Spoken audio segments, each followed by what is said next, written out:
Welcome to the iconic Indianapolis Motor Speedway for the Indianapolis 8-Hour presented by AWS. I'm Amanda Busick alongside Calvin Fish for a very active grid here this morning already. And Cal, over 40 cars entered to race here this weekend. Which ones do you have your eyes on?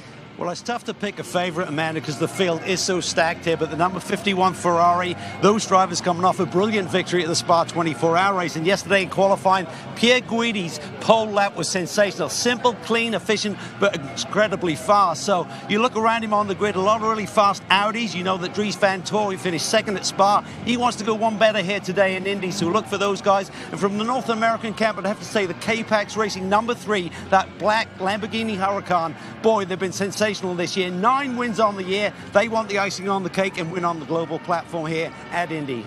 I had heard from one of the K-Pax drivers that he felt like a legend walking into Indianapolis. What wins this race here today?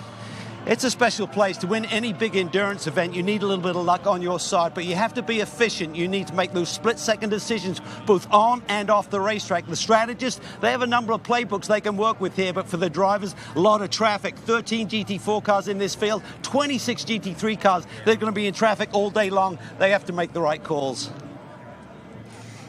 There's 2.59 miles around Indianapolis Motor Speed here on the road course, and Jan Halen takes you around in the Porsche Track Preview. Hi, this is Jan Halen, driver of the number 20 Wright Motorsports Porsche GT3R with the Porsche Track Preview here at Indianapolis Motor Speedway.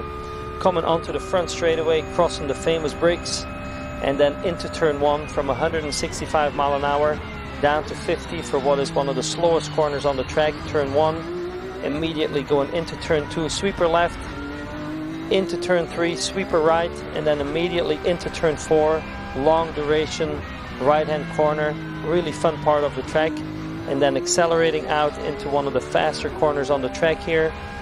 This sweeper right, and then into the carousel, which is turn 6, hard on the brakes, down to second gear, long wait here, wait, and then hard back to power to set up for a good exit onto the back straightaway. Again, second gear, and then all the way out, almost touching the grass on the exit here. Really wide back straightaway here at Indianapolis. And then onto the back straightaway and hard into the brakes for turn 7. Really good overtaking spot here. And then 8, 9, 10, right, left, right.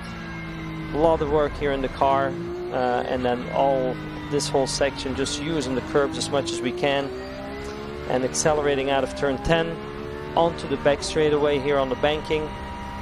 Really fun in this Porsche GT3R, really feeling that downforce, and then into turn 12, hard on the brakes again. Second gear, lots of second gear corners here at Indy. Small lift and then back to power for a good setup onto the front straightaway. Really fast corner here, last one before coming back onto the straightaway. And that was your Porsche Track Preview here at Indianapolis Motor Speedway.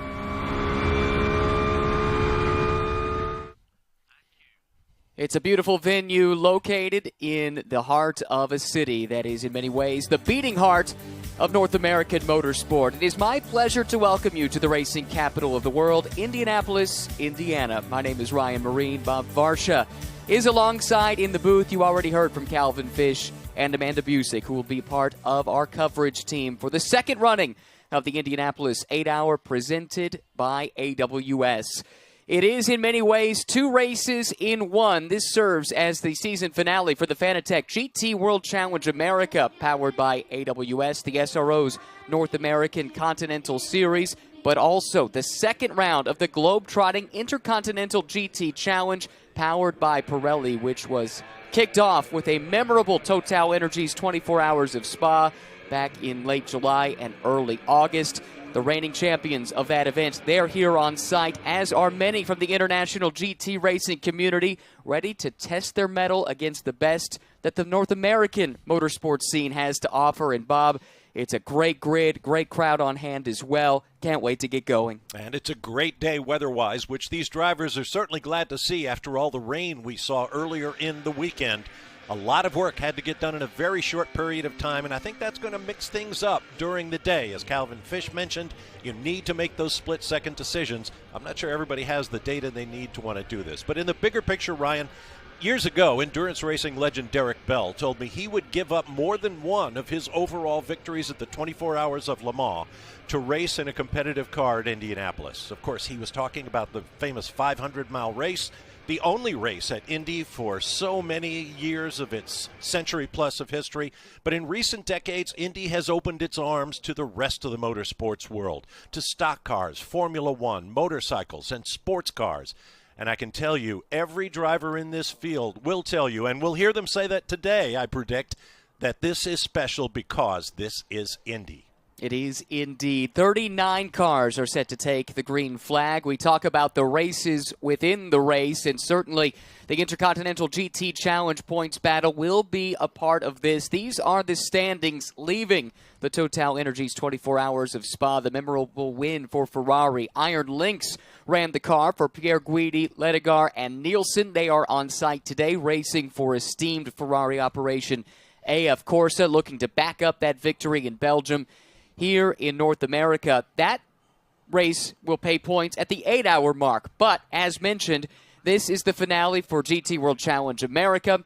3 hours will be the points-paying mark there. More on that story in a moment, but one of the front-runners, without a doubt, all week long has been Mauro Engel, and he's with Amanda. Well, and Ryan, and we all admired that Moon Eyes American livery that is on this Mercedes here this weekend. And Mauro, you are racing right here in Indianapolis. When you came into the racetrack this morning, you see the pagoda, you're on the grid now. What went through your mind? It's awesome to be here. I mean, such an iconic place. For me, it's a first, so I've been waiting for this a long time in my career to be racing here. So, we've got a quick car, we've got a good-looking car. So, yeah, hopefully we can have a really strong race and fight for the win. What wins this race today? At the end, I think it'll be a compromise of the fastest, the most clever, and the best strategy. Good luck. Cheers. Mauro Engel, Craft Bamboo Racing, they've been fast throughout the course of the build-up to today's 8-hour endurance test. Beautiful-looking race car with a lot of pedigree. And they've been a great story. They did not get their hands on this car until the wee hours of yesterday morning. It was stuck in a container on a dock in Virginia. But they had some help from the other Mercedes teams in the field just to get a car on track, get the drivers to cycle through, learn which way the road went. And then they got the car yesterday morning. They got it prepared. They qualified well, and they will be a factor. The number 99 car will start on the inside of the second row. Mercedes-AMG Team Craft Bamboo Racing, Mauro Engel, an outstanding Mercedes factory driver. As mentioned, though, this is the final round of the championship for Fanatec GT World Challenge America. Typically, the North American Series runs a pair of 90-minute races across Saturday and Sunday.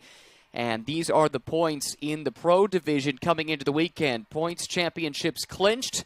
Positions 1 and 2 clinched. There's a little bit that can go on in that battle for third. We'll touch on that as it goes along. But because this race is an endurance format for what is traditionally more of a sprint type of series, what they've done is they've combined those 90-minute races into one 3-hour race. It's at the 3-hour mark that the final points of this American season will be paid. And the man overseeing GT World Challenge America all throughout the course of this season is the CEO of SRO America, Greg Gill, who's with Amanda. Oh, and Ryan, as you imagine, he walked to us with just a big smile on his face. And Greg, you see how busy this grid is. You guys have grown significantly in entries this year. How excited are you at this morning?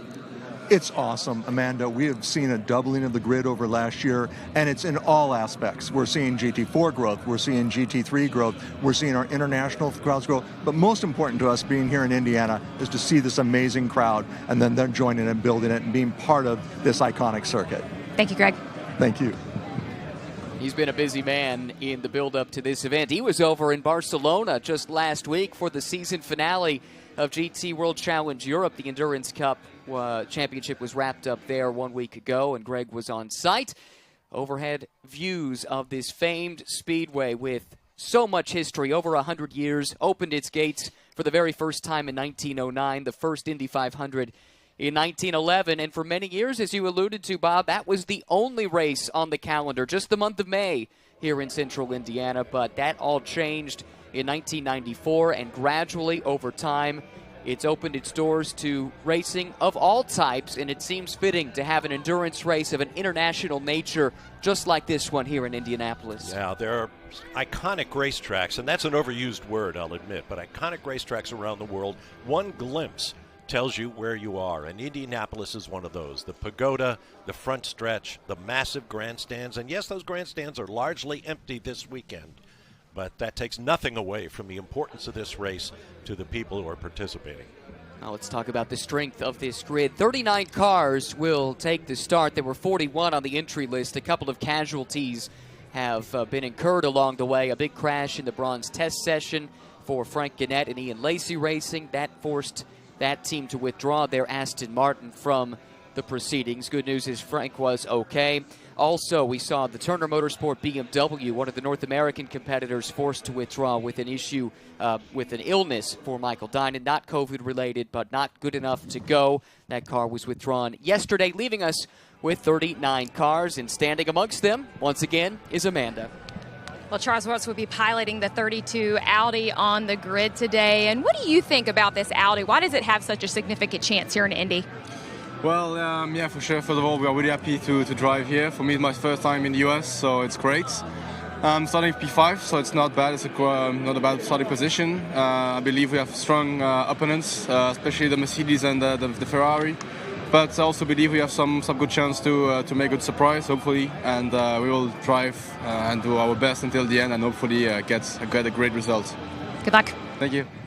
Charles Weerts, the young Belgian who paired with Dries Van Thor to win the Sprint Cup Championship in GT World Challenge Europe this year.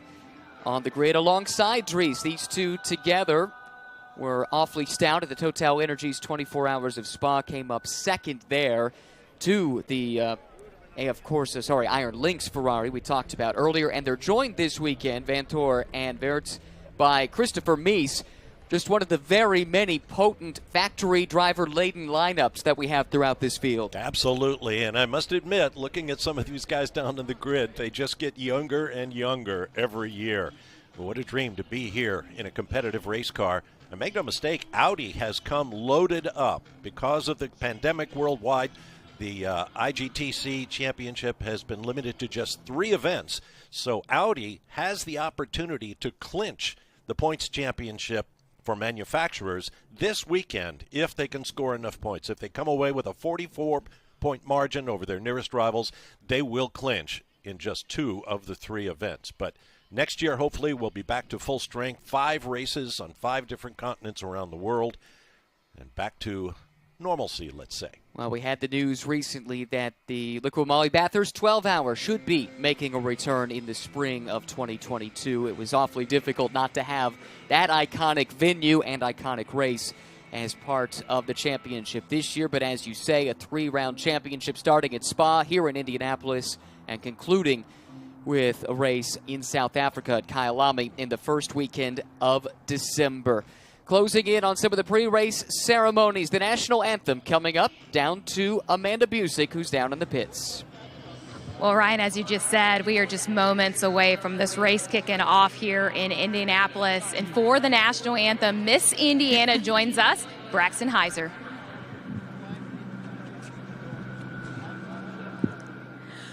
Oh, say, can you see by the dawn's early light what so proudly we hailed at the twilight's last gleaming, whose broad stripes and bright stars through the perilous fight o'er the ramparts we watch were so gallantly streaming, and the rocket's red glare, the bombs bursting in air, gave proof through the night that our flag was still there.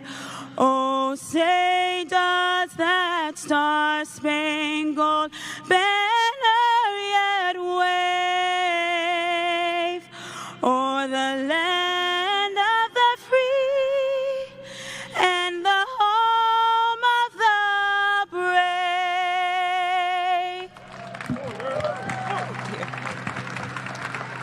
United States national anthem down by the famous yard of bricks on the grid ahead of the Indianapolis 8-hour. Coming up in just under 15 minutes time, jam-packed grid of cars, and we talk about the race within the race. And really, there's a third one that we should call attention to, and that is the GT4 race. Now, this is not a part of a points-paying championship. Pirelli GT4 America is already wrapped up. That happened earlier in the weekend, but a field of 13 GT4 cars with some impressive driver lineups as well, and very strong North American GT4 teams fielding these cars. They add to the significance of the event in a lot of ways, and I think very well might spice things up a little bit when you have GT3 and GT4 intermingling on the racetrack. That's right. There's a time differential between the two classes. The GT3 cars are more powerful, a little bit quicker, about 5 to 6 seconds in lap time. So the presence of all those 13 GT4 cars should make things a little bit more spicy for the GT3 guys as they try to come through this field. But I am impressed by the fact that so many American GT4 teams chose not only to come here to run their own 3-hour race, but they will continue because they want to run the 8 hours as well. No question about that. More down on the pit lane with our pole sitter, Alessandro Pierre Guidi. And he was able to take that to the number one spot in qualifying yesterday. And Alessandro, you come in, you guys won the 24 hours of Spa. You get to contend right here at the 8 hours in Indianapolis. How do you keep the prancing horse on top? Yeah, let's say it's the best way to start. We try to have a good quality. We work well all the weekend. We improve session by session. The last step we did for the quality, and we are here, so it's the best way to start. But 8 hours is so long, so we have to manage well, and we hope to have the speed to be in the lead at the end of the race. In the car first for the Ferrari. Alessandro Pierre Guidi picked up the memorable win in that thrilling duel with Dries Van Thor late in the running at the Total Energies 24 Hours of Spa. Also the reigning GT World Challenge Europe Endurance Cup champion from Iron Lynx picked up a memorable class win at Le Mans this year as well. What a 2021 season it has been for the native of Tortona, Italy, who will lead the field to green here at Indianapolis coming up in less than 15 minutes. Going back to the GT4 side of things real quick, we did have some late drama this morning. We got word that the Smooge Racing Toyota Supra that had qualified on pole has lost that starting position. They've been moved to the back of the field and will start 39th of 39 due to an overboost issue. That is what has been communicated to us. So that then promotes the GMG Racing Aston Martin of Andrew Davis to the pole position in the GT4 class. There you see the ACA ASP Mercedes. Timur Boguslavski climbing in to start for the team. And here's what I'll admit my own stupidity. That wonderful Mercedes story I told you about, the team that got its car by dawn's early light yesterday, it was that team, the ACA ASP Sport, and not the 99. But it takes nothing away from the story and the great job that team has done to qualify 8th and get ready for this 8 hours. Truly remarkable. That car stuck in customs for a week or so in Virginia. They had to hire a couple of North American truck drivers to drive in shifts 1,200 miles overnight to have the car ready and on site yesterday for pre-qualifying, and they were ready to go. Also ready to go appears to be Jordan Pepper, the reigning champion, crowned at Sebring for Fanatec GT World Challenge America. He and K-Pax Racing ready to fly the flag for Lamborghini. I wonder if cracking his knuckles is a part of his regular pre-race routine. He looked like he was getting set to do a piano concerto and not go flying down this front stretch at 165 miles an hour plus. Jordan had a memorable start to this Indy 8 Hours race last year, racing for the same K-Pax team, but in a Bentley Continental GT3. You'll recall a sudden rainstorm came through. There, by the way, is Stefan Rattel, the SR in SRO, looking proudly over the grid of GT cars that he has assembled. But Jordan Pepper, the rain came early in the race, caught everyone out, and he was rapid on dry tires in the wet in that Bentley before contact with the GT4 car ended their day prematurely, but in many ways, that was his introduction to the North American sports car viewing audience. And with regard to Stefan Vettel, you've got to give him credit for putting together this worldwide GT3 formula that the motorsports world has lacked for so long. You could have a car in one country and not be able to race it in another, but with this global GT3 formula, you can take one of these cars anywhere in the world, including all 4 national series that SRO runs in North America, in Asia, in Europe, and in Australia. Now, Calvin Fish, a few moments ago, had a first-hand look at this fantastic grid of cars. You were standing there amongst them with Amanda at the start of the show. Calvin, you join us now in the booth where you will be with us for the next 8+ hours. What do you think? Looking ahead to this race, you saw it in person. How strong is this grid? It's strong, and the energy down there, you can feel it. You can cut the tension with a knife right now. It's a big race. I mean, coming here to Indy is a special feeling for many of these drivers, and they want that on their resume. So it's going to be a long 8 hours to survive. Massive field, and 2/3 of the cars GT3, 1/3 GT4. It's a nice balance. It's going to create a lot of traffic all day long. And keeping your nose clean, making those decisions, as I said, on the grid is going to be a key to victory here today. But we've got some of the top global GT drivers in the world here assembled for this race today. And it's going to be a magic day. It's a beautiful day, blue skies, it's crisp. It is chilly down there. My teeth were chattering right there with Amanda on the grid, but it's a perfect race day. 46 degrees Fahrenheit, that's about 8 degrees centigrade for those overseas. So yes, certainly chilly, and that has been a storyline this morning as well, Calvin. There was some talk because of the temperature to add an extra formation lap to the planned 2. The word we've received is they are going to stick with the 2. But certainly these cold temperatures are things that these teams need to take into account. Yes, and that's going to make this first corner, first lap, especially difficult for all of the drivers just surviving that because it is so cold. Typically, the tires are coming out the blankets or out the ovens for the GT3 cars. GT4 cars are not allowed tire blankets during this event. So there's no tire temperature when they get around to that first corner. So what they generate, you're probably going to see a lot of weaving, a lot of really leaning on that brake pedal, trying to generate that temperature up through the brakes, up through the upright, through the wheel, into the tire to give you a little bit of bite when you hit that first corner. We expect temperatures to climb up to around 64 degrees this afternoon. And we do not have the kind of wind that we had on display yesterday. That played a factor in qualifying. Yeah, the flags were snapping, but as you can see, the stars and stripes atop the famous pagoda, it is not so today. 39 cars ready to go. We are moments away from sending them roaring to life. It will be Ferrari on pole from Audi, then Mercedes and another Ferrari making up the second row of the grid. Back in GT4, a great mix of machinery as well, and they're all just waiting for those famous words. Amanda, let's get them started. Well, as the racing ceremonies come to a close here at the Indianapolis 8 hours presented by AWS, there are just 4 words to kick this race started, and a guest of CrowdStrike, Cooper Bly, has them for us.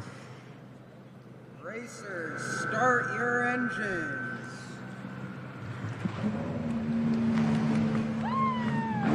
And with that, the cacophony of race engines breaks the still silence of the morning in central Indiana, about to go racing on the road course for the second annual Indianapolis 8 hour. The Lamborghini Urus safety car accelerates away. The crews doing one last inspection, then retreating over that pit wall back to the pit lane. And an interesting note, it looks like one car is planning on starting from the pit lane. I think that's the Earl Bamber Motorsport Porsche just to the left of the screen.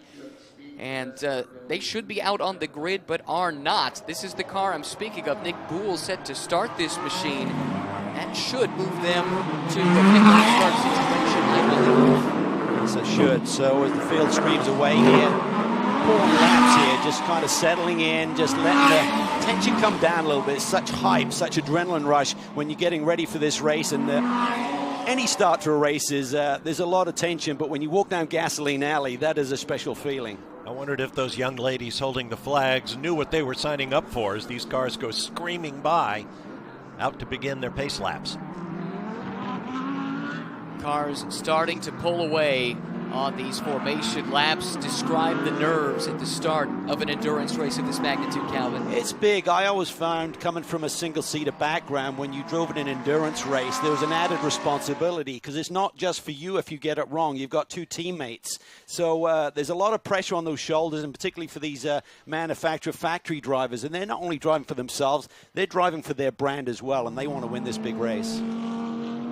But a corollary to all of that is that you are not the only driver, so you may have to sacrifice some of your preferences in terms of car setup and comfort to accommodate the needs of your teammates. Very much so, and that's why these manufacturers work to find the right chemistry between a trio of drivers. You want drivers ideally that are similar in size. You can adjust the seats on some of these cars. You can put a seat insert in, but you don't want a dramatic difference in height or torso length and things like that. And also, just more importantly, the balance of the race car. Some drivers can drive a car what I call very much on the nose. It's very pointy. They can handle a car that's loose, oversteering through a corner. Other drivers detest that. They want stability when they enter a corner. So finding a co-driver who likes the same car setup as you is vitally important to success.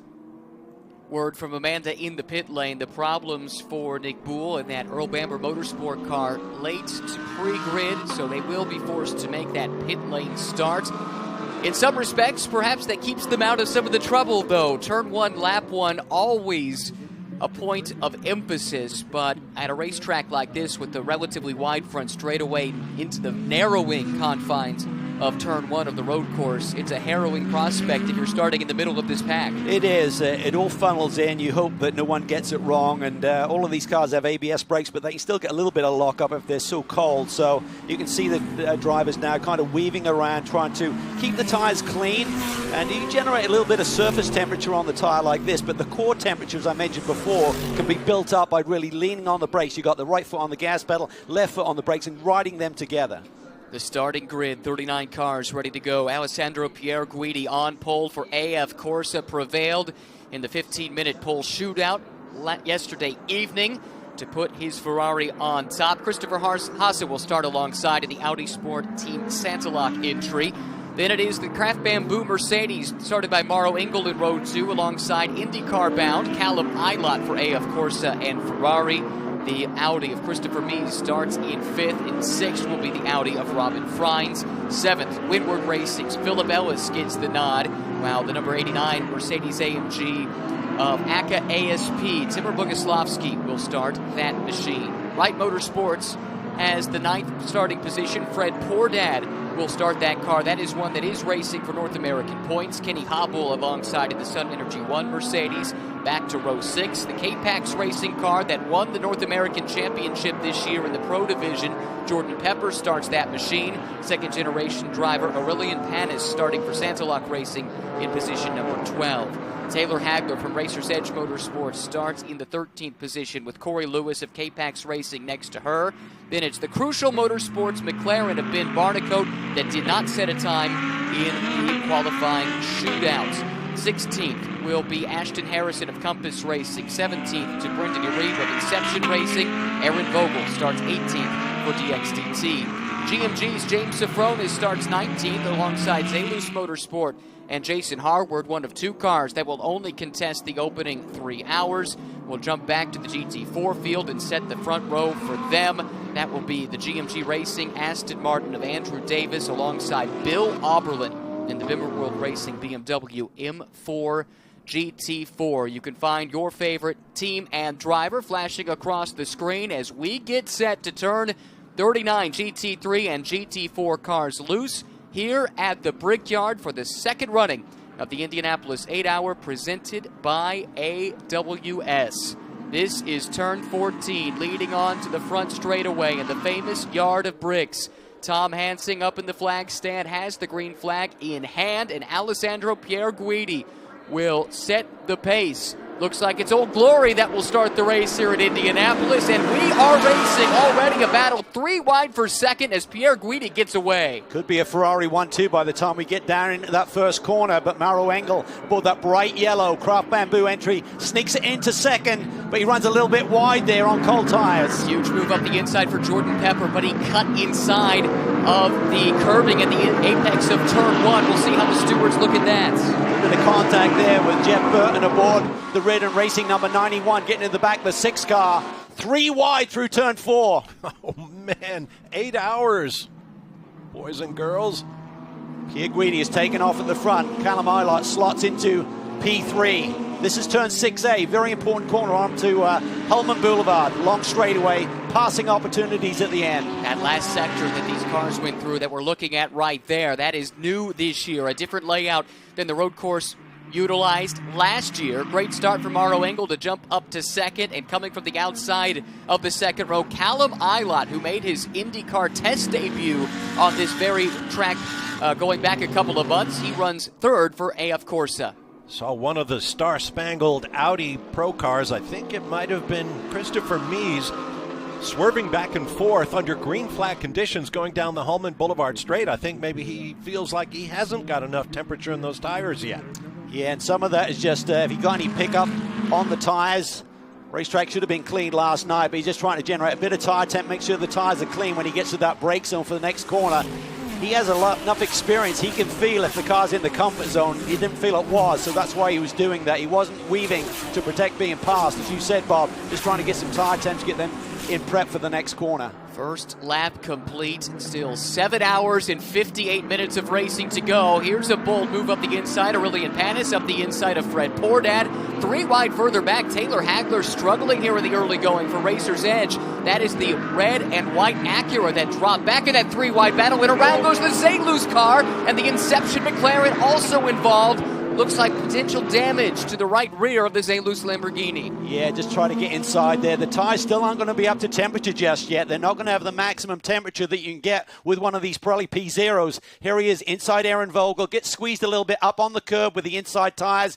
Quick glancing blow maybe with the Inception machine. I'm not sure if there was contact or not. It was close. Nowhere for Brendan Iribe to go if he got through. It was by the narrowest of margins. Here's Alessandro Pierre Guidi, the champion in GT World Challenge Europe Endurance Cup this year, winner at Spa. Got a great start and built a gap of over 2 seconds. Mauro Engel in the Moon Eyes Mercedes from Craft Bamboo Racing giving chase.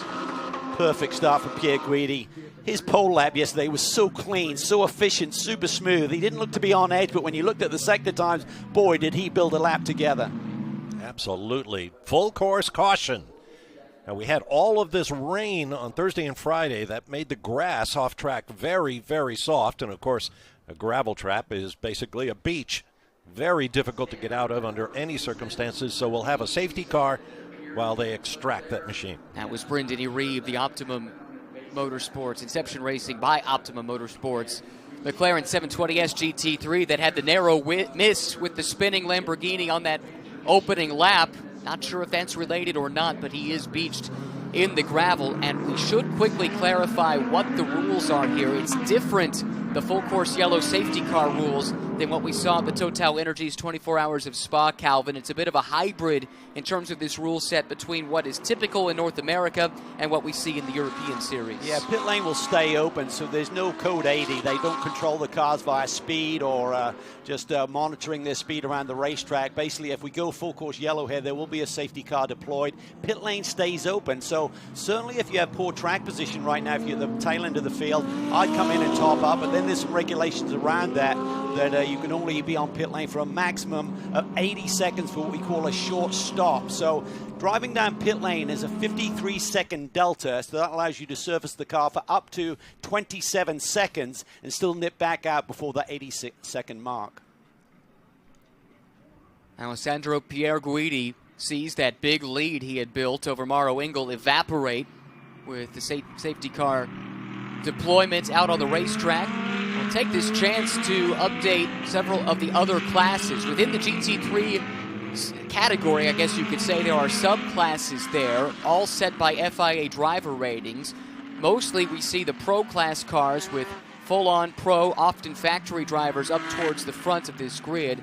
That makes up the top 6 positions, but Philip Ellis, a strong run for Windward Racing, started that car on the silver class pole, currently running there in the 7th spot overall as we look at a replay of what happened to Brendan Iribe. Oh, came back on track. And tries to get out of the way, and that's how he got stuck in the gravel. Oh, boy. Well, Brendan out of the gravel now, but did drop a lap. This driver and team already have won races this weekend in the GT America powered by AWS Championship, but problems here. Big lockup, and I wonder if some gravel got stuck in the braking system. Possibly, or whether there's an ABS sensor, a wheel speed sensor that got torn when he did go off the racetrack, because suddenly he had no control of the threshold of that front braking system. Take another look at this. This is coming down into turn 6.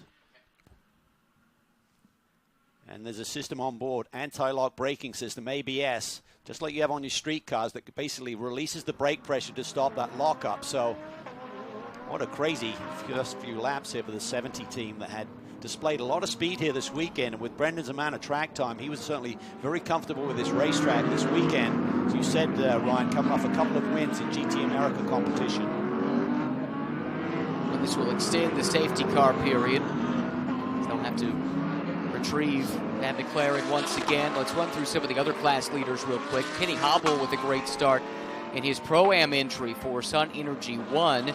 They run 10th overall with the Australian-born, American-domiciled Kenny Hobble behind the wheel. Dropping down the order as well, the leader in GT4, Bill Oberlin, from the outside of the front row in that class, got a great start. And that just goes to show the star power in the GT4 class. It might be second fiddle to some degree, Calvin, but you look at some of the pros in these lineups, and that's a race worth keeping an eye on. Oh, it's going to be a fun battle, and you know Oberlin wants to double up and get another victory here. So Bimmer World team haven't had the best weekend, so they want to bounce back here and win this event in the GT4 category. But you're right, Ryan, so many star drivers from North America here in that field. You've also got some Europeans like your own and Sebastian Bleekemolen aboard the Black Swan Racing entry, but studs like Andrew Davis and company from GT4 competition on a regular basis here in the US. Now the leader in the AM category is Jean-Claude Sada in a Ferrari, and the thing you should understand about the SRO GT Series is that Sada's Ferrari is exactly the same Ferrari 488 GT3 that Alessandro Perguidi put on pole and is leading the race with. 5 different classes in action, but that's based on driver rating, not on the cars. Other forms of sport, motorsport here in America, different classes would be cars of different capability, speed, power, so forth, but not in GT racing. Everybody gets the same equipment. It's balanced through a complex balance of performance process to equalize performance, and everybody gets basically the same equipment. And that's what makes it fun when you get guys like a Jan Halen aboard a Pro-Am racing entry. He is dynamite fast, so we'll mix it up with the big boys here today on occasion. Look at here at the silver class leaders, Windward Racing. This is an American team, but certainly has European roots with their acquisition of HTP, the famed Mercedes operation in Europe. That was a couple of years ago, and they have been very, very busy with programs in GT Masters, in DTM, GT World Challenge Europe, GT World Challenge America, the Intercontinental GT Challenge.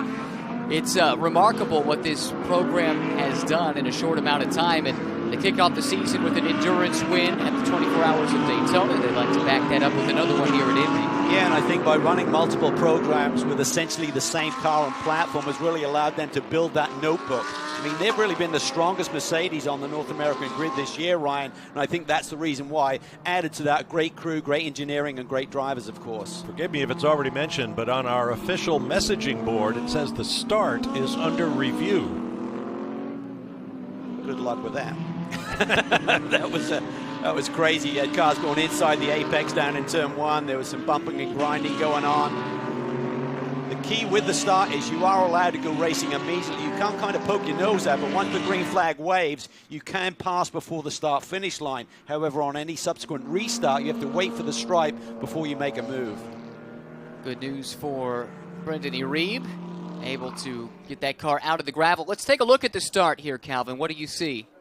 Well, it looks pretty good at the front of the pack, certainly the first 10 or so rows. See a great start by Pierre Guidi. He's entitled as the pole sitter to lead away. Christopher Haase from the outside of the front row has a poor one. See that craft bamboo at AMG. Then you see a little bit of action mid-pack. There's some oil dry down there as well. Then you see that Audi cutting through the inside of the apex. Then the GMG Porsche goes through there as well. Then you see a little touch there. That's Jeff Burton in the tail of that number 6 K-Pax Lamborghini Huracan, that lime green colored car. Somebody got squeezed up against the pit wall. I think that was Jordan Pepper. He was one of 2 cars to take that shortcut, if you will, through turn 1, and I wonder if that is the part of the review that might, or part of the start rather, that might be under review. A trying start for Inception Racing, Amanda. What do you know? Ryan, they're going to bring the car over here, take all the wheels off, and see if it is gravel that has the car stuck. They're going to search out, get the gravel out of it. Ollie Milroy, one of the drivers here with Inception. It is an 8-hour race. How do you guys get back into it?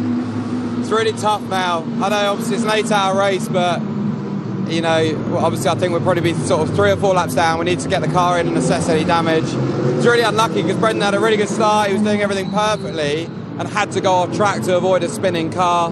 Doesn't look like he had any other option. Obviously got stuck in the gravel, and it now looks as though it's maybe caused an ABS problem because then he's like locking fronts on the in lap and stuff. So yeah, so the guys are going to have a look at the car now, see what damage there is, but in terms of result, unfortunately, I think it's kind of over, really, you know. You've worked alongside Brendan all season in different races across the world. What's going through his mind right now?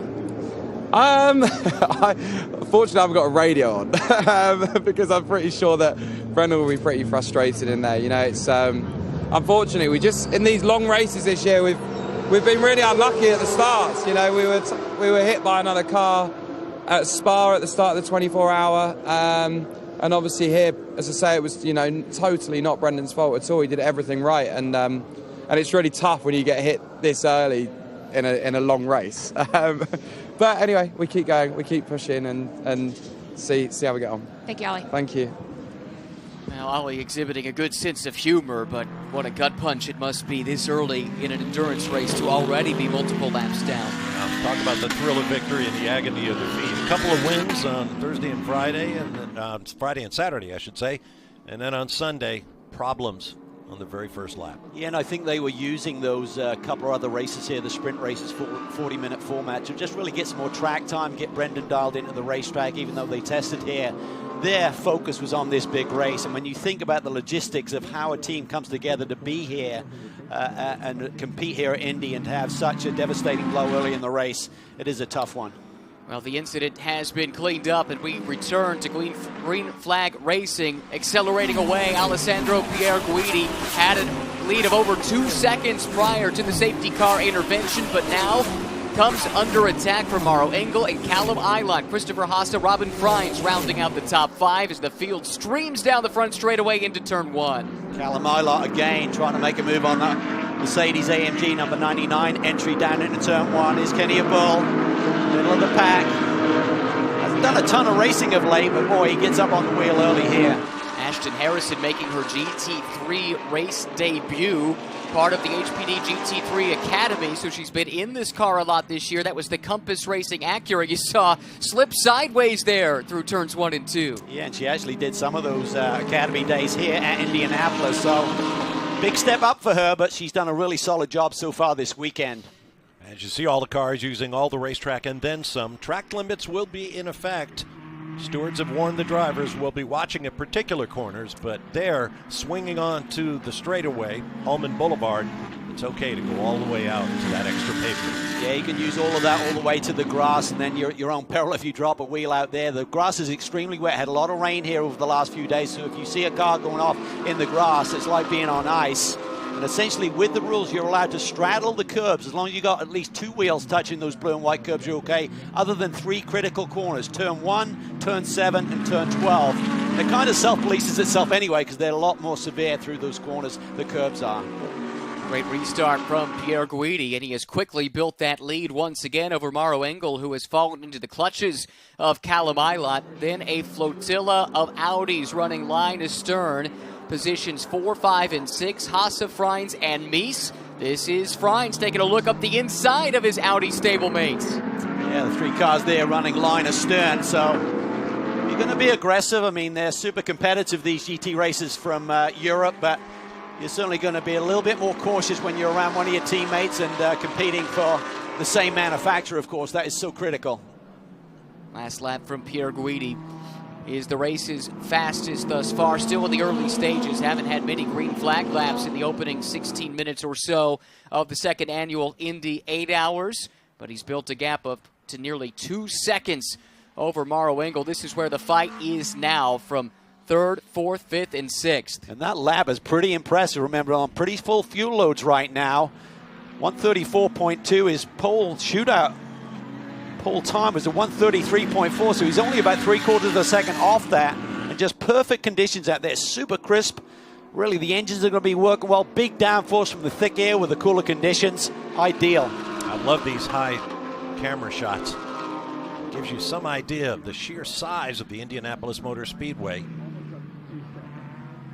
Everyone just settling in. Don't want to take any big risks right now. You'd like to shuffle up the order a little bit, have a bit more control with the track position.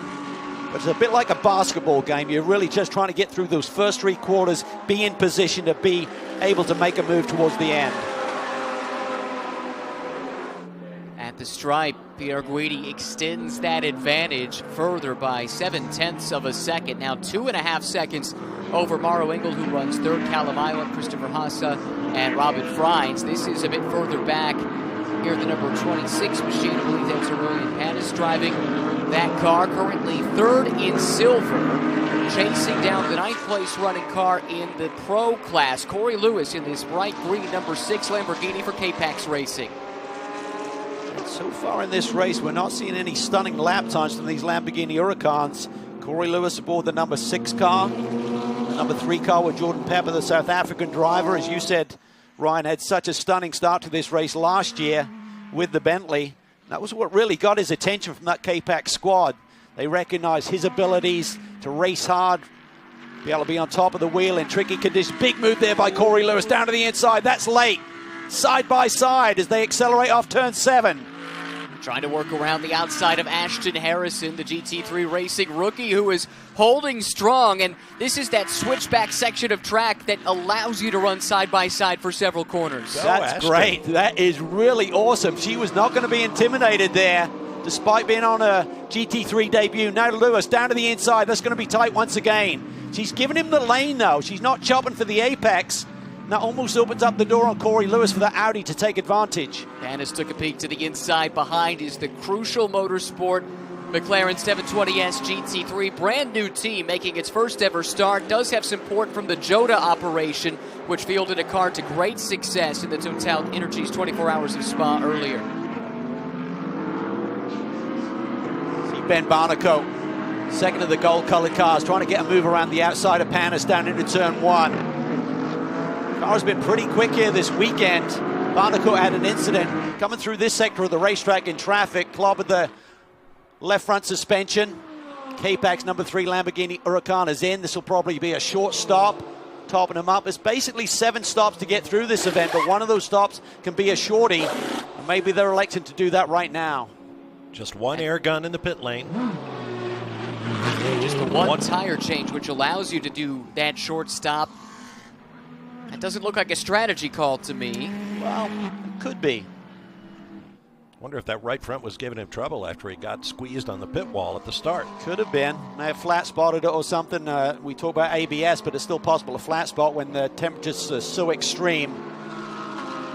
Right front puncture, we're being told, from the pit lane, and that puts K-Pax on the back foot, and now Thomas Blum and the whole brain trust for the Sonoma-based team.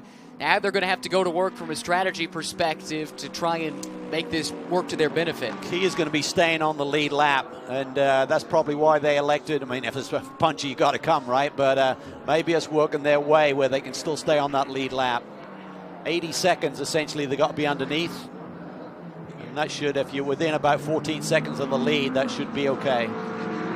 Alessandro Pierre Guidi continuing to lead for AF Corse and Ferrari. Out now to an advantage of 2.7 seconds, but Mauro Engel starting to match those lap times from Pierre Guidi. This is the Craft Bamboo Racing team from Hong Kong that runs in second, Mercedes-AMG GT3 Evo. Then the second factory-blessed AF Corse Ferrari Callum Island. running third. Give a shout out to that number 99 team. They're supported here from a US-based team, Lone Star Racing.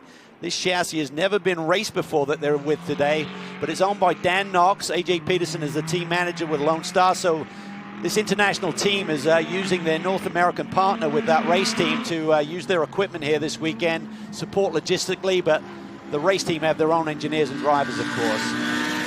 This is 4th, 5th, and 6th, that trio of Audis from two separate teams, despite the similarly themed liveries on these race cars. Two from WRT, one from the French team Santilac, each of them with star-studded Audi GT3 factory drivers behind the wheel. Robin Frijns currently leading this train. And hanging on the back of this is Philip Ellis in the top silver class car from Windward Racing. That is the dark-colored Mercedes. Dark-colored, it could be a dark horse, I really feel. They've shown a lot of pace this season, had victory on North American soil this year, good driver lineup, and they are hanging with this lead group. So talk about their abilities, winning the Rolex 24 back in January of this season. I'd be surprised to see them within a shout out of at least a podium here today. It's a good lineup. Russell Ward has really come along and has been running with a lot of the established factory pros in GT World Challenge America over the course of the season. Philip Ellis, I think, needs no introduction. He's the one driving the car here. Marvin Dienst is the one with maybe the lesser-known CV, but he is a former German F4 champion.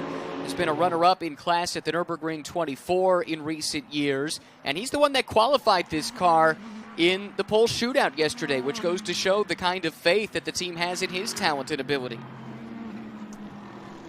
Yeah, and I think I agree with you on the Russell Ward situation. He's really gained a lot of confidence, got a lot of seat time, and he's not going to be letting the side down, let's put it that way.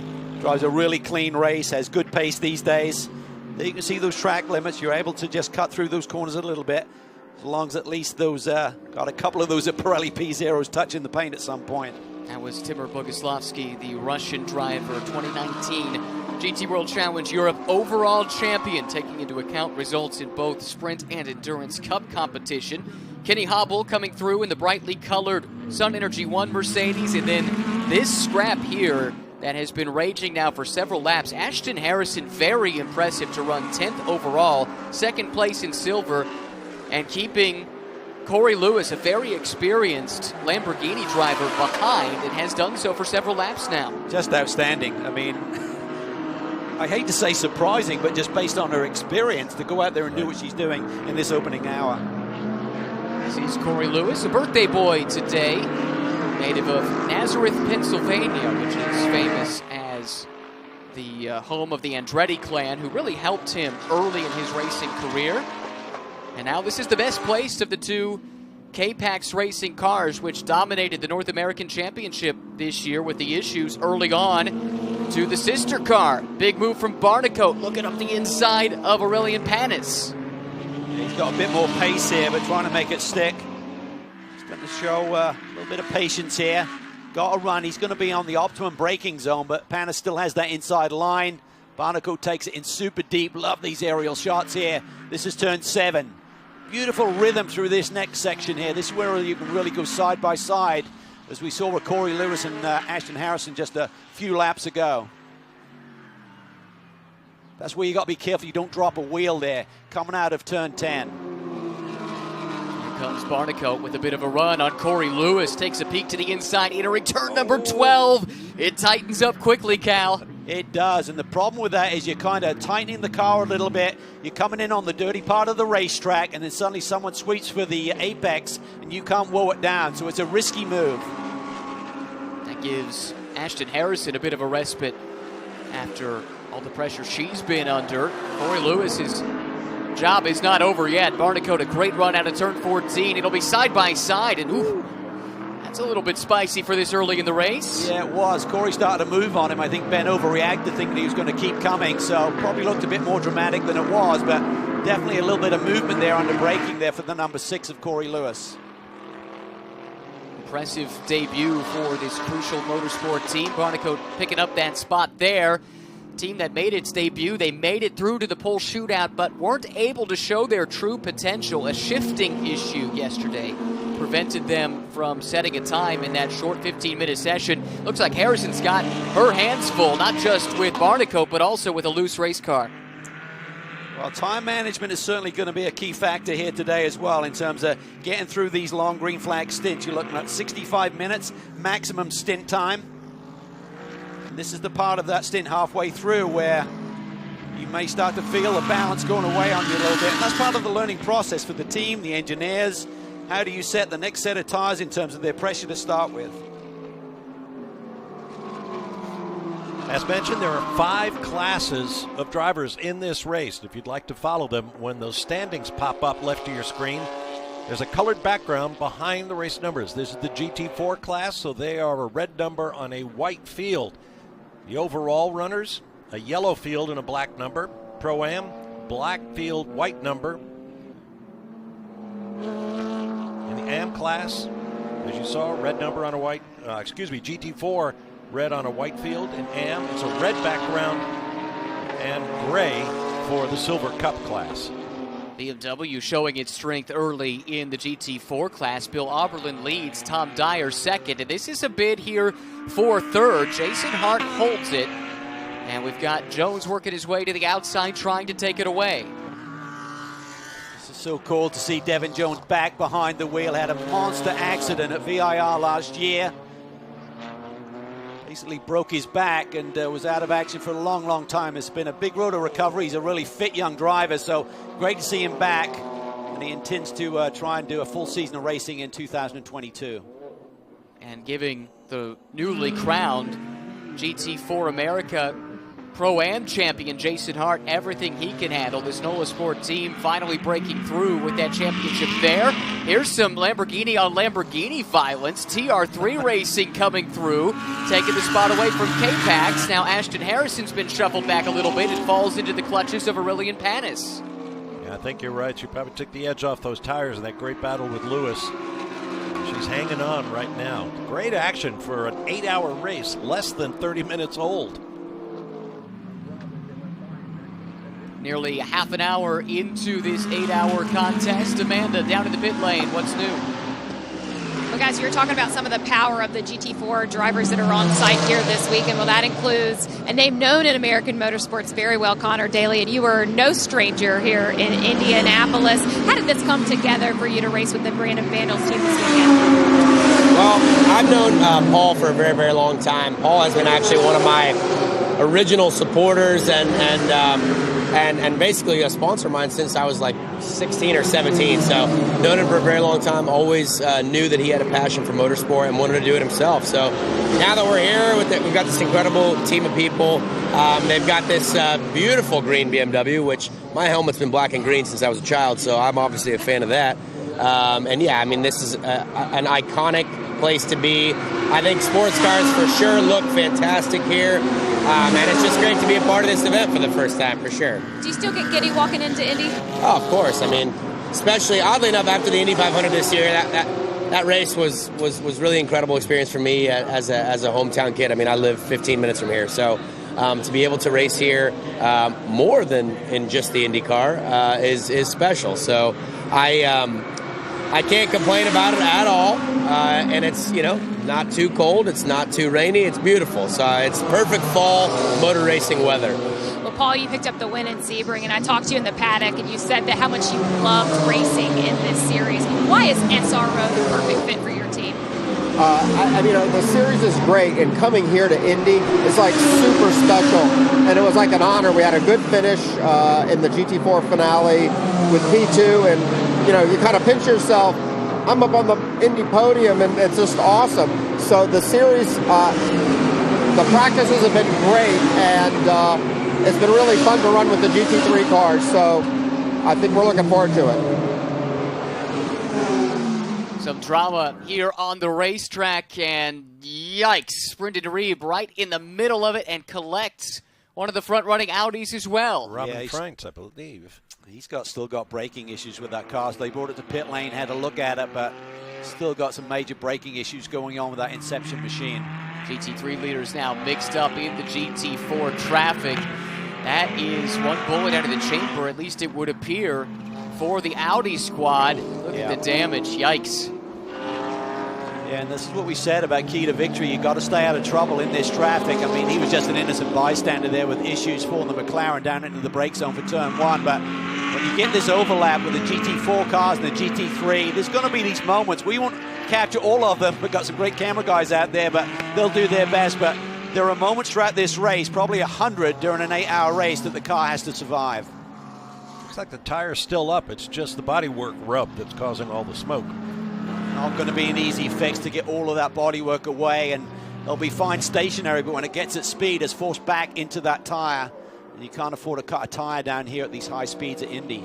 This was a car running in the top 5 prior to that issue. Now Robin Freins, the veteran Audi driver, racing in multiple series, including Formula E in recent years, but also has been busy in GT racing, trying to limp that R8 back to the pit lane. That's a shocker to the system when someone comes out of left field. Literally, you don't expect it. Sometimes you're side by side with someone, you recognize there may be a hit, but he's turning through the corner and suddenly that McLaren almost landed on him. Now, heartbreaking for this team, just over 30 minutes into this race. They invested so much to be here. This WRT team that he drives for as well. They're the only European team that raced here a year ago. That was in conjunction with the North American team Hardpoint. But they're the only European team from last year's Indy 8 Hours that is back for the second year. They're down to just a single car in contention, barring some kind of miracle for the 37. See a little quick move there. That was almost reactive to a car making a move down Hellman Boulevard. Here we look at this Audi now on pit lane. Have to do the refueling first before you can do tires. The car has to be on the ground to do the refueling. Driver change can be happening. Brake and tire technicians can have a look at things, but no other work can be done. And now the long work of repairing these highly sophisticated GT3 cars begins. Yeah, there's a lot more going on than just popping a fresh wheel on there. Doesn't look like there's much clearance to get the new wheel on. They'll have to address that. You mentioned the international participation. Look at those flags at the top of the running order. A huge international presence in this race, particularly in the overall class. Last year, 22 cars were entered for this race. This year, 41, nearly double what we saw a year ago. 39 of those cars took the start. And many of them coming from Europe. A lot of these chassis shipped over in the intervening months since Spa. Some teams, some manufacturers electing to use local cars. Yikes. There we go. Bring the heavy machinery on there now. Bring out the persuader. Call AJ. Where's Mr. Foyt? That's right. It's amazing. These cars cost $400,000, $500,000, and yet you use such a crude implement when necessity strikes to make the repair. Looks like enough. This is lengthy, over 2 minutes thus far. And that car will be compromised too. Dive planes on the nose of that car. A lot of downforce generated by the nose. What you'll typically do when you have a multi-car team is that you'll probably use that car as a bit of a guinea pig. Work on some different tire pressures, try and work on balance, try and feed information to the cars that are still in contention right now. Alessandro Pierguidi, though, still at the front of this field. Right behind, it's Mauro Engel, who has had Callum Ilott in his rearview mirror since this race got underway, but Ilott's not been able to make a move to do anything with the German driver. And second placed Mauro Engel, with Ilott right behind in the Ferrari. And then right behind then, fourth and fifth place belongs to a pair of factory Audis. It used to be a trio, down to just two, led by Christopher Mies now. And Christopher Haase right behind. Ilott, though, one of those up-and-coming drivers who looked destined for Formula One before circumstance took that out of his hands. Ferrari, though, still finding application for his talents. He's been a busy guy racing GT cars here this year, but appears he is set to embark upon an IndyCar career next year. It's good to beat Callum Ilott right about now. We saw the 6th place car and the leader in silver, Philip Ellis, come through. And then Ben Barnicoat in that orange McLaren. That's been the driver on the move, running 7th. Started back in 15th and didn't get the best start in the world, and has been knifing his way through this field, turning some very impressive lap times for a brand new operation. Timur Boguslavski in the ACA ASP Mercedes, trying to hold off Giacomo Altoe, Lamborghini factory driver, in a Pro-Am class car. That is the Pro-Am class leader, as a matter of fact. Altoe for TR3 Racing, North American-based team that has primarily raced in the Pro-Am class this year, but did do one weekend at Sebring in the Pro Division. Dennis Lind flying over to join Giacomo. He's been so impressive with his pace, the young man from Italy. Right now giving the 2019 GT World Challenge Europe overall champion all he can handle. Yeah, very impressive young man. Comes from a racing family. They actually own a racing circuit in Italy. Now side by side into the brakes zone. Takes it in super deep. Can't quite carve the corner yet. The Mercedes still has the line. Good racing here. And if I'm not mistaken, I think the 10 car did start from pit lane as well. Just as we went to green, I was looking back there and we had the EBM Motorsport car on pit lane. I believe the 10 was there as well. So this is a monster first stint here for Altoe. Robin Freinz's pit stop ended at 2 minutes 50.5 seconds, and they took the opportunity to change drivers. Mattia Drudi now in the car. Robin Freins is out of that race car, as you mentioned, Bob, and Amanda has caught up with him. Well, guys, you can understandably frustrated, but Robin, what can you tell us about the damage on the Audi? The damage, well, the whole front right is pretty much gone, so the splitter is damaged. Probably we have a lot of buckets there, also more drag because the wind is basically hitting a wall now, so yeah, it doesn't look great. From your experience inside of the race car, what can you tell us about the incident? Well, I didn't even see it on TV yet. I was just driving, doing my corner. I didn't brake really late, and I was about to turn in. I was about to hit the apex, and suddenly this McLaren just flew by. So I hit him with the front, or he hit me. It doesn't matter how you are going to look at it. But yeah, he just came out of the blue. He basically T-boned me. So. I think it will make more sense to him when he knows that that car's been dealing with the braking issues. But to your point earlier, the McLaren, as Robin said, showed up out of the blue, and that has to be about as surprising an event as you'll have behind the wheel of a race car. Here's a look at it again. It's a big hit, and watch there, just Brendan doesn't have the ability to arrest this car's speed and just appears out of nowhere. And Robin's super frustrated. I think he kept his composure very well in the interview with Amanda. Sebastian Bleekable has to feel very fortunate. That very nearly was him in the Black Swan Racing GT4 Porsche Cayman. Just a couple of inches either way, and it would have been the Black Swan car, I think, dealing with the damage rather than the WRT Audi. But it did not break their way. Mattia Drudi has taken over. We'll be assessing just how bad the situation is. What a gut punch for him. Never got a chance to see what this car could do at its 100% best. Robin related to the front splitter. That's kind of that big dive plane that runs all the way across the front end of the car.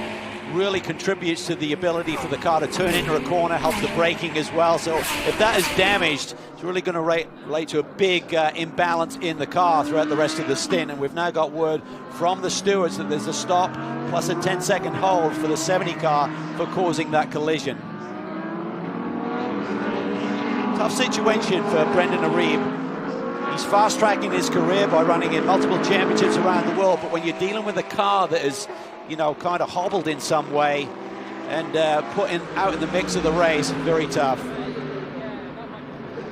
And these are the two cars involved, basically. Ollie Milroy, who we spoke to earlier, Brendan Arieb's co-driver, driver-coach, chatting there with Robin Freins, probably helping to explain the situation. Yeah, saying the car took a hit and he's got a braking issue, so that'll soften the blow a little bit, but when you're here for an 8-hour race, walked in at the track this morning, I'm sure thinking they had a chance of victory. Their day has been cut short in terms of the performance. Now we've noted that the front of the GT3 field was very much inside the GT4 field, trying to put them a lap down, but now also catching the back of the GT3 runners too, and some early pit callers here, Calvin. Yeah, and I think this may be this short stop philosophy in terms of doing the shorter stop early. I think by stopping like they are about 40 minutes in, that would work out to do 7 more 65-minute stints and get to the finish. On the screen there, the message we relayed from race control: stop plus 10 seconds to the Inception Racing car, which we see there on the pit lane there for causing that collision. Their day has gone from bad to worse after a very difficult opening lap. About back timing a race with the strategy, that's kind of working the race backwards from the checkered flag. When can you make a stop and just do it on the same amount of stops to get to the finish rather than stopping a little bit shy of that number? So these strategists are some of the best in the business. They have a different playbook to work with the various regulations with this championship as well, which I like. To the race leader, Alessandro Pierguidi, who continues to lap among the fastest, but not the fastest. It seems like these Audis are starting to come into their form. They've been running laps a little bit quicker, although traffic might have had something to do with it. Traffic certainly having something to do with the battle for second closing up. Yes, tasty little battle here. Engler's certainly feeling the heat right now from Callum Eilert there in that red and yellow Ferrari, third car in the picture right now. Traffic up ahead. Engel trying to deal with this. This is a GT3 car, but not running at the same pace, so got to be patient. Jason Harwood driving that car just up ahead, the brightly colored Lamborghini that Engel now works his way through. First season of GT3 racing for Jason Harwood. Not sure he's ever been in a situation quite like this one. Handled it pretty well, I'd have to say. Certainly the Audis could see potential there to close the gap to the tail of that Ferrari. There's a battle right now for second, third, fourth, and fifth overall. Impressed with Callum Eilert. You have to be, right? He's running down Mauro Engel, who has years of experience in GT3 cars. This is the first year in GT3s for Callum, who's primarily been a single-seater driver throughout the course of his career, but just goes to show talent is talent, and a good race car driver can adapt. That traffic, however, created like a 2.5-second gap between the leader, Pierguidi, and this quartet of cars, so that's how much the traffic can hurt you around this circuit.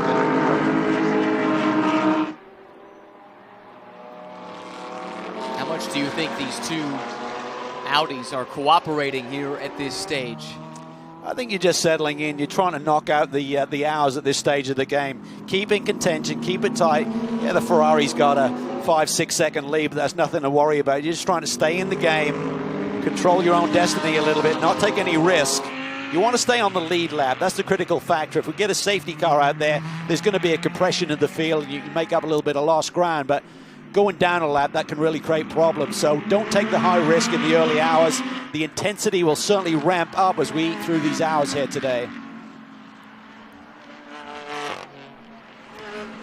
So although, sorry, go ahead, Bob. I was saying, as you watch this, although those cars have almost identical liveries, they are from two different teams. So in case you're thinking, well, it's just basic teamwork, in a sense it is, because the goal is to do it for Audi as the full course yellow comes out for Jean-Claude Sada, I believe, in the Ferrari. Should see some action on pit lane with this one, with the timing of this. Yeah, that is the AM class entered, of course, at Ferrari.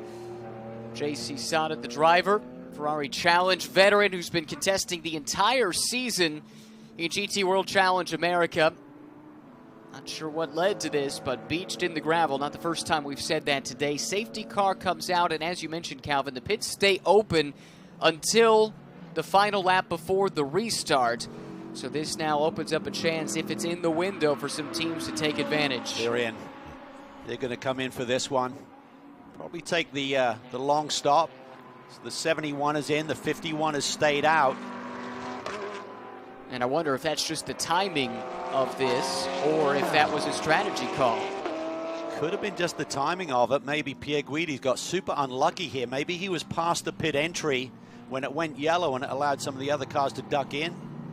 And it looks like much of his competition in the top 10 has elected to do so. As mentioned, the 71 from AF Corsa. Also the 33 Windward Racing car, the leader in silver.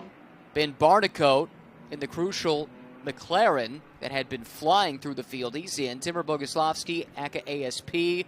DXDT Racing also electing to bring Aaron Vogel in. So it's a bit split here on what teams have elected to do with this safety car deployment. It should help these guys out because they're going to get out ahead of the safety car. That will allow them to run at a higher speed to get back and close up to the pack, and then the leaders are going to come down pit lane, and they're going to be there for 118 seconds minimum doing a full stop. So curious to see how this works out for the two Capex teams. We had the 3 car come in with that cut tire, then the 6 car elected to do that earlier stop about 5-6 minutes ago. That could pay dividends for them when we recycle and get ready for a restart. This may be a silly question, but does AF Corsa have more than one pit to pit with the air gun and the fuel and so forth? I believe they do, Bob. Okay, so they wouldn't have to double stack. Yeah, I think it's a bit too compromised. I know, like in F1, you have that where you're only allowed one set, but I think these teams do have individual fuel rigs. And here comes Pierre Guidi now to the pit lane at the first opportunity. Engel comes in as well. Mies Haase following him in. It's about to get busy down in the pits. Everyone down to 50 kilometers per hour. Mies looked like he tried to pass Engel in the pit lane. Not what you want to do. Look at those 3 nose to tail. Think about the Capex teams. They could actually come in again and do a short stop versus a long one. Amanda? What you guys were talking about, it's about to get busy down here. It was already busy when the 71 came in. It almost looked very frantic. They were yelling 4 tires, 4 tires. But right here on the 51 car that was coming into the pits in great standing, you see a driver change happening right now. Pierre Guidi out of the car. Nielsen is going in as they head back to the track here shortly. From that description, it sounds like it was a last-second call to get the 71 into the pit lane, scrambling to get the tires out of the ovens and ready to go. As mentioned, Alessandro Pierre Guidi, the pole sitter who has led this race since it got underway, jumps out, and the rapid young Dane, Nicholas Nielsen, taking over. Look at the ballet and the orchestration there between those tire changes. Just remarkable stuff. It's rehearsed many times. You don't just get lucky and do that first crack at it.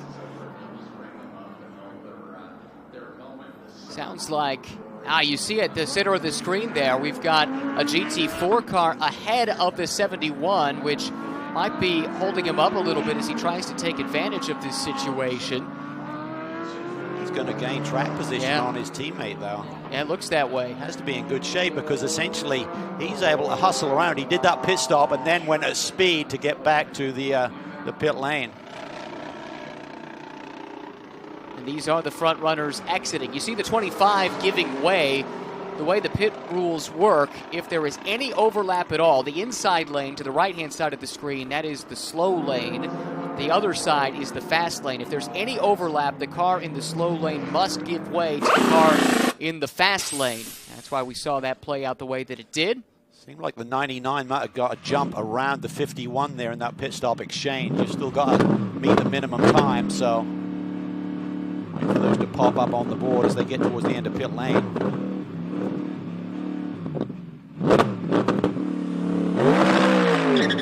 And the way the pit regulations work, if you do basically a full service pit stop, the entire time spent in the pit lane, including the service and the time spent driving through, 118 seconds minimum. Have the times popped up yet, Cal? No, they haven't. Let me see now, 159.6 for the 51, 158.4. So, yeah, a second quicker there. So they came in together, and that's what's given them the track position there with the Craft Bamboo car, as you can see, now ahead of the 51 machine with Nielsen now behind the wheel. That changes the dynamic of this race. That and the timing of the yellow coming as it did in the middle of what others at least had viewed as a pit window. And that now puts the car that has dominated this race a bit on the back foot, and we'll see just how strong it is in a traffic situation after being out front for the duration of the race so far. Wait for everything to cycle through here. Pepper's on pit lane, it's showing, and he'll have the option probably of doing a short stop because he took a splash earlier, but he wouldn't be able to change all 4 tires, so that's the conundrum there. Can't freshen up all 4 Pirelli P0s and do a short stop. And these regulations are quite complex, and again, it's not something totally familiar with any of these competitors because the rules in place here, just like the safety car procedure, not using what in Europe is the full course yellow procedure, just going straight to the safety car. That's different.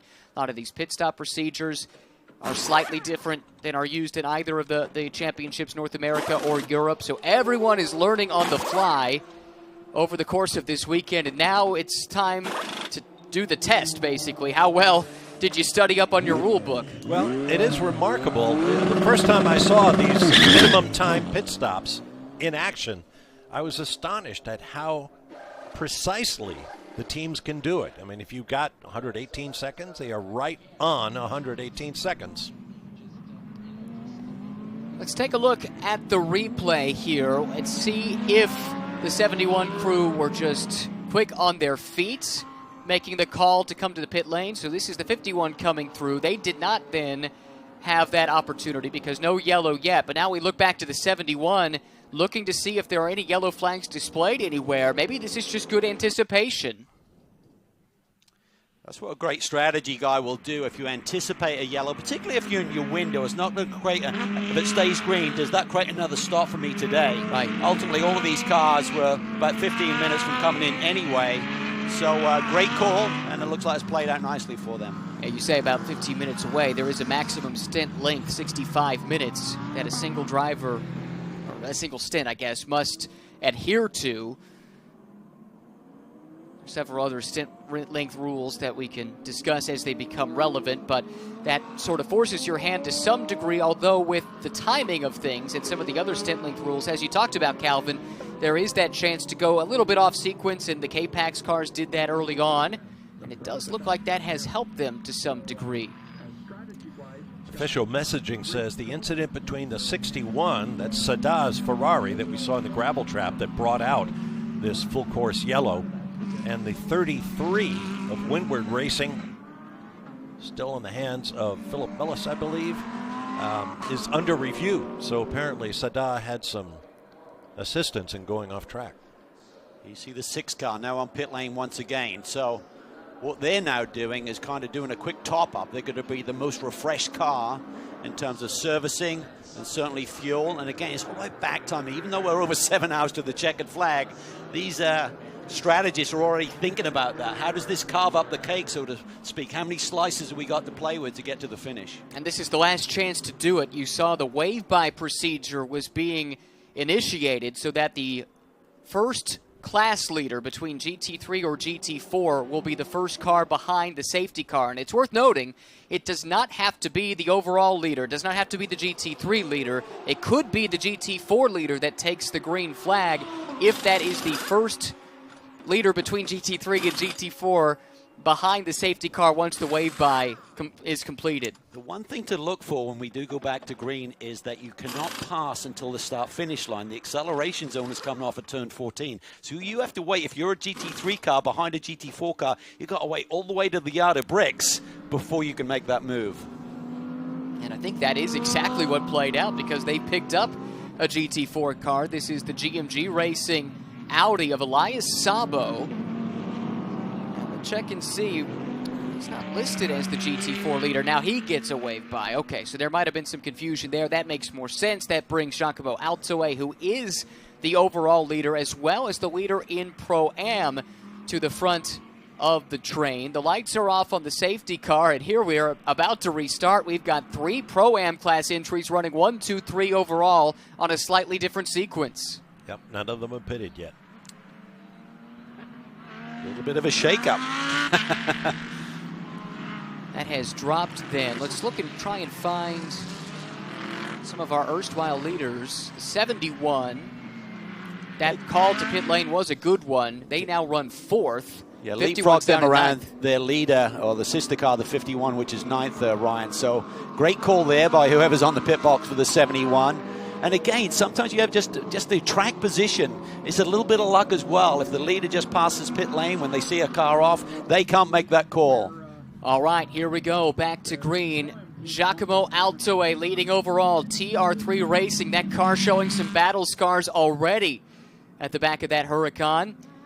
With nearly 1 hour gone by, here comes Altoe out of turn number 14, looking for the green flag. The restart from our second safety car period of the race. Altoe scoots away from Kenny Hobble, George Kurtz, and then the leader in the pro class, Alessio Rivera. Watch there, side by side, Bob. You got to be careful. It was almost a pass before the yard of bricks. A little bit deeper in the pack. Yeah, that was the ACA ASP car moving to the inside of the crucial car. This is scary stuff here. Rivera trying to deal with the Pro-Am car of George Kurtz from DXDT Racing. He looks to the inside. Looks like he'll get that pass made. This is where a spotter is so important when you're going side by side, particularly through this sector of the racetrack when you're twisting and turning, changing direction so frequently.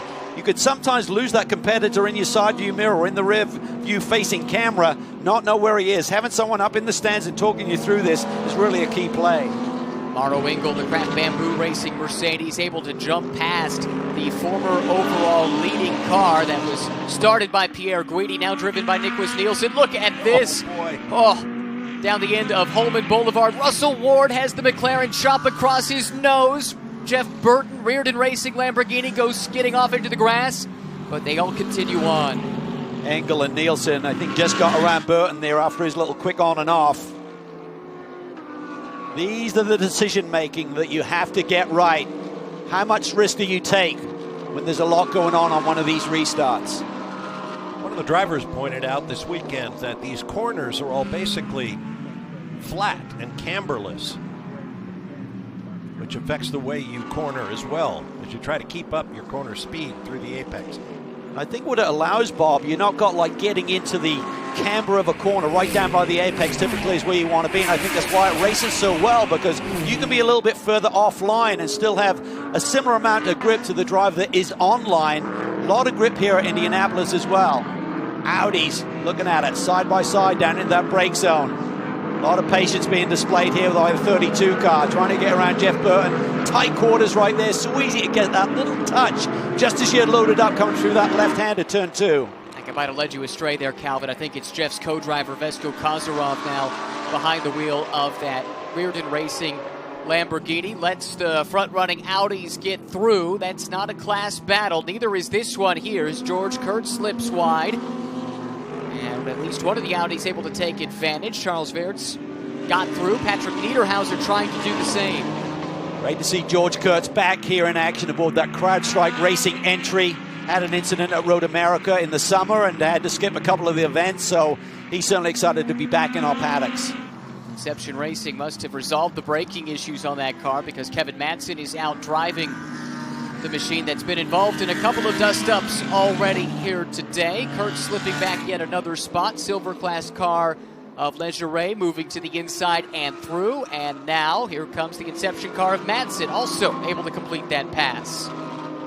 Gotta be so careful when you move offline and allow those faster cars through. That's where you're going to get the pickup on the tires. You kind of cut, it's almost like a cheese grater on these tires as the race goes on, and all that rubber, that excess little shed that goes off to the side of the track when you drive offline, it then snowballs on your tire and you don't have any grip for the next corner. Taylor Hagler started the Racer's Edge Acura. That's now being driven by the youngster Dakota Dickerson, putting some pressure on. Speaking of pressure, Nicholas Nielsen trying to get the spot, lost in the pit lane back, looking to go the long way around turn 1, but couldn't make the move stick around the Craft Bamboo Mercedes. Mauro Engel still driving. He is doing a double stint here to start the race. And everyone will have a different way of chopping up the drive time.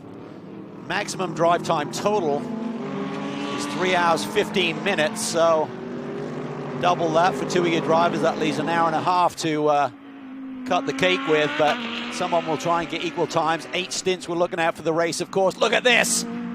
That is pretty aggressive driving there by Engel all the way down the left-hand side, and we're not even into the second hour racing yet. Well, he knows how fast the 51 Ferrari is. He watched it disappear a couple of times in that opening stint, so now he'll do everything in his power to keep it trapped behind.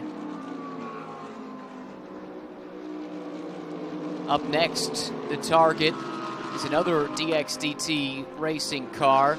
That one is down the order a little bit. Erin Vogel currently piloting that machine, and she'll slip to the outside. Ooh, but does she see Engel coming? I don't think so. She didn't. That really balks Engel. See if Nielsen can set him up and get the run through turn 14. Just to get back to the 3-hour event for the North American Championship points, the AM driver in a Pro-Am lineup had to start this race and do at least 90 minutes of running to suffice the regulations. So Erin Vogel started this race. She's going to be on a double. That'll be Michael Cooper taking over. before they get their third driver in at the start of the 4-hour mark. 1 hour complete at Indianapolis, the second running of the Indianapolis 8-hour. Engel able to slip to the inside of Vogel. Not so fortunate. Rivera couldn't make the same move, and that will cost a lot of track time and bring the Audis into the picture.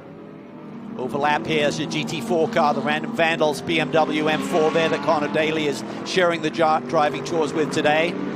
Excuse me, I said Rivera. That's actually Nicholas Nielsen. Rivera has passed Kenny Habul and now runs second overall. Giacomo Altoe continues to lead overall in the Pro-Am car from TR3. This is an introduction to endurance racing on this stage for Erin Vogel. She's done some long-distance racing, multi-class racing, but not at this level. And she's now mixing it up with a lot of the pros in these factory cars.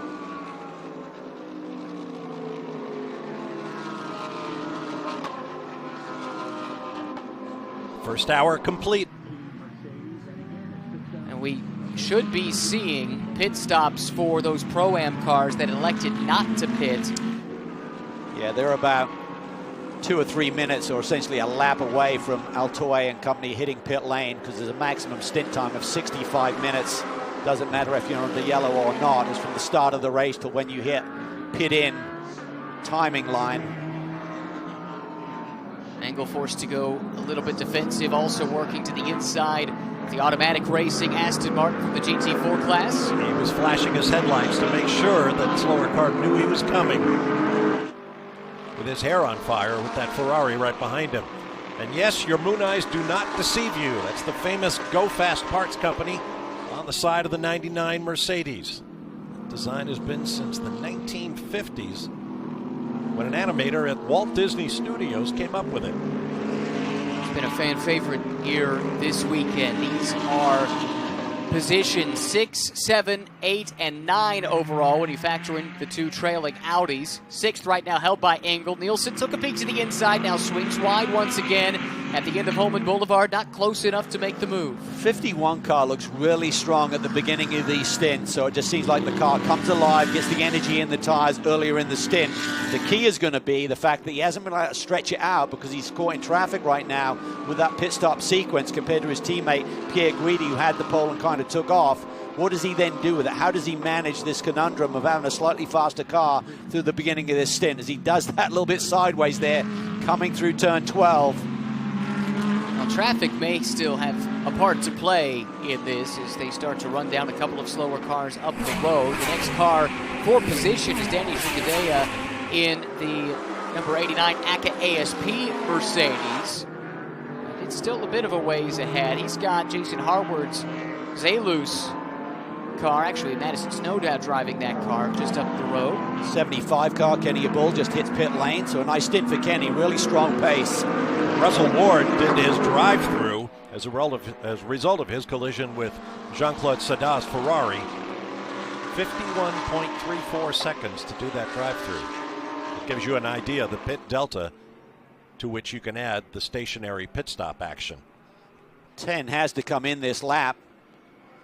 Giacomo Altoe, 65 minutes max. Timing and scoring is showing that he is not pitted. Might have a bit more fuel on board. By starting from pit lane, he didn't burn any fuel during those formation laps like some of the other cars, but it doesn't matter. There's still a maximum stint length. And just needs to be in the pit lane in order to stay safe from running afoul of those regulations. It's not like everything has to be completed, the service and everything like that. Hey, it's got a minute to do it, and the pit entry is coming up here in this sequence of corners, so that should be no trouble at all. Impressive opening stint from Giacomo Altoe. TR3 Racing spending some time at the front of the field overall, now makes his first trip to the pits here at Indy. And that's where that speed is arrested, right there. 50 kilometers an hour, 30 miles an hour. He comes down, and it costs you, we were told it's a 53-second delta, but you said one of the teams did it in like 51.3. I'm not sure if that's going to be an issue, in fact, because that would mean that you've sped to do it quicker than 53 seconds. See it coming up red on our timing and scoring line, which typically means a penalty. And with that pit stop from Altoe, that's allowed Rivera to swing through. So, of course, in playing that strategy to perfection to take the number 71 Ferrari to the front. The sister car right here. Woo, this is tight. Busy in traffic. He's cleared the GT4 cars. Not so for the Audis. It looks hectic, but cut down tire on the CrowdStrike Racing entry. George Kurtz behind the wheel when that traffic came through. Hits pit lane, cut down left front. Officials are calling for a drive-through penalty on car 71, the race leader, Alessio Rivera, for a pit stop violation. And they're reviewing the restart. Wow. That's a highly dramatic development for the race leader. Oh. Wow. That was comprehensive. So everything happening all at once here at the Indianapolis Motor Speedway. This is the pit stop for TR3 Racing. Giacomo Altoe started this race car. And we'll keep an eye on what's going on with the 71 car that currently leads, now being shown in the pit lane. So serving a drive-through penalty, a pit stop violation. Exactly what the violation was, I do not know, but the damage is being done as we speak. Drive-through penalty. What a arduous long crawl this must be at 50 kilometers per hour. And with that, how about this? Crucial Motorsports and Paul Holton now lead the race overall. Their first ever race for this brand new team. And Paul Holton, who oversees the operation, he now has this beautiful McLaren up at the front. Ben Barnicoat started the car, but coming under some pressure. Danny Juncadella right behind, and not much longer. We'll be talking about Maro Engel and Nicholas Nielsen, plus those two Audis. They're right there in the picture too. Top 6 all together in this shot. This is what's great about multi-class racing. You get a little shake-up with the yellow, and then you got the GT4 cars in the mix as well. Just makes it entertaining for us to watch. Fans at home, in the stands, and also for the drivers. You're always up on your toes. It never gets dull. There's always something going on. It keeps you alert, keeps you alive in this race.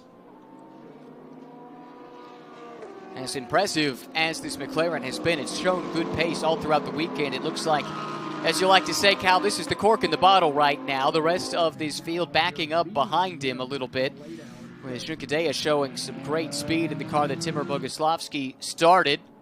Quick clarification on the issue with the 71 car during their pit stop. Improperly grounded during the pit stop, so the cars have to be grounded when refueling is going on. And that's one of those deals. They made that late call.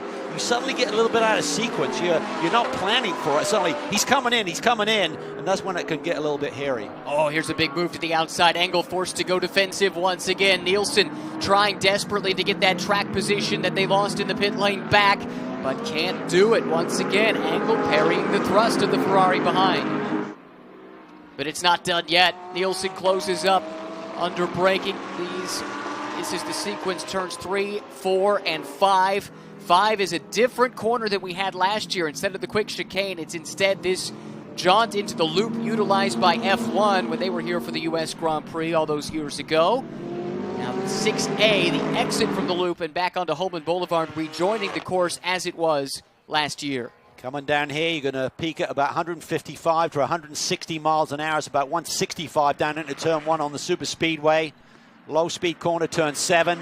Low gear. Some of the cars will use first gear, some will use second through that particular corner, about 60 miles an hour rolling speed. Beautiful rhythm through here. And this is turn 10. You can see you've got to be careful if you run out wide there and drop a wheel.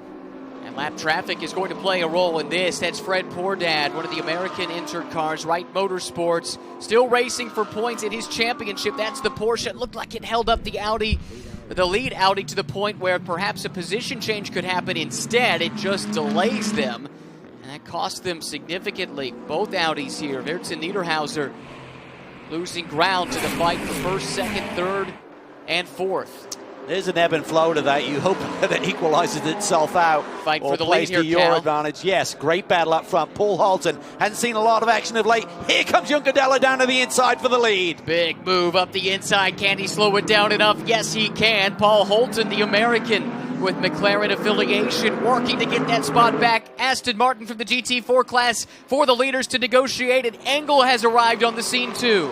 What a story for Juncadella. This car didn't even arrive at Indy until 5:30 yesterday morning, and here he is leading this race. ACA ASP.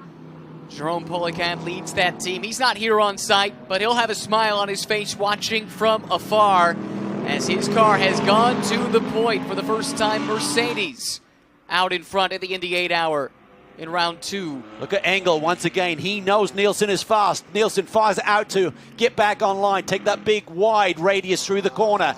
Can he cut back? Can he get alongside Engel? Engel driving, looking forward and looking backwards at the same time. Those moon eyes are looking both ways right now. The penalty for Rivera, by the way, has dropped him down to 12th, 34 seconds behind the battle for the lead. That's how costly a drive-through penalty is on the long pit lane here at the Indianapolis Motor Speedway. Juncadella to the point. Then it is the McLaren of Holton and problems for Random Vandals Racing. Big tire smoke from the left-hand side of this car. That's Paul Sparta, the team owner and co-driver. Did he just overshoot turn 1 and is rejoining, or is there something more nefarious? Wait and see how it develops. He certainly takes the cut through there, which will rejoin you in turn 3-4 sector of the racetrack. Self-pleases itself is really not a shortcut in terms of lap time. Audi's looking strong here with race pace as we expected. You mentioned the fact that the WRT team are the only team that ran here last year, Ryan, from Europe, and that really gave them a great heads up in terms of knowing what to expect with the rules package, the racetrack, the logistics. You just come in with that comfort factor. You're not exhausted as you're getting through each day in terms of dealing with all of the twists and turns and the curveballs, but slightly different regulation set. Meanwhile, for Ferrari, this is the first time that a GT3 488 has ever raced at the Indianapolis Motor Speedway, and they've been quick since the start of the testing session, certainly announcing their presence in qualifying. Nielsen working over Engel once again, but Ferrari, without much experience to draw upon, they utilized track data that they gathered at some Ferrari single-make events here at this track earlier this year, and a lot of simulation work based on that data to try and get them up to speed quickly, and it's paid off. It has. The car's been really quick here this weekend. Again, getting back to Pierre Guidi, took off from the pole position, and that lap he put together didn't look spectacular, but when you're looking at the lap time, boy, was it efficient. Monster lap here yesterday afternoon. Juncadella out in front. Holton dropping back to second. Engel runs third. Nielsen, Weerts, Niederhauser, the top 6. They're all there in this camera shot. Juncadella starting to gap it out a little bit, and Holton settling into a rhythm himself, able to keep pace on that lap with the race leader. Niederhauser gets around Weerts there. That was full position between the two Audis.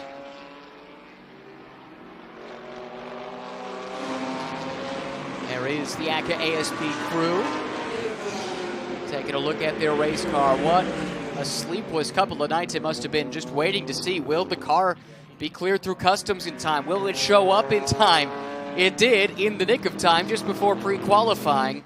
But I can't imagine the stress level of an event of this magnitude, let alone when you don't even know if your car is going to be in the garage in the morning. Yeah, and Stefan Wendel, the AMG Mercedes project manager, basically said, hats off to all our customer teams. They got a big helping hand from the CrowdStrike racing team in terms of loaning them a chassis so the team could kind of get in their groove a little bit. Drivers could get some lap time prior to that primary chassis arriving here early yesterday morning. Nicholas Nielsen suddenly has gone from hunter to hunted. He had been pressuring Engel and there had to fend off the attack from Niederhauser, who had just made up that position around Weerts on the previous lap, really on this lap early on. And that's a strong look from the Audi contingent. We expect them to come on strong as the race progresses. Well, the Audis are renowned for being very compliant. Big sweet spot with the setup window. Just really a well-balanced race car. And what that means is typically over a long green flag run, they're going to hold on to their tires that little bit longer. Engel can see that red Ferrari probing, looking for a way through. He gets defensive once again. Yeah, lap traffic too with GT4 cars very much in the mix. Matt Travis driving the Noah Sport Porsche that the leaders are making their way around. We've got Bimmer World BMW in the mix too. Matt Travis being split by GT3 cars through the tight, twisty turns 2, 3, and 4. There's no rest, is there? It is non-stop action here. We talked about it some yesterday, but Calvin, it is a stressful environment for those in the lower class, constantly looking in their mirrors, especially when they're embroiled in battles of their own. It's really difficult. It takes a lot of management, and that's where the experience really comes in, because you got to try and maintain pace. Think about if you're making a move on another competitor yourself, but really have eyes in the back of your head in terms of factoring in where those faster cars are going to attempt to make a move. Through the course of the weekend and the practice sessions, you start to get into a rhythm. Okay, they're going to be stronger than me here. Expect that driver to go down to the inside, but you know from the other end of the spectrum, those faster cars, they can suddenly feel like this is go time. I've got to make up that gap right now, and they may surprise you by making a sudden move and making a move into a corner which you did not anticipate. Maro Engel, the native of Germany, now living in Monaco with extensive experience to draw upon, has the young Nicholas Nielsen behind him. It's been a great couple of years for Nicholas, the Danish driver who came up through single-make Ferrari racing and grabbed the eye of the Ferrari GT operation. They've been fast-tracking him through the ranks, and it seems like everywhere they put him, he wins. Yeah, and that's impressive. And, you know, we talk about Ferrari Challenge in terms of it being a training ground. See a car smoking just up ahead of these two. As Juncadella has taken off here a little bit, opened up the gap to just over two and a bit seconds. But yeah, it's rare you see someone coming out of Ferrari Challenge and basically a pseudo factory driver now, right, for Ferrari? Yeah, exactly so. But that speaks to his skill. This is more issues for Random Vandals Racing. We saw this car with some smoke a few minutes ago, and whatever the repairs were, it does not appear that they have worked. He's got a suspension issue there, I think. It's kind of must have had some contact, and either the wheel is pushed further back or the fender is further forward just behind that left front. It's the car that IndyCar driver Connor Daly was set to drive later on in this race. Hopefully they can get those issues dealt with, and they can at least continue on for the duration of the event. Should also mention problems for the 04 DXDT Racing Mercedes. George Kurtz took that car back through Gasoline Alley into the garages. They had an issue running over with some debris from a flat tire that took out some electronics, and so they're trying to get that fixed and back out on the racetrack. Settling in a little bit, found a nicer pace and rhythm. Not quite as frantic as it was for the last 10-15 minutes. Big change might be that Paul Holton should be under pressure here very soon. He's given up some time to Engel, Nielsen, Niederhauser, and Weerts over the last few laps. And at first glance a moment ago, it looked like that was awfully close. But as that closes in, here we have ourselves a different battle for 7th overall. The leader in silver, the Santilak Junior team.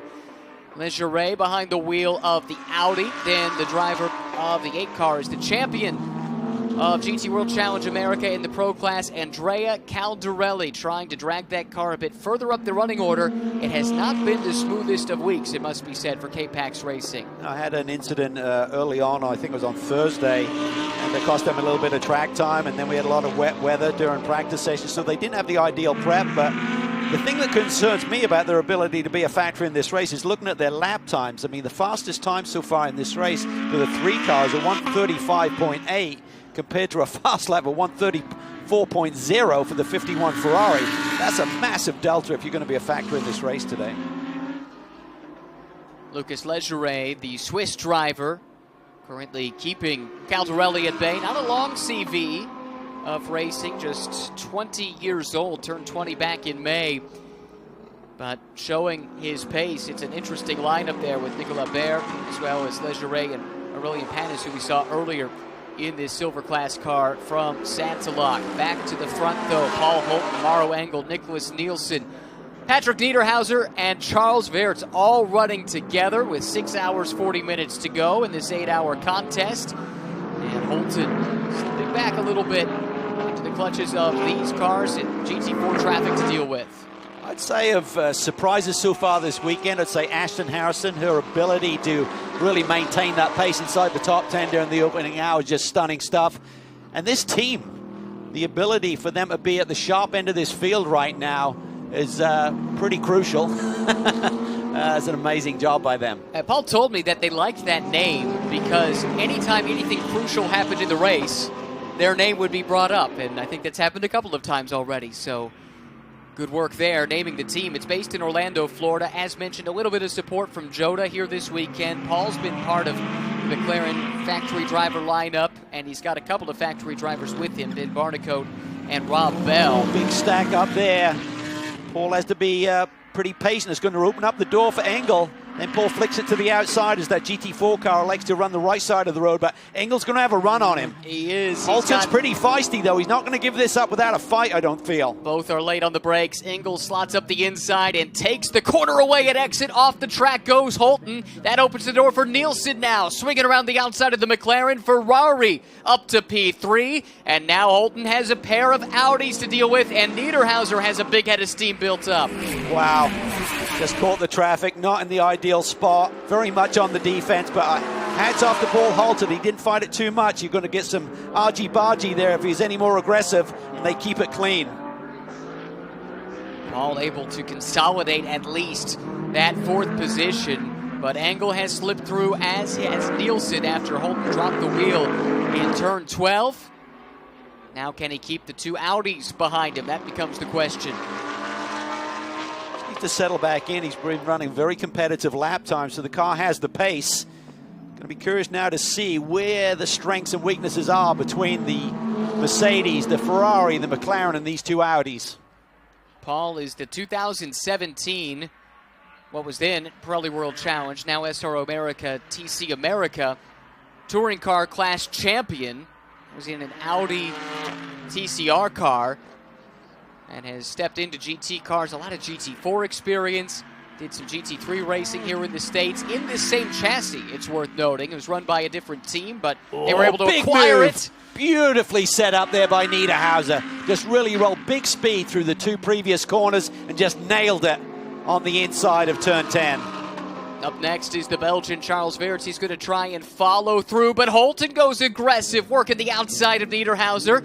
This time he keeps all four wheels on the paved stuff, but here comes Weerts around the outside. Can he keep it four wheels on track? Only barely so. Couldn't quite make it stick. That was beautifully set up by Niederhauser there. Took him three corners to just roll a little bit more speed. I was watching the comparison down the straightaway. They seem pretty even. Audi into the brakes, so maybe a slight edge, but then it was just carving those corners a little bit more effectively than Holton was with his McLaren. Niederhauser, Swiss driver, the 2019 GT Masters champion in an Audi, has been doing a lot of GT3 Audi racing over the last several seasons, showing his quality.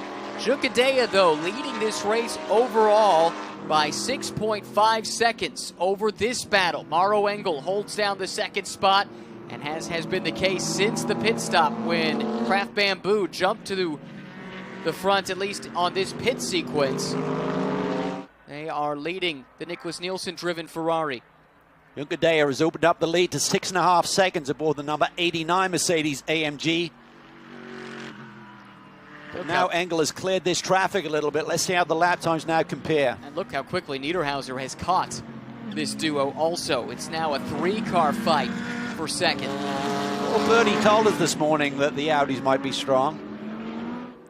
That has been the rumor throughout the paddock, that perhaps we haven't seen everything that the Audis have to bring to bear, and we're starting to see the strength of them. One of them, it's worth noting, was eliminated from contention. Boy, that was close in the GT4 traffic for Weerts. That separates him a bit from Holton. I love this battle. This is going to be great. This is going to be awesome. Engel, Nielsen, Niederhauser. Three different manufacturers going hard at it here for his P2 on the road. Nielsen looks to the inside, ducks back in line. Not close enough.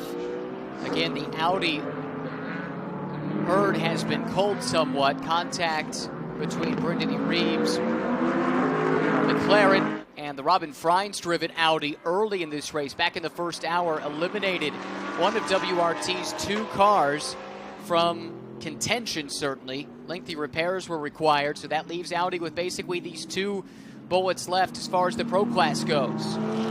Beautiful racecraft here amongst these front-running drivers. Engel's been on top of every move that Nielsen has thought about making, and before that, his teammate. Nielsen, Niederhauser running third and fourth. Engel out in front of those two. And Niederhauser might have the best car on the racetrack right now. He's running, that last lap was a 136 compared to 137s for the two cars ahead of him. Juncadella running in the 136 bracket. Hard to take too much into that, though, because traffic is such a huge factor in this race. Arguably more so than at the Total Energies 24 Hours of Spa, simply because there it was all GT3 cars, admittedly a ton of them. Right. But here you have the GT4 cars with a much lower performance window to contend with, which means the traffic is a constant. It's constant, and it's also bigger delta between a traffic lap and a non-traffic lap. So this will be a good indicator here. But last lap, Juncadella across the line at 135.8. The chasing pack, 136.5s and 36.6s. So that's 3/4 of a second advantage that he has. As here comes the move down to the inside. Holton has to give it up. Charles Verrett's able to make the pass stick. The WRT driver up one more spot. Now moves up into the 5th position, bumping Holton back to 6th. Closing in on 6.5 hours remaining. Opening 90 minutes or so of this race have been fascinating. A couple of safety car interventions that shook up the running order due to strategy. We should note as well, Alessio Rivera on a bit of a comeback drive after the pit lane infraction led to a drive-through penalty. That dropped him back to 13th. He now runs 11th. That's the car that started on pole and is now 40 seconds behind the race leader. This is not done yet, is it, Calvin? Mauro Engel, Nicholas Nielsen, Patrick Niederhauser. The overall leader, though, Danny Juncadella right here. Spanish driver from Barcelona. Working his way through the GT4 cars. ACA ASP Mercedes. He wasn't even supposed to be here this week. Felipe Fraga was supposed to drive this car. He had some visa issues getting into the country, so Danny got the late call up. But so many of these factory drivers are literally plug and play. You just put them in and they get the job done. Came up just a little bit short in the pursuit of the GT World Challenge Europe Endurance Cup this year, did Juncadella. Was teamed with Raffaele Marciello in that endeavor. Raffaele will be in this car once again a little bit later. But just did everything in their power to try and win that championship at Barcelona last weekend. Couldn't quite take it away from the Spa-winning trio. Ultimately, second place in the standings for Juncadella, Marciello, and company. I think all throughout the SRO series around the world, it's been a great season of competition. It has. Certainly true in the North American Championship, where this car won the championship. This is your champion-elect car, I guess you would say, from K-Pax Racing. Andrea Caldarelli and Jordan Pepper have dominated the American Series throughout the course of the season, winning all but a handful of races. Admittedly, the field was not huge in the pro class, but they comprehensively beat their sister car, and that's what I think everybody had to take notice of. But this car has not been as fast as anticipated, and maybe that shot gave us a clue as to why. It does not look like a happy car to drive. Yeah, there was a big correction there as he got back to the power. This Lamborghini, they're fabulous cars up close. They started out with the one-make series many years ago in North American racing. Then bit by bit, they came into GT racing. The cars have gotten better and better. The driver lineups have come to grips with the cars better, you might say. And they are stout, and now worldwide they are a factor, racing against the Audis and the Aston Martins and the Ferraris of the world. The established GT brands, right, that have had a long history of customer racing.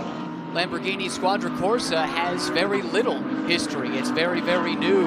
So Giorgio Sana, who heads that up, I think deserves a great deal of credit because, yes, Lamborghini certainly a big-time player in the GT3 world at this stage. Here is a brand new car in the GT4 world at the moment. Kevin Conway, former NASCAR Cup Series Rookie of the Year, piloting this machine. He and John Jesbray teamed up to win the Pirelli GT4 America AM Class Championship this year, winning at least 1 out of 2 races every single weekend. They swept the weekend here at IMS, and they've got a hired gun as part of their driver lineup this weekend with Jack Hawksworth, ex-IndyCar driver, and Toyota/Lexus factory driver effectively in that car.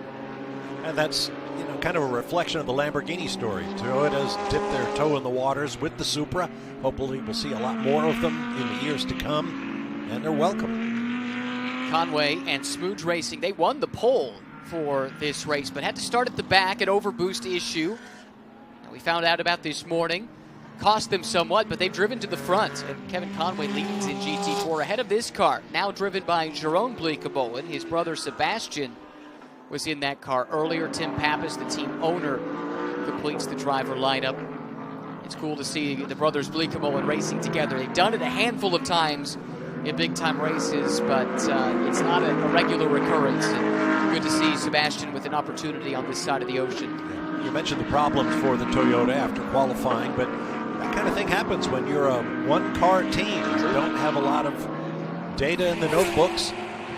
Really kind of feeling your way, but of course you're on the limit, 10/10ths everywhere, so these things will happen. But they're certainly representing well today.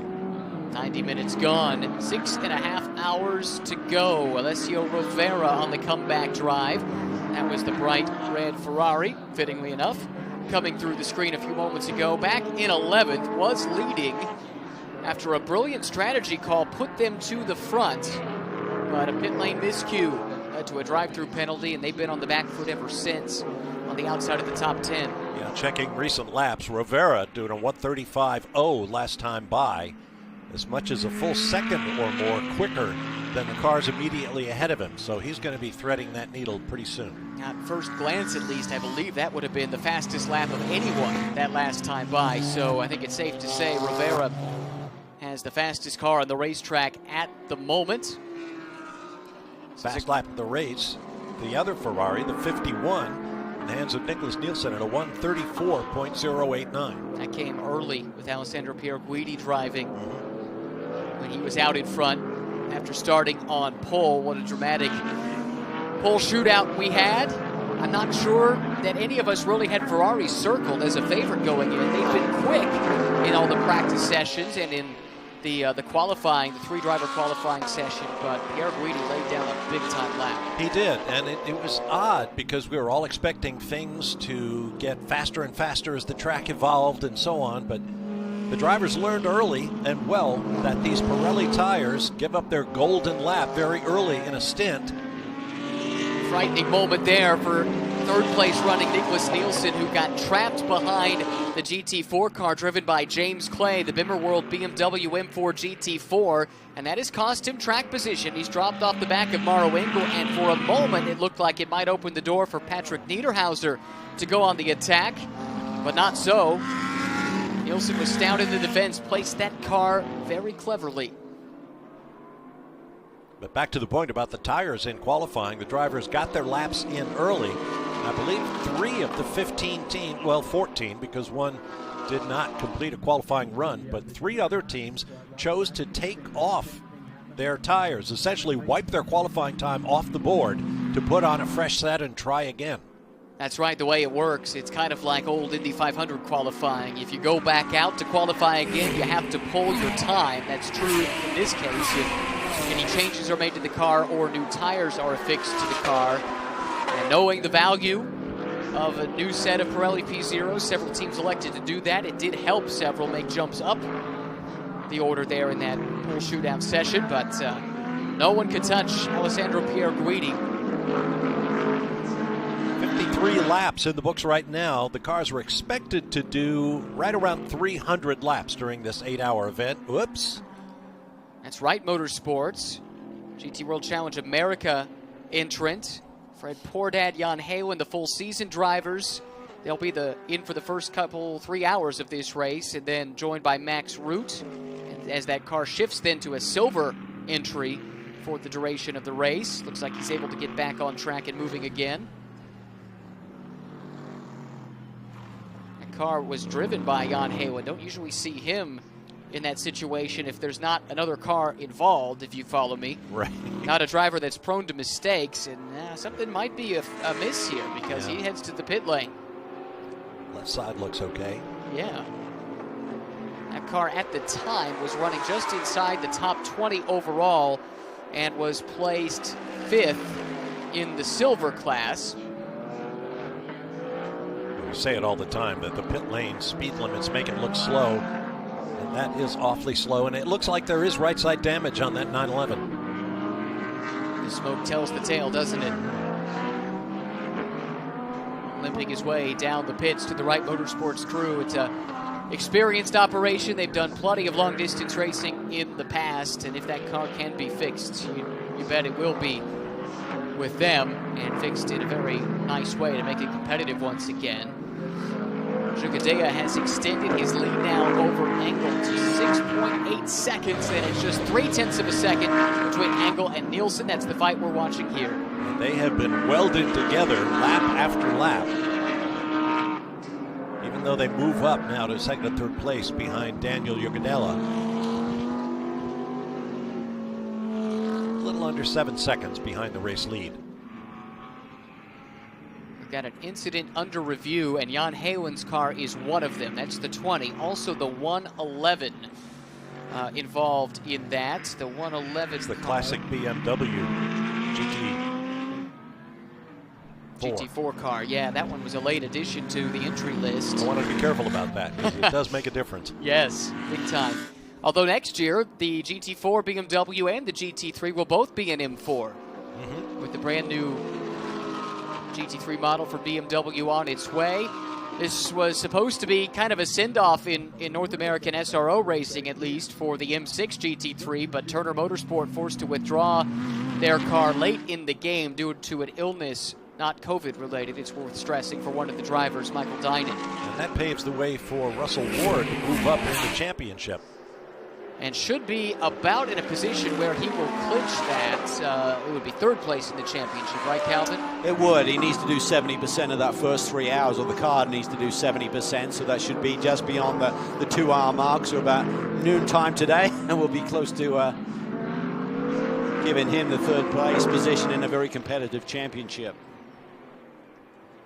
Patrick Niederhauser, the third car in line, the red, white, and blue Audi, took a look down the inside of the Ferrari. He looks menacing. He's really carving the corners. The Audi is looking super strong. I think Nielsen is frustrated. I think he has a little bit more lap time than Engel, but Engel has been super defensive. He's done it in the right way. He hasn't been reacting to the moves by the Ferrari, being more proactive, which we have to do. You can't suddenly have a car going down to a different lane on the racetrack and you just cut across at the last moment. As long as you lead the way, so to speak, you're perfectly entitled to drive on any part of the racetrack you want. Just do it first.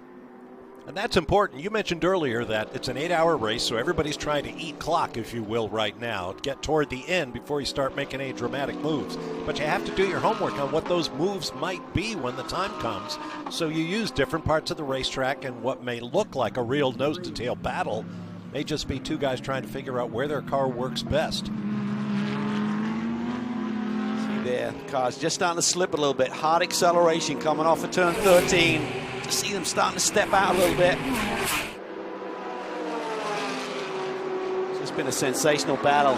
Jugadea up front. That gap has kind of stabilized now at 5.3 seconds. So he got that lead and just got a better run through traffic than some of the others who are giving chase. I have to feel that Nielsen, the fact that he stayed right glued to the tail of this Craft Bamboo number 99 entry, he may have a little bit more pace, but hasn't been able to show it like his teammate did in the early stages of this race. That is close. Really close there with the GMG Aston Martin. Still under green. Trent Hinman behind the wheel of that car where Jason Bell took it to a GT America GT4 championship win yesterday.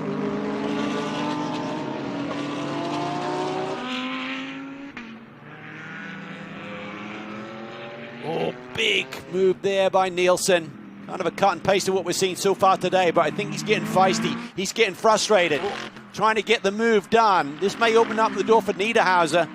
The Audi's going to try and make a move there. This is turn 10, setting up for. Love these aerial shots. Really puts the track into perspective. Yeah, those are great shots.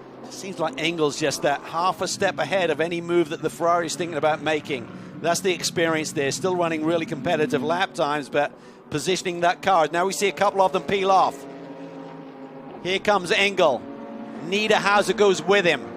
Yellow is out. This is why they're hitting pit lane. This could be huge. Juncadella stays on the racetrack, so he didn't have the opportunity to pit. And as we saw earlier, those early pit stops certainly paid dividends for the teams that caught a little bit of a break with the timing of this. Car stays on the deck initially. Refueling has to happen first. Full fuel load is about 40 to 42 seconds. They will not be out of fuel. I would imagine 30-plus seconds of fuel. Here we see the safety car out there, the Lamborghini Urus. And there is Danny Juncadella. He's going to say, oh boy, we caught an unlucky break there. Yeah. And he cut some fairly slow laps relatively up in the 138s before that yellow came out. So I think he would have liked a pit stop. Can they refuel on the jacks? Might save a fraction of a second? It has to be on the ground. Okay. Yep. And grounded. Grounded, that's what the 71 Ferrari got, because if you're up in the air, they're gravity-fed tanks, they're not pressurized, so it'd be a bit of an advantage in terms of the drop down into the car. Yeah, shorter run. No passing behind the safety car.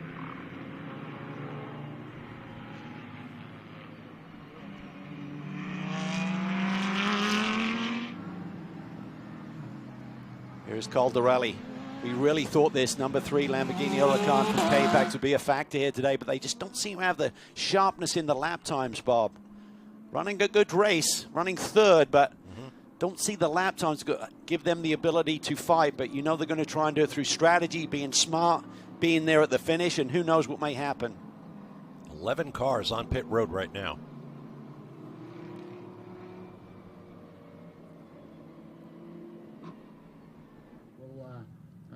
Wait and see how this one plays out. I think with the timing of this, that Juncadella has to take the pit. Deep into this run, can't afford to stay out there. Here they come. Here comes Juncadella, here comes Nielsen. So this should really play into the hands of those early pitters, because if they can get out and run at speed versus these cars that come out and are going to be behind the safety car train, that's going to be the delta. That's going to be the difference. These cars leaving the pits. That's the key. Pit lane staying open and allowing you to get out before the safety car gets there. So they should have the advantage when we go green. Can't see the recovery site, so we can't be sure how far we are from that green flag. See all the lollipop men out in the pit lane helping their drivers find their pit stop. Very limited numbers of mechanics and other assistants allowed out in the pit lane in the name of safety. Yeah, essentially you're allowed a car controller, someone who can wave you in, then 4 mechanics. But it kind of builds from there. You got tire technician, brake technician, data can be plugged in, things like that. So it turns into a pretty busy pit box nonetheless. Of course, you could have a driver out there ready to change with his teammate.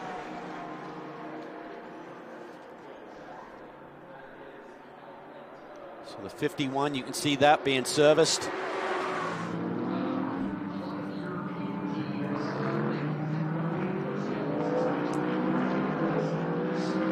Looks like the Crap Bamboo car able to stay ahead of the Ferrari. That's crucial in the running order here.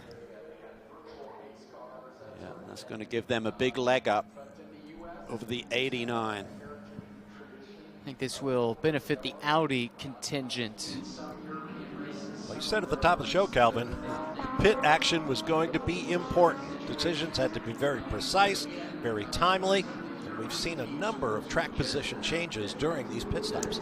Well, it's just anticipating. We saw that with the 71. They made a brilliant call, but then didn't ground the car, so they had to do a drive-through penalty, which really scuppered their chances of making up some ground. And then sometimes it's just the luck of the draw. Juncadella was by the pit in, and sometimes the stewards will try and protect the leader. And that didn't quite happen here today, so the second and third place cars were able to duck in. And looks like the winner here is this car, the 25. Now it's Marcus Winkelhock driving. And if you look right behind, that's the Craft Bamboo car that spent some time at the front. The other Audi behind that. So it appears that the big winner in this sequence with the timing of everything is the car that now has one-time Grand Prix starter Marcus Winkelhock piloting behind the safety car. One historic start. That's right. In fact, he started in that same race from last on the field in his Spiker, I should say, and first in the field on a full restart from the starting grid. They went to wet tires with clouds overhead. At the end of the formation lap, no one else did. Race starts with Winkelhock at the back. Clouds open. Everybody goes off, dives for the pit lane. Start is called off. Winkelhock leads on the restart. And became the only driver ever to be first and last in the same Grand Prix. From standing starts. Amazing. We've got the GT4 leader making a call to the pit lane. We saw the Toyota Supra. It's the one flashing its lights there. It's had a great run so far. Second place in class is actually right behind Black Swan Racing Porsche Cayman. And there is a little bit of a secret weapon for the Smooge Racing team here this weekend. Bill Riley has arrived today. He's the one calling the strategy for that car. Needs no introduction to a North American audience, but has been building and campaigning race cars, calling the strategy for many, many years. And his pit crew, which has a lot of experience, it also is going to be servicing that car here today. So they should not have any pit lane miscues. At least you wouldn't expect so with a crew of that pedigree. One thing I'm confused by, guys, looking at the pit stop minimum times here, the 25 car got some track position, but it's showing on our data at a 155. Well, the minimum on a long stop is at 158. So we'll try and get some clarification on that. That's kind of in the no man's land. You're not allowed to be between the 80-second mark and the minute 58-second mark, and these are at 155.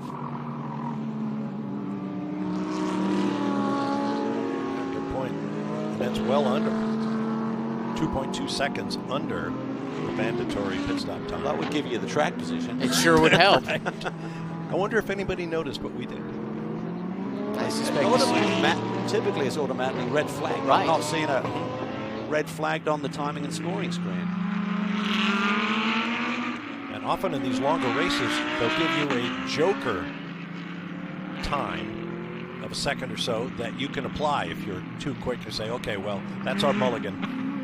But it's 1 second. Right. You're not allowed to do it cumulatively. Still, so right. He's 2.2 seconds underneath the minimum in my eyes. But again, I think we're all learning these regulations here this weekend. A bit on the fly. We try to do as much prep as we can, but that to me stands out a little bit. We'll see if we can get clarification. Well, it's so different from all of the other races we covered during the course of a year. The timing has been good, too, for the two, of course, Ferraris. We've got the 71 running 5th.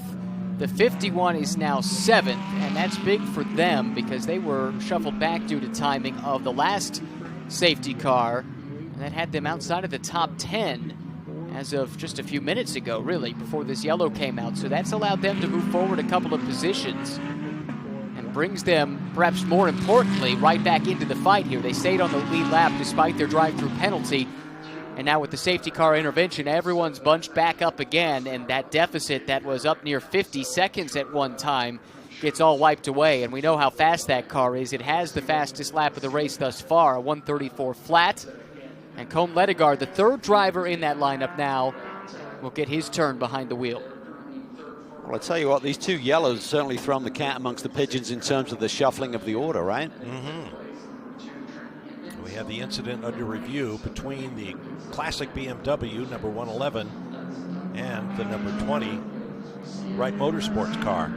And I got word from both of those teams that those cars have both gone behind the wall. I know it's suspension damage in the case of the Wright Porsche. They're working on fixing that and trying to get it back out on the racetrack. Not sure exactly what the issue for the 111 is, but I suspect it has something to do with this incident that is under review.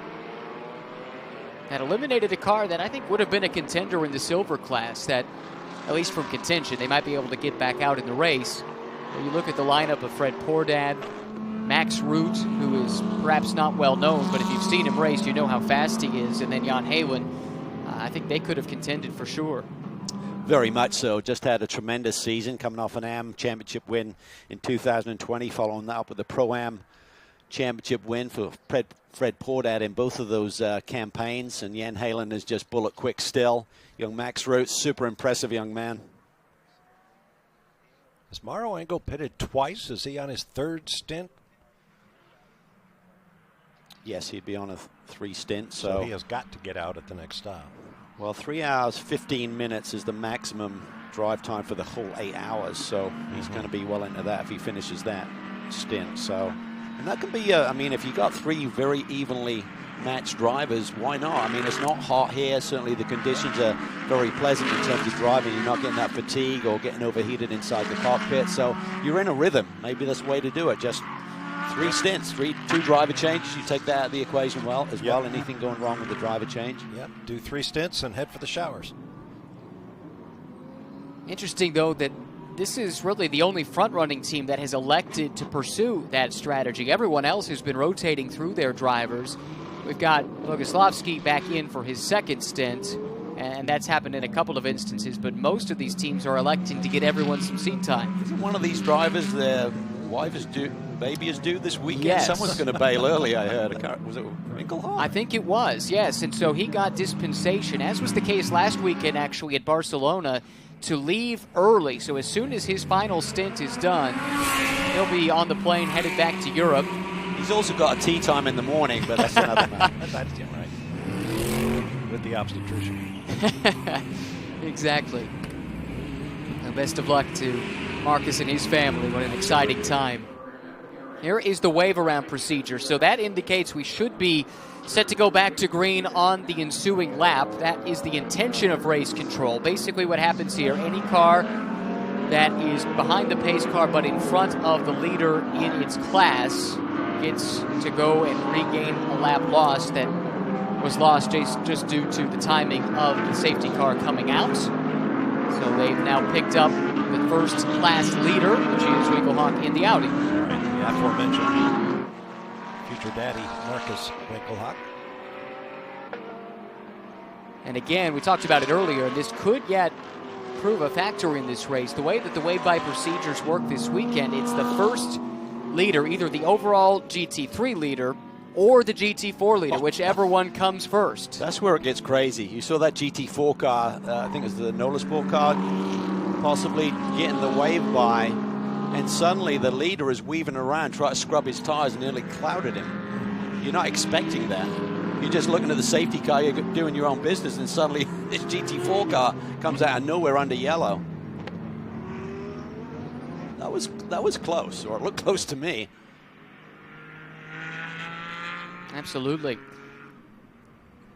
Lights are off on the safety car, getting ready for the restart. Closing in on 2 hours complete out of the 8 scheduled for the Indianapolis 8-hour second running of the North American leg of the Intercontinental GT Challenge at this venue after 3 out on the West Coast at Laguna Seca. And a huge grid of cars. 39 took the green flag, 41 entered. A couple of casualties before the race deprived us of seeing all 41 racing here this afternoon, but it's still a beautiful panoply of colors, great diversity of manufacturers, the sounds, the smells, the looks of these race cars, all different. Putting on a good show here so far as the safety car accelerates away. It will be Marcus Winkelhock and Audi out front here on the restart, with Mauro Engel in for his 3rd consecutive stint to start the race for Craft Bamboo Racing. Right behind, here they go, accelerating up onto the front straightaway. And Mauro Engel had a notion. He was right on Winkelhock's bumper. Winkelhock managed to draw away just a little bit, but there's Engel right back on him as they head for 1. And he's very much in a rhythm. Winkelhock, this is really his first hot lap, so to speak. So he's got to find that groove quickly before Engel pounces. And a GT4 car was released from pit lane right into this restart. I think that's something they were trying to avoid because of the way the rejoin happens here at this track. It doesn't affect the top three, though. Winkelhock able to make good his escape here in the early going, and now it's Engel coming under pressure from Weerts. Yeah, Winkelhock able to light the fuse pretty quickly here, and that's what amazes me with these guys. Just haven't seen any action today. First lap out of the pit, after the green, excuse me, and away he goes.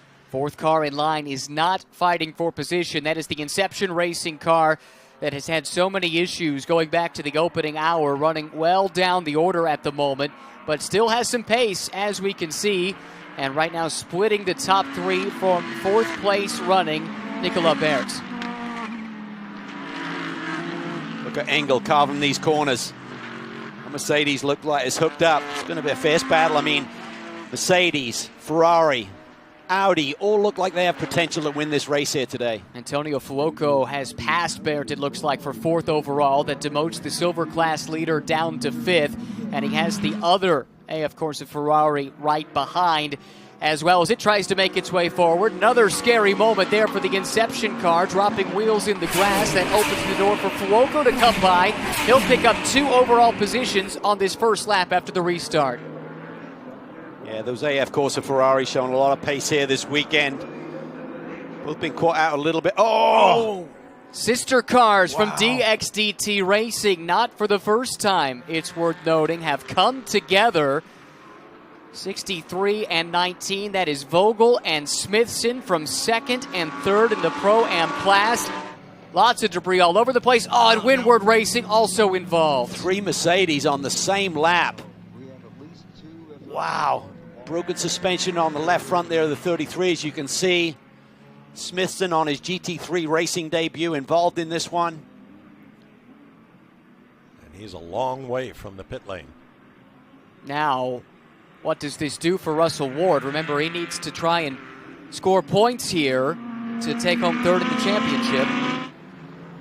70% race distance is where he needs to get to. That's the heavily damaged Windward car. Big move up the inside and contact here between positions 2 and 3. Engel goes around off the nose of Charles Weerts, who is stuck in the grass. Chaos erupting at Indianapolis nearly 2 hours into this race. Wow. What's going on? Suddenly got a little bit crazy here amongst some of the fancied runners. Yeah, Weerts able to drive away. Still no notification of a safety car deployment. This is a replay, Calvin. Yeah, just big commitment there, and I don't think Mara was expecting it. Weerts on debut here in the States, so that's disappointing. This was a really fast car. How much damage is on this yellow Craft Bamboo machine as he makes his way back around the racetrack? Does he dive for pit lane or stay out? If it's not too dramatic, he may try and feel it out a little bit before he makes a decision. Yeah, 99 is back on track, so hopefully no damage to the car.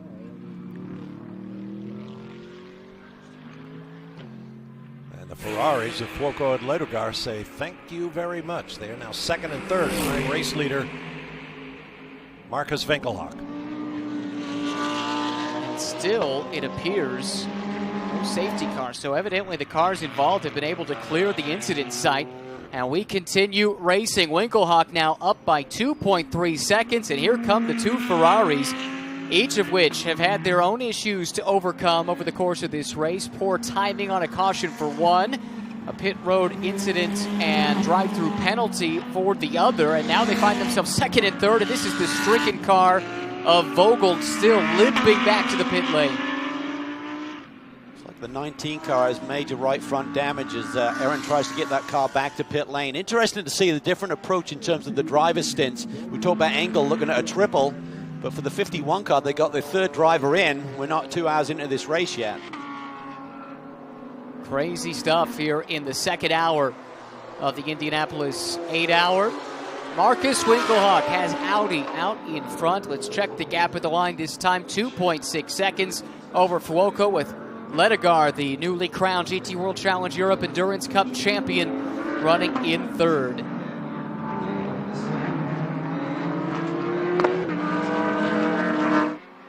Winkelhock by nearly 3 seconds now.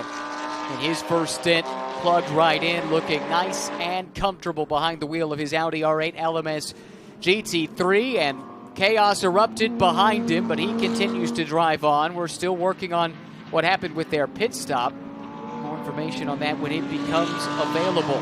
Winkelhock here onto the back straightaway. Holman Boulevard down here to turn 7. We are coming up for our North American audience on beginning on network television. So for the European and worldwide audience joining us on the stream, be aware that we might be doing some recapping of things. That's coming up here very shortly. Marcus Winkelhock currently leading over Antonio Fuoco at Indianapolis.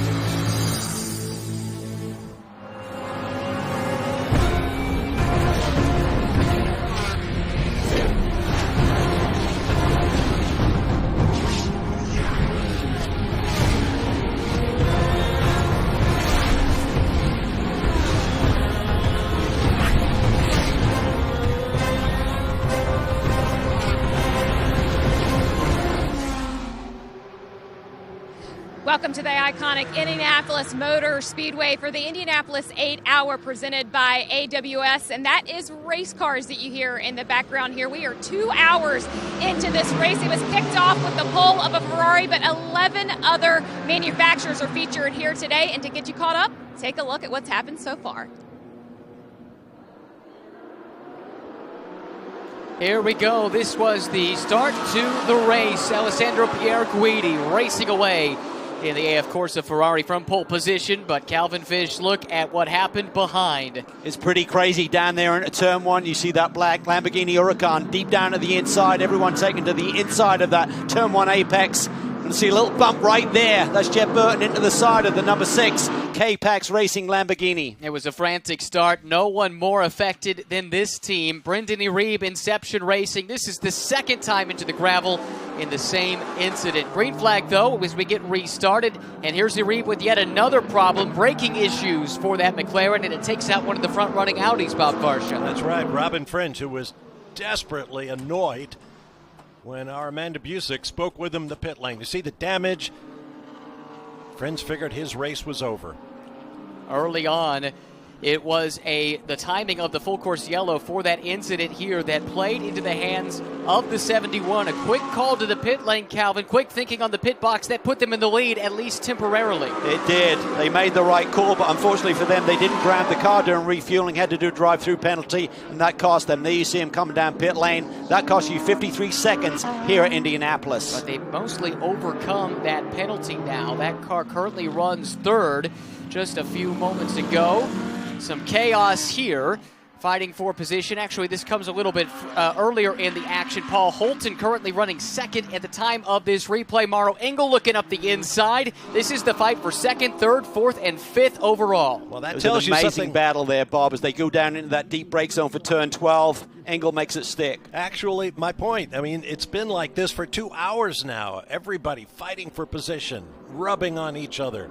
This is a wide, grippy racetrack, and yet everybody wants the same piece of it. It's been a frantic fight all throughout the field, and we've got the multi-class aspect of it. This is contact between the GT4 class BMW and the GT3 class Mercedes. And just moments ago, to bring out the most recent bit of controversy, contact there, Charles Verts into Mauro Engel as they fought for a podium spot. Yeah, a bit of a desperate move there, getting down to the inside. Engel had done just a great job of defending that second position on the road for many, many laps, and he gets turned around. Not sure the damage on that Mercedes at this point in the race. Second and third place cars being taken out in that collision. Neither of them running with any particular speed at the moment. Mauro Engel has continued on, currently in the 12th position overall, 8th in class.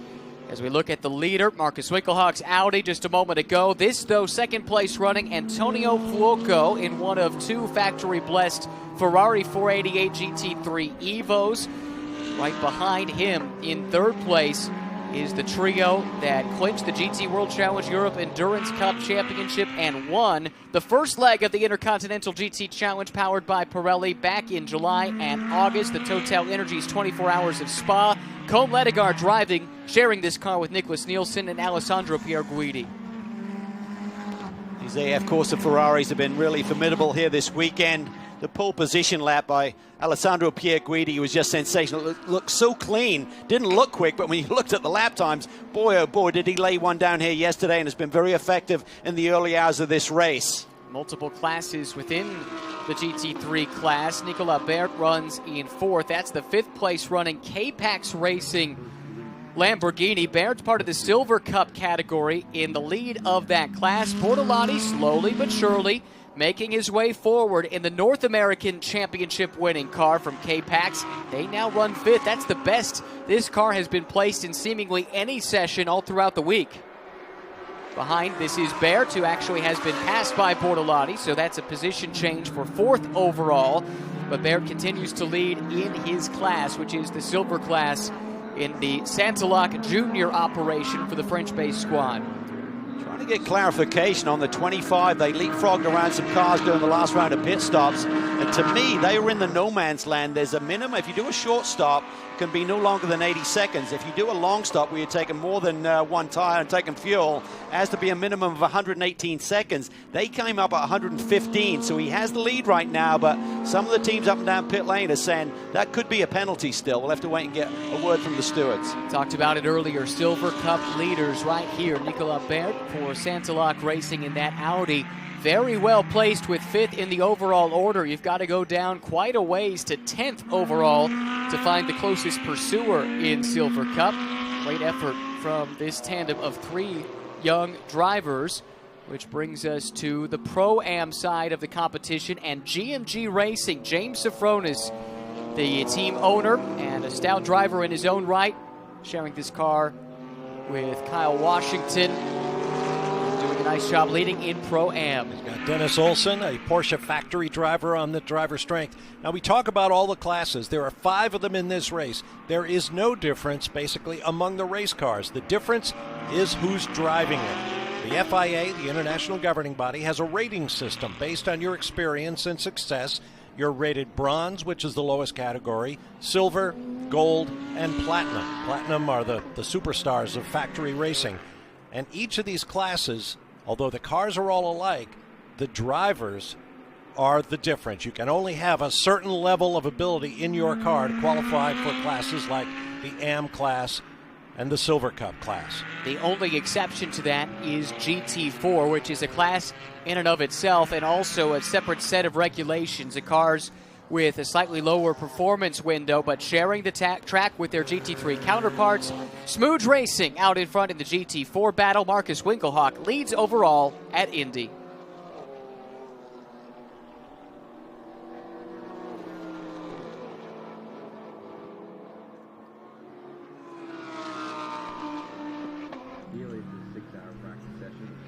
The race rages on across 5 different classes here at the Indianapolis Motor Speedway. Marcus Winkelhock out in front as we've crossed past 2 hours complete. He has Audi at the front of the field for the first time for any considerable amount of time, at least, thus far in the race. And I think this is a key story of the first couple of hours of this race, and may be so when 8 hours are complete. Audi came here gunning for the Manufacturers' Championship with a powerhouse lineup of 3 cars loaded with factory talent. 2 of those 3 cars have been significantly hampered. Robin Fringe was involved in a collision in turn 1. Charles Wirtz had his contact with Mauro Engel and fell deep down in the field. So Marcus Winkelhock is in the, call it the only surviving Audi out there on point. It's a lot of attrition early on here, Calvin, for the Audi team that has been maybe one of the favorites within the paddock. Here we got a message from Race Control, a pit stop under review. Calvin, you've been all over this story. Well, I couldn't understand when I looked at the stop times for the guys that he leaped around. How was he able to do that? And it looked obvious to me. Typically, it shows up as red on our timing and scoring page. It did not. So I believe he was 2.5 seconds underneath. You use the 1 second joker, you still have enough in hand there. So we'll have to wait and see if they make the call on this. Very strict rules and regulations about what you can do and for what amount of time during these pit stops. It's easy to run afoul of them, but you would expect a team of this one's experience, and certainly with Audi's experience in these big-time GT3 races, to be on top of it. Well, most of them have a little piece of software in the cars where there's a readout, and that will tell the driver if they're ahead of that time that they have to meet. So maybe he was just doing some other things, got released from the car, and typically if you're just running down pit lane at 50 kilometers an hour, if you get released at the right time, you were good to go. So from Marcus's perspective, he probably thought he was in good shape, but we'll have to wait and see whether this lead will go away from him. We get our messages from race control, and right now that message board is very busy. We have the pit stop review for the 25 Audi, and they have 2 collisions among 5 cars that they're also reviewing, so stand by. Everything we see now could very well change, and do so quickly. Overall leader overhauling the GT4 leader. That gives you an idea of the difference in performance between these 2 classes. Marcus Winkelhock out in front, but under a bit of a cloud. The sword of Damocles dangling over this Audi with the pit stop under review.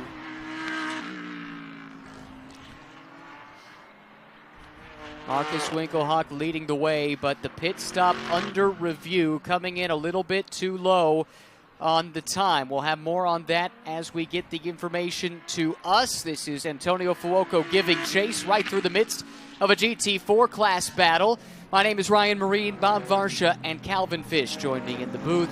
Amanda Busick is in the pit lane. Thanks so much for joining us for the second running of the Indianapolis 8-hour. Just over 2 hours gone by.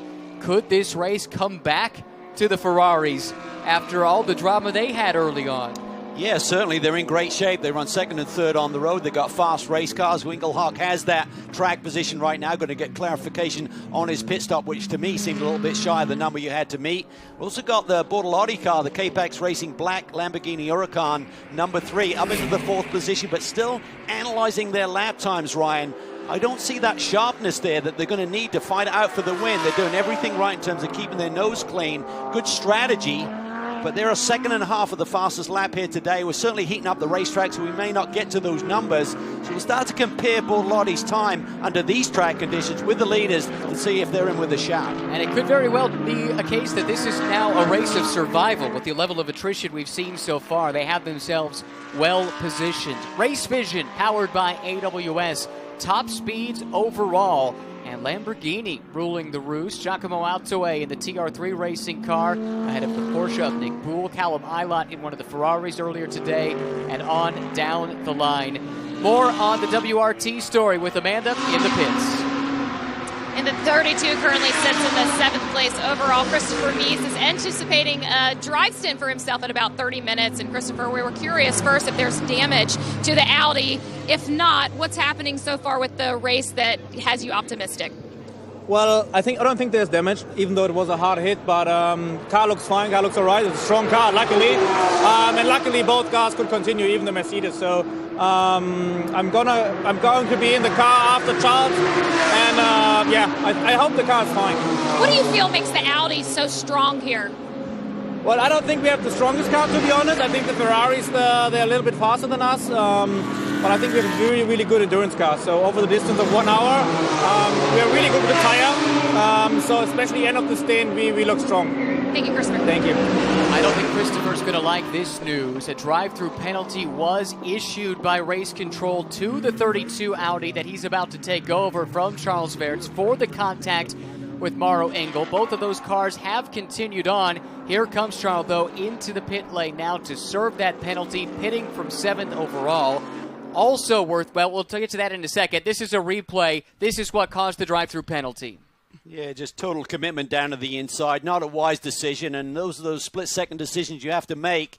Weerts was on the charge there. He had his head down, but just totally took out Engel. And this young driver certainly has a history of maybe being a little aggressive, but super quick. But you've got to manage that and temper that enthusiasm at times. He was very strong at Spa earlier this year in Intercontinental GT Challenge competition.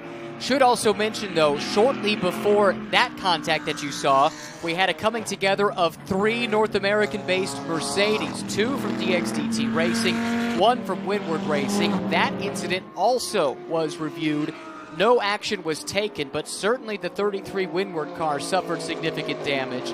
Not sure just how bad it was for the 63 from DXDT, but I did get confirmation from that team that the number 19, Aaron Vogel, had been doing the driving. That car has been withdrawn from the race. The damage too significant for the number 19 car. That's a shame. They had high expectations here. Great team, great driver lineup. Aaron Vogel has really done a nice job this year of mastering GT3 machinery alongside her regular teammate, Michael Cooper.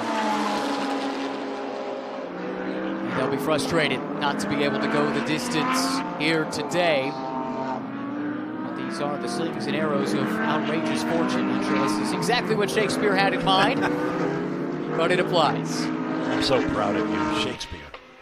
We do what we can. 5 hours, 44 minutes remaining. Marcus Winkelhock with that lead of over a second, just over a second, but still under scrutiny because of the pit stop, and he's got a fast-charging Antonio Fuoco in this Ferrari who has been carving out tenths of a second each of the last several laps. That last one about 3/10 of a second, Cal. Yeah, he's quick, and Ledegar sits there in the third position. He's running similar lap times, so the Ferraris are quick, as Christopher Mies told Amanda here just a few minutes ago. The key is going to be the end of the stint. Who then has the pace there? Can Winkelhock then pull away a little bit further? Another wrinkle from race control, this time in the GT4 class. The pit stop of the class leader, Smooge Racing, is under review. John Jesbray driving that car right now. He has the lead in the class, but something about their pit stop caught the eye of the stewards. I thought you were going to say Winkelhock then for a minute. I'm not that quick on my feet, unlike Marcus. Checking with race control, the timing appears to be okay, so it might have been something like failing to ground the car or too many people in the pit lane or something like that.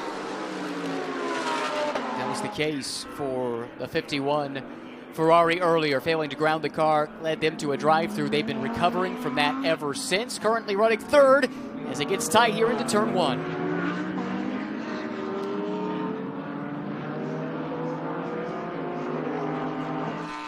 That was a scary moment. GT3 cars coming up quickly on GT4 cars, and everyone bunched together here. Lapped GT3 car splitting the top two overall. Audi, then the lapped Mercedes, then the Ferrari moving to the inside. Fuoco giving chase to Winkelhock in the fight for the overall lead.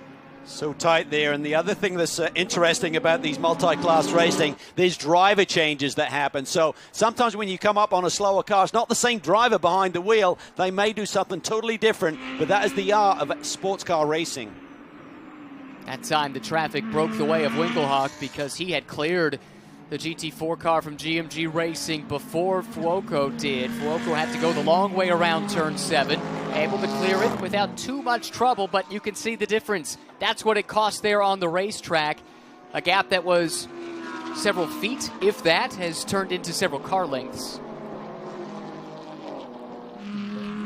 There's the dive down back into the infield on the south portion of the racetrack. Of course, going counter course to the historic oval here at the Indianapolis Motor Speedway, but this road course has established itself as one with some prestige over the last 2 decades.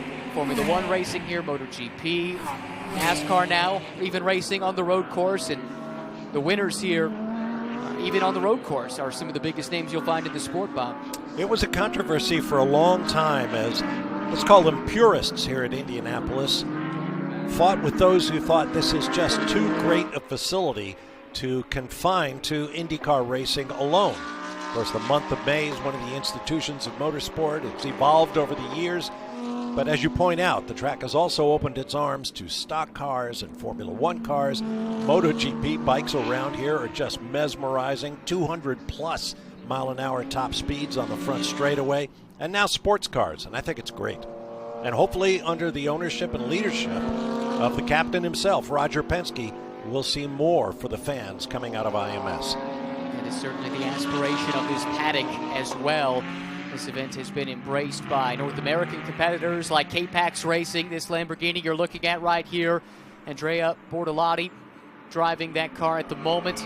But the international aspect of it too, it's attracted so many of the big international teams. Mirko Bortolotti, Lamborghini factory driver extraordinaire, sharing the car with Andrea Caldarelli. That's where the Andrea comes from, and now threading the needle between a couple of GT4 cars, running 4th overall with 5 hours and 40 minutes to go at IMS, and turning some decent laps here over the past few to start reeling down the podium runners, Winkelhock, Fuoco, and Ledegar, who run 1, 2, and 3.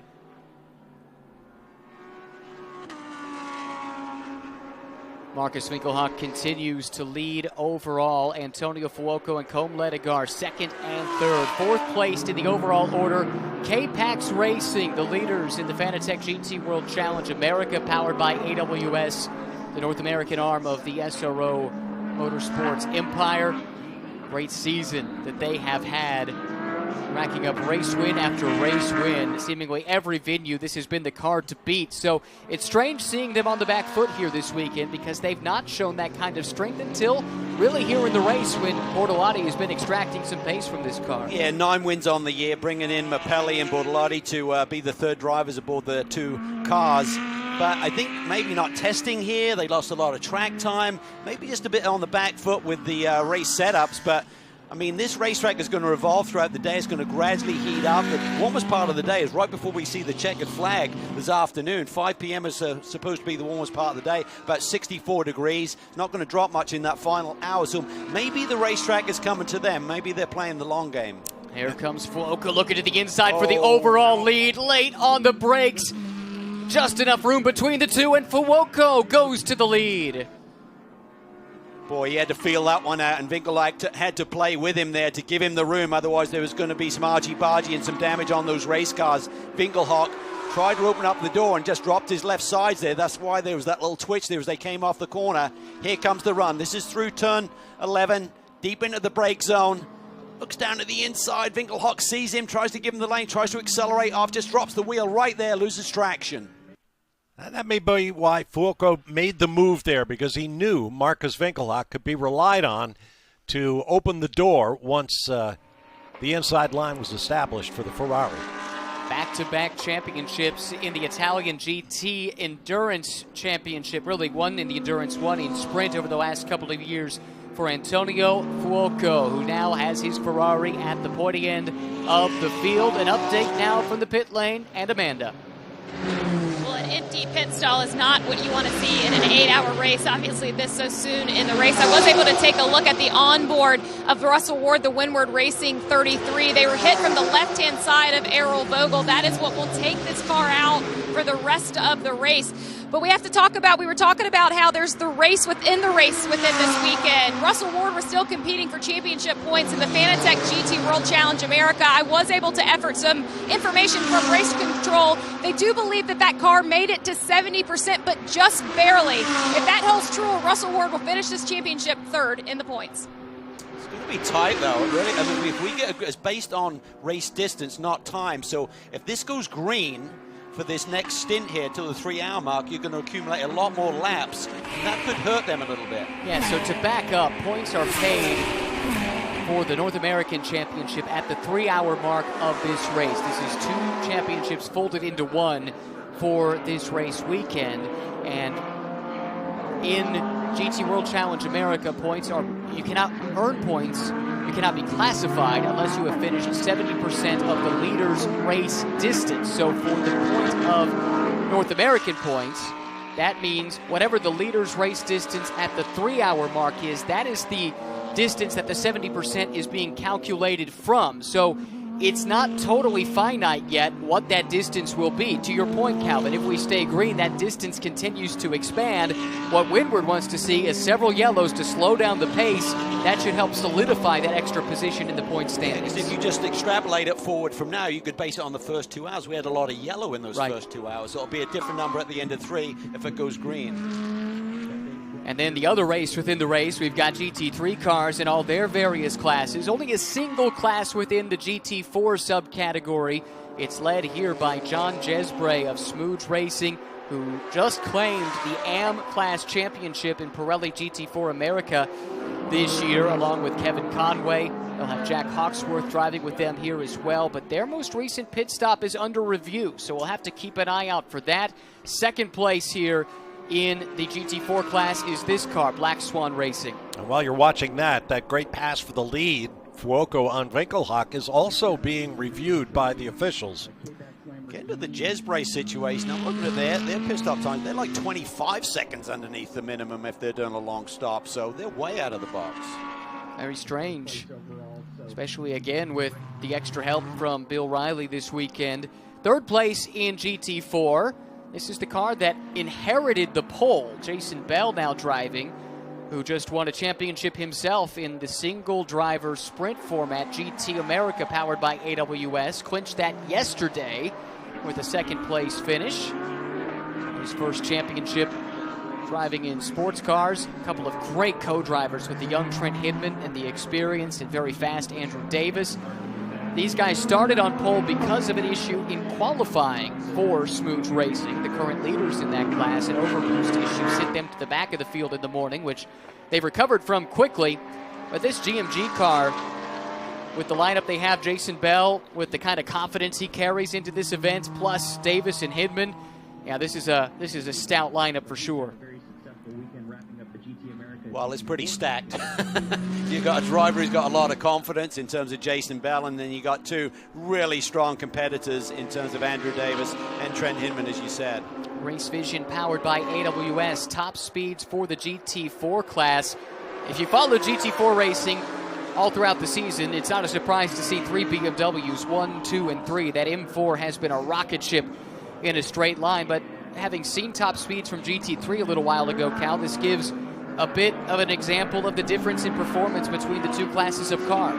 It certainly does. BMWs are known for having straightaway speed, but it's all about the lap time with the balance of performance. So you may have the ebb and flow around a racetrack when they run side by side or neck and neck, that there's a concertina effect. Car will pull away about a bit. The other car may be a little bit lighter, get through the corners a little bit better.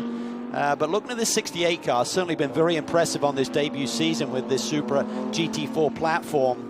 And certainly a great year for this team, winning the AMP Championship. But getting back to that pit stop time, I have them down at 147 seconds on the last pit stop. Now, on a long stop, that has to be 172.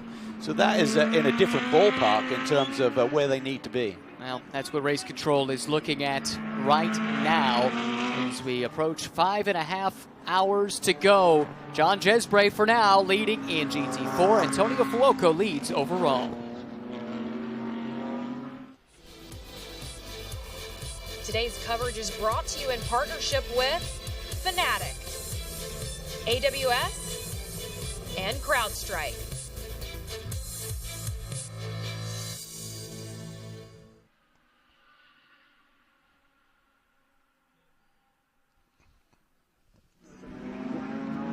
The race continues at Indianapolis. Antonio Fuoco starting to build the gap over Marcus Winkelhock.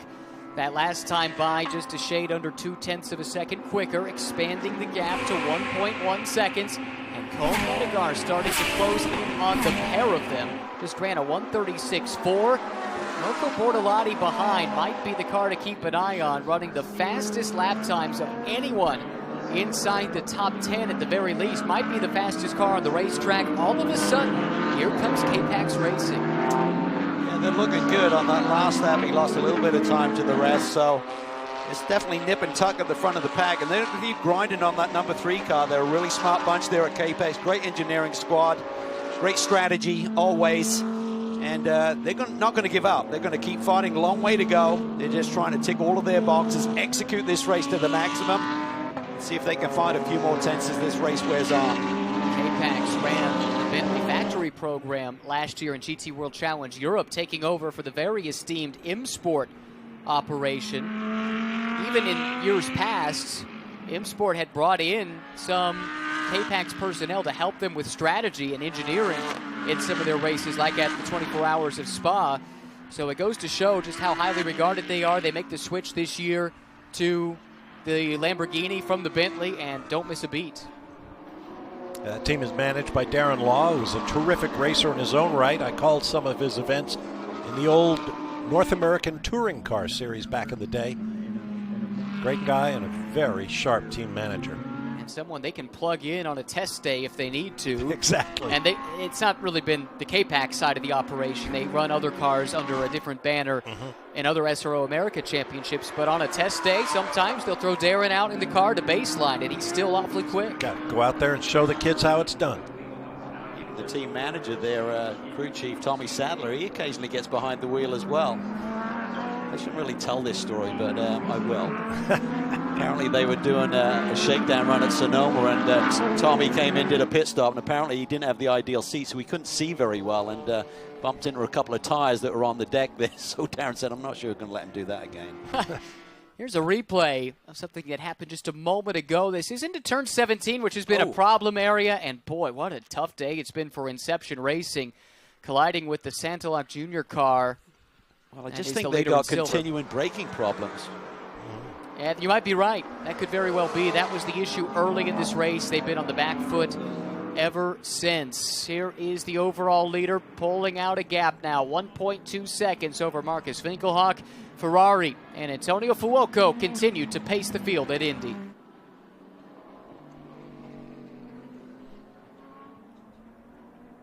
The lead has grown to just under a second and a half. Antonio Fuoco sharing this car with Alessio Rovera and Callum Eilert, who was racing on his opening stint to this race. Able to put the pass on Marcus Winkelhock was Fuoco just a few moments ago. Now slowly but surely extending that gap. Temperature up around 60 degrees now, ambient. About 15 degrees warmer than it was when these cars started the day. 39 strong, nearly double the turnout for last year's race. And it has been action-packed as we approach the 2.5-hour mark. Now, you'll remember that pass for the lead did not happen without, I'm not sure it was contact, but at least enough controversy for the stewards to take a look at it. And a few moments ago, it looked like that was reviewed and no action was taken by the stewards. So don't need to worry about that. However, still, the second place car overall, the Winkelhock Audi, and the GT4 leader of Smooge Racing, their pit stops are still being reviewed, and that still has the potential to impact this race in a big way in those respective classes. Well, it's taken a long time, but you want to do a thorough examination and get all of the facts together, because you can't take it back. You can't suddenly give 53 seconds back if you give them a drive-through penalty, but it seems black and white to me in terms of it's up on the timing and scoring, and you got to think that the rest of the teams up and down pit lanes all the same thing. Incident between the Inception Racing car and the Santalok car that we saw a few moments ago also under review. So those stewards have been awfully busy today. It's a panel up there working with race director Randy Hembry. And again, the challenge of a weekend like this where you're trying to compress two championships into one is meshing those rule books. Not everything is the same. Part of that is tradition of North American motorsport. Some of it is logistical and technological issues, trying to do everything exactly the same way. But everyone in the stewards room has been trying to stay on top of this and trying to help us stay on top of it as well, which we're very appreciative of. Now, it's very much a team effort. And talking about teams, just a little aside here, and talks about logistics and everything. Just got a text from Mike Johnson, who's renowned as being a great strategist. He's calling the GMG strategy on the number 2 GT4 car from home.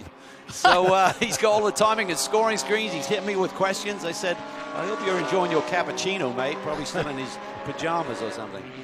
Well, say this, for involving the GT4 cars with the GT3 machinery, they provide just that kind of, this is cruel, but rolling chicane kind of thing to back up the faster cars, and it's provided us with some great moments in this race. But big bunches of cars like this one. Two GT4 cars splitting the top two in GT3, and that puts Winkelhock there in a conundrum. Do you try and throw it up the inside there, or is it better to let discretion be the better part of valor? And I think the other challenge for a lot of these GT3 drivers, they've not raced with these GT4 guys by and large before. So trying to learn the habits of the people they're around, that's going to be part of the process here over the remaining 5.5 hours. And as I said before, one of the unique aspects of sports car racing, their driver changes. Right. So you come up on the number, whatever, 50, and the next lap he does something completely different. How can he do that? Well, it's a different guy behind the wheel. That ever happened to you? A lot. They hated it with me when I was driving. I do a different line by myself on different laps. So. That's Calvin Fish, Bob Barsha joining me in the booth. Amanda Busick is doing the yeoman's work for us this weekend down in the pits. Antonio Fuoco doing the yeoman's work as well for Ferrari, building that lead lap after lap. It's up to 2.5 seconds. So this might be the car to watch now. Colton Ledegar on that last lap, about 0.2 of a second quicker than the Audi of Winkelhock. So it's not coming down quickly, but it is somewhat consistently. It seems like the Ferrari for now might have something of a performance advantage over the lone remaining contender from the Pro class from the Audi ranks. Just getting word that the 70 car is going to get a drive-through penalty for that last incident on the racetrack. So just a rough day for the Inception team and Brendan O'Reilly. They'll be frustrated. I think he came into this race with high hopes, and just technical issues with the race car, I think, is creating many of these issues. Looking at the lap times of the top 7 runners, last time by, 136 for Fuoco and the race-leading Ferrari. The next 6 cars are basically on about a half second. But part of that is the traffic, the ebbs and flows of sports car racing, especially of the multi-class variety, on display today.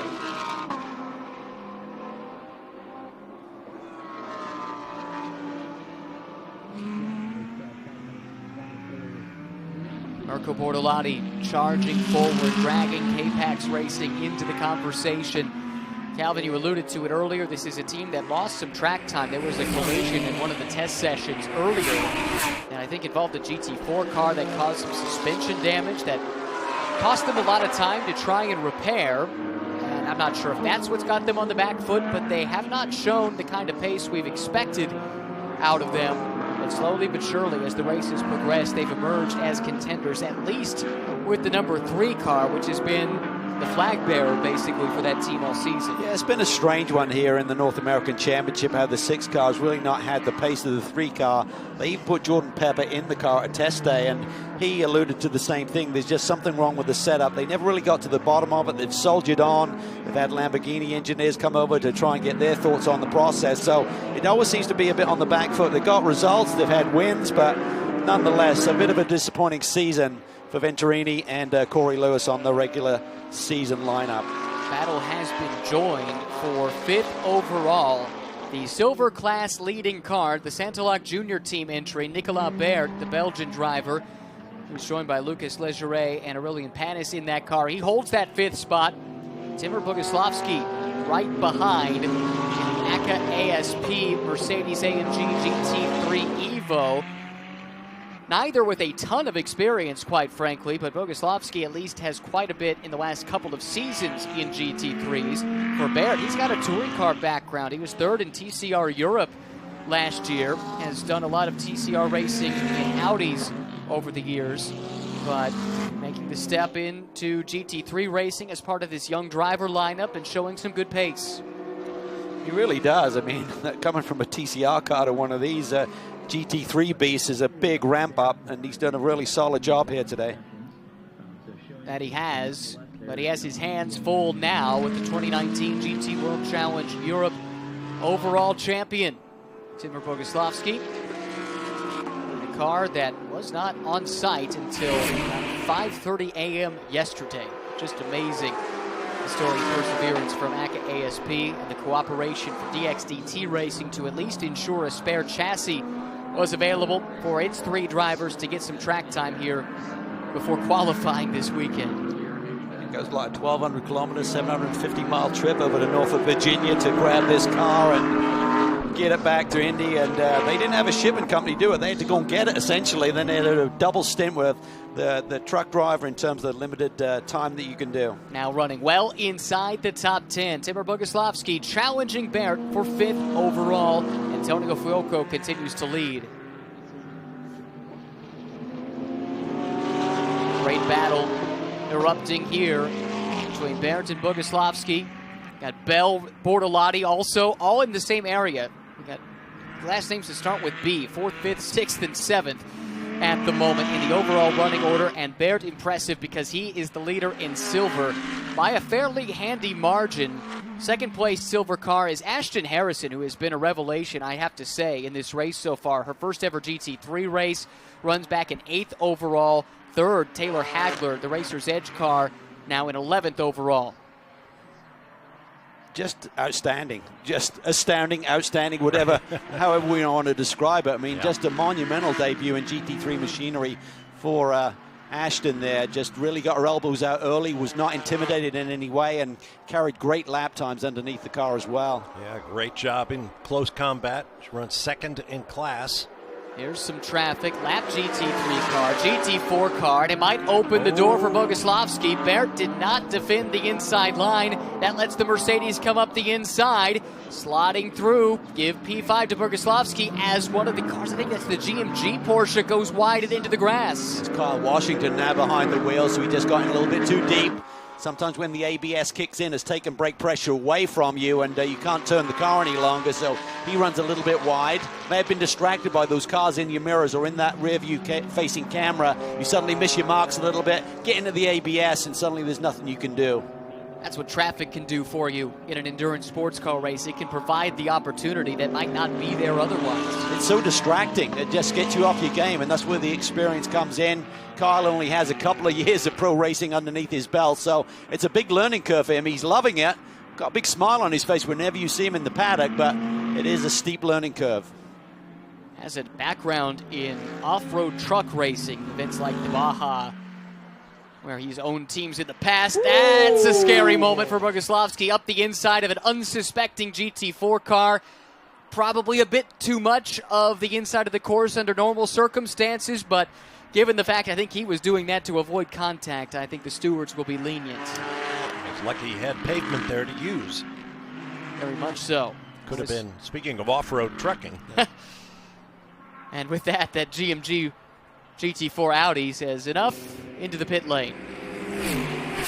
It's a nice thing with this racetrack. It gives you a little bit of real estate to work with. There's a couple of big curves. Actually, there's 3 big curves down in turn 1, turn 7, and turn 12, which you really can't get onto too much. But the rest of the racetrack does give you that little bit of elbow room to work with. Give this to Baird. He got passed, but he's not giving up the fight, has he? Hanging right there, hanging tough with the Pro Class entry from ACA ASP. To Bob's point earlier, the cars are identical in terms of not the Mercedes versus the Audi, but GT3 machinery. So when you get a good Pro against a really good AM, that can still be a great battle. Sure. Or in this case, a good young Silver. So the FIA driver rating category is a bit convoluted, but Silver has evolved into being the playground of young up-and-comers without much on the resume. A lot of smoke here. And a car off, I think, at the end of turn 17. There's a runoff area there you can use before a tire bundle. Oh. Not sure what caused that. Definitely a massive lock. Baby, there is the source. I think so. Off the pace, classic BMW, or fast track racing as they are soon to be known. Final weekend for Classic, right? Yes. Long-time touring car and GT team running BMWs here in the States under the Classic BMW name. It's a dealership in Texas. The dealership has been purchased, but Fast Track Racing, the racing arm, remains, and they're going through a bit of a rebrand. That's what we'll be referring to those cars as next year when they figure to be very busy in SRO America. Well, while we watch this, the GT World Challenge America Championship has all season long been powered by AWS. They've been bringing us the race vision as well. And Amanda has someone from AWS who's taken a nice vested interest in this. Oh, and it's a big day for them here as well, with the 8-hour being presented by AWS as well. They have sent to us Madupe Comlington. She is the Vice President of Inclusion, Diversity, and Equity. And Madupe, it's your first time here in Indianapolis. What are you making of the event? Oh my goodness, what an amazing experience this has been. AWS is proud to be the technology provider for the Indy 8 Motorsport, and I cannot put into words how thrilling and exhilarating this has been. This weekend, we participated in Women in women in diversity and leadership panel discussions here. And so we're just so honored to be able to support the motorsport industry on this journey. We talk about diversity in motorsport, guys. As you guys talked about, Ashton and Taylor, there are 4 women competing on this grid today here at the Indianapolis 8-Hour, presented by AWS. It's a great story for sure, and a big thanks to AWS for all of their commitment. Great racing on the racetrack. These are cars that I think know each other quite well. We should point out our Amanda Busick moderated that panel discussion about women in motorsports. That's true. These two cars have come together already. They found each other yet again. Maro Engel leading Charles Verts in the battle for 8th at the Indianapolis Motor Speedway. Today's coverage is brought to you in partnership with Pirelli, Rebellion, and Total.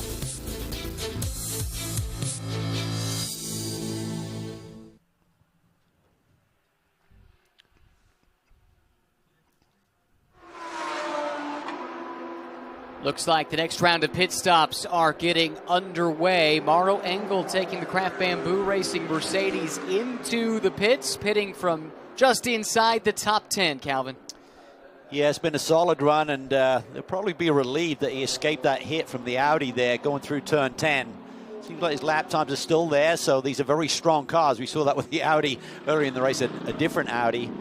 And a triple stint here, a little bit shy in terms of the ultimate time, but 2 hours 45 minutes essentially for Maro Engel. So looks like they're doing these long stints, keeping their drivers in a rhythm.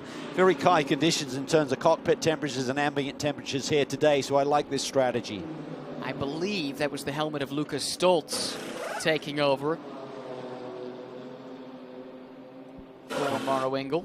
Kunon will finish. He was the drivers elected to do the pole shootout here yesterday, running here for the second time versus on debut for the other 2 drivers. But as we talked about in qualifying, of the 3, he's the newcomer to the Mercedes factory driver roster, just joining this year, and I think it speaks volumes for the esteem in which he is held, that he was the one selected, even though he's the one with the track knowledge. That's right, and Lucas Stoltz produced the fastest lap in qualifying, individual team drivers qualifying.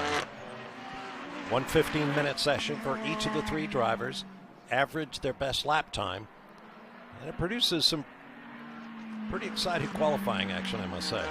And it makes every driver in the lineup in some way responsible for the starting position, which seems equitable.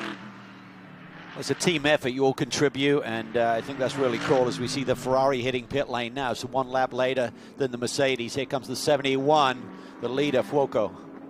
Heads to the pit lane with 5 hours and 13 minutes left. Antonio Fuoco drove this car to the front and built a lead of up over 7 seconds before relinquishing it, at least momentarily, for this trip to the pits.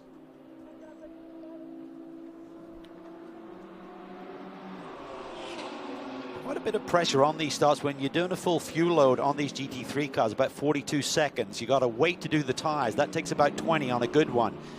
Pit lane delta is 53. You add up those numbers as 115 seconds. The minimum time is 118. So if you're not going to lose any time around that minimum, you've still got to execute these stops well. We pointed out earlier that Maro Engel stayed in for the allowable 3 driver stints. Ferrari has chosen a different path. All 3 drivers, Alessio Rivera, Antonio Fuoco, and Callum Ilott, have each already taken a stint in this car.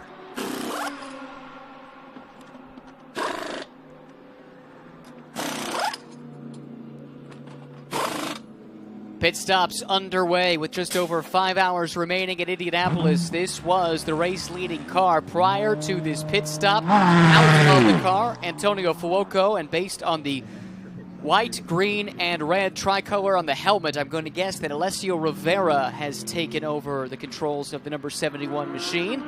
And we expect most of the front runners to be coming in soon as we approach that 65-minute maximum stint length. Boguslavski is in, Rob Bell is in. Let's look at this here. The 99 comes through, Craft Bamboo Racing. Great work by that team, able to jump ahead. Let's look at the times here, Calvin. Wasn't a great stop.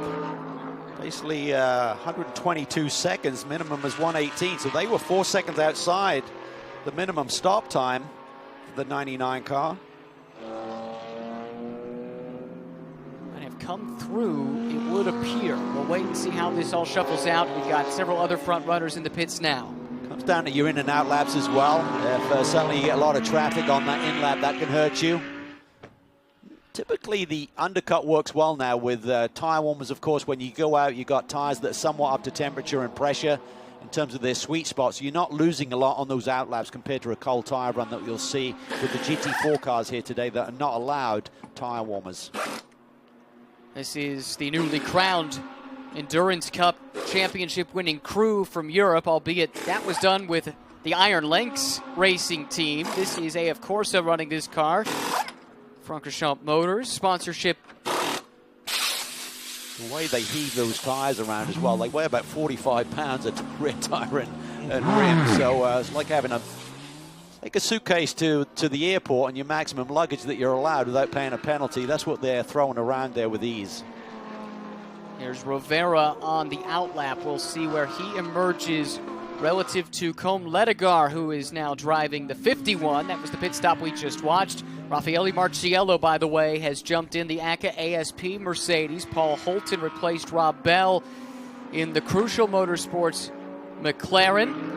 Here is the race as it stands. Coming down the front straightaway, 71 to the right of the screen, 51 to the left, advantage 71. Rivera comes through. 3 wide there down the front straightaway, so a lot of action in these overlaps here. We'll let everything settle down and see how the pit stop sequence has worked out. So Winkelhock coming through as well. 20 cars back out after that incident with the 111 classic BMW. Shame to see that car lose so many laps. Certainly was a contender for the Silver Cup win here today. Had some suspension damage. That's what took them back through Gasoline Alley and into the garage area at the Indianapolis Motor Speedway. So this car cycles back to the front. Now Alessio Rivera driving. And we look back and see Winkelhock. So Winkelhock has cycled back through to second, but has lost some ground in this pit sequence in terms of track position relative to Nielsen, who is in the 51. This is the 71 of Rivera. So Nielsen still hasn't come through, right? He just pitted, so we've got to wait for that to cycle through. I think he's in pit lane now, so this will be the, see how this one works out with the 71 car on the track, on a hot lap versus Nielsen, or whoever's going to be driving the 51 when they come out. I'm not sure if there'll be another driver change or not. Hey, Calvin, we've been wondering what might happen with that pit stop from Santilloc, the 25 car of Winkelhock, and just now, drive-through penalty assessed for a pit stop violation.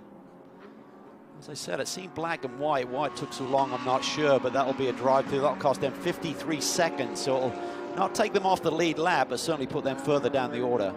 It is the Audi Sport Team Santilloc car. The other two factory-driven Audis from WRT have each had their issues in this race. Robin Freins was hit earlier by a McLaren, suffering from some braking issues, and has dropped down the order. Winkelhock now serving that drive-through penalty. 53 seconds is what it takes to drive through the pit lane from pit in to pit out.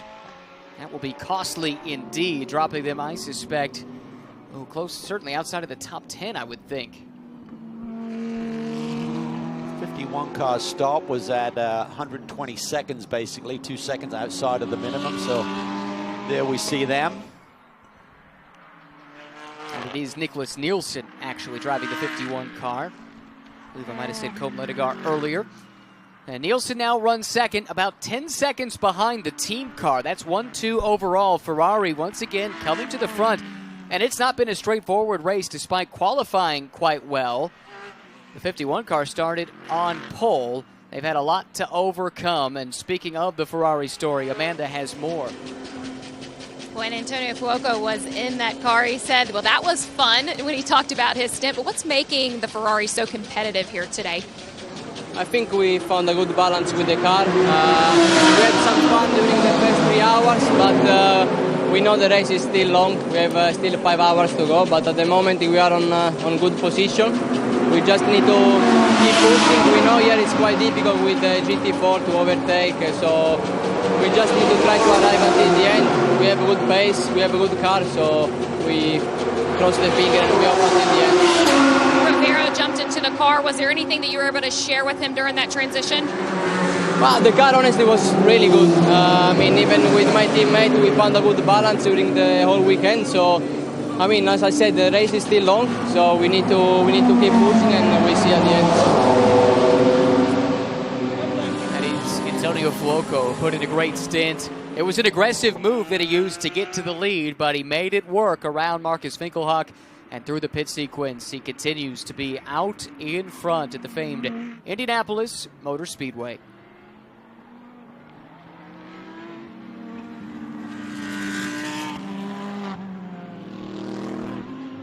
Rivera, Nielsen, Bortolotti now up to third with the drive-through for Winkelhock. I maybe overestimated just how far ahead, or underestimated just how far ahead the top several cars were, because it only cost him a couple of positions in the running order. He is now in fourth, but some 48 seconds behind the race leader at the last check. Meanwhile, Raffaele Marciello, who is as fast as they come in a GT3 car and right at home behind the wheel of a Mercedes-AMG GT3. He is in the ACA ASP car running in fifth. Still a long ways down. There's a lot of teams right now, guys, I think, would benefit from a full course yellow and the safety car procedure that follows. Yeah, it's nice to get that reset if you're on the back foot, or just served a penalty to compress the whole field and basically erase that problem that you had. And there's some debate about the best way forward. I think the SRO, oh boy, that was getting close right there. As, that was Nielsen. No, that was Rivera cutting through some lap traffic, and traffic was closing up behind him a little bit. But about the best way forward, do you do something like a code 80 or whatever, code 60, that maintains the gap that you've earned? Or do you display the safety car, bring everybody back up together? That's the American style. They kind of have a hybrid of the two in Europe. Do you have any thoughts, Cal? I like the fact you can get back in the game. I mean, otherwise I think it just, I think it controls the race. If you've been executing and you've got a fast race car, you can't get damaged by it. But I like the fact that there's this ability to get back in the game. There's nothing worse than having a problem in hour one, and there's realistically no chance of getting back. And I think this keeps everyone in the game. It keeps your head in the game, and it certainly provides a better spectacle. That, coupled with the wave-by procedure, gives you a chance. You're not down and out just because of some misfortune early in an endurance race. Boy, Mirko Bortolotti is pounding the curbs here at IMS. Right now, holding down the final podium position, third overall, Mirko Bortolotti for K-Pax Racing, as we close in at the end of the third hour of racing. Just under 3 minutes remain in the Fanatec GT World Challenge America powered by AWS season. Again, this is a race within a race, joining up the North American Continental Championship with the Globetrotting Intercontinental GT Challenge powered by Pirelli. The final points of the American season will be paid in 2.5 minutes. And this is the car that has dominated that championship all season long. K-Pax Racing's Andrea Caldarelli and Jordan Pepper. This weekend, joined by Mirko Bortolotti, who runs third here in the Indy 8 Hour. Yeah, so you really had to factor in, did you want to compromise that opening stint? The 3 car is not eligible for North American points because they got Bortolotti in during this first 3 hours, whereas anyone who wanted to run for points could only run their 2-driver lineup. But that doesn't matter for them. They'd already clinched the championship and had done enough for Lamborghini in the Manufacturers' Championship. This, though, is the second-placed car in the Pro-Am standings with Ashton Harrison driving. Matt McMurray is part of the full season driver lineup. He's the one challenging for second. Taylor Hagler also in the mix. She's running back in third in the class. And so the outcome of the next 90 seconds could have some say in that. And in the pro category too, Calvin, there's been some drama surrounding third place in those point standings. Russell Ward needed to score some points with the lineup that he's chasing, the Turner car that got withdrawn, of Robbie Foley and Michael Dinan, not able to score points by virtue of the fact they've withdrawn. But problems for that car, and now the question is, did they make it to the 70% race distance? I don't know. I don't think they did, to be honest with you. But we'll have to wait and see, let the stewards make that call. They were certainly tight, but we've gone green flag running here for quite a way, so that's going to change the way you analyze the 70% mark. It's not 70% of time, it's 70% of lap. So got to wait to see until this 3 hours is totally done and dusted. Then they'll get the lap count, then they'll do 70% of that, and then you see how many laps they did. Now, because the 3 car is not entered for North American points, they are the leader, or the leader, I should say, of the North American point scoring contingent is actually Ashton Harrison in that Compass Racing car. So in 26 seconds plus a lap, effectively, the final overall win, if you will, of the season in the North American Championship will go the way of Compass Racing. And it's interesting that it's delivered in part by Ashton Harrison. Is that right, Cal? It is, but just getting back to the 33 car for a moment, we're looking at 100 laps plus. So it's pretty easy math. 70%, you need to do 70 laps. Well, they only did 62 laps with the 33 car. I think they're shy of the number. Well, that would be heartbreaking. I know Russell Ward came into this weekend really hoping to jump up to that 3rd spot in the points, and it's an incident that appeared not to be of his making that is going to cost them that. We've crossed the 3-hour threshold. Now, the car comes through. This car is the leading North American car, but it's not entered for North American points, so it cannot win the North American race, confusingly enough, which should then mean that Ashton Harrison and Compass Racing should be coming through to take the overall win, such as it is, among the North American cars. Well, you guys are the season-long announced team. I'm the relief pitcher in this. Which of you is going to explain all of these scenarios at the postseason festivities? You are, Bob. That's why you're sitting here. You're Yeah, writing exactly. notes, right? Right. Yeah, this was just to bring you in as a primer, I think. Right. Smoke and mirrors. That's right. So I think this should be the car, if I've done my math correctly, that will be the overall winner for North America because of K-Pax's decision to focus on the 8-hour with the 3 car. And a good season gets a little bit better for Compass Racing. They've had some struggles going back to the start of the year, Calvin, some miscues in the pits, but they've rounded into form, and Matt McMurray has been the anchor in this team. A couple of different co-drivers throughout the course of the season, Michael DeMeo, Rodrigo Salas, and now Ashton Harrison, who effectively takes the virtual checkered flag on the season for GT World Challenge America. Yeah, I think that's the overall win for the 3-hour and the silver class as well. So what's going to be really bad is when you come back and all the crew is celebrating, eating ice cream when you need a pit stop. This car is entered for North American points from K-Pax Racing, and it comes to the pits now. This car was behind and might be dropping a spot here because of this pit stop, depending on when they cross the yard of bricks relative to this one. Well, they're going to take the Pro Class win either way. True. That is true.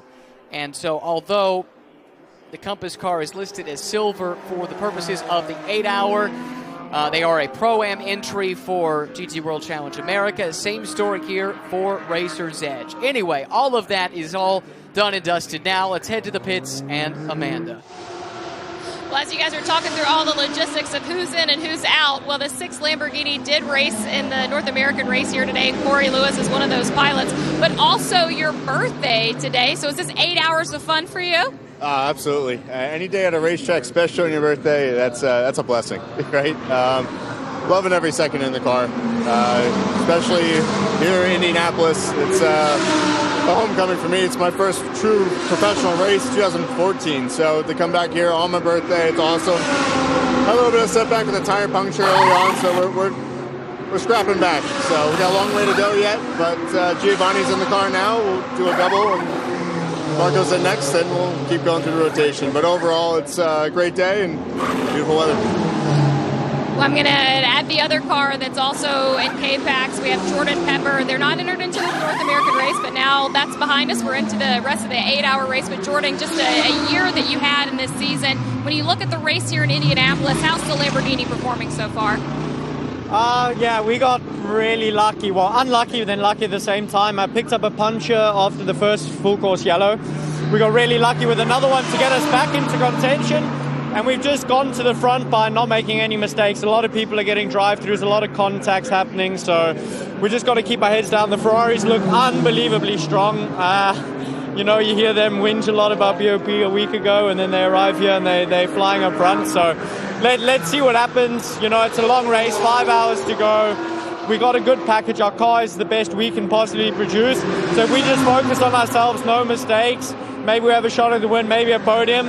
Let's see what happens. Well, as Jordan talks about the strength of the Ferraris, Andrea, where can the Lamborghini contend with that here in Indianapolis? Well, I mean, it's going to be tough. As Jordan said, they are showing a very good pace. So I'm not sure we will be able really to fight in terms of speed, but it's a long race, so a lot of things with strategy and so on. So we're going to try hard for sure, even if we don't have really the same pace, but definitely we're going to put all ourselves for it. Well, it's an incredible year sharing the championship with you guys. Congratulations. Thank you. Well, that 3-hour threshold has been crossed, and now the focus is on the Intercontinental GT Challenge Round 2, the Indianapolis 8-hour. 4 hours, 55 minutes to go. Today's coverage is brought to you in partnership with Acura, Ferrari, and Lamborghini.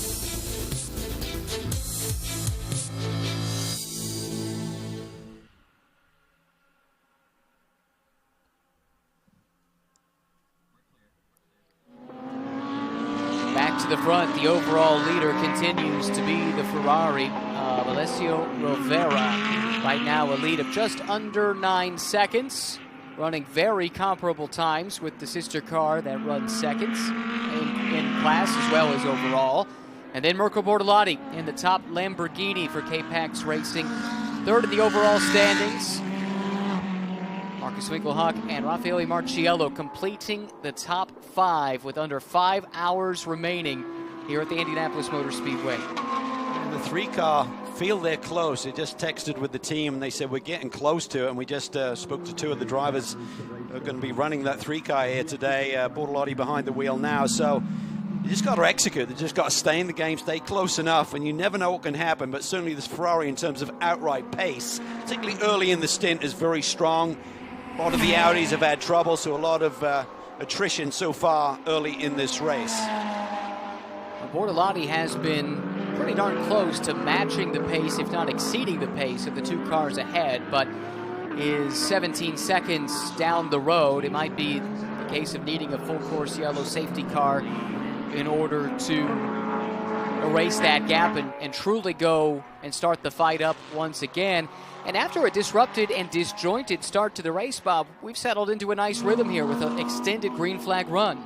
Yeah, we have. It was a frantic first 2 hours, then things settled down, and for reasons that Calvin described earlier, that had an impact on the championship when Russell Ward maybe was able to go the 70% distance to claim 3rd place in his championship, but we haven't had that confirmed yet. But yes, the race has settled into a rhythm now, like a good race driver will when he's been in the car for a while, or she. And it's been an eventful day. This is fun. It has been, and we're not even halfway through yet. Still a lot yet to unfold in the racing capital of the world here at the Indianapolis Motor Speedway. It's Ferrari 1-2, then Lamborghini, Audi, Mercedes, McLaren. Love the diversity of race cars at the front of this field. 39 total cars took this start, and it's a couple of Ferraris that pace the field with just under 5 hours remaining. Alessio Rovera padding his lead, now up to 10 seconds over his teammate Nicholas Nielsen at the front of this field. Focus now on the 8-hour mark after the final points of the American Championship have been paid out.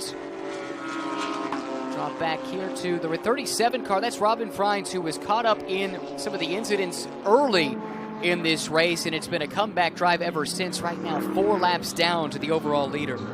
Yeah, looking at the lap times on that car, I'm sure that was a traffic lap, but 2 or 3 seconds off the front runner's pace, so I think they got a wounded animal they're working with there. That's awkward. Yeah. Pappas in the 54 Porsche GT4 class car. He's been in a number of these multi-class endurance races over the course of his career. Definitely the AM driver in this lineup that has the brothers Bleekemolen sharing driving duties. Tim can get up on the wheel. Yes. He had a fantastic run at Sebring just a couple of weeks ago, and kind of the retro livery for the Black Swan team. This team of Pappas and the two Bleekemolen brothers actually won in a big endurance race here about a decade ago, so they've got good history together. And Tim is just one of those guys who just loves his racing. Had a massive accident at Bathurst a couple of years ago where he broke his hip, I believe, and was doing the recuperation on that. Suddenly when he put some weight on his leg, he realized he'd also broken his foot. They never saw that on the x-rays. We had to do a second round of rehab. So he's got some gray hairs now, and he's earned every one of them. Salt and pepper, I'd call it. Smooch Racing, what a debut season for them. Brand new team back at Sonoma at the start of the Pirelli GT4 America Championship season. And John Jesbray, Kevin Conway have proven to be a great duo. This car was slated to start on pole earlier today, but they had an issue. And with an overboost that sent them to the back of the field. They've come through the field now, and now they run in the second position. In the first position, it looks like, in class. Kevin Conway driving now. The Tim Pappas car, I believe, runs in second in GT4, or is that the leader? Bit of confusion. You've really got to take your hat off to this, the sole Toyota Supra in the field against these fleets from the likes of Audi and Ferrari and Mercedes and what have you. They have no one but themselves to count on for the important setup data that makes for a comfortable and quick race car. Yeah, so remember, this car had the drive-through penalty for the pit lane issue, so that has cost them the lead. They now run second. It is the Tim Pappas-driven Black Swan car that is the leader in the GT4 class. Speaking of leaders, the TRD leader who's on site for most of these races, you'll know well, Bob, Steve Hallam. From the McLaren engineering fame. He's working with Toyota now here, so he's on site for all of these races. Oh my gosh. Yeah, Steve goes way back to the McLaren days in Formula One. I think he was Michael Andretti's engineer, wasn't he, when Michael made the move over to Formula One? He came to the United States to work with McLaren Electronics when the stock cars, NASCAR, went to electronic engine management controls. So you can imagine Steve was certainly a capable engineer, but an Englishman living in Charlotte and talking NASCAR. I think he's in California now as his home base, but great to see his face on a regular basis in our paddock. Absolutely. GT4 lead here up for grabs. It's Jesbray, rather, working around Pappas. Pappas dives off into the pit lane and breaks off what was shaping up to be a really good duel there between the top two GT4 cars in their respective class. If there was more to be said, I apologize for interrupting. Feel free to pick it up and carry on. There's a good battle going on right there. Jesbray was catching Pappas in a hurry. Obviously, that battle for the lead has gone away because Tim headed for pit lane anyway, a little bit off sequence with this Toyota, but really impressive young man. Tons of victories here this year, winning the AM Championship alongside Kevin Conway. Tony Ave, who's a great racer himself, kind of steers the ship for Smooch Racing, but they're ably assisted this weekend by Bill Riley, who's involved in this Toyota GT4 program. He's got his pit crew working the strategy and everything this weekend, so they've got all the tools in place, and they've also got a bit of a bullet in Jack Hawksworth, who's going to share this car this weekend. John Jesbray, a teenager. He was 18 when the season started. I'm not sure if he's had a birthday yet or not. Might be 19, might not be, but he and Kevin Conway picked up the championship in the AM class of Pirelli GT4 America. There is no question they will not be in the AM class next year, but they have been so, so good. And Jesbray in particular, the native of Fort Worth, Texas, had done no racing at all in anything prior to last year, where he ran the MX-5 Cup Championship. And from there, jumped into this GT4 Supra, and they have been race winners from the very beginning of the season. That's impressive. Yeah. And great help from Kevin Conway along the way. Right now, jumping into the lead in the GT4 class with that recent pit stop from Black Swan Racing. It's Toyota at the front of the GT4 field.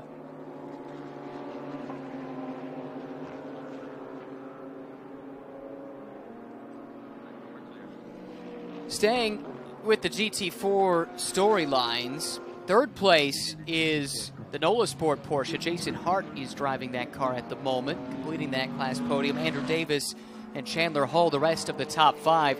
It's been a good battle in that class, but unfortunately, maybe we've not been able to do it full justice just because the GT3 battles have been so good. This man has been in the middle of several of them, albeit not for class position. Nicolas Bert, the young Belgian, who is the leader in silver. He runs 8th overall and has a nice gap back to Lucas Stoltz, who runs 9th overall and is part of the pro class fight. About 3.5 seconds on the road right now, but they're doing a stunning job here. The Audis look really strong on this circuit. Kind to the tires. Good balance through the corners will give you that in terms of not degrading the tires too much. And here comes that 77 car we believe had the overall win.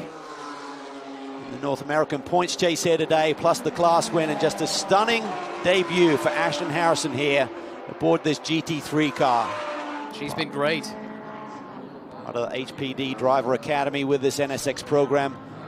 Wonderful idea that John Meraki and the HPD group came up with to get these young racers behind the wheel in a testing program, essentially, Ryan. Just give them the seat time, give them the opportunity to learn that big jump up to these GT3 machines with not the pressure of the racetrack, but they had a lot of their HPD drivers, guys like Mario Farnbacher, Ryan Eversley, Ricky Taylor, Dane Cameron, on hand to really teach these young drivers the ropes, set benchmark times, give them analysis, feedback, and also some media training, all of the tools that you need to perform at the highest level in this sport. And Ashton is a driver that several manufacturers have a vested interest in. You talked about the GT3 Academy through Honda Performance Development, but she's also part of the Lamborghini Young Driver Program, running in the single-make Lamborghini Super Trofeo North America Championship, and is 3rd in AM class points at this stage in the season, which is not completely wrapped up yet. Finished 3rd in that championship last year in the Pro-Am class and 2nd in LB Cup the year before. Now Ashton Harrison with some experience in some high horsepower cars. Those Lamborghini Super Trofeo machines are an absolute handful to drive. Looking easy to drive out front though, this Ferrari for Alessio Rovera.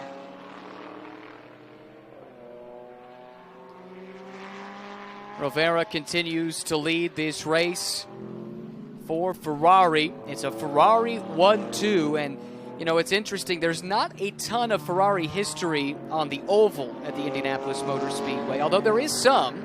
Manuel Fangio came over at one time, and there have been a number of Ferraris entered over the years, but then you go to the history of this road course in the early days of the U.S. Grand Prix and the Michael Schumacher era. This place was a Ferrari playground. It was. Absolutely. Really cool. Were you part of calling that race, Bob? I was. Yep. Michael Schumacher, I believe, still holds part of the record for most victories here. 5 times he won the U.S. Grand Prix. Jeff Gordon, I believe, has 5 victories in the NASCAR. I should know this. It's either Jeff or Jimmy Johnson. I know Jeff has won at least 4. I think Jimmy did surpass him. Okay. And actually would have an additional one because he won an IROC race here too. Jeff Johnson?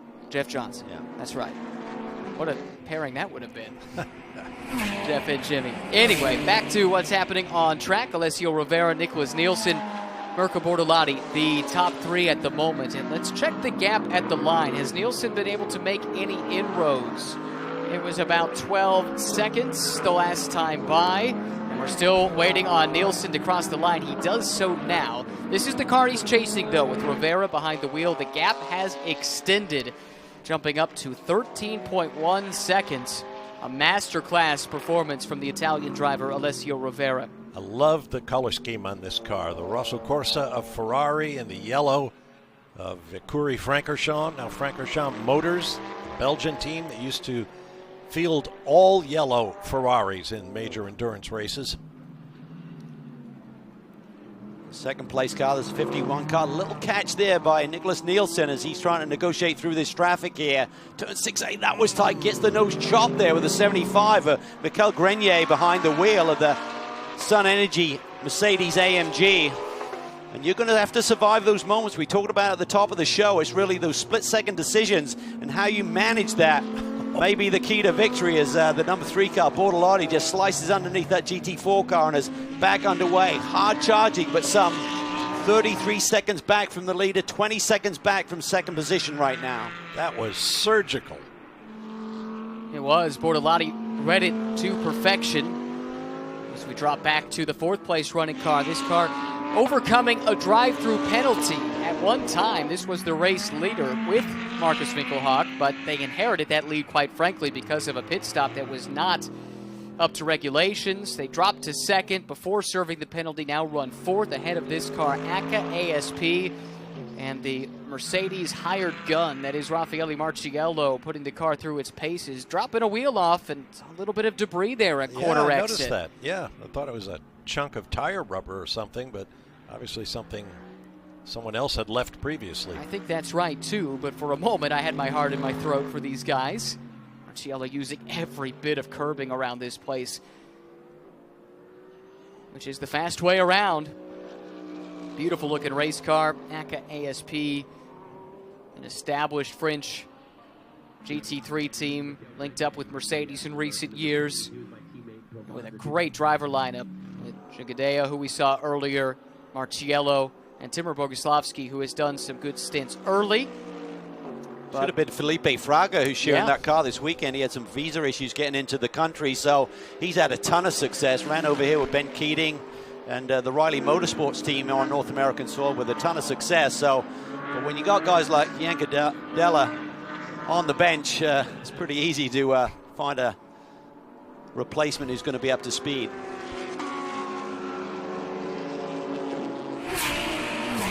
Love this speed shot coming up onto the front straightaway at Indy. Sprinting towards the famous Yard of Bricks, this venue known as the Brickyard, as it was paved entirely in bricks for a decent portion of its history, starting in 1911. Drop back here and look at a couple of cars running inside the top 10. We saw Rob Bell's McLaren, Van Thor's Audi, Bent in an Audi, and then Stoltz, this number 99 car from Kraft Bamboo Racing. Good thing is that car seems to be maintaining good, solid pace. So even though Engel got that hit from the Audi heading into turn 10 about an hour and a half ago, it still seems to be running pretty strong. A lot of mixed up racing here. We've got a GT4 car, a couple of lapped GT3 cars. Max Root leading this train in the Porsche for Wright Motorsports, but they're down the order a little bit at this point outside of the top 21, it would appear. They're running as a silver class entry for the purposes of the 8-hour. And then the Inception Racing car that has had all kinds of drama throughout the course of this race. Now we go down a little bit further in the order. That's where we find, actually no, it's back up to the front, excuse me, Mirko Bortolotti here. And that Audi that's right behind him is not the one for position. He's running third ahead of the number 25 of Winkelhock, who had to serve that drive-through penalty for being underneath the minimum on one of their long stops earlier in this race. This is the 37 car behind him, which is trying to bounce back from that massive hit they took earlier. Should note as well that we're down to just 9 cars remaining on the overall lead lap with 4 hours and 37 minutes remaining. Today's coverage is brought to you in partnership with Optima, Motul, and Skip Barber.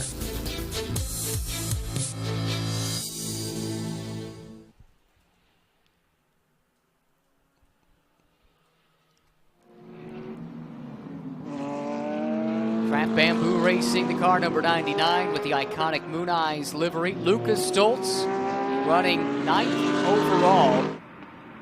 And I believe the final car on the lead lap as it stands. Check that in just a moment. I'll check it actually as he crosses the line.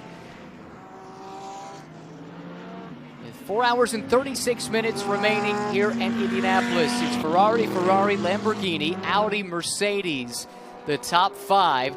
Looking at the Silver Cup standings at the top left of the screen there. Unfortunately, the Windward Racing car is still in the pit lane after heavy damage. I believe that car is done. They'll finish at the back of the field, but Nicolas Bert right here running in the lead and has a 47-second advantage over the second-place car in the class, which belongs to Ashton Harrison. What I'm curious to see is when Farnbacher gets behind the wheel of that 77 car, what sort of pace he can run. I mean, the fast lap so far today is a high 35, but Farnbacher's got massive pace. I'm not saying he's going to threaten the leaders, but they're keeping that car hovering around on the lead lap with a lot of speed potentially to come.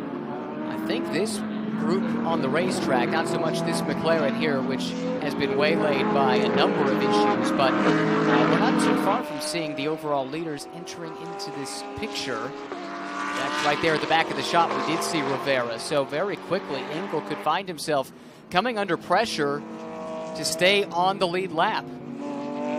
There's the leader there, just coming through the back of the shot. Bright red Ferrari with the yellow accent. Stoltz behind the wheel right now. Excuse me, not Engel, Stoltz.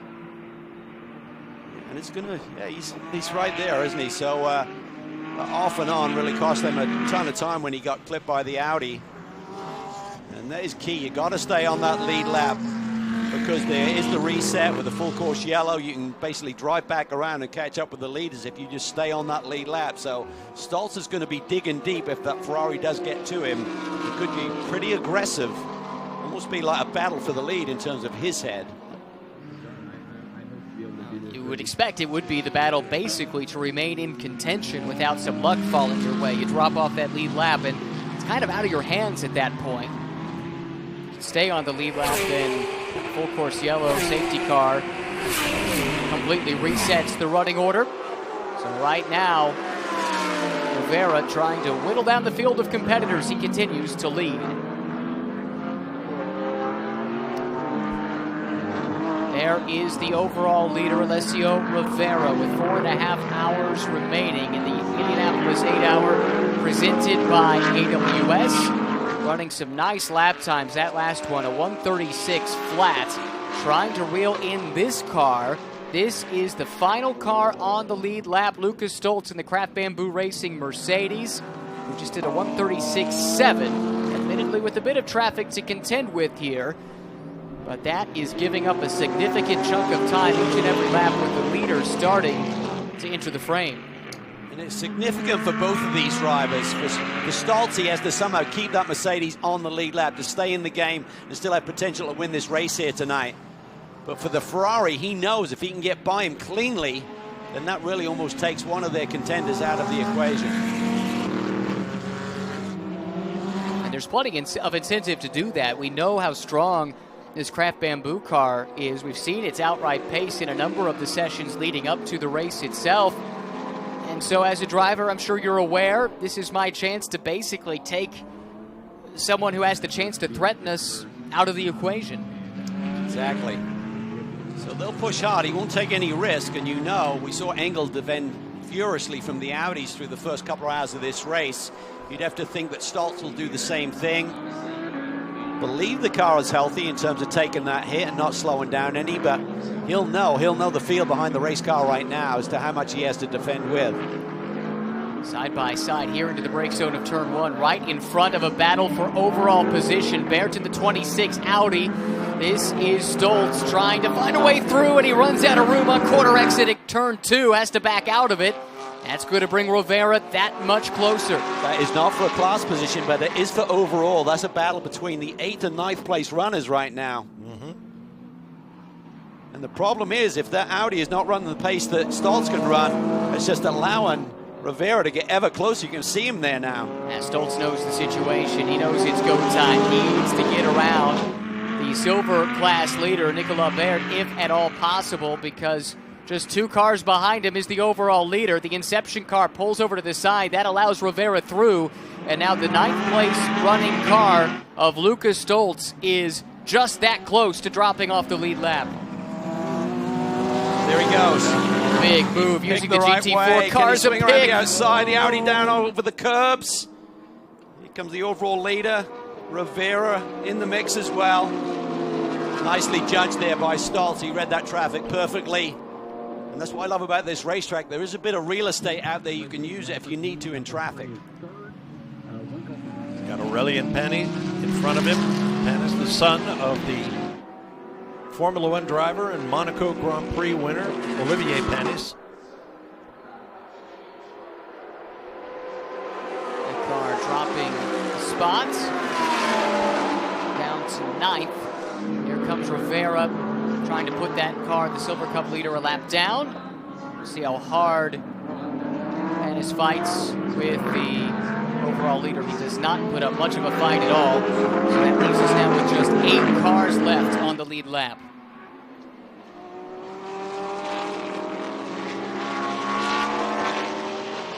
Still a great run for the Santoloc Junior team. Nicolas Bert, Aurelian Pani, who's in the car here. Lucas Legere, Swiss driver, also part of the lineup. Okay, now the 99 is going to be blocked by traffic, and the Ferrari is right there behind. This is the Wright Motorsports Porsche that was delayed for damage, suspension issues on that car. They are well down the running order at this point with Max Root driving. And GMG Racing with the Pro-Am class Porsche there. Kyle Washington is in that one. That's the next target for Lucas Stoltz to give himself just a bit of a cushion, trying to stay on the lead lap. That last lap by the leader there, Rivera, cost him nearly 4 seconds to the chasing Nielsen in the Sister 51 car. So this is where it gets in your head a little bit. You'll see the lap times up on your dash. Your team will be talking you through it, but you're just eating up that lead in a big amount of chunk of time just in one single lap, and that can frustrate you. That's where you really have to be disciplined and not get to the point where you're just going to make a rash move. Through on Washington, Rivera is through on Root, so one car separating the two of them. Rivera's lead unchallenged effectively over the sister car. Nicholas Nielsen giving chase. Rivera not close enough to do anything with Kyle Washington. He was strong under braking there. Lost another 1.5 seconds, the leader did, to Nielsen, who's chasing in clean air right now. He'll have to then get through this bundle of traffic as well. He's up and over the curb, almost sideways. Still side by side. It's not done yet. That will not make Alessio Rivera a happy race car driver. No. Trying to get through the lap traffic and being balked. Tried to nip it to the inside, tucked it in tight, and almost lost the rear end. Now he's just got to try and set Washington up. Get on the power early, accelerate, pick up the draft, and get that track position. Kyle needs to give it up. Team needs to get on the horn to him and just say, let him go. That's the overall leader. Washington very new to endurance sports car racing, it has to be said. Learning a few lessons, I think, here with 4.5 hours to go. But Rivera does clear him into turn 7 and now does have some clean track to work with to lay down some fast laps and trying to extend that gap once again. That has come down to just under 10 seconds. He's going to be fired up. That is not a great couple of laps here for the young Italian. Nothing that he could do about it. He's trying to be patient, but boy, he probably lost about 6 seconds in total dealing with that traffic.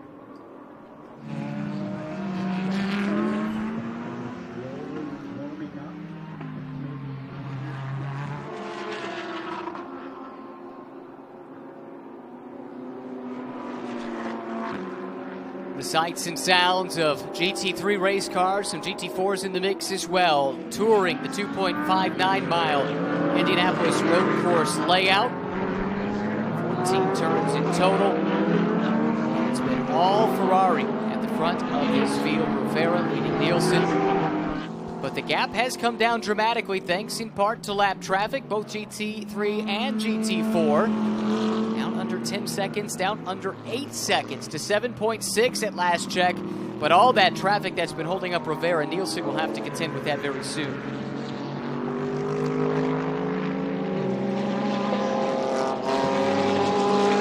This is the long run down the second long straightaway at this road course, made somewhat shorter by the track configuration in use here this weekend. Instead of the switchback chicane, using the old loop utilized by Formula One. The U.S. Grand Prix was held here, turns 5, 6, and 6A, but still a pretty lengthy run out of 6A down to turn 7, which presents a nice passing zone, as does this next sequence of corners here. Rivera, slowly but surely, closing back in on Lucas Stoltz, trying to put that Mercedes a lap down. And they call it the Indianapolis Hybrid Circuit. And there have been a number of them. since they decided to go to the infield from the big oval. This portion here was put in for MotoGP. Those motorcycles, though, ran the other direction. Right. But then when it was decided to hold an IndyCar race on the road course for the first time, they had a number of IndyCar drivers try a couple of different layouts, and they decided they liked that little MotoGP portion. You see route to go up the inside of the Inception Racing McLaren. Thought it added another passing zone rather than doing what F1 did, which was straight up onto the short chute banking through oval turn 1 and onto the front straightaway. So, yes, it is a kind of a combination of different layouts that we've seen used over the years. But seems to be well received by those in the paddock, among those who raced here last year. As Alessio Rivera continues to pace the field by 7.9 seconds here with 4 hours and 25 minutes remaining in the Indy 8-hour at the Indianapolis Motor Speedway.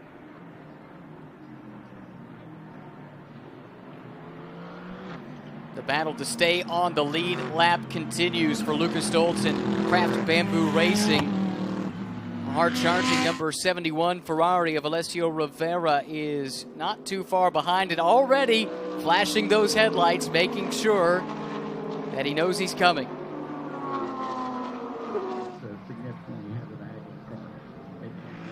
Is that more of a recent fad, the flash of the headlights, than when you were driving, Calvin?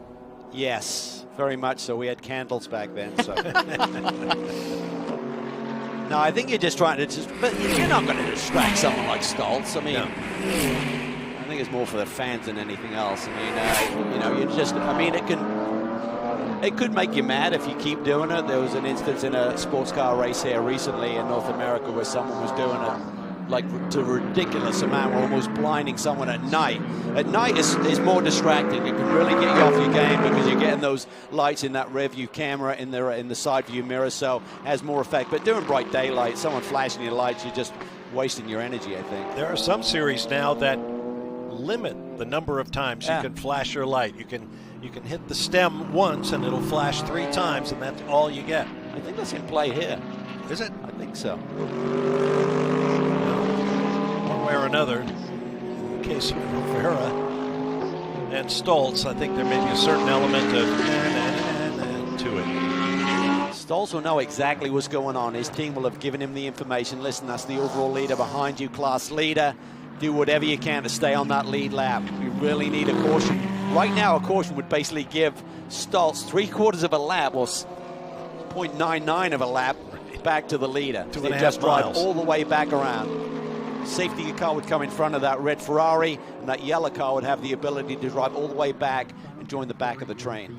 That's what Kraft Bamboo Racing is hoping for here, the Daryl O'Young-led operation. Daryl, a great racer in his own right, now overseeing the operations for this team that's based out of Hong Kong. A lot of the crew is Australia and New Zealand based, and as a consequence, with racing in Southeast Asia shutting down last year, the barrier to entry in Australia and New Zealand, there really hasn't been much of an opportunity for them to race. This is their first big chance to get back out and race on the international stage. And this program initially was supposed to be for the Suzuka round of Intercontinental GT Challenge, but that had to be canceled, unfortunately, and so they converted it into a stop at the North American round of the series instead. Stoltz coming under pressure, There we though. go. Lap traffic will have something to say with this, and they make contact. Yeah, he's going to get aggressive. Well, Rivera needs to be really careful here. Well, it's not going to be easy without the traffic because they're running nearly identical lap times. Here comes Rivera around the outside. Stoltz fighting for all he's worth to stay on the lead lap, side by side into turn 7, and the Ferrari cannot be denied. Rivera goes through and puts the 99 one lap down. Big respect there from Stoltz. I'd have been fighting a bit harder. Get your elbows out. But you got to keep it clean. You got to respect the leader. I mean, even if you're on the back foot a little bit, that could change your day in terms of the race result. You can't get too aggressive at this stage of the game. Here we go. Now he's going to get balked here. Stoltz is going to get a big run. See what he does about this as he gets to turn 1. Going to pick up the draft here. See how they stack up speed-wise down this front straightaway between the Ferrari and the Mercedes. There you can see it. The Ferrari is sprinting away a little bit. Not sure if they've got anything in terms of the richness setting on the motor there to give you almost like a little push-to-pass moment if you're in close quarters like that. Looks like some pit stops are underway in the GT4 class, including from the class leader. I believe is in. Other cars running in the top 5 of GT4 made their way to the pit lane. Should be closing in fairly soon on pit stops for the front runners, so as to not run afoul of the 65-minute maximum stint length rule. Taking a peek here at all the traffic now that Nicholas Nielsen has to deal with. We were talking about all the ground he was making up. It was coming in hand over fist, but that was while Rivera was dealing with exactly what Nielsen is contending with now. Yep. It's going to come to you eventually, so you look like, oh, I'm catching him, and then you're going to get that bundle of traffic that the leader had to go through. So for Rivera, he's just hoping that Nielsen has the same amount of time loss as he had to encounter getting through these cars. Contender in the Silver Cup has come to pit lane. Compass Racing, Ashton Harrison, who has done a number of impressive stints, be turning that car over to either Mario Frombacher or Matt McMurray. I suspect it might be Mario, now that he's eligible to drive since we're past the 3-hour mark. And the North American portion of this race has concluded as far as Fanatec GT World Challenge America, powered by AWS.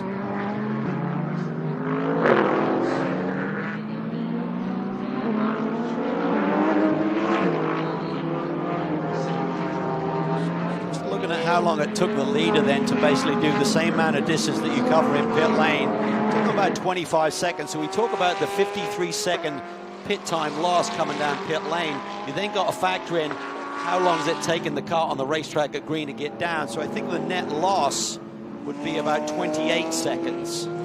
So like for Winkelhock, he didn't lose 53 seconds to the leaders. He actually lost about 28 seconds when he had to do that drive-through. It's an interesting point. Absolutely need to keep that in mind. Is this a challenge for position in class? I think. I'm sure that Lowey's on the same lap as Jez Bray, but that is Andy Lowey. Name familiar, I'm sure, to many. The 66 got a drive-through penalty recently. I thought I saw something come up on the notice board. Yeah, I think they are further down the order. It looks like 6th in GT4 and not on the same lap as Jez Bray. Might be a lap down or a lap and a half down, something along those lines. I guess it wouldn't be a lap and a half, but something close to 2 laps. At any rate, the fight is fierce. The contact there sends the second place car around. Nicholas Nielsen spins with 4 hours and 18 minutes to go.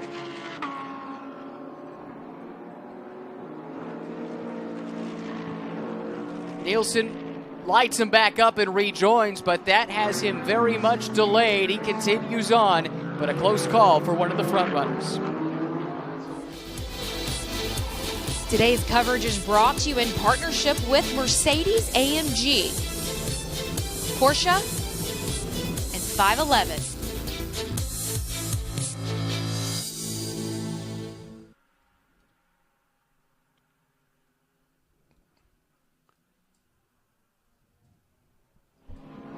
Dramatic moments working through GT4 traffic for this car, the pole-sitting Ferrari of AF Corsa right now. Nicholas Nielsen driving, and it looks like he escaped. At least it appears that way, Calvin, without too much damage after the contact there with the GT4 car. Yeah, it was certainly a close call. Another one of those moments in this 8-hour race that you have to survive. So let's take another look at it. This is coming into turn 13. Carves across, and he just doesn't quite clear the 68 car. So not sure if you can lay any blame on the 68 car. He can't quite disappear. I think Nielsen just carved it a little bit too tight there going through that apex. I agree. Now he has squared off those tires. That incident, by the way, is under review from race control. Shouldn't be too far away for the pit window for this car. So if there are flat spots, which seems almost an inevitability, don't know how long he'll have to deal with it, but boy, that was a scary moment, not just for this car, but keep in mind the car that where the contacts happened, John Jesbray, that's the leader in GT4. So 2 contenders in their respective classes, plus everyone else who had to drive through all the smoke. Yeah, I mean, it gets tight, and you know, you're kind of distracted. You may think you cleared someone, and when you're running against a car that's running good pace, and that's, again, you got different drivers. You got GT4 cars that are maybe rolling a little bit less speed through that particular corner. You think, okay, I've got him cleared. I can carve this corner and get back underway. And, you know, the Toyota's quick, so Jesbray was carrying good speed into that corner. He can't just hit the disappear button. And, again, it's all about managing those split-second decisions as a key to victory today. Well, that comes as a big boon to this car. Alessio Rovera's lead has expanded. It's over doubled thanks to that spin, but he looks like he's got his hands full too. That car slipping and sliding around. You could see it was in yaw through turn 10. Nevertheless, the lead continues to expand with a little help from a spin in the second place car. Now up to nearly 20 seconds between first and second, and that also brings Mirko Bortolotti and K-Pax Racing that much closer to second place in the overall running order. 4.25 hours remaining in the Indianapolis 8-hour.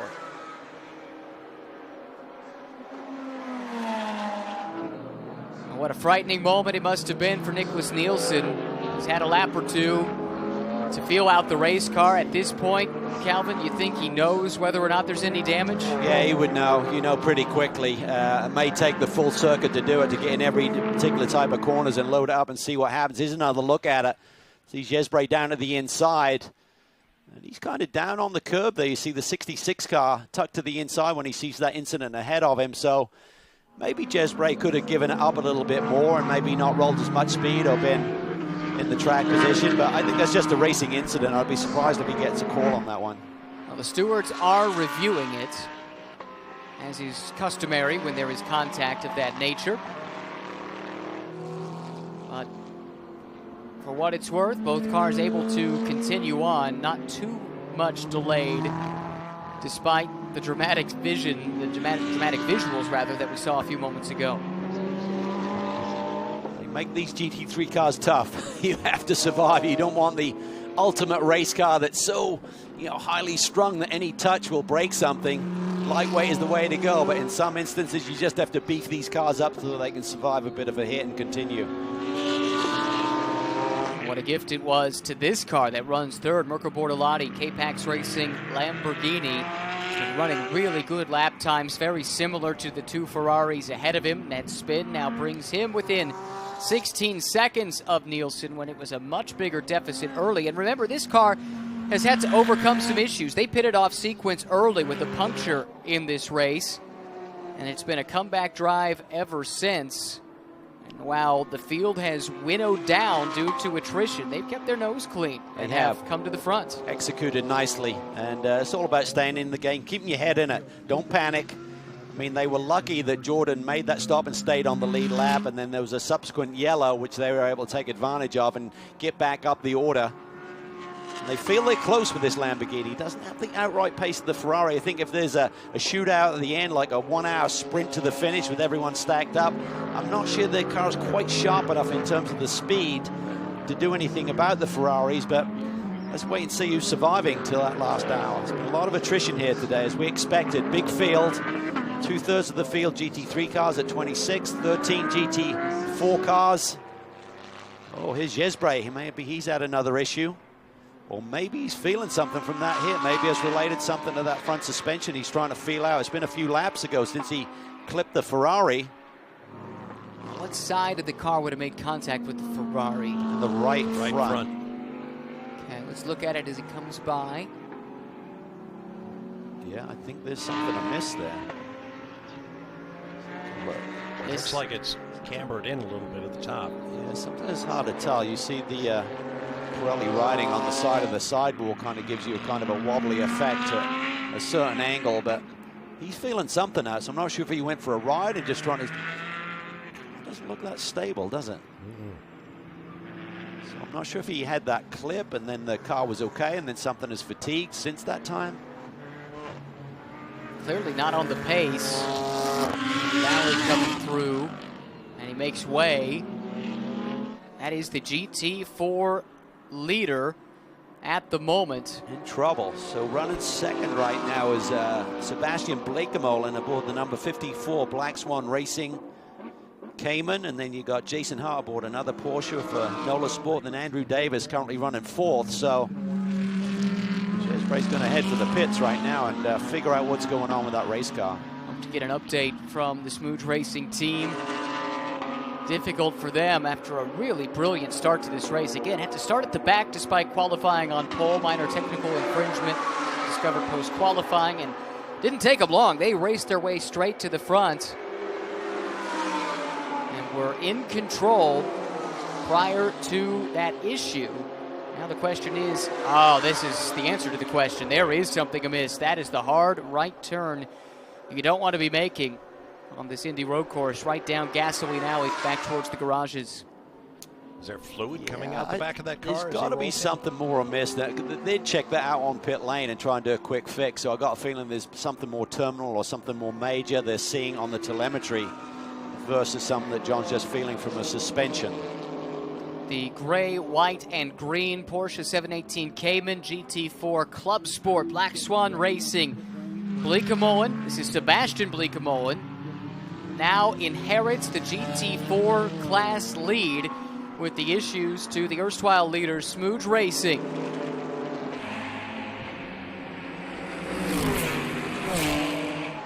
Shaping up to be a good day if this trend holds for the final 4 hours and 9 minutes, which is not a foregone conclusion by any stretch for the Tim Pappas owned and driven team. And then the brothers Bleekemolen, who I think will be doing the lion's share of the driving as we get deeper into this race. Sebastian, not a newcomer to North American shores, but doesn't do a ton of racing here. Most of his racing in recent years has been in Clio Cup competition in Europe, but running in the NASCAR European Series this year and doing quite well. Word from the pit lane is steering issues on Jezbray's car after that contact with Nicholas Nielsen.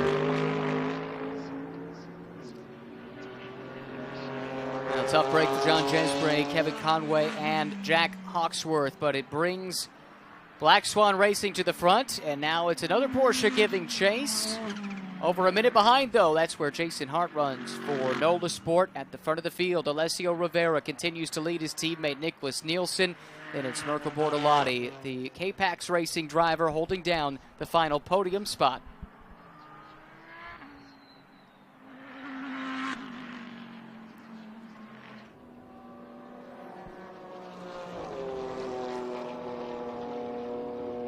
Incident between 51 and 68 is under review. The message that just popped up from race control. 51 is the second place car of Nielsen. Could be a moot point at this stage, even if they laid blame on the 68 with them back in the paddock area. But I think that was a racing incident. I mean, I don't think you really laid that one on Jezbray. That's right. That was that incident that we think might have had the caused the damage to Jezbray's car. And as we talk about this, some of the front runners in GT3 have come to the pit lane now. This is a car just outside of the top 5. Crucial Motorsports. Rob Bell getting out. It'll be a driver change there. Either Paul Holton or Ben Barnicoat getting in. Also, Aurelian Panis pitting for the Santalok team. Lucas Stoltz pits as well from 9th place in the Craft Bamboo Mercedes. And K-Pax Racing has made the call to the pits as well, with Mirko Bortolotti, 3rd place car, is in the pit lane. How long will AF Corsa continue to push these stints for Rivera and Nielsen? Not long. In the case of Rivera, at least, is the answer. Well, I'm not sure exactly how long they've been out there if they were forced to come anyway because of the maximum drive time. But you also create that domino effect because you've got to factor in a yellow coming out. So you're going to be 3 more stints to get to the finish from this point in the race. And you have to factor in, as we've seen so often today, that yellow flag, that safety car coming out, being a big determining factor. So once the 3 car pitted, I think almost forces the hands of the leader. Driver change underway. In the leading car, Fuoco Rivera and Callum Eilert, I think, That is Fuoco getting back in, if I read the helmet correctly. Had a good stint earlier. Closing in on the halfway mark of the Indianapolis 8-hour. It's been an affair dominated by Ferrari up to this point. Driver change complete, fueling done. Now on come the fresh P0s. This is a look at what a car looks like after nearly 4 consecutive hours of running. You love the rubber marks, the damage on the car. Shows you it's been run hard. Boy, that's a lot of brake smoke or brake debris, if you will. When those air guns go to work, the big puff of smoke you see is the accumulated brake dust from all the heavy braking. Couple heavy braking zones here at this racetrack. Carbon coming off those discs. Pit stops underway as we close in on the halfway mark of the Indy 8 hours.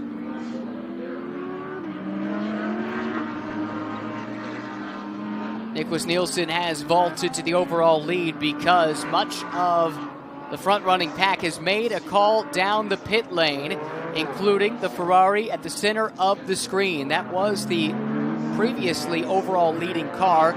Alessio Rivera, I believe, giving way to Antonio Fuoco, who leaves the pit lane now. Several other teams made the call either on this lap or the one prior, but of course, they're running the 51 car 1 lap longer, and just now Nicholas Nielsen has pulled into the pit lane. What's the orchestration here?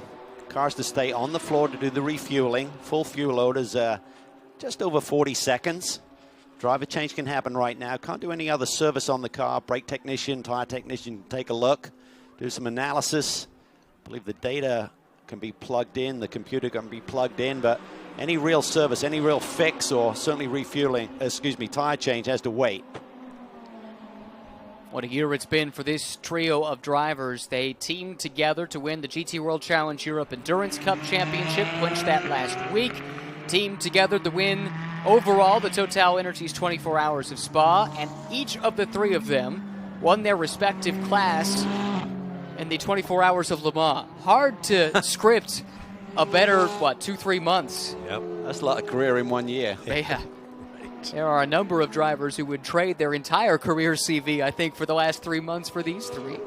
But they haven't had an Indianapolis win like you yet, Ryan. Very true. Perhaps one day. Maybe today's the day. Yes.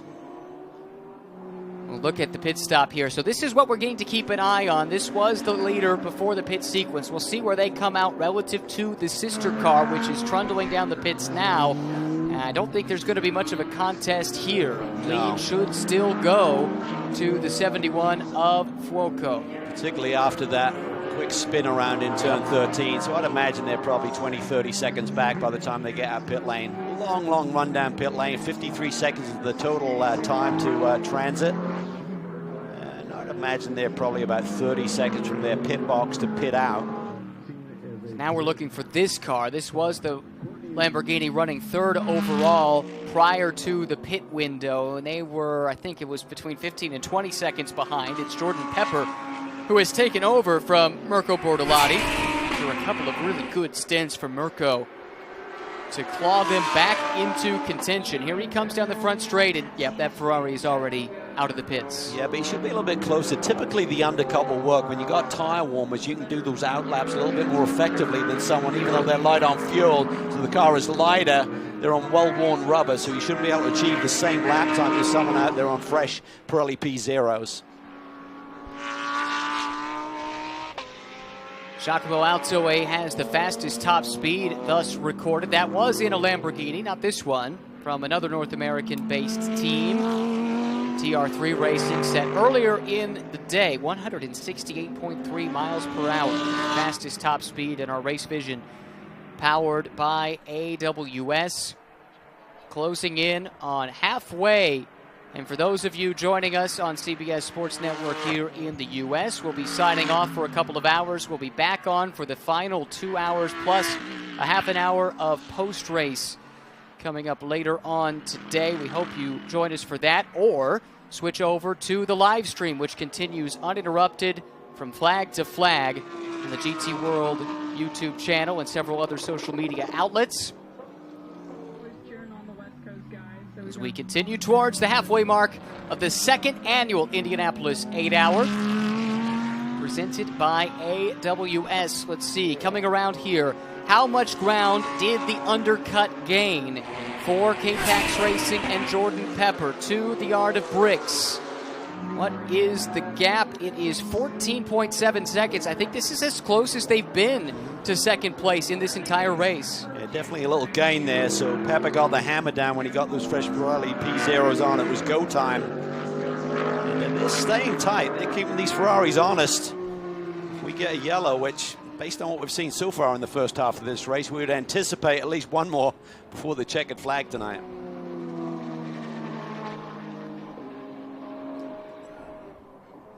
We'll be back for the final portion of this race on CBS Sports Network here in the United States. We continue on live on the live stream.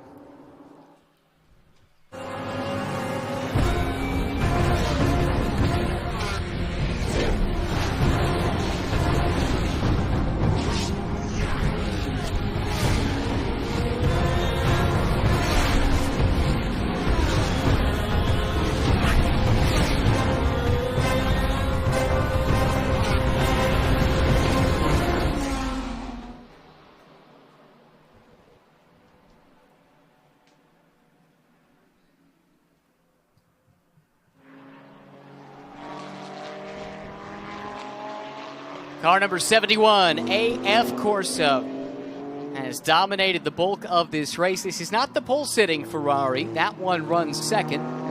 Antonio Fuoco leading from the team car, driven now by Cone Ledegar.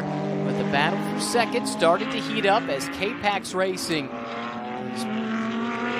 started moving towards the front of this field. The deeper we get into the race, Jordan Pepper now driving that black Lamborghini, currently in the third spot. Christopher Haase back behind the wheel of the 25 Audi.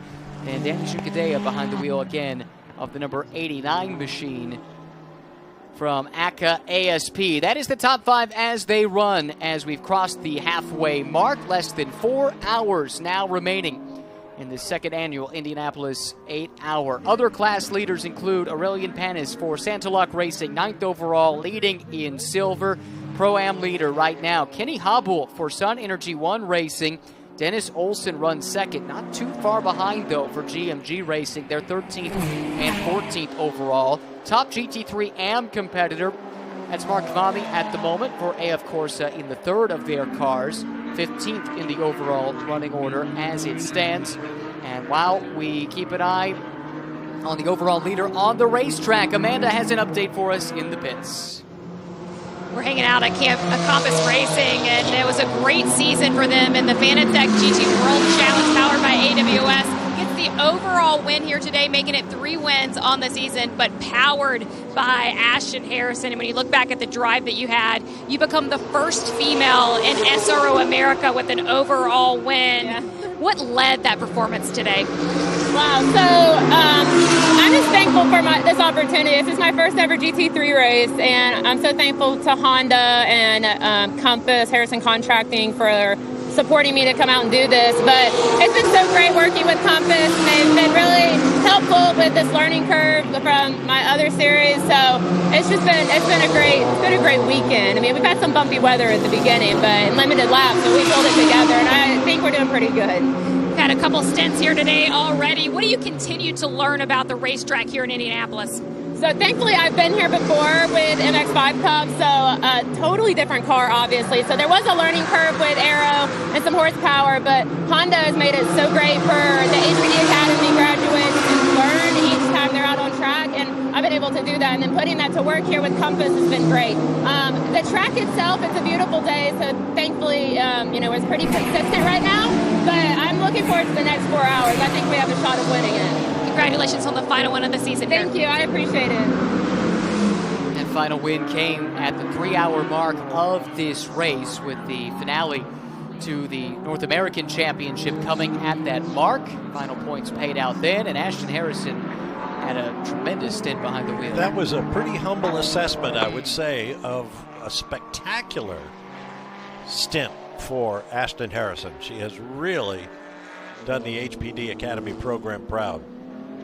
Yep, that car runs third in the silver class right now. It's Mario Farnbacher driving that machine. Second in the silver class, it's another trio of GT3 Academy graduates with Taylor Hagler and Dakota Dickerson, who ran the first 3 hours between themselves, and now Jacob Abel joining. All three of them were in last year's GT3 Academy class that Honda Performance Development put on, the first year of that new program.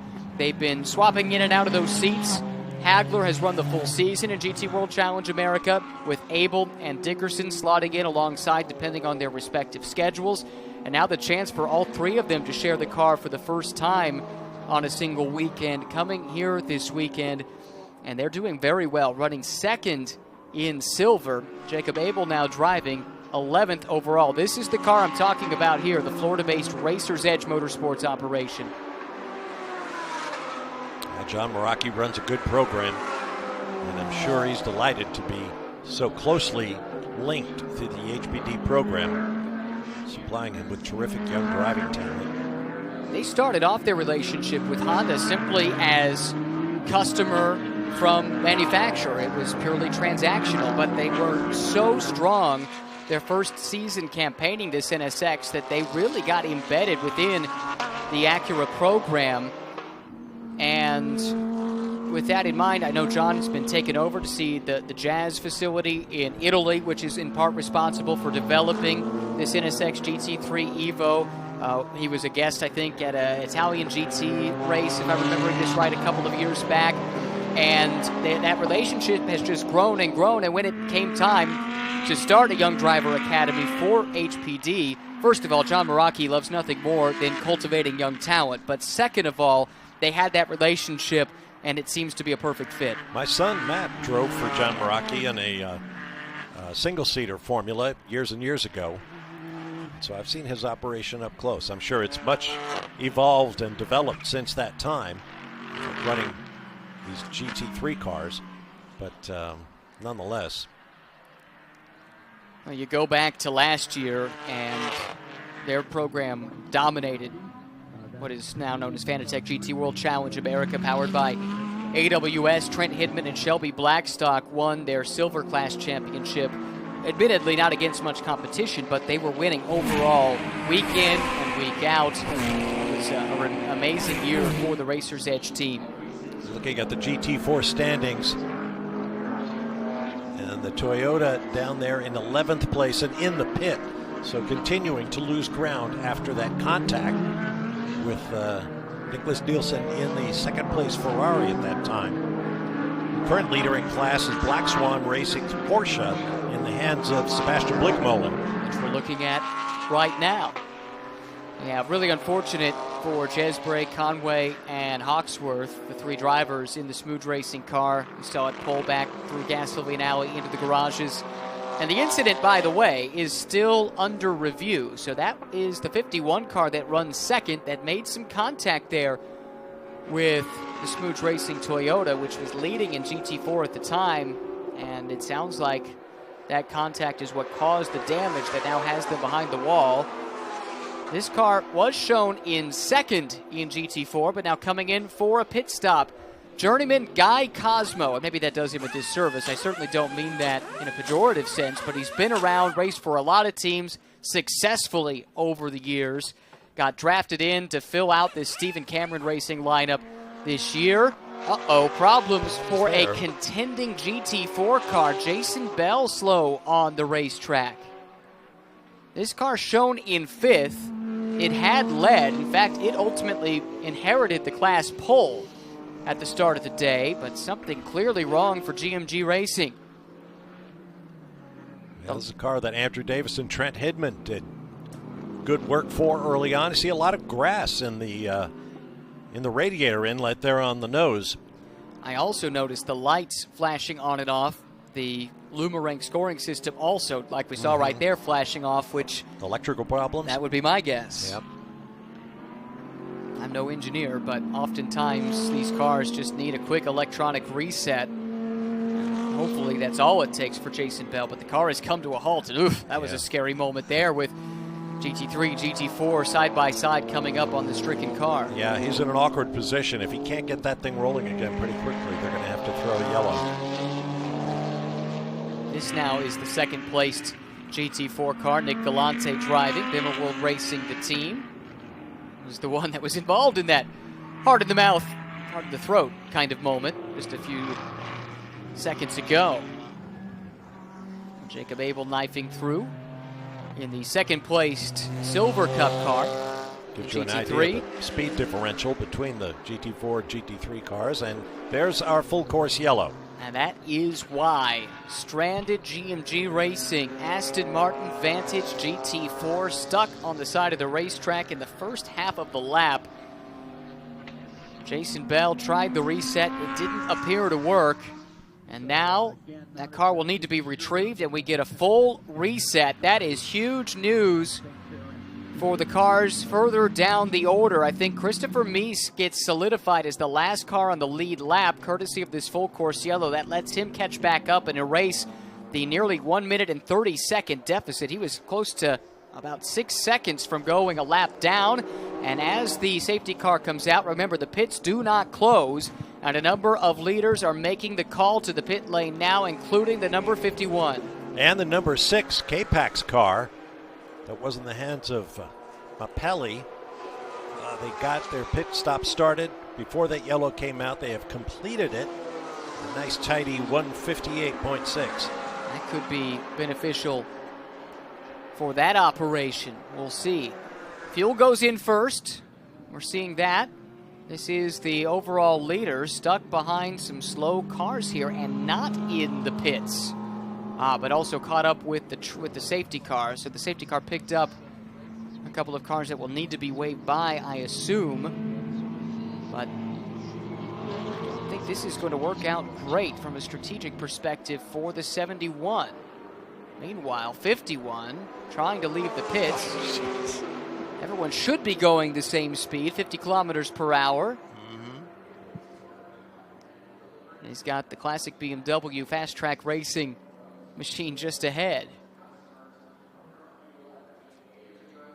Somehow it looked like that Ferrari was maybe just inching up on it a little bit. Looked like he was in the back seat for a minute. Yeah. Oh boy, that is painful. Now, this will be interesting to see how this reshuffles the deck. This is why we saw earlier Lucas Stoltz fighting so hard to stay on the lead lap, because Christopher Mies was in a very similar position, close to dropping a lap to Fuoco. Instead, safety car comes out for Jason Bell's stopped Aston Martin. Picks up the overall leader, Fuoco, and Mies can hustle around the racetrack and effectively catch back up. Yes, there will be traffic in between, but the peril of dropping a lap is lessened significantly. Another pit caller here. It's the Compass Racing car. No, this is the McLaren. Pitting out of 8th, Paul Holton driving. Also, the GT4 leaders come to the pits. Got an interesting note from the officials. The incident in turn 13 between an unknown car and 61, it's the M-Class Ferrari, is under investigation. Don't usually see an unknown car listed, but it must be going back through the replays to try and figure out what caused the drama, whatever that happened to be. Yeah, those calls typically come in from the corner workers, and I would think they'd have gotten the car numbers. Interesting. It is. Crucial pit stops here. And very interesting to see how the strategy plays out, with Ferrari effectively splitting their strategy call. They kept Fuoco out once again. I'm not sure how deep into the stint they were, but maybe it's at a point where you make the pit call here for strategic purpose, not necessarily because it's on schedule. That could explain why some that were not factoring in at the front elected to make the stop. Let's get an update from Amanda, who's down in the pits. Well, this comes on that number 2 Aston Martin from GMG Racing. It's a battery issue that's also affecting the electronics. They're going to pull out the second chassis and re-enter into this race as they go forward. Really? I was not aware you could do that. I wonder if maybe they could go and pick up a spare part from the spare chassis. All of the spare parts. Right.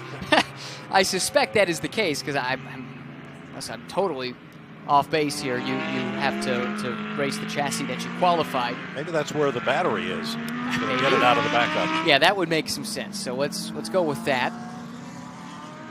Okay, this is the car you... no, this is not the car you called out. You talked about the sister car making the call to the pit lane. So that has elevated the 51 car pitting has elevated K-Pax Racing up to second now, which is the highest place they have been.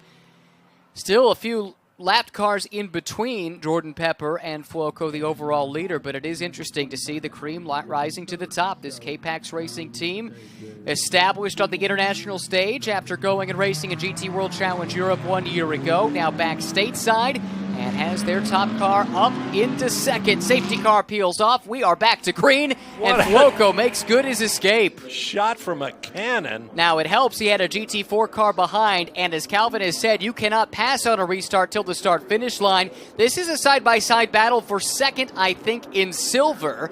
These two have been split from their leader in class by the safety car, if I'm not mistaken. But that's Farnbacher dueling with Jacob Abel, and Farnbacher timed that restart nicely. He grabbed the runner-up spot in class.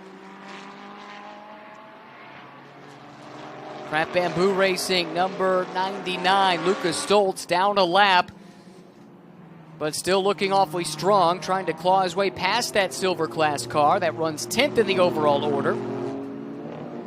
Able to do so around the outside in turn 6. Yeah, I think Lucas Stoltz has relit the fire after that long battle to try to keep the race leader behind him and going a lap down.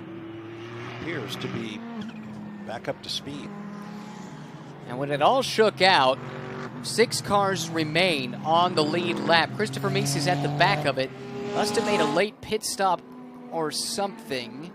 Or maybe is just legitimately that far behind because of the length of the train. He's listed nearly a minute back. Yes, there was a pit stop there, so that explains that. So they top off late, and that might open up some strategy options for them as we get deeper into the race. Now that was in the window of the short stop regulations, so might have been just a splash, might have been a pass-through to reset the drive time. That makes more sense because they did it in just about 53 seconds. So they were at the back of the train anyway, reset that drive time. That then opens up some strategy flexibility. And for those uninitiated, I guess it's worth explaining the way things work. The longest you can go on a stint is 65 minutes. Now you can reset that stint time by just passing through the pit lane as Meese and company did. So basically he gets a full 65 minutes to work with, whereas those that pitted earlier in that pit sequence or these cars that did not pit at all are much closer to being forced to pit lane per those regulations. Hope that was clear. That was well explained. We do our best parse through it all. Scary moment there for the 25 car. This is an Audi running third now in the overall order. Christopher Haase behind the wheel took a peek up the inside of the car that had previously been driven by Kenny Hobble. The Sun Energy 1 brightly colored race car up ahead. Yeah, Haase's working hard to try to get by, dropping wheels off here and there. And he had the headlights in his mirror from that Porsche just behind. And that still is Hobble, by the way, driving. Leader in the Pro-Am class, 12th in the overall running order. That car, by the way, as Haase looks up the inside, then backs out of it, it's being run by a North American team, Gradient Racing. They ran this car here last year and have helped Kenny in several of his North American starts in recent years. Lots of experience, but they've been working primarily on Acuras in recent years, except for the times that they've been linked up with Sun Energy 1 and their Mercedes. Haase will want to make quick work of Kenny if at all possible. Here into the braking zone of turn 1, he does so. That will allow him then to start chasing down second place running Jordan Pepper. It's 12 seconds first to second, Fuoco to Pepper. Then Haase in the Audi we're looking at right here at the front of the shot. Also running third. 15 seconds behind the leader, just 3 seconds, though, behind Pepper, Jugadea, Ledegar, and Mies, the only remaining cars in the lead lap, rather, and that is the top 6 overall.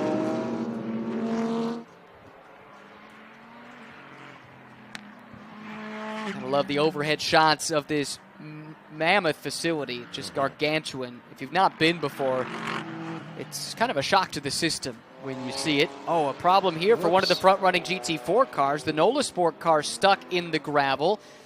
Might have been the EBM Porsche in the Pro-Am ranks that was also off track. And we've seen this all weekend. If you get stuck in the gravel, there's no getting out. Jason Hart is going to need to be rescued, and that likely brings out a full course yellow. There's the spin. And where's the other car? Watch in the background. I thought I saw another Porsche There coming it through. is. Ah. I don't think it would be a stretch to say that that might be related. That's unfortunate for this car that was second in GT4 prior to this problem. For now, we stay green, which surprises me only in so far as, you know, we've seen cars beached throughout the weekend, and no one has been able to drive out if you get stopped. No. It's always needed the intervention of safety crews. Fuoco pushing hard here, and I wonder if they might, depending on where they are in their stint, and apologies, my screen doesn't tell me exactly where they are, but if they might be able to preempt a yellow and take advantage of it. Oh, and this is interesting. Ferrari gets nailed. That collision between Nicholas Nielsen and John Jesbray, I think it was. in the car. Yeah, in the Toyota. 51, the Ferrari, a stop and hold for 30 seconds for incident responsibility. Well, that is costly. We looked at that for a while. The stewards looked at it for a while. There might be a case of the contact looked kind of innocuous, but instead it ultimately ruined the day for the Smooge car, the Jesbray-driven car that was the class leader in GT4, and I wonder if that has anything to do with the harshness of the penalty. I suspect that is the case. Here's a pit stop, though. This is not the drive-through penalty. That's to the sister car. Right. This is what I was wondering about. Do they sense that a full course yellow is coming, safety car is coming, and it has? Make the call in now. We've seen that work for others so far in this race. It's a short fuel only. And so in that case, there is nothing in the regs about reaching a minimum time, only a maximum for the short fill. They do that and send that Ferrari loose down the pit lane. And the maximum, by the way, is 80 seconds, and they came nowhere near to that. And they won't come anywhere near to that, releasing them as quickly as they did. Similar story here for the fourth place running car, the 25, Christopher Haase. Patrick Niederhauser was very strong early, as was Marcus Winkelhock. This car is already served to drive through. And will they do fuel only? It appears so. And can this be the drive-through here for the 51? I don't think so, under safety car. So I don't know if they actually made a stop or not, or if they were trying to serve the drive-through and got caught out by the safety car coming out. Well, you get 2 laps to answer the summons for a drive-through penalty, but I'm with you. I don't think it's fair to allow them to do it under a yellow.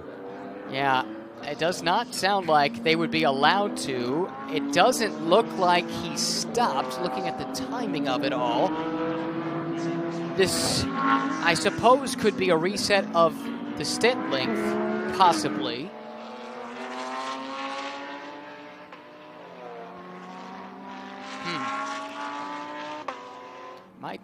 Might be in some trouble here. Yeah, we'll keep an eye on him. Well, just when this race had settled into a rhythm, everything changes with a couple of safety cars right around the halfway mark. And we'll see how this one all shakes out. We're going to give this a little bit of time to play itself out rather than try to play Nostradamus over here. Just let events transpire, and we'll read them as they come. You need to go out there and sod over some of those gravel traps a little bit, because you're right, every time someone goes in, They do not come out. So K-Pax Racing on this go-round has yet to stop, and that now cycles Jordan Pepper through to the overall lead. It was the sister car that made the pit call during the last safety car rather. The distinction being full course yellow has a slightly different meaning in the GT World Challenge Europe parlance. So trying to stick to the safety car nomenclature here. This is an interesting stack up at pit in. And is there some damage at the front of that Audi? Wow. Let's see if we got a replay of what happened here. Audi comes in hard. GT4 car woeing it up perhaps a bit earlier than anticipated. Audi tries to go by, and Porsche stops. Now, why would that be?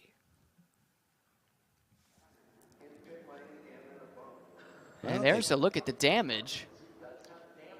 They hadn't gotten to the control line, so I guess Christopher Mies was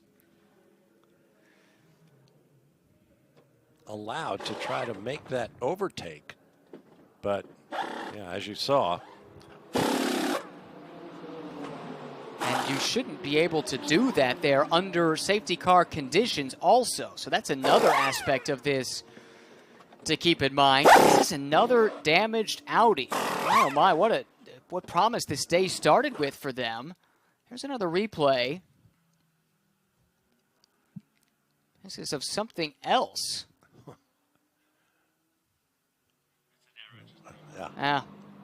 Not sure what that was about, but that's all right. We look here at the Audi stationary in the pit lane. I think they were trying to do these repairs to the point where it went past the 80-second maximum for the short stop. So that means they have to stay until they reach the 118-second minimum for a full service. This is the replay here.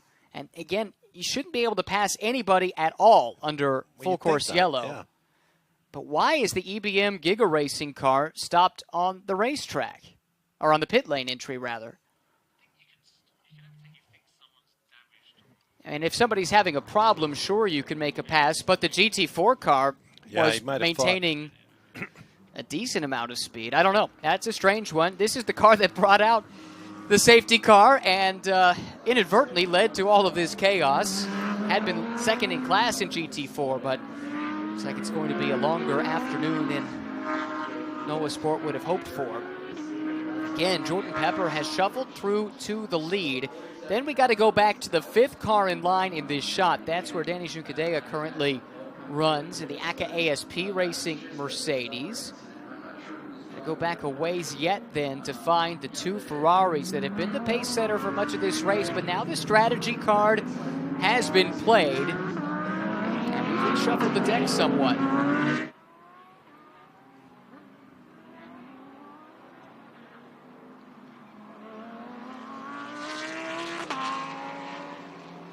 Now, a strange sequence of events, it must be said, but the important things to take away: Pepper leads, Juncadella second. The two Ferraris on slightly different strategy find themselves third and fourth. And now we'll have to deal with some traffic, which is outside of lap traffic, not something we've seen much from them over the course of the day. This is K-Pax Racing.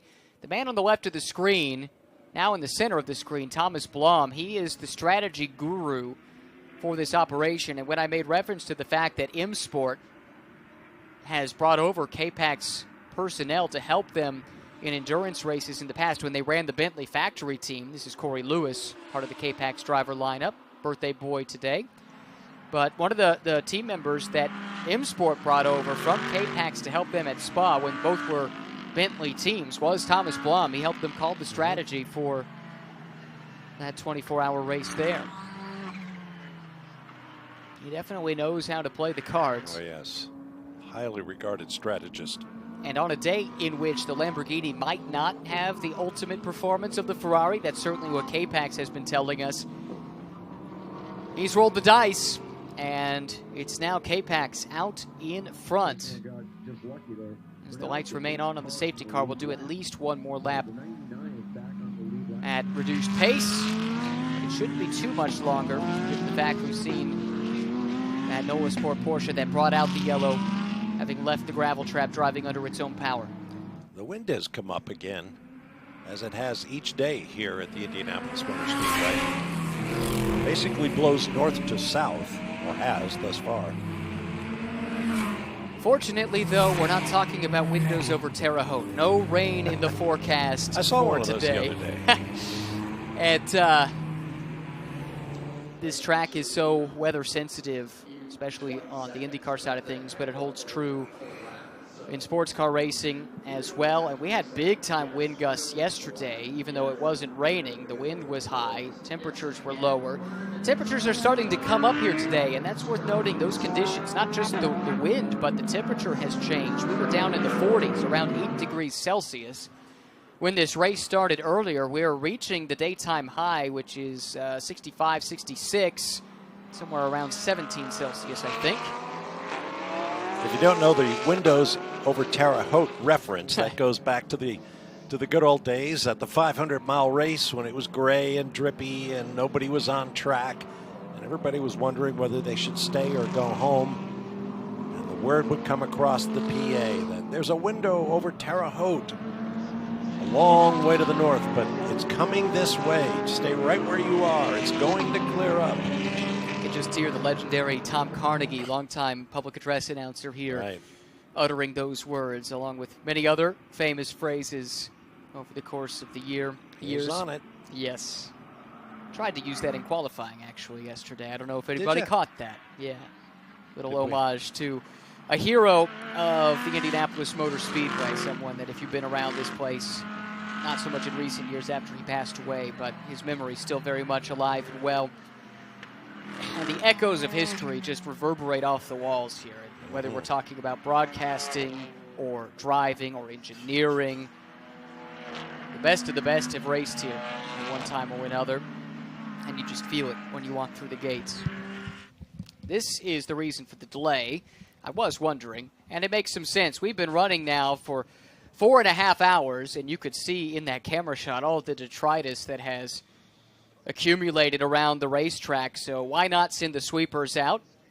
This is the Ferrari crew trying to figure out where the strategy stacks up for them. They're shuffled back a little bit in the order right now.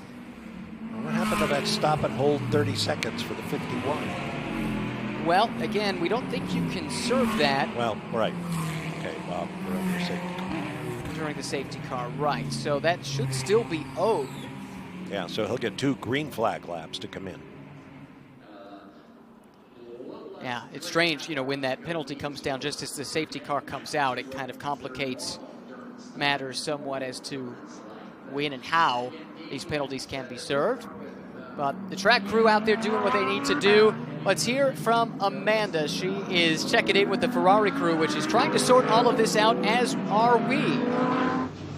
Yeah, there's been a lot of action back and forth. I followed Nicholas Nielsen from one side to the other here in the Ferrari area on pit lane. Alessandro, as you assess the situation and the strategy of getting this team back on track, where do you begin? To be honest, it's difficult even for me to understand what's going on. The guys in charge of the strategy is doing their job, so I trust in them, and I just do my job. When I go on the track, I try to be as quick as I can, and that's it. But at the moment, it's quite difficult to understand the situation because some car pitted, some car not. Now we should have also a penalty, so it will be a bit difficult. But 3 hours 30 is still to go. The race is sharper every time with the safety car, so I think we have a chance. You guys have been able to look at the replay. What do you think of the incident between the Ferrari and the Supra? To be honest, I think it was quite a racing incident. And then at the end, we lost time. The other car didn't lose anything. I think it was a bit too much for what I saw the rest of the race. A stop and go plus 30 seconds. I think we didn't deserve such a harsh penalty like this. And but anyway, we cannot do anything, and sometimes when you lead the championship, it's like this. Great point there at the end from Pierre Guidi in terms of they are leading the championship and a racing incident. And I think Ryan was spot on with his observation that it was really the consequence of that hit, Bob, that 68 car that was very much in contention for that GT4 win today. That hit put them behind the pit wall with subsequent damage. So It looked to me like a racing incident, but then with the hit and the Toyota being damaged, the stewards made that call. I think if the 68 had continued, I think to Pierre Guidi's point, we took the spin, we got the time loss while we're taking another hit on this. Let's go back to Amanda. Well, Nicholas Nielsen was behind the wheel of that racing incident. From your perspective on the track, what happened? Well, yeah, obviously we had a contact. I mean, I was following the McLaren trying to go around the outside, and yeah, then mid-corner we had a contact, and I spun around, and yeah, it was unfortunate. I mean, I'm sorry for the other guy. You just told me that he had to retire, and I mean, for sure was not let's say intentional from my side, for sure not from his side as well, but I mean in the end of the day we share the track, and I mean we had contact, the two of us, and yeah, in the end with the penalty it is what it is. Whether it's hard or not, I think we just have to deal with it and try to get back in the race. There's 3 hours and 25 minutes left in this race. Is there enough time for your team? Yeah, it depends on a lot of things, how the race goes on with the full course yellows and so on, but yeah, we have a good car, we have a good team, so hopefully we can fight a bit back. And another question as we figure all these logistics out, why did you drive through the pits? Sorry? Why was the drive through the pits? When, for the refueling, yes. It was just a short pit stop. Just now? Sorry, I didn't see it, so I don't know. We'll figure all this out together, I'm sure. Thank you, Nicholas. Yeah, I think what they did there, I think they may have thought, oh, we'll come through and serve the drive-through, realized they couldn't do that under caution, so elected to do the short stop. So it was a 65-second stop, which is legit, has to be under the 80-second maximum. If you take one tire or no tires, just do a splash of fuel, that's totally legit. So I think they're good on fuel. They're topped back up again, but by coming down pit lane, the net loss, it takes 53 seconds to transit pit lane, but the net loss compared to someone standing on the racetrack, I believe is going to be about 28 seconds or so, plus the 30-second stop and hold. Right. So it's going to cost them about a minute to the leaders. Yeah. Lights off on the safety car. Well, the lights are on, but the wave by is going on. So we anticipate when that is done, we'll go back to green flag action and see what happens with the 51 Ferrari. But you can tell, in the words of both of the AF Corsa drivers we heard from, I just drive the car. It's not my job. Well, I think that's the right decision to make as well. The last thing you want to do, even if you disagree with it, if the strategy's made a call, which is the wrong one, is don't lay that blame. He's a factory guy, and he made the right call there in terms of his words to us. Mm-hmm.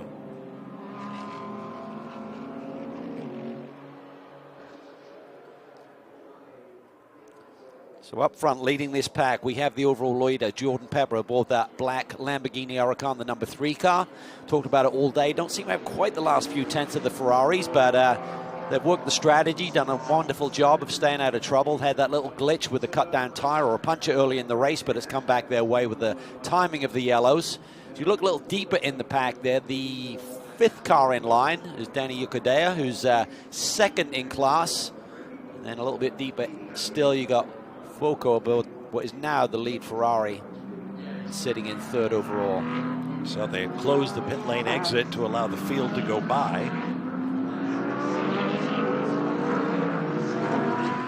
Which I'm sure was annoying to the 2 cars that were caught out by the red flag.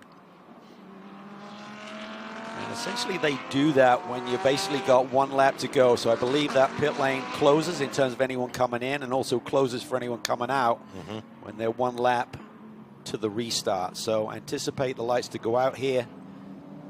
I believe it's down in turn 7 where they turn them out. We'll wait and see if they'll change their mind on that one.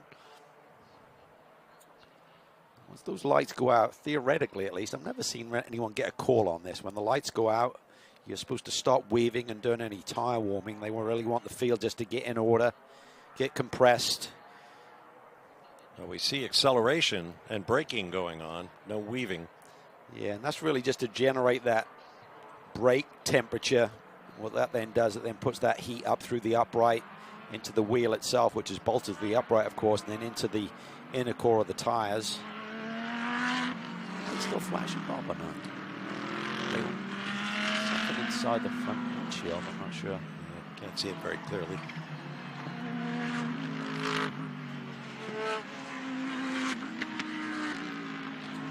It's like all of the cars immediately behind the safety vehicle think the green flag is coming. Yep. Great visuals here As you'd imagine with Roger Penske taking the reins here at Indianapolis Motor Speedway, the place is absolutely immaculate. Took the greenskeeper from the nearby golf course, Brickyard Crossing, to come over and tender his own grass. He said, looks a lot better on the outside of the fence than the inside. Let's see what he can do. Well, we are not going to get a green flag because this safety vehicle is still out there. I guess we're going to pick up some debris. That may have been called in by one of the drivers out there. Just said we've still got some debris out here. They can then do an instant message up to the race control. From that high aerial shot, you also had a glimpse of the Hall of Fame Museum here at the Indianapolis Motor Speedway, which is an absolute bucket list item if you're a race fan. It is well worth a visit. If you can come here and enjoy some racing, even better, but nonetheless, come and take a look at this wonderful facility. Go on the tour, walk through the museum, just great history. You can board a shuttle and take a lap or two of the racetrack. No, you do not get to drive. I wonder if they take them around the road course as well now. It's become such a popular circuit. Good question. Venue and great racing that we've seen here. I had a lap of this road course back around 2000, I guess, in a Mercedes AMG street car in the hands of Formula One driver Heinz-Harald Frentzen. Did he give it one? Did he go for it? Yeah, he got after it, I have to say. It's so hard to tell because, you know, pro drivers, and you know, because I'm sure you're this way too, Calvin, it's such a comfortable, you know, relaxed kind of thing. I mean, most of us, when we think of going 10/10ths, it's all white knuckles and frozen spine and all that kind of stuff. But, you know, really high quality race drivers just look so natural and easy and casual about it. I remember going around in a Porsche with Hurley Hayden once at my home track at Road Atlanta. He had his elbow out the window the whole lap.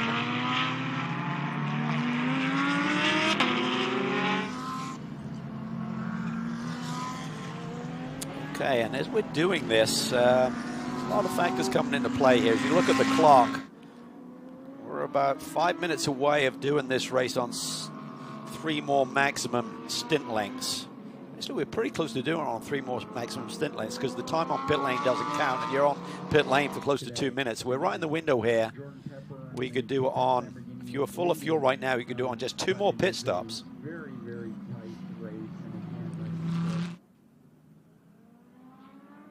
Safety car stays out. Let's see if anyone's going to do a reset here or try and play with the strategy a bit. Don't want to give up too much track time, but if you've got poor track position right now, you may take the option of just resetting that 65-minute stint for your drivers. See any takers. Pit lane looks pretty empty. There's one person coming down there, so maybe that's the reason why. It's constantly evolving, so you can't afford to get locked into your strategy. It changes with every moment in this race. Mm-hmm.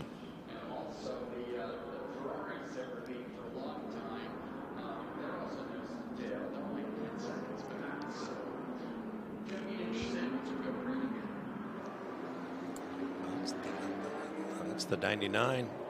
The reason they're doing this, they can now make the checkered flag on just 2 more stops, 3 more stints, because you lose 2 minutes on pit lane. So if you go, well, 3 times 65 means you're still 2 minutes outside of that. But remember, the transit time on pit lane does not count.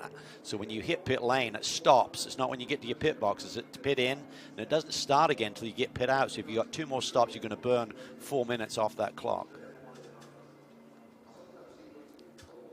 This could be huge.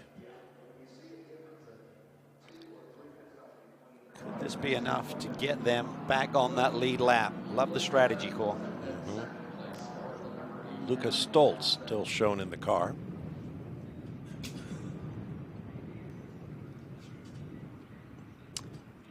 Wonder if that car was wounded a little bit, because Stoltz's defense of staying on that lead lap to the Ferrari wasn't as kind of push as I would have thought. Engel looked like his car was a little bit quicker when he was behind the wheel. Then he got hit by the Audi. Doesn't take much. You get hit in the rear corner, just that rear alignment's out a little bit. Might just be a couple of these corners where you're suddenly not got the bite when you're loaded through there.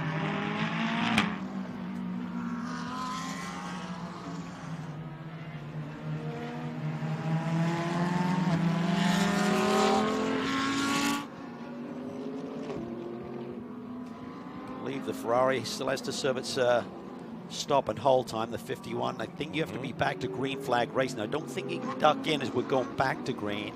I believe he has to take the green on the racetrack. Then he has a couple of laps, as you said, Bob. He just got 2 times by the stripe to serve that penalty. Otherwise, there'll be consequences. Doing a thorough cleanup here. Hey guys, sorry I was out for a moment getting some refreshment, so no restart while I was out? No, you didn't miss a thing. Okay. The only thing you did notice probably walking in the door is that the 99 car elected to come down pit lane and refresh everything and reset their drive times. We now see one of the Audis. Yeah, one of the Audis, Santalot car, doing the same thing as the 26. That would be the silver class front runner. Yes, 6th overall. Aurelian Panis. I think they see the same math that you do there, Calvin. We've got Crucial Motorsports in the pits doing a driver change, it appears. And then McLaren in the top left of the screen. Yeah, the timing of this suddenly opens up a lot of strategy options for you. And let's have a look here. With the 99, did they do that final driver change? Stoltz stayed in. So we haven't seen Gunon, right? So he could have theoretically got in at this point and been okay to do the max 3 hours, 15 minutes. But still showing Stoltz on our timing and scoring screen. Sometimes it takes a moment or two to update, but perhaps it is indeed still Lucas Stoltz behind the wheel. Taking this opportunity, is Santalot to go ahead and do the full four-tire service. Little scuffs going on. Good eye. I think you're onto something. 12 sets of tires you were given for the whole race weekend once your official practice started. So not the paid test sessions here this weekend, but 12 sets of tires. If you made the pole shootout, you got an extra set for that session. If you want to keep that in your rotation, you have to give one of the old sets up.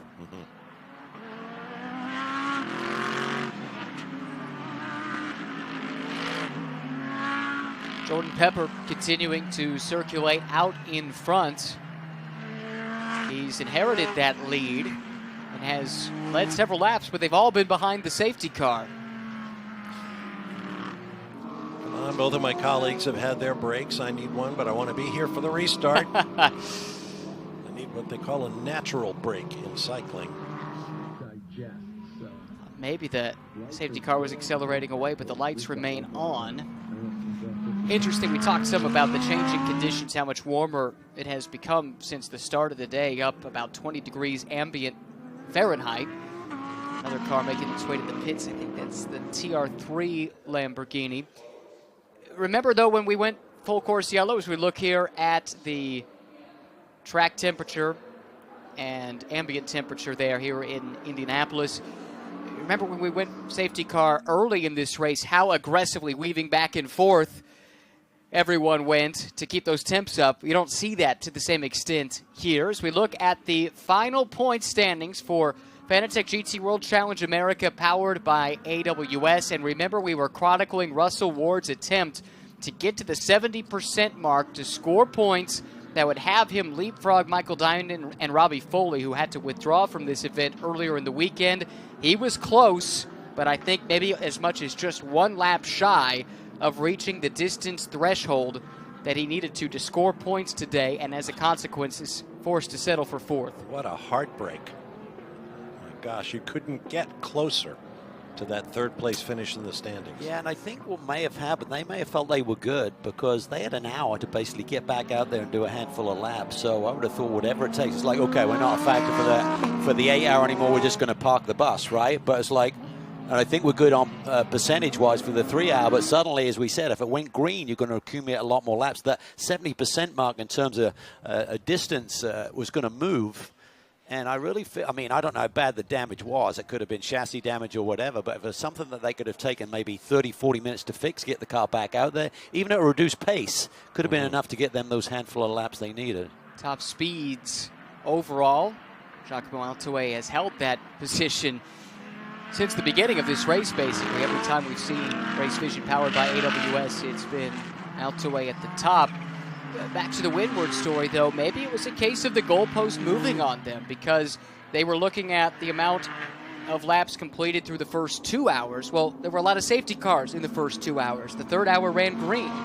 You couldn't just add 50% of those laps because there's going to be more in that last third of the race potentially. Yeah. Exactly. Ooh, I think we are close to a restart here. The track cleanup is complete. Lamborghini Urus leaves us with the Lamborghini Huracan leading this train of cars. Jordan Pepper with several lap cars between himself and his closest pursuer, Daniel Juncadella, in the ACA ASP Mercedes, but it's K-Pax on home soil coming up to take the green flag, weaving back and forth. The green flag waves once again. Pepper trying to get those tires up to temperature and back up to speed.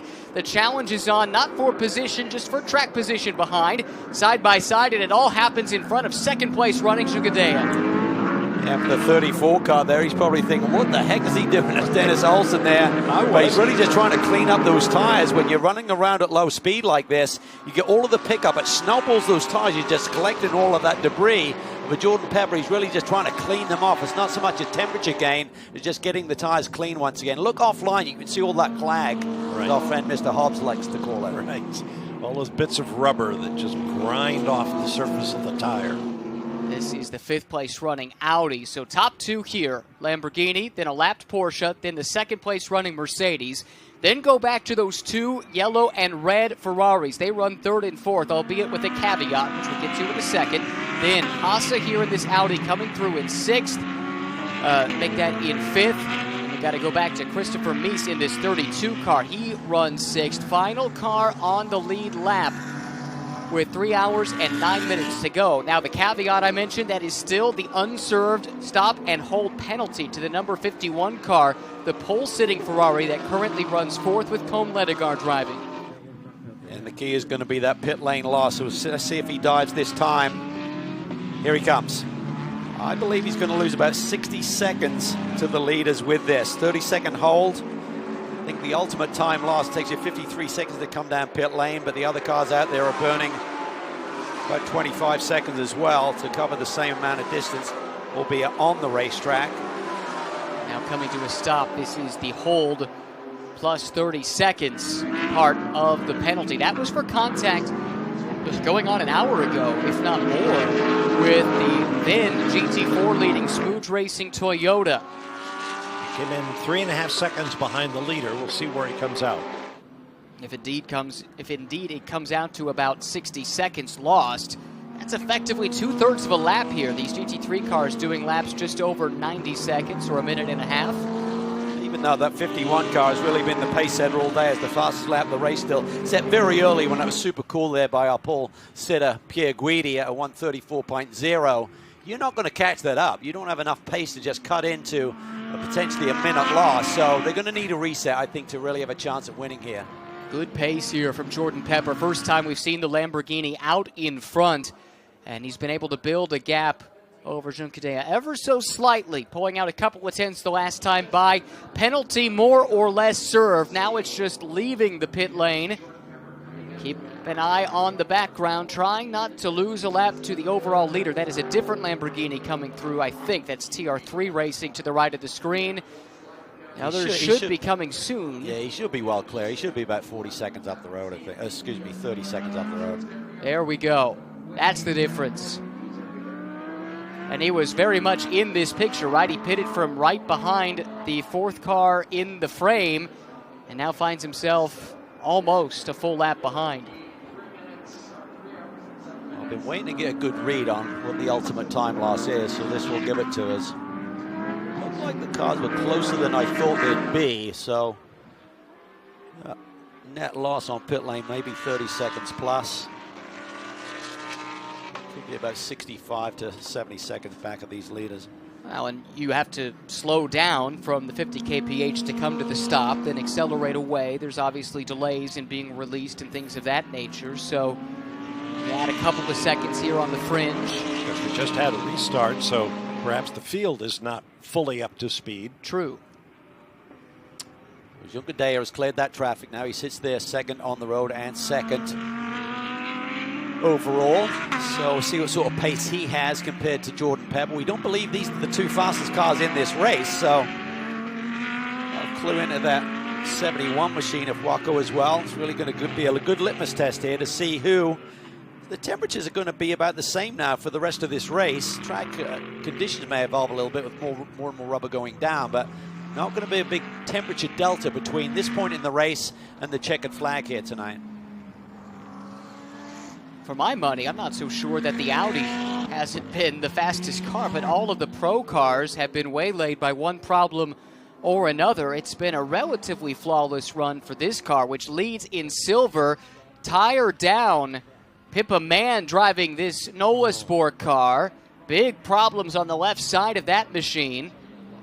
And if she can't make it around, we might be looking at another safety car. This would be huge for the 51. Look at that. Massive break if they get another yellow. Delamination. Old treads coming off. Trying to pick up where this is and if there might not be a place just to retire that car to safely. I think this is in 5, 6, and 6A, so can you pull off and find some place to park the car? I'm not sure. Pippa Mann here. Looks like already off the pace, knew something was amiss, and that was catastrophic. Oh, and looks, it punctured the radiator, I think. Wow.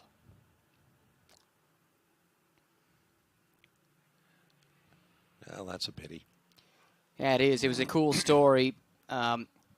She got introduced to Sean Gibbons, who she's co-driving here this weekend, through a mechanic who worked with her on an Indy 500 entry who has roots in sports car racing, Dougie Livingston, and he set her up to meet Sean, and together, I make that Sam Owens, I think, excuse me, and together they put this program together. They've been working together for a while. Here we go, full course yellow is out, and the 71 makes the call to the pits. Love it. All right, what does this do, Cal? Oh, this is perfect for them. Perfect timing. All of these teams that are hitting pit lane right now will be able to do it on 2 more stops to the finish. Not sure why the Capex team didn't come. It's much harder when you have that track position and leading, but that was going to fit right inside their window as well. It's also great for the 51. They're going to eat up all of that gap that they had. Not just I do not believe that your drive time gets reset when you're serving a penalty. That is correct. We did get that confirmed. Count. Yes, that is absolutely the case.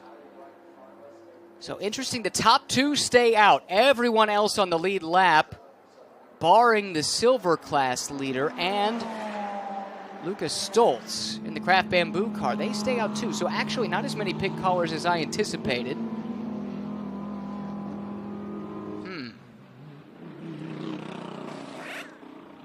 Well, here comes the Santalock team going to work. Of course, Barrett, we just saw pit late under the previous safety car, so that explains him. We saw the same thing for the, would that have been the 99 car of Stoltz, who appears to be on the lead lap again.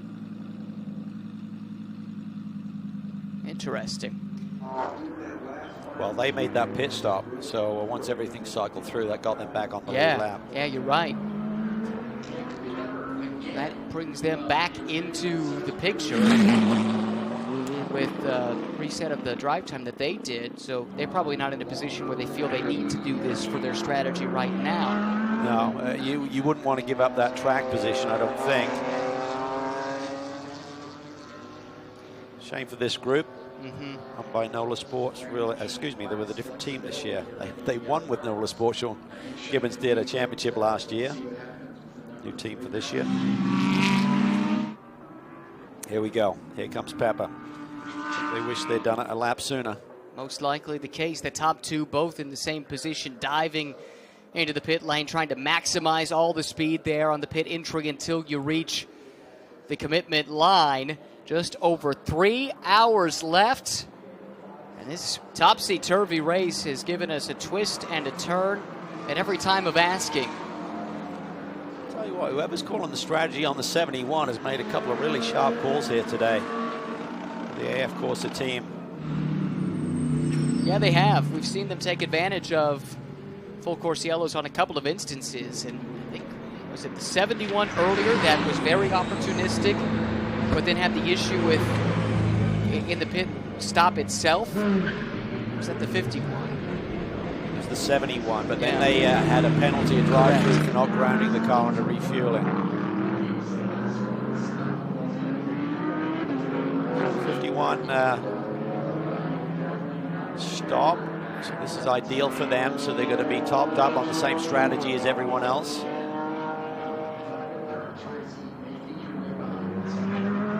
That might have been a short stop. No, stop. So they're topped up, fresh tires. So this has really burned the K-Pax team here a little bit in terms of their track position. Just when they finally got some too, this car lost all the track position they had. They started inside the top 10, but a ways back at the beginning of this race, had an early puncture that put them behind the 8 ball, but kept fighting, stayed on the lead lap, played their strategy right to vault to the lead. But then the timing of this safety car drops them a bit further down.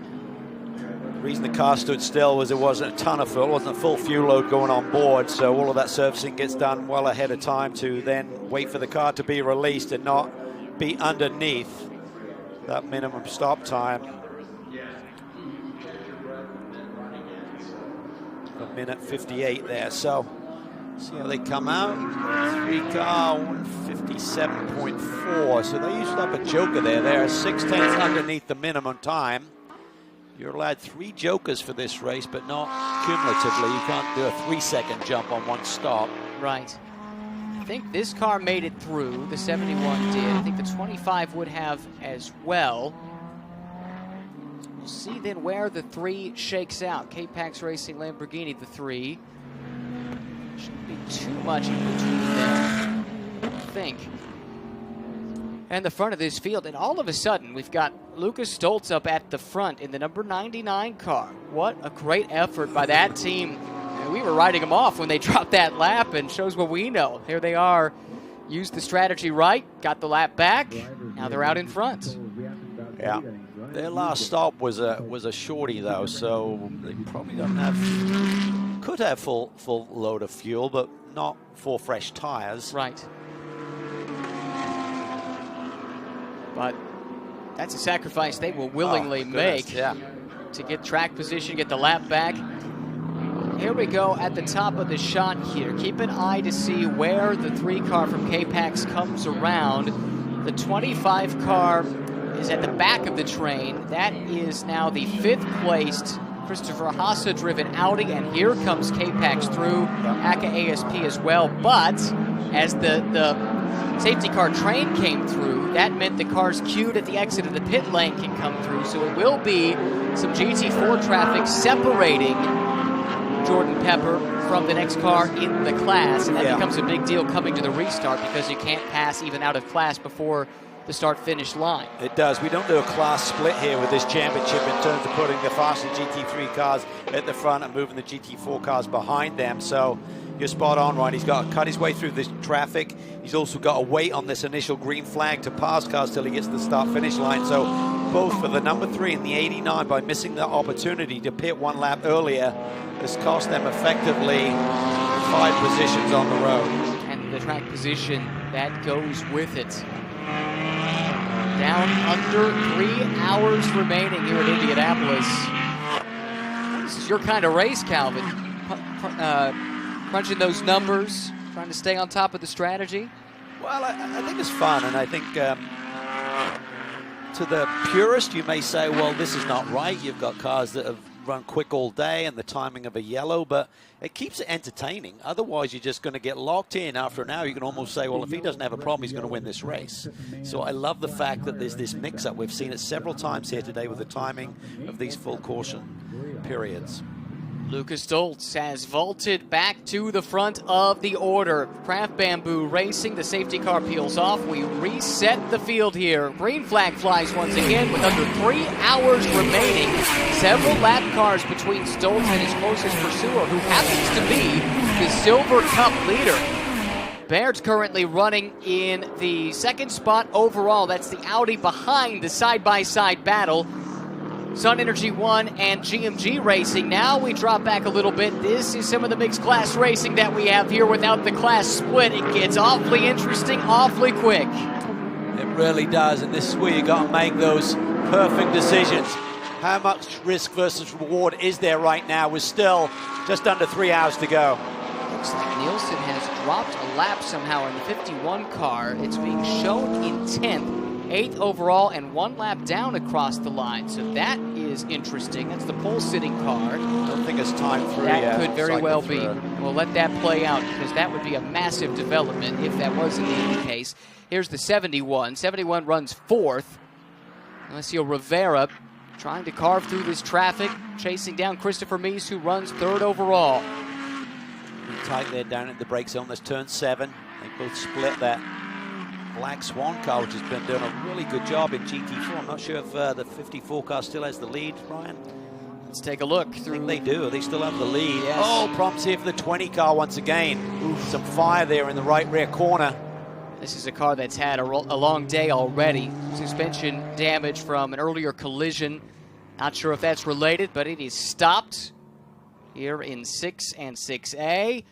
And this looks like a likely further full course yellow safety car. Lucas Stoltz out in front. Just waiting to see how long we remain under green. Now we pan back. This is where Barrett runs 2nd overall. Leader in silver. And he has 3 seconds in hand over Christopher Mies, 2nd in the pro class, but 3rd overall. This is Mies now, right behind this car. 63 cars a lap down. Smithson driving. That car's had its strife today. Back in 19th, but 5th in Pro-Am. Here's Mies. This is a car that got very fortunate with the timing of one of the more recent full-course yellows because they were about to come under threat to go a lap down. They instead caught back up, and now they're very much in the mix. We stay green, so I think they're trying to evaluate to see if now we finally go yellow, just as I say. That was looking down at my notebook. Full course yellow once again. Still trying to determine if that 51 car is down a lap. I mean, timing and scoring is taking a while to cycle here, but I don't understand how they could have gone down a lap. Trying to sift through that too. Yeah, so he served the penalty. So taking that pit stop was a mistake. I mean, they should have been on top of that to know if they were going to lose a lap by taking that opportunity. It was a full service too, so they should have just done a splash.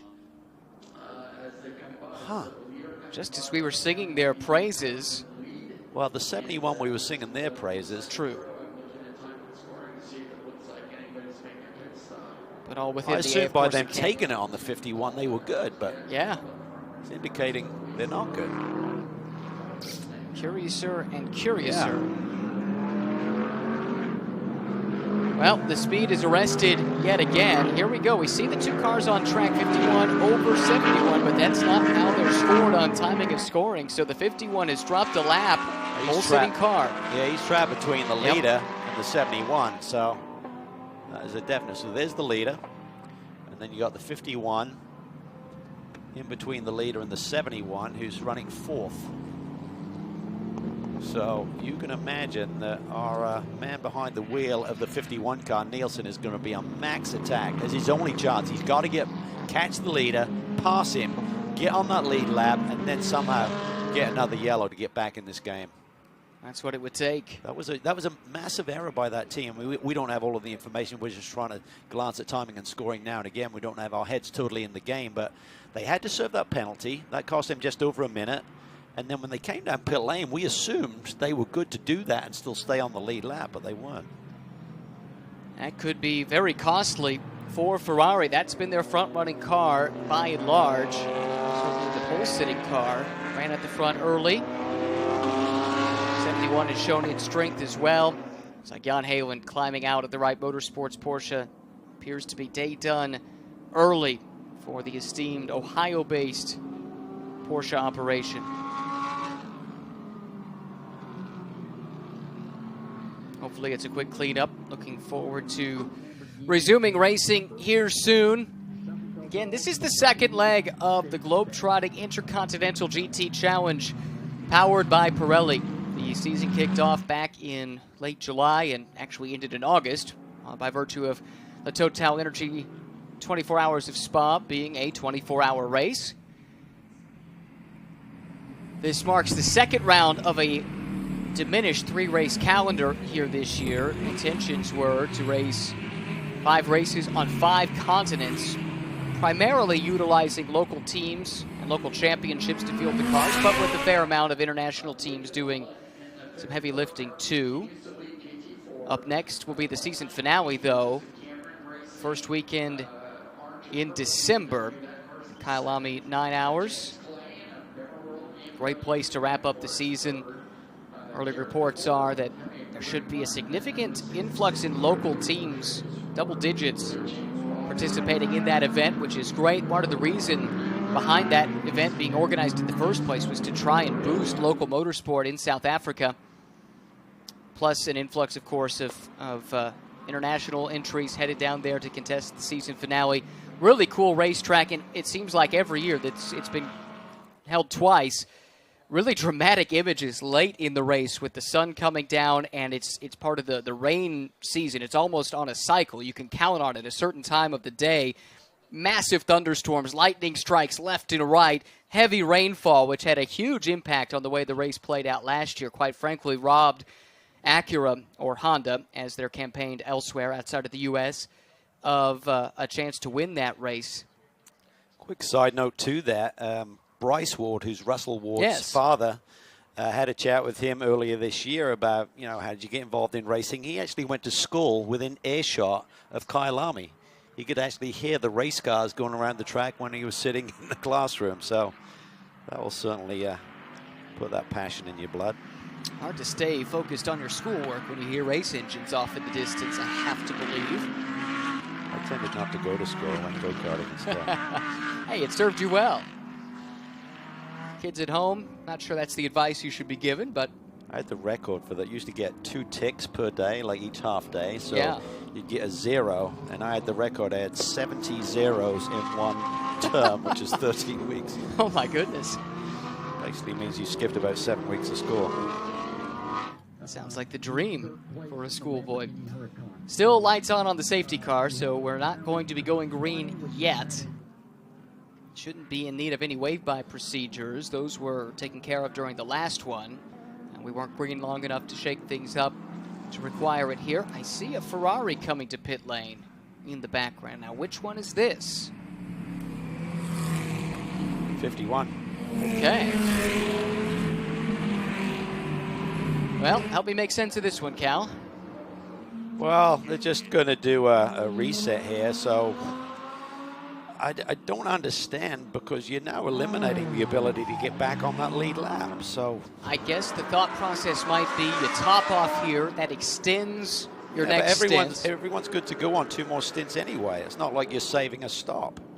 He's not going to do it on 1 stop from here, so we've still got to do 2 stops. The rest of the leaders have to do it on 2 stops, and you're eliminating the ability to cut through a... I mean, he would have had a chance. They're been on the fastest car on the racetrack to catch the leader and get back on that lead lap. Now he's at the tail end of the pack. Potentially, I mean, certainly so. Is there a possibility, though, where deep in this stint, should we go green through, and everybody else ahead of him is forced to pit, he can go a little longer. If you caught a yellow then. Exactly. Exactly. Yellow then, yeah. That's the best I can come up with. I like it. And maybe their thought is... I'm not saying I like it, I agree with it. Well, they're between a rock and a hard place, right? Because, yes, theoretically, they could race their way back onto the lead lap, but that's a tall order, especially when you look at even some of these Pro-Am lineups that are in between. We're at a point in the race now where it's mostly the pros running. None of these passes are going to be easy. So perhaps the thought process is it's going to be difficult to race our way there. We're going to need a yellow anyway. Our shot is to try and catch that yellow late in this stint while we stay out longer than everyone else. That's the best I can come up with. Yeah, they're all pro cars anyway, so it's not like the cars you got to get past are going to have any amp drivers in there. I mean, I'll put it this way. I agree with the way you're thinking. I'm not sure I like the way you're thinking. Fair enough. Now we'll see if it works. Hey, we should have a little $5 wager on it. You got it. No IOUs. Safety car accelerating away. Looks like green flag is imminent here at Indianapolis. 2 hours, 46 minutes left in the second running of the Indianapolis 8-hour presented by AWS. Lucas Stoltz has jumped to the lead. Some nifty pit strategy from Craft Bamboo Racing. Accelerating away, lapped car behind. That's Ollie Milroy in the Inception Racing car. As Stoltz puts the pedal down, accelerates, and builds a gap. Second place on the racetrack is the leader in silver. That is Bert in the Audi, fifth car in line. Then you got to go back to Christopher Mies, the Audi, poking his nose out, looking to the inside, trying to defend a challenge here. Rivera going for the final podium spot in the pro class. The door is slammed shut by the lap DXDT Racing Mercedes, and Rivera has to settle back in and try again later. Yeah, that is the battle for P3 overall right now, even though they're buried deep in the pack of this traffic. The 75 car really created quite the gap from those lead two as they came through 14. Conrad now behind the wheel of the Sun Energy machine, so got caught napping a little bit there. Oh, Rivera charging. This is that pace of the Ferrari we've been talking about. The 71 car has led this race, got shuffled back a little bit here as of late, but putting some pressure on what has to be admitted to be a slightly second-hand Audi R8. Just up ahead, that car's been through the war, some damage evident on the left front. One thing we didn't see any penalty, did we, for Mies doing that overtake on pit lane? I mean, I don't get it. I mean, it's under yellow, and he passed the car on pit lane. You can't pass a car unless it's totally disabled. Because the guys may be running, 5 to 10K slow, doesn't mean you have the opportunity to make that pass. Yeah, that's true. But we race on. Right in the thick of things. Saw a moment ago, K-Pax Racing trying to fight its way back forward after losing the track position. This is the black Lamborghini working its way to another mostly black Lamborghini, at least on the back. Can't make the pass, and that opens the door here. Danny Jugadea up the inside. Who puts the power down sooner? Oh, look at that move, threading the needle. That is a battle for position there you're looking at between the second of the Lamborghinis, the dark black car, and the Mercedes right behind him. Bill Sweedler there doing a tremendous job. Great to see Bill back. He's really been a stalwart of GT3 racing over the years, had huge success, won some of the biggest races in the world. He's won at Le Mans, Sebring, Daytona, won a GT championship here on North American soil. Not an easy one to get by. Audi following through. He's not a contender. That's Mattia Drudy, 10th overall in the pro class, 15th overall. Trying to claw his way back forward. Great restart here. Lucas Stoltz leads in the yellow Mercedes. Then we drop back a couple of cars. Look for the blue Audi coming through the frame, the first of two. Then in third place, the Stars and Stripes liveried Audi. Christopher Mies, he runs third. And right behind, Alessio Rivera in fourth in that yellow and red Ferrari. To Bob's point earlier, all of these cars are pretty much identical in terms of achieving lap time. So you got that silver class car running second overall. Great run there for the 26 machine of Bat. A couple of cars a lap down, fighting it out in front of second, third, and fourth overall. That backs them up. Oh, somebody straight. Yeah. Who is that? That is Bert. That is the silver leader. Doesn't cost him a whole lot in class outside of track position. 75 peeled off, I think. He's hit pit lane. Killed him in the overall order, but the closest in silver is still quite a ways behind, I think. That's Jacob Abel, but you're right. Pro-Am Sun Energy 1 car comes to pit lane. Okay, move up the inside here. This would be for position. Hassa on Mies, book it. 71 car. That was the now winner up there. to second, 9.2 seconds back. So dealing with all of that traffic has allowed Stoltz to escape a little bit, scamper down the road, nearly 10-second gap. Does he have the pace to maintain that lead? That's going to be the key factor right now. Once we clear this traffic, get some clean air, then we can analyze at this late stage of the race who has the pace to win this. And what set that up? Oh, that's tight. That's really tight. He's going to lose the momentum coming through this one. Here come the two Audis. Can Hassa make it two moves in one lap? He just went around a fellow Audi runner into turn one a few moments ago, closes in, but Rivera keeps him at bay. The lap car ahead, that's James Safronis, GMG Racing, second in Pro-Am. He was racing with Conrad, who was the leader in the Pro-Am class. That's what stacked them up and set up that opportunity for Rivera to pounce and jump up to second. That was right through this section of the track the last time by. Don't believe Conrad and Safronis were on the same lap, so I think that was Safronis trying to unlap himself within the Pro-Am battle. 1 and 2 there. And Safronis has good pace. This is a very experienced driver. Plenty of time in a 911 GT3R. He couldn't give me the exact number, but we estimated about 250 World Challenge SRO starts, so a ton of experience, loves his racing. Doesn't do it on a full-time basis anymore, really focuses on his customer racing activities. Ooh, that was tight there. Ferrari peeking his nose down the inside. Not sure what the incentive is, though, for James not to let this battle through. And maybe that's exactly what he's going to try and do here. Again as well. Yeah. Not making it easy. Come on, James. Be a good boy. That's certainly what the Audi boys are saying. And James has some history with Audi. He's run Audis quite a bit. In fact, a couple of GMG Audis are racing this weekend. There's a GT4 one in this race. Not cutting the manufacturer any breaks at the moment. When he had the GT World Challenge title, I think it was like early 2004 maybe, and he had Rene Rast, an Audi factory driver, in a sister car. Dramatic final few laps. Johnny O'Connell was in the mix and everything. Just a fun race on the Houston streets. It was. Right now, though, he's holding up these two Audis that run 3rd and 4th overall. That's let Rivera get away, and now I'm curious to compare Rivera's lap times now that he's clear. Looking up the inside comes Hassa. Nope, door shut in his face. Yeah, I don't think he's going to be a popular guy. I mean, I love James Safronis. I love the way he races, but right now he should just back it off, let these leaders go, and then settle back in. He's compromising his own race time by getting so racy here. Looks like this one is a fait accompli at this point. Hassa pulls to the inside and clears him. Now can the team car, or the sister Audi car at least, Mies, follow him through? It's allowed Pepper to catch these Audis. Yes. So certainly paid a favor to K-Pax, who are trying to get back in the game here after missing that opportunity to make the pit stop a lap earlier than they did, which was several minutes ago now with the time it took us to get back to racing. Mies clears the lap car. Now it falls on Jordan Pepper to do the same. K-Pax Racing starting back just inside the top 10. Very aggressive move up the inside. Pepper makes it work. Spicy move. It was. Like a ghost Pepper, our Jordan Pepper. Rapid South African driver from a racing family. Father Ian, touring car driver in South Africa.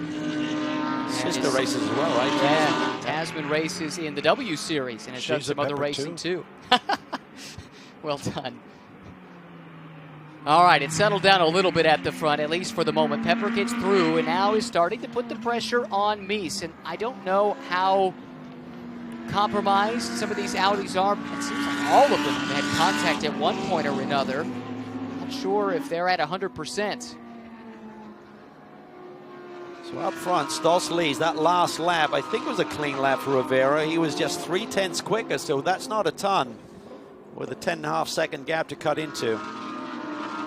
This will maybe be the true indicator here. Gadea passed Safronis now, so the top 6 shouldn't have too much separating them in terms of lap traffic. Stoltz leads by 9 seconds. Got that great restart. The car behind is a lap down. That's Inception Racing's McLaren. Great to see them back out and running after some issues. So Stoltz here through this loop at the front of the lap, headed down into it now. Turn number 5. Now the bottom of the loop, turn 6. Again, this portion of the racetrack was not utilized last year in favor of the quick chicane, but seems to be popular here this weekend. So coming out of 6A, we are 5.5 hours or thereabouts into this race. This is the leading car, Lucas Stoltz. Hard on the brakes into turn 7 at the end of Holman Boulevard. Looking back to P2, this Ferrari here, Alessio Rivera. That's what 9.8 seconds looks like. That's what separates those two. Then third place car of Hassa. 4th place car is Mies. That's the second Audi through. Then Pepper, then Jucadea. The top 6 just like that. Yeah, and looking at that last lap time, the leader Stoltz at 1:35.66. Rivera, who's chasing 1:35.07, so 0.6. He's got 9.8 seconds to make up, so it's going to take him a while. And And behind Chukadea runs Baird, who is now 7th. He was running 2nd overall at the restart, but we saw him have that scary moment right here where he took oval turn 1 to avoid disaster, and he could afford to do that. He lost a lot of ground in the overall fight, but still leads in the silver class by a substantial margin, over a lap at the moment over the Racer's Edge Acura NSX GT3 Evo, driven by Jacob Abel. GT4 leaders Jerome Bleekemoe and Black Swan Racing, they've come to the frontier right around the halfway mark of the race, and with the brothers Bleekemoe presumably to take this car home. They have a massive lead. They're 2 laps ahead of the competition, so obviously played the strategy game well, stayed out of trouble, fast lap times, so they should just be very conservative from this point forward. Well, you think about some of the front-running GT4 cars. This is the 2nd place car in class, but a ways down the order. Tom Dyer driving for Stephen Cameron Racing. But some of the early contenders in the class were cars that have had issues. We saw the NOLA Sport car beached their way back in the order. Problems for GMG Racing, and that Aston, they were stopped on track and I think brought out a full course yellow. That dropped them back as well. And then Smooge Racing, which was probably the dominant team until the contact that sent them behind the wall, has them out of contention. This is the 3rd place running car, though, in the class. Bimmer World Racing, James Clay, Bill Oberlin, and Chandler Hull. I'm not sure we even saw Hawksworth get action here today, did we? We were looking forward to that. I think it was just Conway and Jesbray to that point. I think they had the strategy of maybe putting Jack in towards the end of the race for a triple. But Carl was retired before that could happen. Yeah, I think you're right. It has been a costly affair. Lots and lots of safety cars. Just got to keep grinding. Even though that 54 car is a 2-lap lead, it only takes one technical issue, a cut down tire early in a lap to have to get your way back to pit lane, eats up the clock. Suddenly someone else can be back in the game. Up front, that last lap, Stoltz again losing about half a second, so I'd say it's like between 5 and 7 tenths is the margin that Rivera is cutting into each time on the leader. Now he's got traffic. So looking at 16 or 17 laps at that rate for him to catch that yellow Mercedes AMG. Certainly a roller coaster ride for this team. A good qualifying run here yesterday. Qualified for the pole shootout. Gounod put the car 3rd in that session. Engel super defensive, but running quick lap times through the first couple of hours. Then he got tagged by Wirtz coming through turn 10. Survived that. Then they went down a lap, couldn't maintain the pace of the Ferraris, and Stoltz had to give up that lead lap. But just through strategy, timing, they did a stop about 3 yellows ago. We've had a lot happen here recently. About 3 yellows ago, they dove to pit lane, and it was really a perfect scenario for them to really get back in the mix. Down the stretch they come. Another 6 tenths. Another 6 tenths. Down to, call it 8 seconds flat. Both drivers super Oh, there's a problem for the 47. Looked like he lost the brakes or something, had to just dive for the inside of the apex. That would be a shocker to those 2 cars, both the 60-60 RG entry and certainly are chasing Ferrari there. Something went amiss there in the brake zone. Not sure if he just missed his marks and elected just to dive. Realized he's going to run over the top of the cars in front, or what happened if there's a technical issue with the car. He's running okay now. Might have been watching his mirrors and missed his brake point. That was pretty wild there.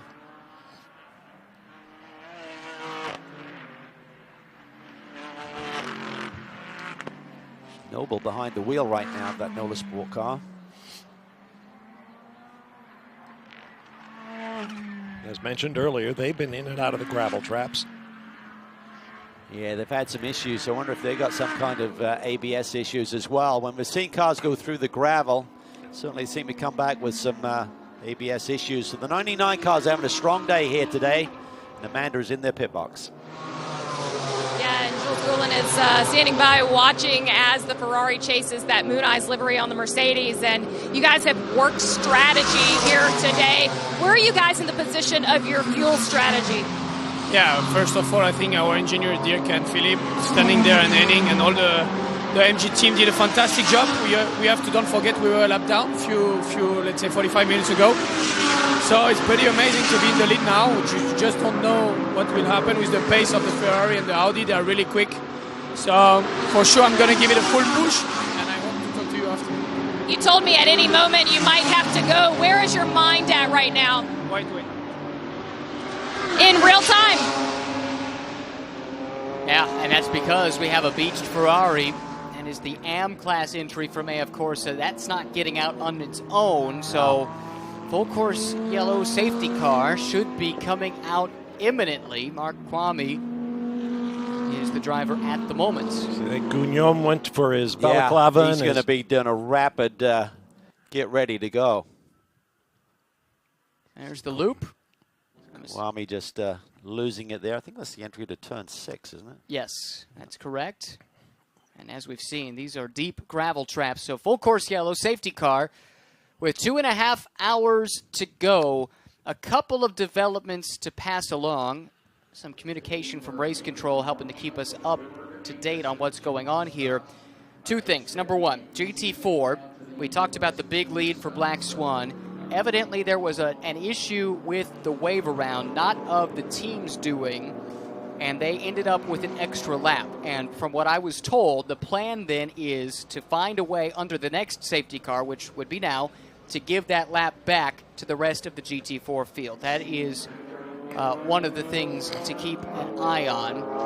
The other is the story about Marcus Winkelhock. Now, we talked about how his partner was due to give birth to their child, and he had dispensation to leave as soon as his stint is over. I understand he might be being called away earlier than anticipated, and as a consequence, due to force majeure, effectively, the series has waived the stint length rules effectively for the other two drivers in that car. Marcus won't be able to go far enough that the other two won't run afoul. They wouldn't go over the maximum time in the car. And they've been given dispensation to do that, with Marcus taking off from Indy here, headed back home to welcome in a new addition to the family. Pit stops here. I'll tell you what, I'm surprised the 99 car didn't come, but maybe it's because Gunon wasn't ready. That is possible. And that's one thing that whenever I was doing endurance races, you get buckled. Whenever you were in the window, if there was a yellow and someone, you get the call, you want to be right there and ready to go. You wouldn't be kind of chilling out. I'm saying Jean-Marc was, but that's going to be sure. Well, television came calling. Anything for Amanda. Well, I, for one, am glad television came calling. It's been fun working with you all season long. This, of course, was the final round of the American Championship. We wrapped that up 3 hours into this, and since then, the focus has been on the 8 hours, second leg of the Intercontinental GT Challenge, powered by Pirelli. And these safety cars and their timing have had a huge impact. They're keeping him out. I think they've kind of thought it through, and it's like, you know what, we're still not in a point where we're going to eliminate a stop. If you double 65, you're still not going to do it on one more stop, so maybe they're just taking their medicine here. I would have thought you could have come and done a short fill. Didn't necessarily need to do a full fill.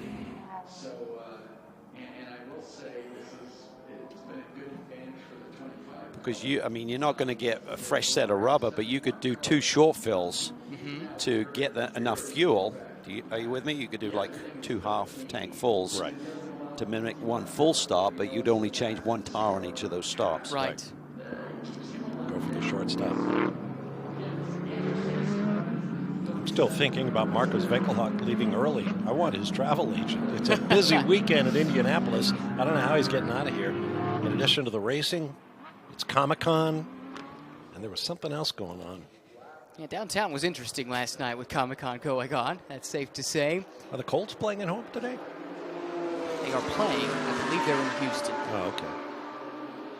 but I might be wrong. I know they are playing Houston. Anyway, Mattia Drudy in the pits. That's another one of the front-running cars. They make the call here, but they're towards the back, so they don't sacrifice track position at any rate. And that's maybe the argument against calling Stoltz in, but I'm kind of with you here, Calvin. I'm a little perplexed by this one.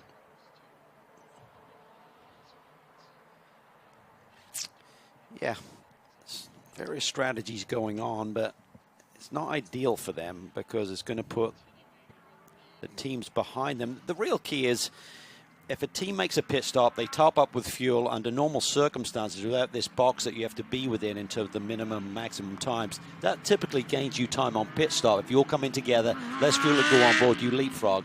But if you're doing a long stop and there's a minimum stop time anyway, by them not taking fuel right now, maybe it makes no difference. Are you with me? They come into the pit lane, they got to put more fuel on board, but you can't release the car anyway, even if you're putting 10 seconds less fuel on. Same as use the time. Mea culpa. Colts are at home. Up 24-3 for those interested. Spoiler alert, perhaps a bit too late. We'll turn our attention, though, to motorsport here the rest of the way. Don't need our commentary on American football. 2:25 left. That's 2 hours and 25 minutes. Why are you blushing? Well, I left the stick and ball world behind a few years ago. Once upon a time, that would have been... I can see why. That would have been right up my alley, but much happier calling motorsport and fun to do so here in my hometown. Indianapolis Motor Speedway, very special to me. Love my sports car racing, and this event, we are so happy to see it grow, basically doubling the grid size from last year. And it's been an interesting race, if not the most straightforward, it must be said, as the wave around begins. And this might be part of that maneuver to try and help correct the issue with the GT4 field. Yeah, you see some GT4 cars pulling out of line. And the GT3 cars need to know about this, because if they're weaving back and forth like Stoltz is when a GT4 car is coming through on this wave by, that could get dangerous quickly. Oh, it's happened a couple of times today where, you're through a sector of the racetrack. I really think you should have designated places to do that wave around, because you're leading the race, you're behind the safety car, you haven't seen anyone in a while, you're kind of doing your own thing, you start to weave around, and then suddenly you got this GT4 car sliding it down the outside. I think it was through turn 5 and 6 we saw early in the going. I was like, wow, that looked really close. I think it was when the Ferrari was leading.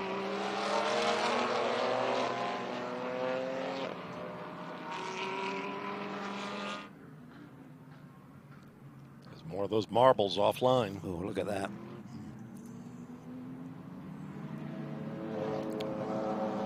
Yeah, when you're rolling around right now, particularly if you're coming out on fresh tires, they've not got the temperature. But if you're just finishing a pretty long green flag run and then you're rolling around on this, I mean, it just snowballs. Just the hot rubber on your tire just picks up all that clag and just builds up. You can hear it all hitting the inner fenders on the car as you're driving over it.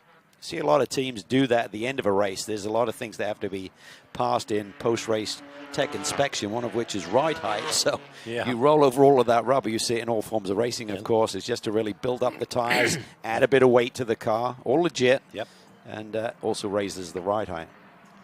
It's got to be like driving down a gravel road.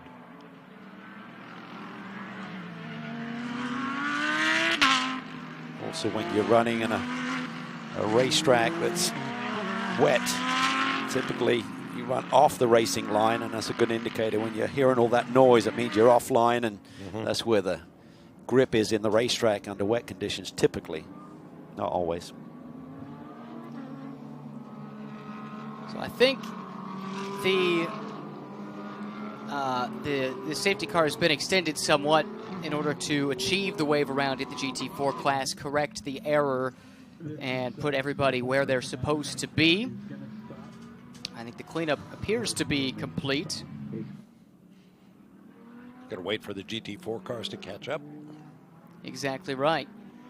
Looking at the order here, this is the closest anyone has been to Stoltz. Christopher Haase will restart third in line, but is second overall. And only Ollie Milroy in between in the Inception Racing McLaren, which despite its struggles early on with what appeared to be braking issues, That car has been very fast with Ollie behind the wheel. He's been keeping pace with Stoltz when we've been going green, so it's not a foregone conclusion that Haase, Pepper, Juncadella, etc. will be able to drive forward and put the pressure on Stoltz right away, but it is the closest anyone has been to Stoltz in some time. What I want to see is that 59 car get around the 3 car, and you can say bell pepper. Ryan missed that one. Sorry. Following up on the Winkelhock story, evidently they will not need a exemption, is what I'm now being told. So apologies if the information wasn't clear earlier. But I do believe Marcus is leaving, so that part of it is more or less confirmed. And again, our best wishes to the Winkelhock family as they welcome a new addition. Okay, clear something up for us, Bob. Is it Winkelhock? What is the law? What is the rule on these drivers? It's both. It's both. Yeah. Yeah. Well, I mean, I'm not German, but I think it's Winkelhock. Winkel. Yeah. And Wirtz. Marco Werner, right? But there's been some exceptions to that. I always used to get confused. Yeah. Is it Willy Weber? I think they just dropped the dough. Willy Weber? They don't want to get into it. Yeah, Willy Weber, I'm sure. Like the lights were off momentarily on the safety car a few moments ago. I thought we were about to go back to green. I always referred to Willy Weber as Mr. 20%. Yeah, he's the second highest paid in the Formula One paddock, I think. That's right, because the first was Michael Schumacher. Yeah, very good point. His client. Yeah. All right, lights are extinguished. So we can focus in with 2 hours, 20 minutes remaining. Nope, the lights are back on. Never mind. I swear they were off for a moment there. Well, they've also got that flashing thing on the windshield. Yes. And it's kind of hard to distinguish the two at a distance. Should call attention to the driver of the safety car. Mike Stillwagon is his name, and if you've been following TC America, powered by the Skip Barber Racing School this season, Mike is part of the Skip Barber School team driver lineup. Not for the full season, but has done a significant number of races. And when he's not driving his race car, he's driving the safety car around. He's been doing it a long time, too. He's up there on the laps led list, I think it's safe to say. Okay, more GT4 cars coming through. So the class wave by not yet complete, it would appear. I think this is more to fix the 54 car problem, right? Yeah, I think so. This is not a typical, just a normal wave by. They do a wave by at the end, but I think a lot of this has been determined by the 54 car getting a lap up on the competition. So it seemed extreme when we saw he's leading by 2 laps. Like, wow, how did that evolve? But even still, even if he did end up with a free lap, that's still a 1 lap lead for the Black Swan team. And it's no surprise that Jerome and Sebastian Bleekemolen are quick, but you called attention to it earlier. Going back to Sebring and the stint towards the end of race 2 of the weekend that Tim Pappas put in Pirelli GT4 America, I've had a number of competitors, including Matt Travis, who was trying to chase him down, say that's the best we've seen Tim race. It was really, really impressive. More cars coming by. This is what I don't like. Nope. Just what you were talking about. Yeah, I mean, that's the best place to do it, but I just hope everyone's on the same page. It's all good if, you know, Stoltz knows that's going to happen and he's not going to venture off onto that gray area beside the racetrack, but it looks a bit hairy. Yes, it does. Okay, we're now within 7 minutes of stopping and doing it on one more stop. So 65 minutes minimum stint time. Add 2 minutes to that.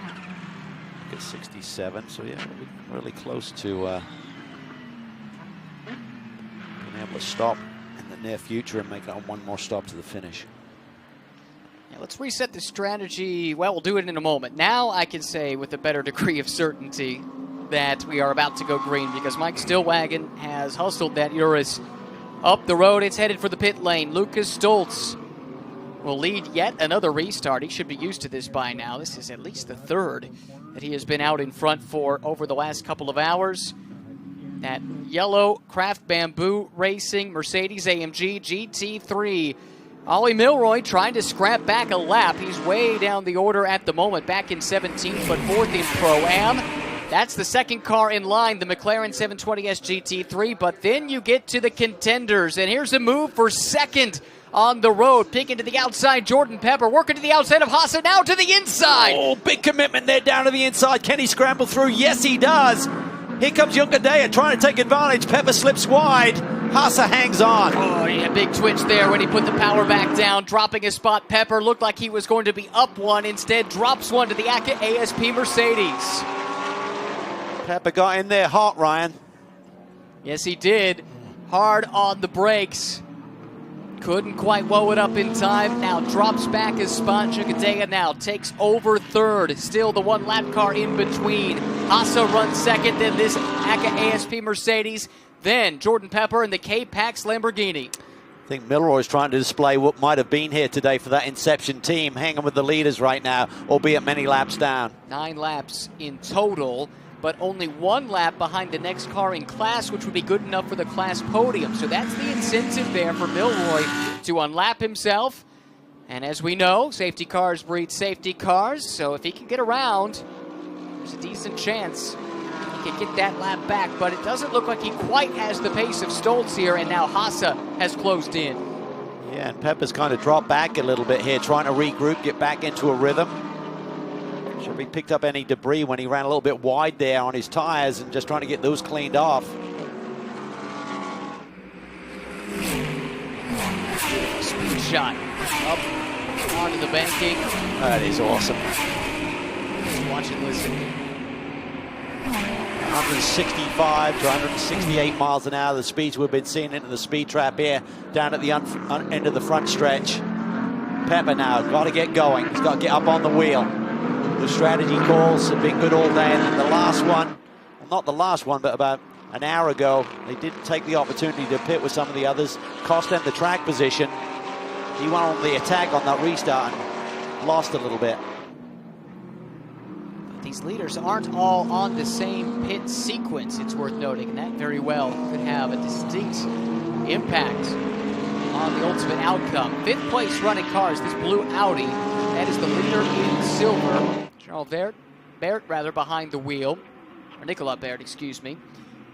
And Rob Bell is behind. This is the orange Crucial Motorsports McLaren, not a battle for position, not even for out-of-class overall position, as Bell is 1 lap down. Bert is not. But that now drops Bert back a little bit further. Behind him is the 2nd place running car in silver, Jacob Abel, and they are on the same lap. So battle is on for the silver lead. Yeah, they're having a really good day. Nope, I'm sorry, they're not on the same lap. Excuse me, there is 1 lap between them. Still a great performance. Got good position right now on the road. Solid stints by all of their drivers as we now see the 99 hidden pit lane. They can make this pit stop now, be able to do it on 1 more stint to the finish. So you're burning about 2 minutes coming down pit lane, then 2 65-minute stints. It's going to be tight though. So they'll burn 2 minutes here, 2 minutes on the next stop. So they're just inside that window. Just plays out. Take 4 minutes off that. Give you 2 hours, 10 minutes. Cut that in half, 2 65-minute stints. Driver change underway. That then does give that lap we were talking about back to Ollie Milroy in Inception Racing. Puts him just that little bit closer to Bill Sweetler. Actually, there is more in between them than I... By a short stop as well. Yeah. So they're just doing the short stop and resetting everything. Gunos in his first action of the day.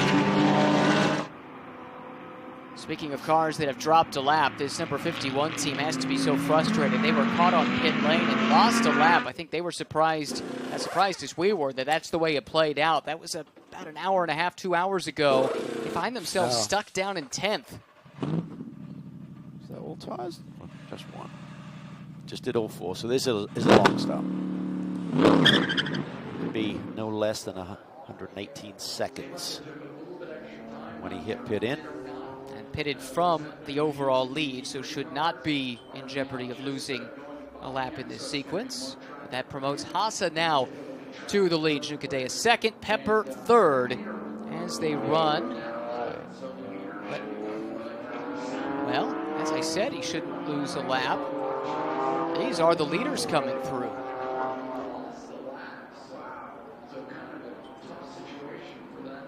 All right, Calvin, help me make sense of this one. Let's take a look and see how long it takes. Wow, 158.2 of that stop for the 99. Well, the reason you're going to lose a lap is because the lap is shorter than a minute 58. You're right. You're right. I'm sorry. Yeah. Miscalculated that one, didn't I?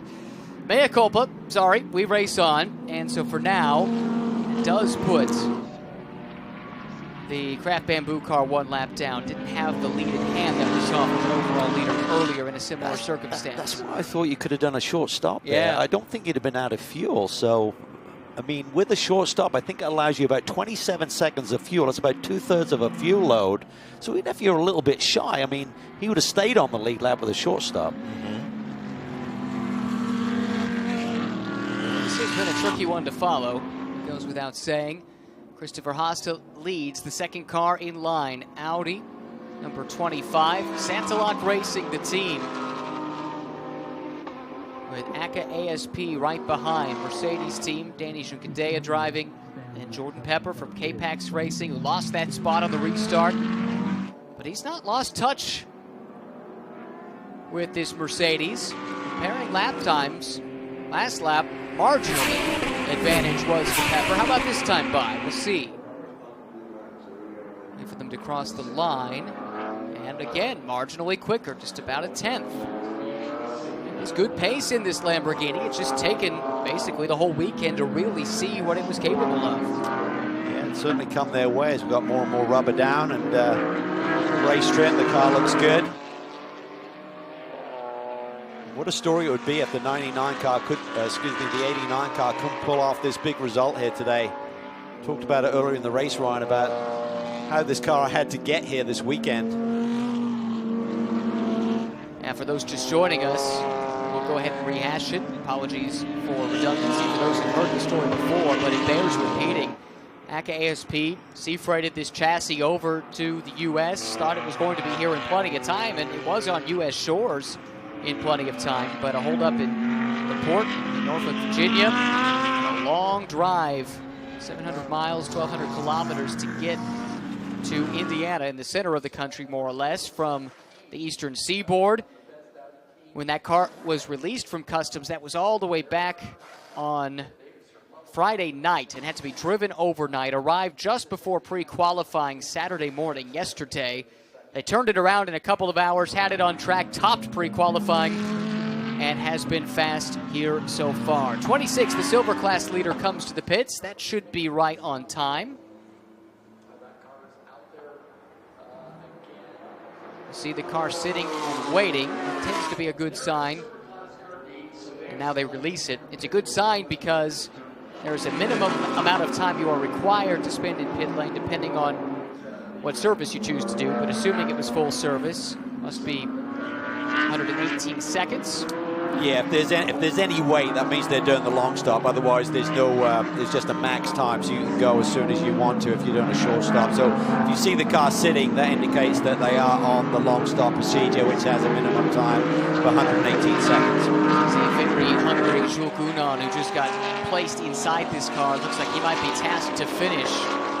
The young Frenchman who was asked to qualify the car going back to yesterday in the full shootout. Pitted from the lead a few moments ago on a different sequence than the rest of these leaders. Gounon's driven about for every manufacturer in GT3 racing, hasn't he? He's had quite the history career. By that I mean he's been quick every time he's moved places. He was a Bentley boy before he became a Mercedes factory driver. Has driven for a number of different manufacturers and has even checked off the very rare Corvette, having driven and won a championship in GT Masters in the Callaway Corvette. Every time we look, he's charging. He's only 10 seconds. Haase spent a lot of time on North American soil racing. Drove for Paul Miller Racing. Something happened to Marciello, or in pit lane. Okay, that explains that. Have you seen Marciello today? Not much. I think a little bit earlier. Okay. They've been saving a lot of his drive time for the end, which is a wise strategic call from the perspective of if you need someone to go get it late in a GT3 race, hard to think of a harder charger than Raffaele Marciello. Here he is exiting the pits. At stop time, they used the joker there. Everyone using the fine margins now, so that was actually, that was a short stop for them. That was a 77-second stop, so they did the short stop with that car, I believe, to get Marciello in there. That's what I was thinking the 99 car was going to do. Now, with just over 2 hours remaining, so many strategy balls up in the air. Now it's a chance of waiting to see where they fall. Sort it out later. That's a hip check. That is Gunan trying to race his way forward and not lose much time. He's a lap down now to the leaders, courtesy of his stop a few minutes ago. Just got to the inside of fourth-placed Charles Weerts in that Audi and kind of shoved him rudely to the side. This is where it all kind of sequences out because, okay, he's a lap down, but he's got one more stop to do. A lot of the other leaders still have to do two, and you're going to lose a lap with just one extra stop. So it kind of should even out. This is where he's really got to make hay. I mean, these are important laps to not get delayed too much. Well, and as we talked about during qualifying, the consensus was these Pirellis were at their best early in the stint, which usually is the case, but especially so given the surface here in Indianapolis. So at the moment, Gunan using that to his advantage, knifing through the traffic. He clears it now. He's got clear track ahead of him, more or less just the GT4 car of Stephen Cameron Racing. Tom Dyer, will he give a wide berth? He will not. So that holds up Gunan's charge, at least temporarily. Real rhythm to this. Okay, getting across swords here a little bit. Gunan on maximum attack right now. You can tell by the body language of that Mercedes, it is being driven to the 10th. And he is fresh. He hasn't seen action yet today until this stint. Track conditions just ideal. Really crisp morning. First hour of this race was blazingly fast, as indicated by the fastest lap of the race by Alessandro Pierguidi aboard the pole-sitting AF Corsa number 51. They're just super consistent. Only thing is the getting offline, you can probably lose the car's handling for a good half lap if you have to encounter traffic and run wide. Well, Jules Gunan certainly not unique in this field for being a second-generation driver. His father, Jean-Marc, started 9 Grand Prix and was a class winner, second overall in the 1997 24 Hours of Le Mans. But he did not have much interest, at least according to Jules, in his son racing. So it took until Jules was 15 years old to jump into a go-kart. He made a grades for go-kart pact, effectively, with his father. He got the grades, he got the go-kart. Look at him now. That's where you got to be the ultimate sandbagger, right? You got to like be pulling, straight C's or something. That's right. Say, if I get A's, can I go go-karting? And they say, sure. Didn't know you were a math whiz for all these years. Here's Marciello, having made that pit stop. This again should be a car with its Pirellis at their peak. Working his way through on the GT4 class leader, Jerome Bleekemolen. And that's where you see the language or understanding the behavior of the race cars. Bleekemolen, so much experience. See how he easily gave that up? Yep. Just a nice wide berth, didn't lose a lot of lap time, didn't fight it. He's on his way with minimal time last, and he allows the faster cars through as well. That's just the experience of having driven these faster GT3 cars. Now we're talking about GT4. Look at the top speeds overall. Race Vision powered by AWS. This car fourth on that chart. Now corner speeds at turn 11 for GT4. That's coming back up onto the oval on the south end, oval 1 and 2. That's a fast corner, as you can see, 115 miles per hour. Andy Lee in that Audi, the fastest GT4 car through that section of the track. Yeah, and other than the really low-speed turns where there's not a lot of time difference, just rolling through a low-speed apex, about 10 miles an hour delta. Down the straightaway, it's about 10 mile an hour terminal speed, and through some of these high-speed sweepers as well. GT3 cars would be about 10 miles an hour up on that. These were two cars that looked like they might factor in for the GT4 win. That certainly was the case for Black Swan, or has been up to this point. Saw the NOLA Sport car that Blake Moen is running down and has now passed. That car was stuck in the gravel and lost a lot of time. Second in GT4 is James Clay. A good run here. Had the win last year, so they'd love to repeat. Yep. In GT4. Had a problem on their first round of pit stops. Didn't have the air turned on their stops. They lost a lot of time there, so been trying to bounce back. Still that 54 car has a lap lead on them. Yes, exactly so. Nick Galante running third, another BMW Bimmer World Racing car. Interesting that Nick and James are split. They ran together this year in Pirelli GT4 America, but in two separate efforts for the team that James Clay heads up in Blacksburg, Virginia. That's where Bimmer World is based. Here's another BMW running strong. Fourth placing class, Stephen Cameron Racing. A big shout out to Greg Leafouche, who should have been in this race car, had a cycling accident, broke his collarbone. We wish you a speedy recovery. But Tom Dyer has done well deputizing in Pirelli GT4 America, and now here too, Guy Cosmo alongside Sean Quinlan completing that driver lineup. Back to fifth, Andy Lally got the late call, very late, just a couple of days ago, that he would be in this car. And as you would expect, driving it to its fullest potential. Long history with TRG, Andy has, including running NASCAR Cup Championship for a while. Where I believe he was the Rookie of the Year, which means we actually have two NASCAR Cup Series Rookies of the Year in the GT4 class, Kevin Conway being the other. I'm not sure anyone had that on their bingo card at the beginning of the season. Andy's from my hometown, Northport, New York. Went to the same high school at very different times. This is another cool story. Joel Miller, driving for GMG Racing, has been out of the cockpit really for the last several years. Former Mazda prototype driver, was in the Mazda program for a long time, coming up through the ranks into sports cars from open wheel. I don't think he's been in a pro race since 2018 and has been doing some stewarding work for some of the junior open wheel series. But back in the race car looking right at home.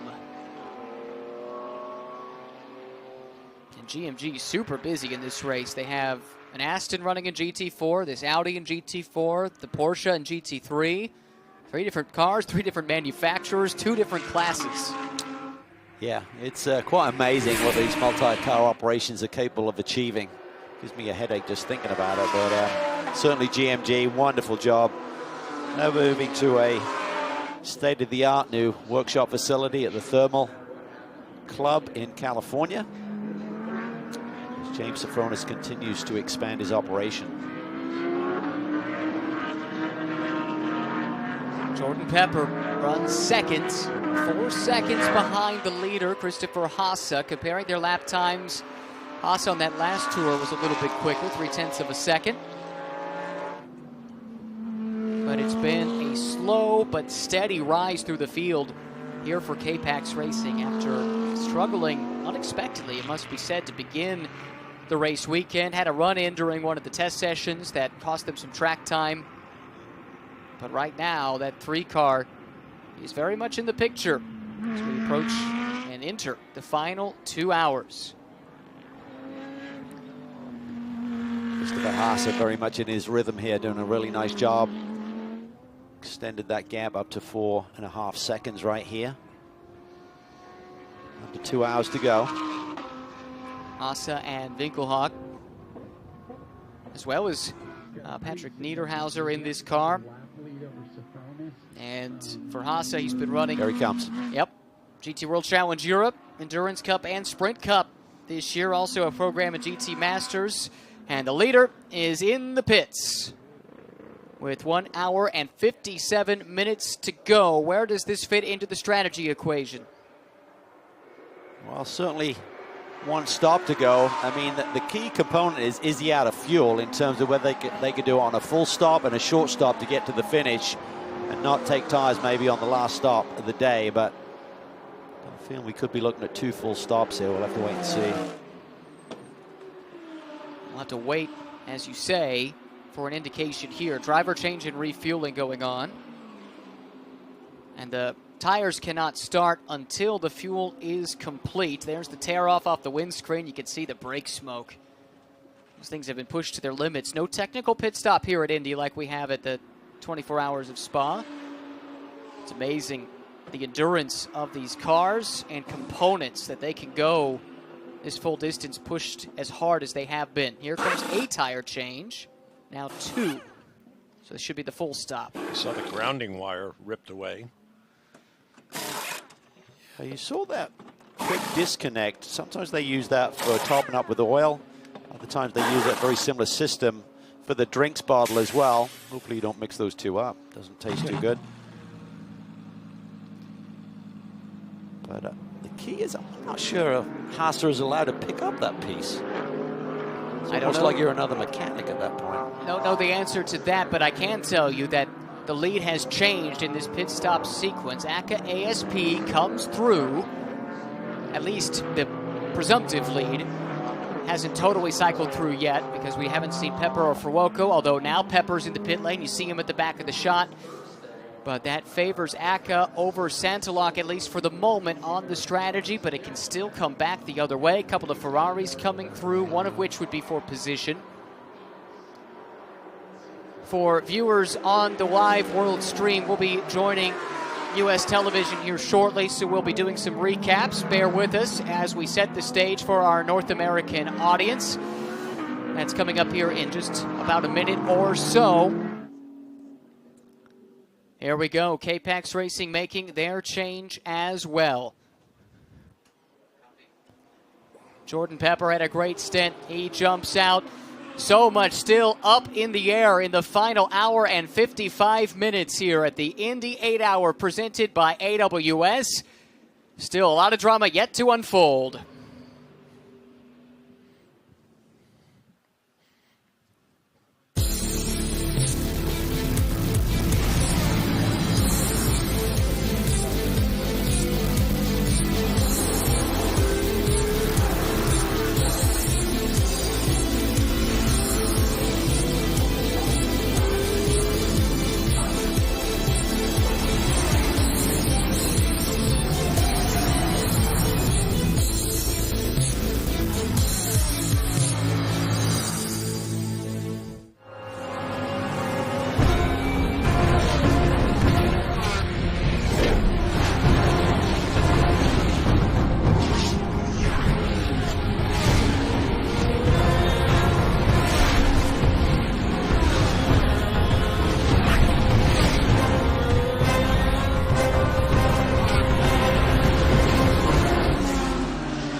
Day here in Indianapolis that will play host to the last 2 hours of this Indianapolis 8-Hour presented by AWS. We've been gifted a dynamic day of racing. Let's see how we got here.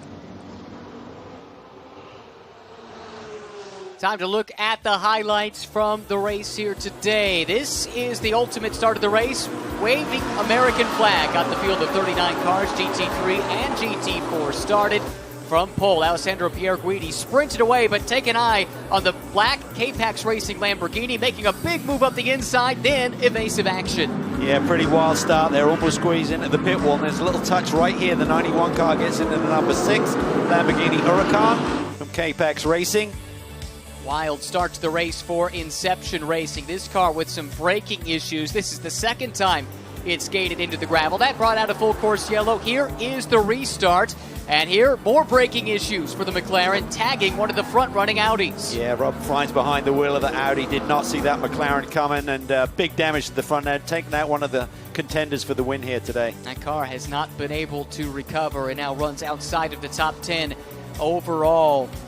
Great day in the early running for Ferrari, but their race thrown off a little bit by this strategy call It looked good for a moment there for the number 71 car, but a pit lane violation led to a restart, and they lost that track position. This was the car, though, looking good for the moment, but it wasn't meant to be. That car forced down the pit lane for a drive-through. Yeah, it didn't ground the wire during refueling, so that gives you that drive-through penalty, and you lose about 30 to 40 seconds compared to the rest of the field. A lot of cut and thrust going on throughout this race. There's a great move here. There's Maro Engel getting the run on Paul Halton through that high-speed sweep at turn 11. Finally makes it stick down into the brake zone. This was a top 5 fight in the early going of this 8-hour endurance event. That's how close it was, and that little off-track moment from Holton opened the door for the Ferrari to come around the outside. Yeah, just really competitive racing. Cut and thrust all the way. You see the two Audis there, kind of keeping everyone honest as well. Here was an interesting moment. GT4 on GT3. Both of those cars delayed significantly. Classic BMW at Wright Motorsports. This, though, very dramatic. Two front runners running inside the top 5 when contact occurred. Yeah, Wirtz turns Engel around there. Fortunately, not too much damage, and that car is still very much in the mix for the win here today. At this stage, it was Marcus Winkelhock leading, but the Ferrari wasn't going to have that for long. I believe it was Antonio Fuoco coming up and making a pass first on the inside, then ultimately around the outside, turns 12 and 13. Change for the lead. Yeah, it was tight, but Winkelhock had to give it up. More contact there, and that's been the biggest drama for the silver class leading Audi that was hit there by the Inception Racing car. This was the 3-hour mark when the U.S. portion of the championship came to an end. Overall win to Compass Racing, Ashton Harrison and Matt McMurray. Here they are in the race. Some mixed class racing, GT3 and GT4 commingling, debatably well or not, depending on your perspective. And there have been several throughout the course of this race. There certainly has been some great racing. This is an unfortunate moment right here. Nielsen cutting across John Jesbray. Contact. The Ferrari goes around, but was deemed to be at fault for that one. They had to serve a drive-through penalty. And a couple of laps later, we see Jesbray having to take that Toyota Supra back to the paddock area, done for the day with suspension and steering issues. And Supra had been the leader in GT4. This is the offending car coming in, not just for a drive-through penalty, but a stop for 30 seconds. They've overcome that, though. That car still running inside the top 5, fourth at the moment. Nicholas Nielsen, who was involved in the contact, he's the one driving at this very moment. Green flag after a restart. Sister car, number 71, out in front. There's a big dash to the inside. Some dramatic moments, though, here. Entering pit lane, another front-running Audi with drama. Don't understand this. Christopher Mee's getting away with this one. He overtakes the car. We're under full course yellow. Admittedly, the BMW probably not running at full speed. You're allowed to determine your speed once you get to that line, and then that Porsche was stopped in front of him. Just a crazy moment in this race. Still not sure what caused the Porsche to come to a halt, but the 32 Audi has recovered from that. They run second as it stands. There is that car on the racetrack. Jordan Pepper in the K-Pax Racing Lamborghini right behind, working their way through some lap traffic. That's been a huge portion of this race in the second half, dealing with lap cars, both GT3 and GT4. But Craft Bamboo Racing emerged out in front despite going down a lap for a time. They played their strategy cards to perfection, not just to get back on the lead lap, but actually lead. There you can see the gap, about 8 or 9 seconds back to that Ferrari, so they were looking in great shape here, but a lot of different strategies going on right now and determining when you make those final couple of stops today. Top 6 overall, all were running very close together at this stage. There have been several safety car interventions, several restarts. This was one late in the race. Craft Bamboo out in front, trying to keep a lap McLaren behind. Watch and then Pepper. This move from Jordan Pepper. Big commitment down to the inside, squeaks through there, but then the Audi responds, and watch this. That 89 car takes advantage. Jungadella goes through and takes the spot. Big move there from the ACA ASP car that took that position. Looking now at the overall leader, Nicholas Nielsen. That was the lap car through first. This is the leader here, Antonio Fuoco, but he owes a pit stop yet. So, Calvin, this would be a good time with an hour and 47 minutes remaining to set the strategy Top two on the racetrack have not pitted in this most recent sequence. Yeah, and I'm curious to know if you can do it at this stage on one full stop and one short stop. So I think that's going to be the key. Even on a short stop, you can get about 2/3 of a fuel load going in, but you can't take 2 sets of tires. So that's going to be the decision to be made. Does the Ferrari have enough balance, enough pace on well-worn rubber? You could take one tire, maybe on if you got some oversteer, you could take it on the outside rear, or understeer, obviously, the front, but just wait and see what develops here. Certainly a lot of decisions yet to be made to determine the winner here this afternoon.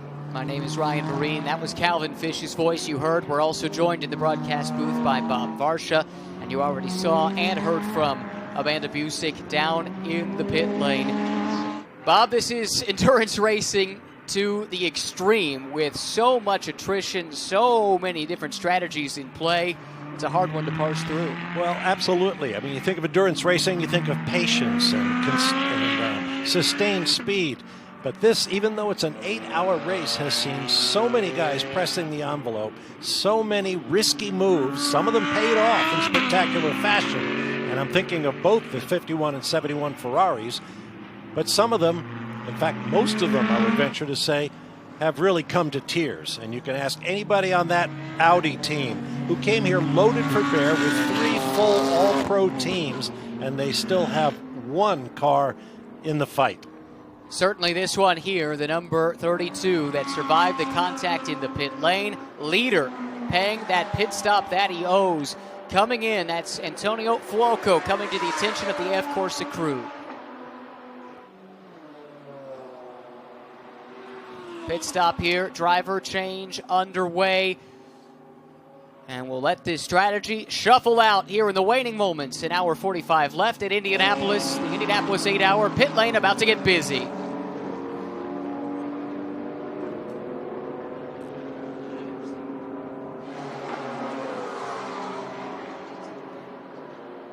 Pit stops underway, very busy here on the pit lane. Second place has dived in 2. Leader the lap before, and these are the stops we're keeping an eye on. Looks like full service for the Ferrari, Cal. It does. I think that final stop is going to be the key one. Bit of a drama here on the left front, bit of a delay. Should have plenty of time to get this done and not lose any time on that minimum stop time of 118 seconds. But with the minimum time being what it is, fuel and tires not being allowed to be done simultaneously, you do have to be on it as a tire changing crew, especially if you're doing a full fuel load, and perhaps that wasn't the case here because we saw that car stopping, and safety car is out right in the middle of this pit sequence. Well, actually, it went yellow very close to the start of the pit sequence, and I was looking around trying to figure out why the safety car. We haven't seen anybody off. It's Marciello coming through. It's huge because he's beaten the safety car, so he can just keep flying around this racetrack. That is a huge break for that team. That safety car jumped out in front of him. That would have arrested his speed. This could be a massive break for them. And we still don't know why we have a safety car out there. And there is the car. I wonder if they will be telling Marciello to slow. It looks like that might be the case. So this is the overall leader that should have been picked up, but it's a confusing time with leaders pitting and people cycling through to the overall lead to know exactly when to dispatch that safety car and who to pick up. The safety car, by the way, is for debris. Debris in turn 6. Okay. This is why I actually like the safety car going ahead of time. Go yellow, send the safety car, get him out to turn 3. Then you have the ability at the start-finish line to determine who is the leader. Right. They come across the stripe, new leader, and it's like you got to communicate all that before you know the leader's gone by. Safety car now has picked up Marciello, who should cycle through to be the overall leader under safety car conditions at Indianapolis.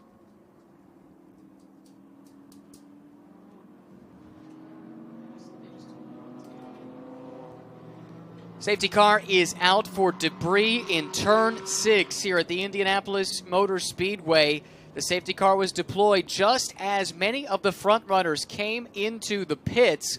that has allowed the number 89 ACA ASP Mercedes that you're looking at here, Raffaele Marciello driving, to cycle through to the lead. The safety car has picked him up.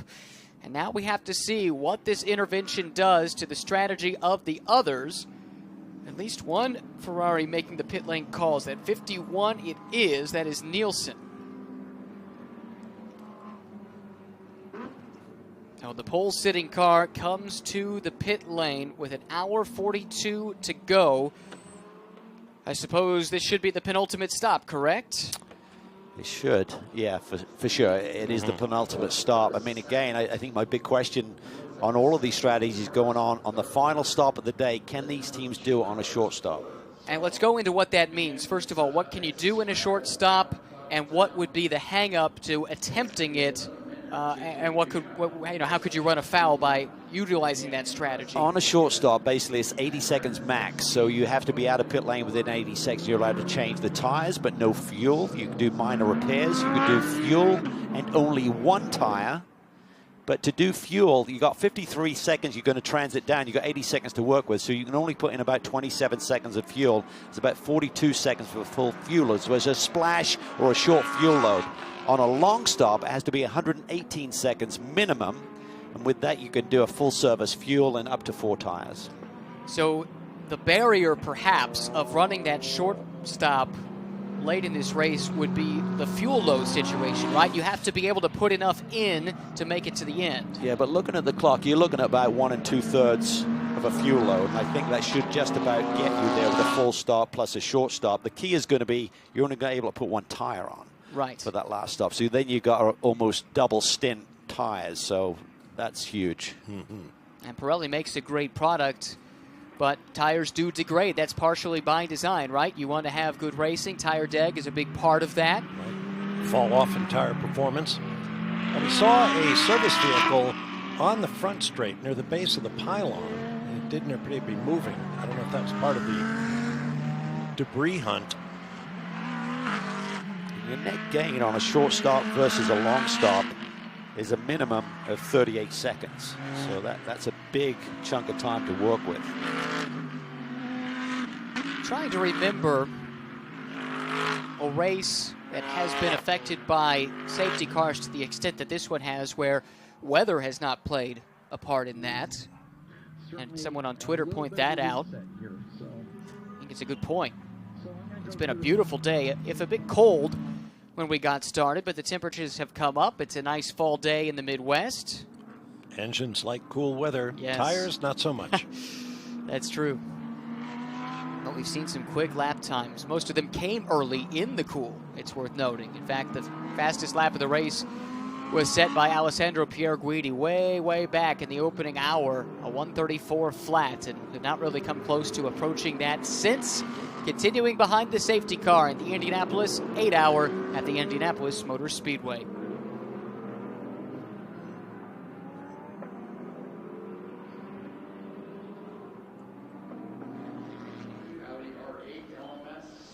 Field weaving back and forth, trying to keep the heat in the tires. That's certainly weather dependent. Had it pointed out that Bathurst is a track and a race known for having some safety car deployments there for sure. Yes. So you don't have small ones there. No. It's really fast. What a facility. You been there, Bob? I have not. Oh, it's wild. It's crazy. Yeah. Talked to a lot of our mutual friends, racing drivers who have been there, guys like Tommy Kendall and Scott Pruitt. We'll have a bit of fun, someone out there. If you haven't seen it yet, pull up the YouTube video of Darrell Waltrip going for a ride with Jason Bright around the mountain. We were working with Darrell that weekend on the V8 race there, and he got convinced to go for a ride. And boy, did Jason take him for one. And Darrell's doing a full commentary. And you just think as Darrell being super funny. He was so scared. Yes, he was so He was frightened. angry afterwards. We got with him that night, and he's like mad. He's like mad. He was scared in the car. But his commentary is just to die for.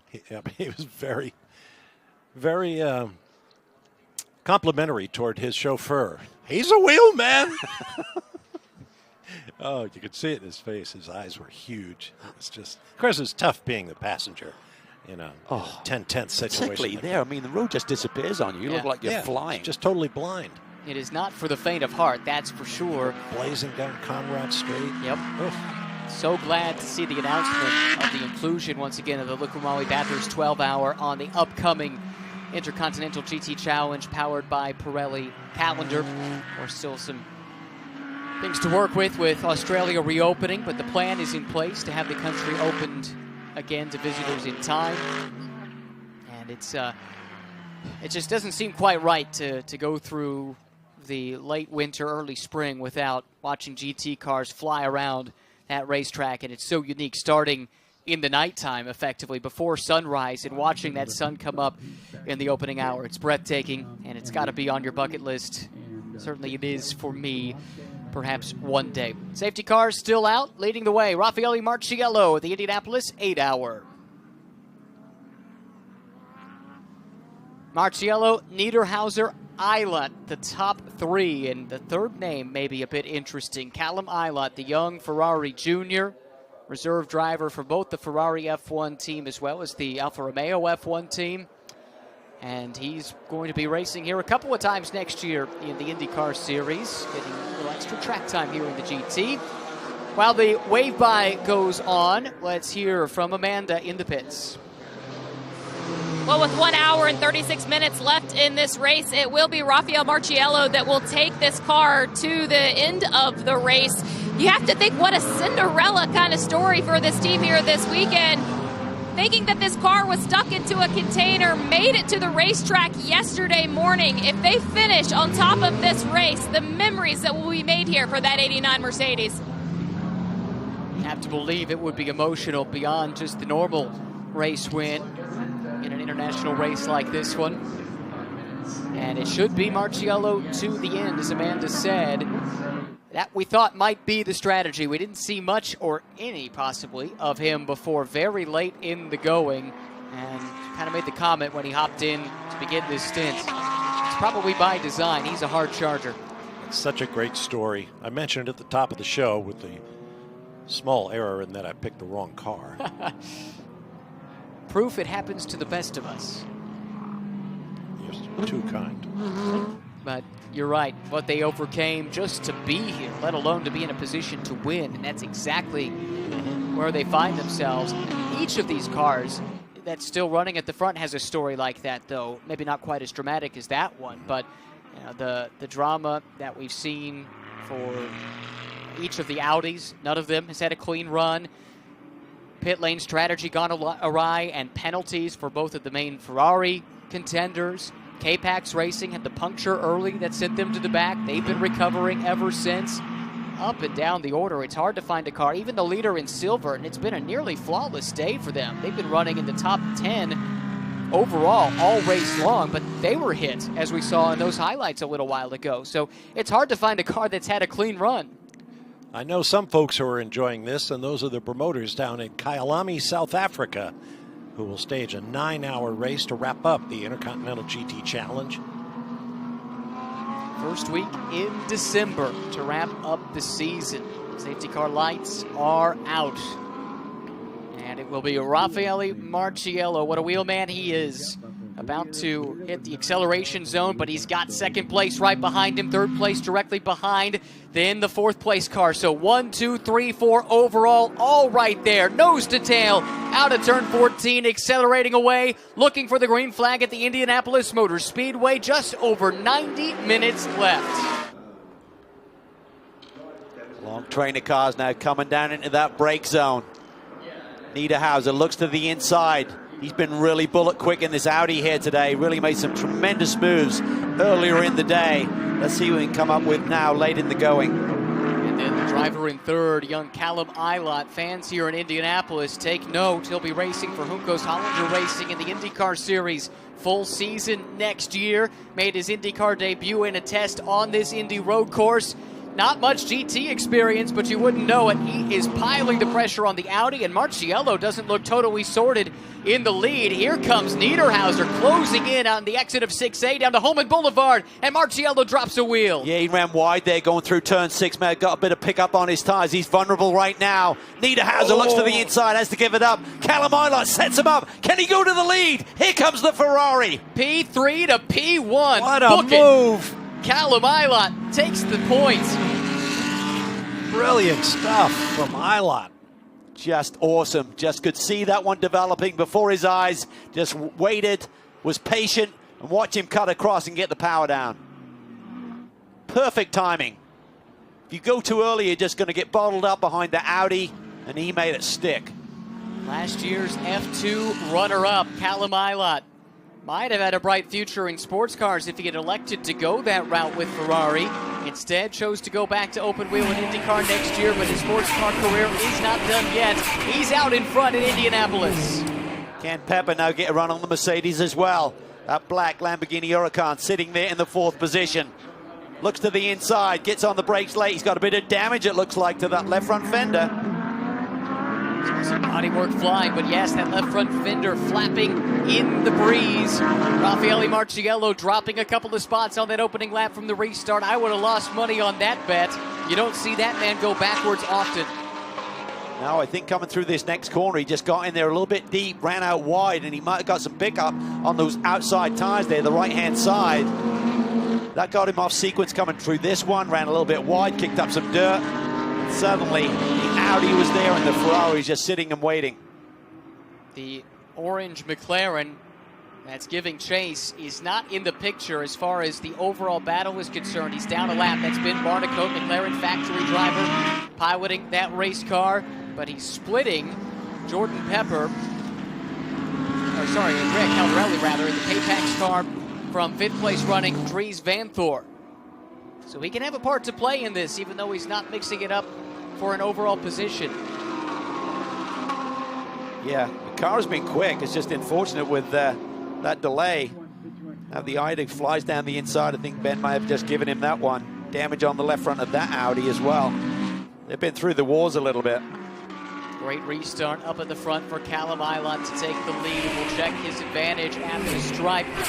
Just 90 minutes remaining in the Indianapolis 8-hour. Callum Eilert over Patrick Niederhauser by just under 1 second. Coming down to the final dash to the checkered at Indy. Today's coverage is brought to you in partnership with Fanatic, AWS, and CrowdStrike.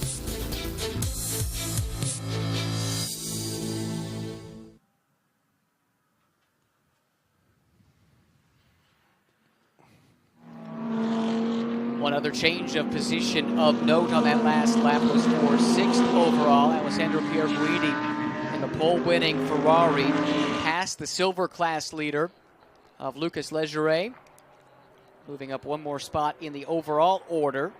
Leggeret, though, still with a comfortable margin, as has been the case for the bulk of the day for the Santalok Junior team, as far as the silver class goes. So there's 7th overall. 2nd place silver car is Matt McMurray. That 77 squad, the Compass Racing team, just had a brilliant day. Ashton Harrison, awesome stuff.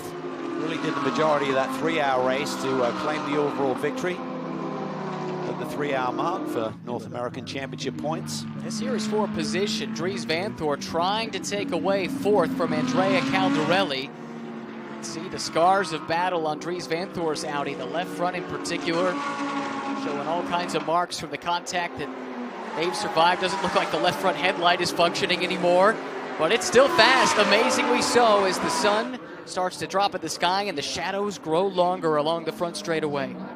Oh, here's a big move. Looks vulnerable. Big move there by Dries down at the inside. Can he keep the car on the track? Caldarelli comes back at him side by side. Who's going to get the power down first? Andrea gets back that position. Vanthoor running wide now. Can he cut back across? Awesome battle here. This is for 4th on the road.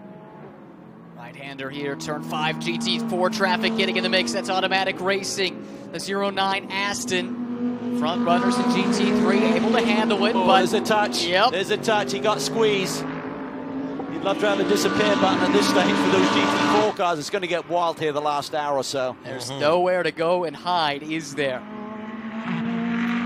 Gives Caldarelli some breathing room. We'll see how long it lasts. You may hear "I Want My Mummy" at some stage.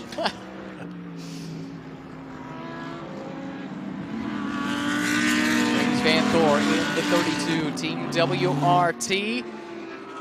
Starting to close in on Andrea Caldarelli. The fight is on for 4th place overall, but Callum Ilott leads Patrick Niederhauser here at the Indianapolis 8-hour.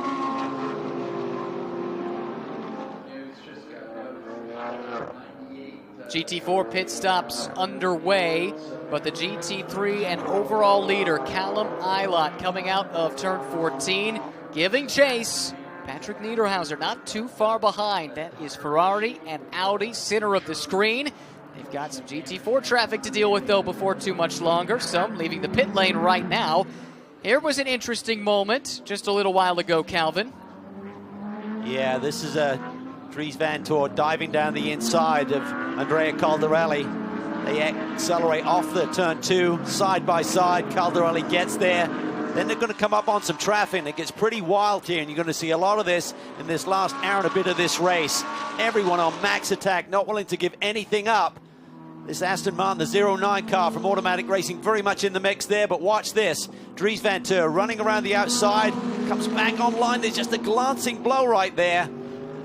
Now Aston Martin just trying to find some clear space and get out of the way. Yeah, that was Michael Miller driving that car. Really not much he can do. Like you say, you can't just disappear. Ultimately, the battle for top 5 overall positions does snake its way through. Not much to separate these two. Comparing lap times, they've been within a 10th or 2 of each other since Ilott went to the lead. Well, there have been some great moments and great stories in this race thus far, and I'm sure there'll be more, but they're going to have to go a long way to top that pass. Callum Ilott late on the race leaders, going from 3rd to 1st in one corner. Here is Ilott dealing with Andy Lowey's GT4 car. Watch the Audi coming through behind, though. That's where it gets interesting. Patrick Niederhauser. Lowey was about as down on the curbing as you can get. It's going to continue to be the way, I think, to the checkered flag, because no one wants to give an inch. They don't want to give up that ounce of lap time. If you think about it, guys, this is really the big picture of this race, right? Ferrari having the pace, Audi kind of hounding them, just hanging on. And maybe they have a bit more, too much pace for both the Mercedes camp and the Lamborghinis here today. It's taken a long while to get. There's been a journey to get to this point, but it's almost like a reset from the beginning. Swap in position here. Van Thor has passed Caldarelli, so move WRT around K-Pax. 4th and 5th changing hands in the overall order. GT4 leader continues to be Black Swan Racing. Tim Pappas, owner and driver behind the wheel of the car. And the brothers Jerome and Sebastian Bleekemoen are down in the pits with our Amanda Busick. I love when we get into these last couple hours of racing and you can see the anxiety in drivers' faces. You know that there's still a battle out there between you and the 36 of Bill Auberlen currently. You've raced alongside Tim Pappas all season. What about him impresses you as you head to this last part of this race? It's great. It's such an exciting one. I have to say we had a really good day so far. We've been leading most of the race, actually. Unfortunately, all the safety cars and the change of the rules that they were waived by suddenly has lost us 2 laps. So I think we would have had a big lead, but still, we're doing great and we're in the fight for the win, so we're not giving up. Sebastian, you're going to take it home for the team. How do you keep the lead and get the win here in Indianapolis? How do I keep the leading? Drive as fast as possible, of course. So, the traffic out there is crazy, especially last hour. So let's see where we end up. But we have a good chance for the podium. What a moment shared between brothers. Definitely so. It's been a good performance from the team. You heard Jerome make reference to the fact that there were some changes to the rules. Initially, the plan was not to implement a GT4 class wave by for GT4 cars trapped behind the overall leader, but ahead of their class leader when safety cars are deployed. Ultimately, that was changed And so that, I think, is what he was talking about. At one point they had a 2-lap lead, then we got the information that they got away by, which was not their fault. They were told to do it, but gained a lap on the field. They had to give that up. But now we've got Bill Aublin here giving chase, and he's running lap time about 3 seconds a lap quicker than Tim Pappas and sits some 30 seconds back. So it is game on for this GT4 win as Bimmerworld looks to repeat from what they did last year. We talked about it a lot over the course of the broadcast, but when it comes to this GT4 field, when you have an ace like Bill Auberlen up your sleeve you can throw at the final couple of stints, it's going to make for a spicy finish in that class as Eilert continues to lead and has extended that gap slowly but surely. We'll compare the two at the line this time. It was 1 second flat the last time by. How about an additional 0.2 that time for Eilert over Niederhauser? It's not a lot, but it shows that he has the edge. If he's going back the other way, then suddenly you get to the point where you got to get defensive, compromise your lap time. So Callum's doing a great job here. Ferrari have a lot of faith in his abilities. He's a test driver for their Formula 1 team. Excellent career, GP3, Formula 2. Now, as you mentioned, he's turned his attention to racing here in the States. There's Marciello, who led the field on the restart, dropped those 2 spots, and has dropped off the top 2. 5.3 seconds behind the leader, Eilert, and is quickly now falling into the clutches of this car, Dries Van Thor. This has been the car on the move since the restart. He's made up a couple of positions, and including that pass on Caldarelli just a little while ago. He's flying. Yeah. His last lap was a second quicker than the leaders. We talked about at the top of the show, like who may be a favorite. We talked about this car, the 3 car, but we also talked about the Audis. Dries Van Thor would love to reverse the result from the Spa 24-hour race where he lost the lead late in the going. Wouldn't that be something if it ended up being Dries Van Thor in an Audi fighting with a Ferrari yet again in an Intercontinental GT Challenge race? It very well might be the case as we get down to the wire at Indy.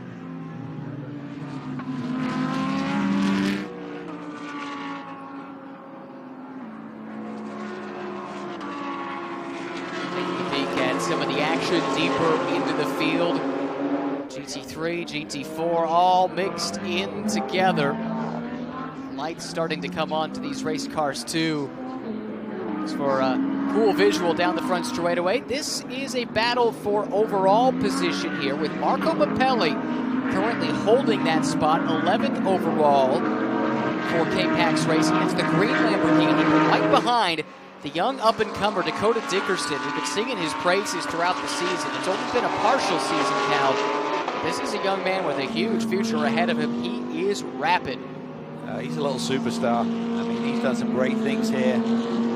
Runs a lot of different categories. He's a busy young man in terms of being early in his career and how much racing he's doing, but I think he's got all the tools to make it big time. Currently 3rd in the silver class.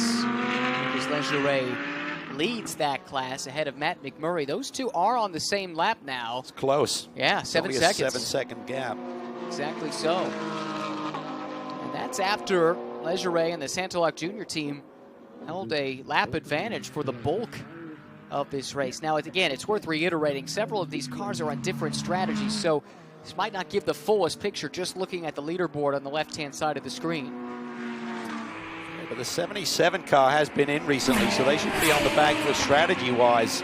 What a day it would be for that group if they can win the GT World Challenge America portion of this event at the 3-hour mark, and then maybe come through for a Silver Cup win here as well in the 8-hour. Not out of the realm of possibility given the strength of the car so far. And Matt McMurray is a good little peddler himself.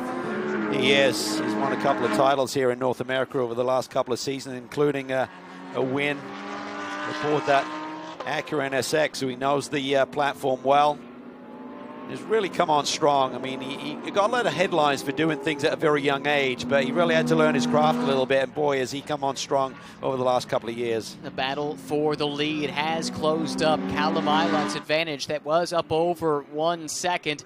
Well, you could see it here. Ferrari over Audi. The fight for the overall lead at Indy is on.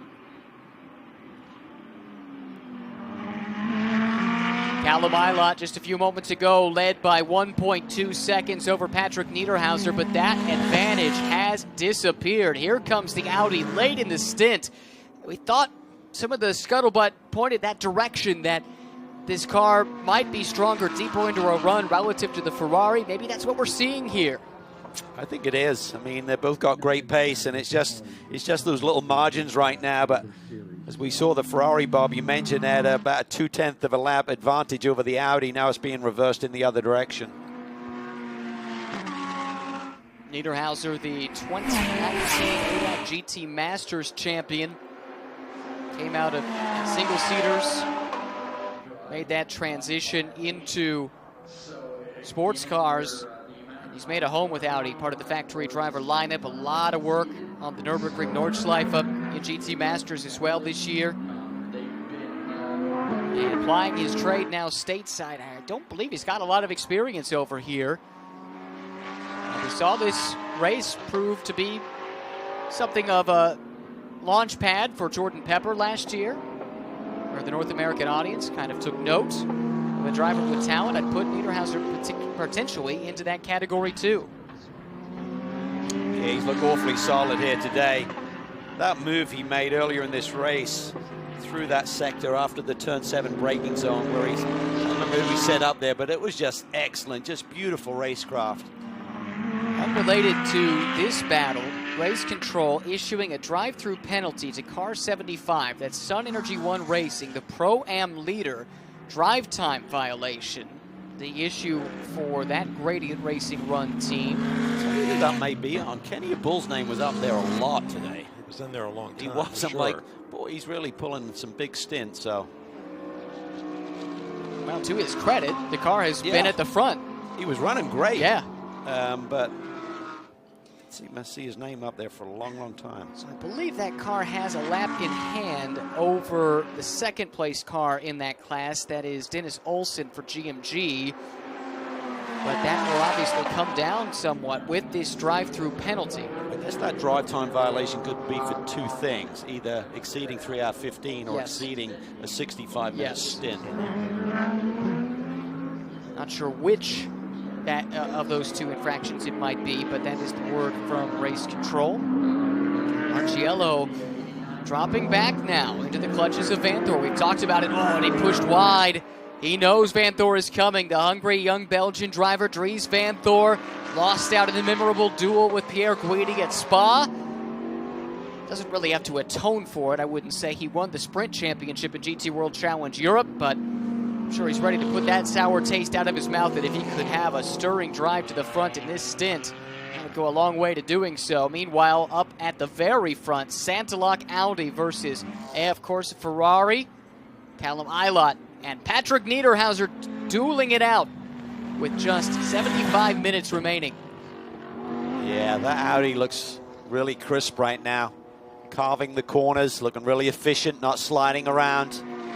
Callum's going to have to be on full guard right now. Takes the middle of the road a little bit. Niederhauser runs out wide. What can he do with this? He'll get the power down a little bit earlier. Looks to the inside.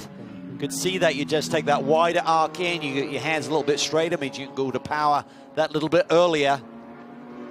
But Eilert was clever with his car placement. Didn't give a full car width to the inside. Big run. Big run. I think Ferrari may have a bit more grunt down this straightaway, but Niederhauser is as close as he's been coming off of 14. Eilert threatened, moving to the inside, forcing Niederhauser to the outside. Audi late on the brakes, trying the crossover move, looking to get to the outside of the 71 Ferrari. Can't do it, dropping a wheel at the apex of the corner, pushing that Audi for everything it's worth. Callum's got to watch that double move. As long as he goes first, but that second move, I'm not sure. Audi had already gone back out there. And then you're essentially blocking. But out 14 on the table, I think these boys are going to do whatever it takes to hang on. And could the GT4 class have an effect on the outcome? Whoa, that was tight. Committed to the outside, but he needed the BMW to get out of the way. Now he's on the dirty part of the racetrack. Audi is going to be push right now. Oh, and a collision between the GT4 cars behind. Great save by Michael Miller, but here comes Niederhauser pushing. Can he force a mistake from Callum right now? go time in this race. Looking ahead to their final pit stop here in probably the next 15 to 20 minutes. Well, effectively, the window opens up, what, in 8 minutes to not run afoul of the 65-minute maximum stint. These are the top two. They run 8 seconds ahead of third place Marciello, who continues to keep Vanthoor at bay. Ferrari team watches on. Look pretty calm, don't they? They do. Got a lot of confidence in this young man. Once again, catching some out-of-class traffic. Callum Ilott, how does he negotiate it? This is not something you experience on the junior open wheel ladder. This is something totally different. But he has some practice running this GT3 car in GT World Challenge Europe this year. Callum Ilott still holding off the hard-charging Patrick Niederhauser.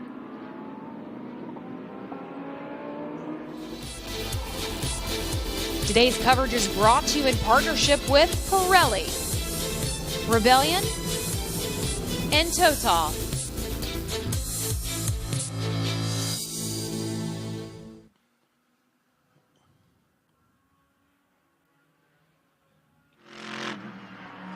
Once again, Patrick Niederhauser closing in on Callum Ilott.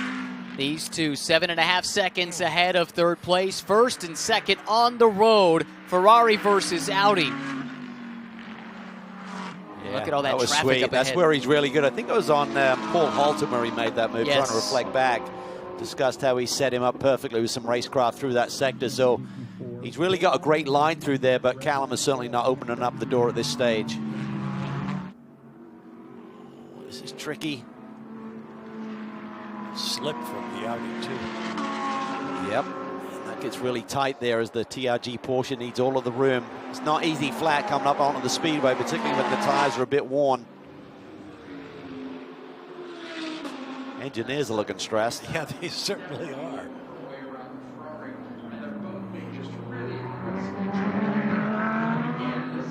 When do these two make that final call to pit lane? That becomes the question. These are two sister cars, AF Corsa Am car. Might have checked up the progress of Ilott a little bit, but actually looks like Niederhauser wasn't able to take too much advantage of it. Gap remains pretty stable, right around that half-a second mark. We look here at the Santaloc Racing crew, team behind the number 25 Audi that runs second. Looked like they were enjoying the show. As are we. If this is the duel to the finish, sign me up. Vanthoor has not gotten any closer to Marciello. He's 1.5 seconds back now, but it should be noted the two of them actually are making inroads on this pair as we get deeper into the run. This is dropping back to find Marciello, who runs third. Look for the blue and white Mercedes. There it is. Working to the outside. Now the GT4 Audi. And Vanthoor has dropped off quite a bit after going on a charge early. Wonder if he used up the tires a little bit. He looked to be the fastest man on the racetrack there for a while, and you're right, Ryan, he has dropped off the pace a bit. Callum Ilott with a bit of a gap over the Art of Bricks with 1 hour and 9 minutes to go.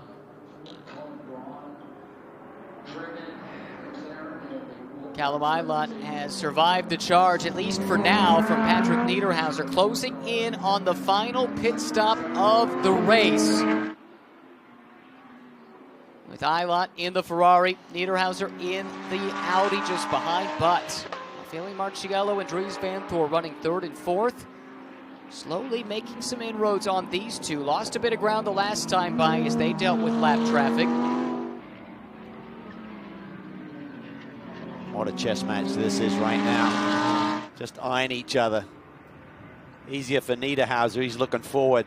For Callum Ilott, he's trying to determine where that Audi has the strength, where he has to be super defensive, where he has maybe a little bit of an edge.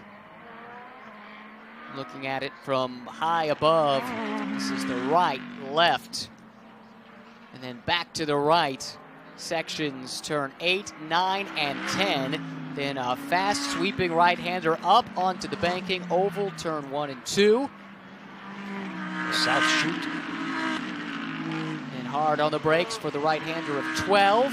This is where Niederhauser looked like he might make a move up the inside a few laps ago. Turn 13, the all-important turn 14, which looks easy, but everyone has told us, as you said, Calvin, late in a run especially, get the tires worn down a little bit. It's not totally straightforward. Full throttle all the way down up onto the straightaway. The Delta is stabilized once again. It looked like the Ferrari had the edge, the Audi had the edge. Now they look pretty evenly matched late in the stint. Well, with these two cars this close together, this could also come down to that last pit stop. Who gets the pit work done closest to the minimum time? Who has a joker left? I don't really have the data available to me to who's used them up here today. By the joker, we mean you can be 1 second underneath the minimum and not get a penalty. And that could be enough to change the track position. Right. I'm entirely convinced that the 71 is the faster of these two cars. He's got the track position right now. And I think Niederhauser might have something if he could get in clear air. We go back to third and fourth. And after starting to claw in on the top two, now the last few laps have not been as kind to Marciello. He's lost ground, now 8 seconds in arrears, with Vanthor closing in. Looking at the last lap times, Eilert did a 135.8, Niederhauser 135.9, Marciello 136.4, 136.1 for Vanthor.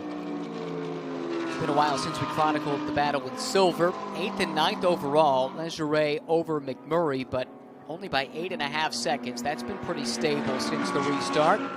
Pro-Am leader is still Sun Energy 1, despite that drive-through penalty 15-20 minutes ago. Mikhail Gringuet, the Canadian, who raced on the oval here in Indy Lights, going back quite a while. But now 13th in the overall order, and with a solid cushion over the GMG car of Dennis Olsen, which runs 15th overall, but second in Pro-Am. But as good as this fight is at the top of the field, I think we're going to want to take our eyes off of it. 1 and 2, this close together. Oh, that was a catch. Yep. Ate up a lot of the curb there and had a big twitch coming off. Boy's got fast hands. We saw that yesterday in one of those sessions, Bob. Yeah. Here's from Cambridge, England. Marciello has pitted, by the way, from third place. So that is the first domino to fall, and he does it at the earliest possible opportunity here. 65 minutes left. By the time he exits the pit lane and the stint clock starts, it'll be less than 65 to go. So he should be good to the finish. Oh, look at Niederhauser really piling the pressure on here. How close are they at making their final stop of the day? You're in the danger zone a little bit with the amount of caution we've seen here today by staying out, so maybe that forces the hand a little bit as Niederhauser has a little look there down the inside into the brake zone for turn 12. This is the ACA ASP car going to work. We'll see, is it a full service stop? The driver change is complete? Yes. I think the way they've been leaning on these tires has been a hard last stint here. I don't think you can consider doing it with just one fresh tire going on board for a short stop. That's all you're allowed. That may dictate that. I think you can do it on fuel with a short stop, but I don't think you can do it on tires. This temporarily puts Marciello 1 lap down until these two make their pit calls. Look for a moment that Niederhauser might make the move, but the lap car probably precluded that, the GT4 car. Nevertheless, Niederhauser with a nice run. Here he goes. Oh. Eilert had to protect. I'm not sure if he got touched there or whether he just twitched by kind of pinching his hands a little bit. Yeah, I think that's exactly what happened. They're right at the end of their grip right now. They'll be pleading for new tires, I would think. Been an awesome drive. Great battle. Kind of distanced themselves from the competition here. Using every inch of paved real estate up to the perfectly manicured grass here at the Indianapolis Motor Speedway, closing in on just 1 hour remaining. And this is how close it is for the overall lead. 7 hours or thereabouts into an endurance affair. You see the Ferrari down Helmand Boulevard just gap the Audi by about half a car length. Then the Audi comes back at him into the brake zone. So that could just be downforce. Audi developing a bit more downforce or running more downforce in their car with the wing setting to give them the grip, but compromised on the straightaway speed a little bit. I could explain why that car looks a bit more stable on used tires if you've got that extra downforce there to help you out. Ilott working his way around the number 36 car. GT4 front runner. He's the leader in GT4, Bill Oberlin. He is. I don't know if Bill saw Niederhauser coming right behind Callum. I think that's a pretty common thing in racing. You worry about that one guy. You don't see the one or two behind him. That's why you need a spotter, I think. Yeah. When you have the ability to see so much from the grandstands here, why not employ someone to be up there, giving you the nod, giving you the okay on the radio. Silver class. Look at Here Niederhauser. comes Niederhauser. Yep. He's carving these corners. He's got the grip compared to the Ferrari right now. Will Ilott crack? Will he open the door here before they hit pit lane? Lingerie pitting from the silver lead. That has let McMurray through briefly. These tires screaming with exertion. Everything being asked of them. This is the silver leader. Dropped off the Jackson, released.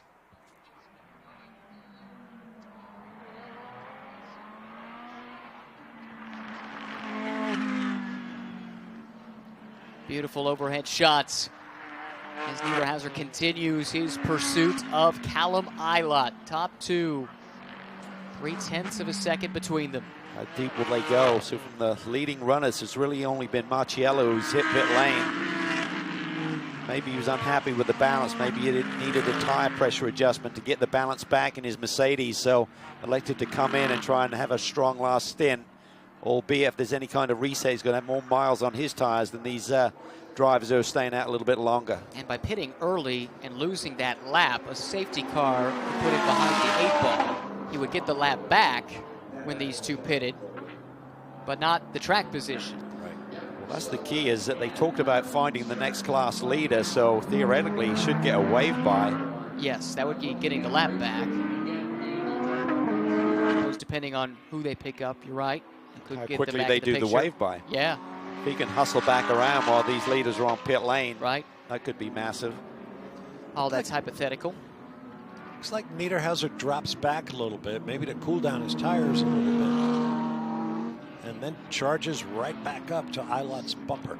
This racetrack is getting really dirty as well. By that I mean just offline. Can't quite see, certainly see the debris way offline.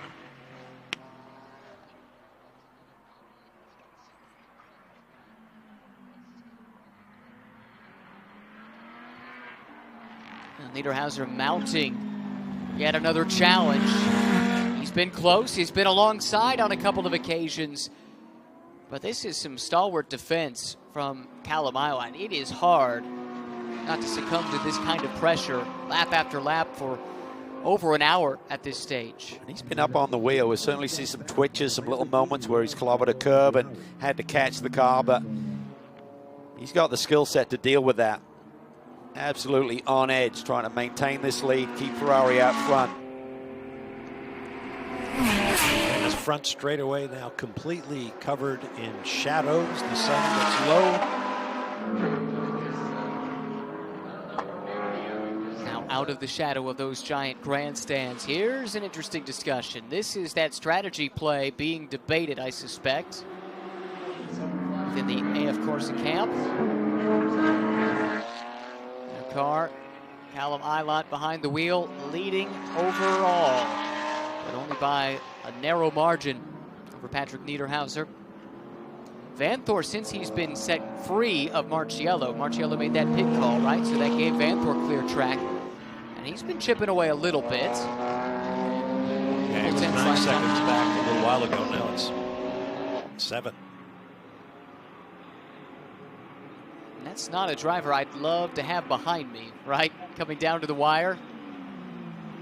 Often hear Alan McNish referred to as a little terrier. I think Dries Vanthoor maybe falls into that category. Yeah, I'd agree with that. What a talent, what a resume he's got behind him. Wins at Le Mans, wins at Bathurst, Nürburgring, just amazing. 7 seconds back, but could be potentially en route to adding Indianapolis to that list. Under an hour to go. Sun starting to set. drop back and try and find him. There he is. That's what 7.1 seconds looks like in real time. You've got to go all the way back to Andrea Caldarelli, running 4th overall for K-Pax Racing, right there under pressure right now from behind.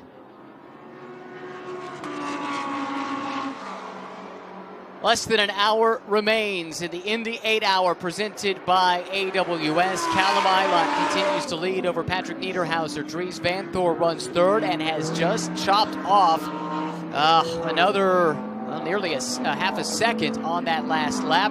Also closing in is Alessandro Pierguidi. This car's had its ups and downs today. Started on pole, now back in 5th and starting to reel in Andrea Caldarelli for 4th.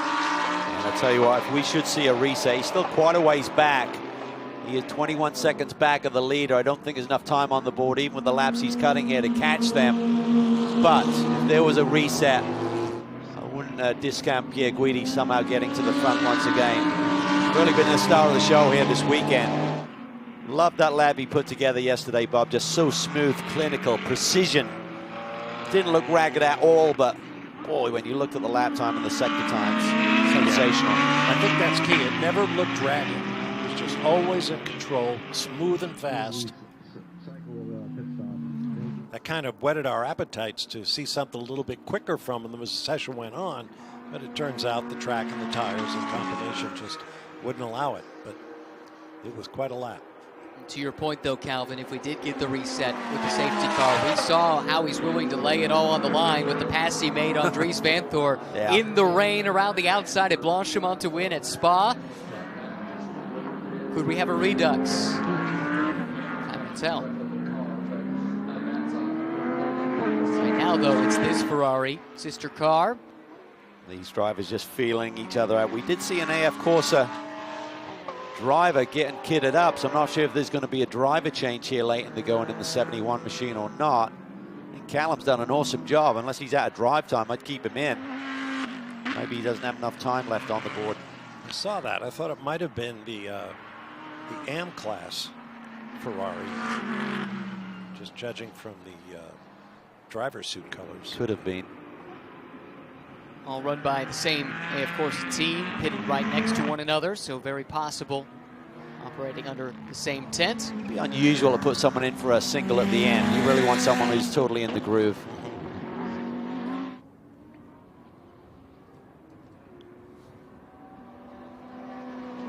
Coming up to put another lap on the GT4 leading car. Erstwhile GT4 leading car. They've slipped down here, haven't they? Bill Oberlin has come by to take the lead. They're running second. Sebastian now behind the wheel. Bleekemolen. Strong day. Certainly Jerome was pretty upset about some of the protocols with the wave buys and stuff. He loves to win. Yes. Almost has a smile on his face when he's saying it. I'm really mad, but I'm smiling. Everybody loves to win. These Dutch, they like to have fun.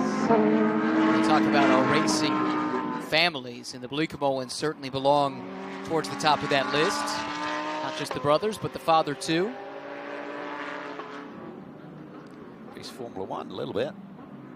Michael, right? The dad? I don't know. You may be right. This young man looked poised for a Formula One career. And for whatever reason, finances, opportunity, connections, whatever it is, it didn't quite work out coming through the Ferrari Junior program. Runner-up to Mick Schumacher in F2 a year ago.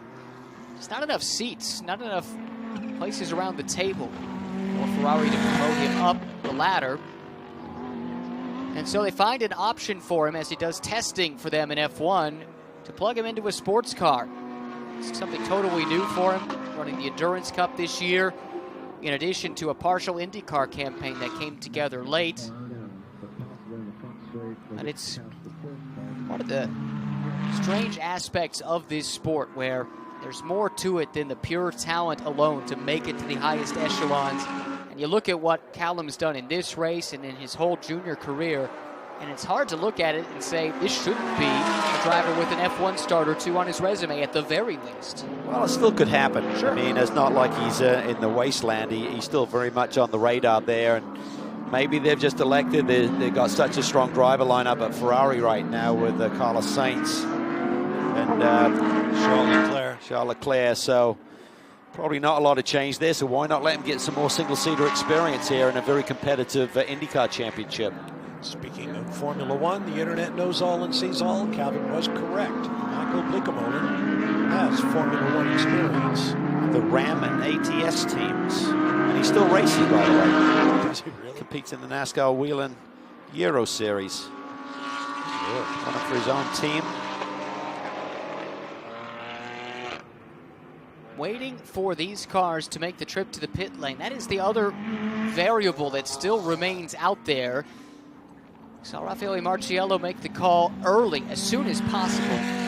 In fact, right as it became a valid option within the regulations to not have to do another stop with the 65-minute maximum stint lengths. But no one else from the front of this field has elected to do the same, but tires are getting ready. This is apparently in the Santalog pits. That is the second-placed car. Here he comes. And here he is. All right. This is the key. Can the undercut work here? What sort of traffic is Callum Ilott going to get on this in-lap? Versus some fresh Pirelli P0s straight out of the tire warmers going on board this Audi. You expect AF Corsa to respond and bring Ilott in this lap? I think you'd have to. You'd have to. Gotta cover it. Vanthoor in. 50 kilometers per hour, the speed limit. In some ways, being so close, but in the second position, a bit of an advantage. You can make your own call, or you could follow the Ferrari in. Right. You've got all of the options open to you. Yep. What? 71 has stopped on the track. That is the leader. Contact. Oh, my goodness. Damage on the left front of the 09 car. That's down in turn one. Yes, it He would have been on is. max attack. You could bet that the team said, you got to go. It's hammer time. Did he take a risk down in turn one? Full course yellow, you have to believe is imminent. Waving the camera operator out of the way, but the fuel rig still attached. Here's the replay. This is what happened. He'll be on full attack. He knows that the Audi is pitted. Comes up deep. Wow! Oh, he's going down the outside. Yeah, but the Aston Martin has just parked it on the racetrack. He's going so slow there. Didn't turn into the corner. Maybe he thought that the Ferrari was going to dive to the inside. Wanted to give him that inside line. Just total miscommunication there. Yeah. I'll just hold possession and let him go around me. Unbelievable. Disconsolate faces in the AF Corsa garage. Ilott climbing out of the car. This could get interesting. Oh, my goodness. He will not believe that. Utter dejection from the lead. Stopped on track one more time. This is how it happened. Well, let's watch a Ferrari coming down at a big rate of speed. And I think the 09 sees the blue flag, gives him the inside lane, but Callum had committed to the outside and had nowhere to go with it. I think he expected the Aston to cut into the corner and keep going, but he just slowed so much. And he just stayed out wide. He couldn't cut back down at the inside. He just cannot believe that. Just misread that situation. I think he accepts some of the responsibility by the fact he hasn't gone over and had a word with the driver of the Aston Martin right there. And that's Michael Miller driving the Aston. He too out of the race car, also with a look of frustration upon his face. And again, let's remember, so many of these cars at the front of the field, we see the 51 in now, driven by drivers with extensive multi-class racing experience. Callum Ilott, this is his first year doing sports cars, first year with multi-class racing, and that's all been GT3s, never mixing in GT4 before. This is interesting. Caldarelli getting out. Remember, Bortolotti was having a really strong run. Caldarelli wasn't able to do anything, and sometimes, some days, you can be one of the best drivers in the world, and you're just not feeling it. And it's up to you to tell the team, put someone else in. I think that's what may have happened right here. Day done, it would appear. Yeah. Wow. It's like Foucault walking away. So unfortunate. I think the Aston Martin was trying to do the right thing. Just stay out of the way, stayed wide, go down the inside. There's an acre of room there. 99 Gunan service complete. He has left the pit lane. This is K-Pax with the dislodged body parts on the left side of this race car. Payback's crew doing quick pit work here in the pits at Indianapolis.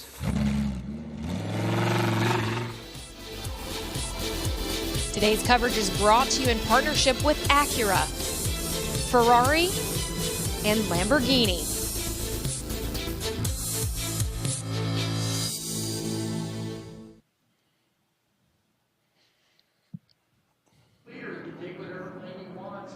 Pit work complete for the pole sitting, of course, a Ferrari.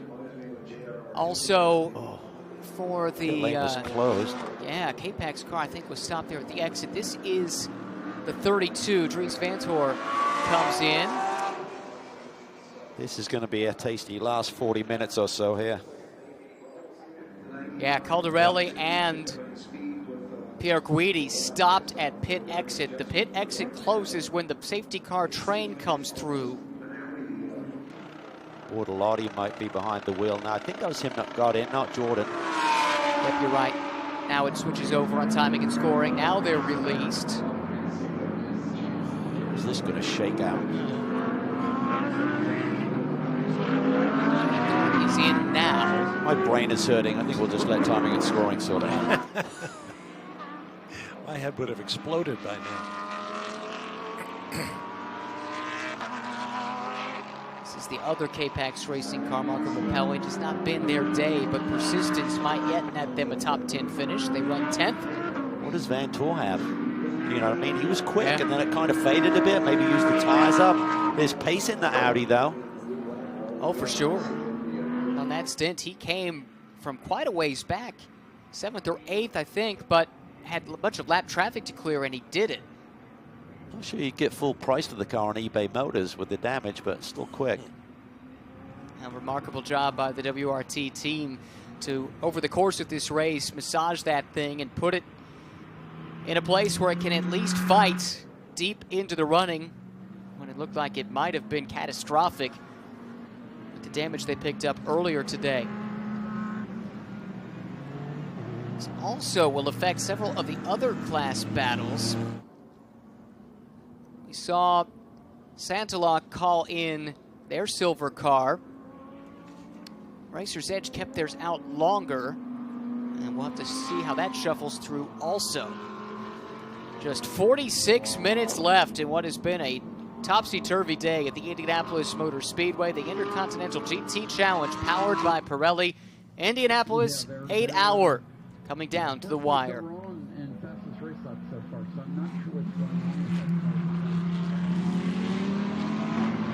Pit stops continuing during this safety car period. We saw Ben Barnicoat dive in. That is a lapped car. Currently 6th, though. It's been a strong run for a debut team. Crucial Motorsports based down in Orlando, Florida. Really good job running solidly all day. Also, the leader in silver is in the pit lane. That's the Acura NSX GT3 Evo of Racer's Edge. White and red car also in the pit lane. So we're letting this update on timing and scoring to see who is in what position, and what kind of lap traffic they're going to deal with. So Vanthoor crossed the line as the overall leader. Gunan behind in 2nd. That's because of the pit decision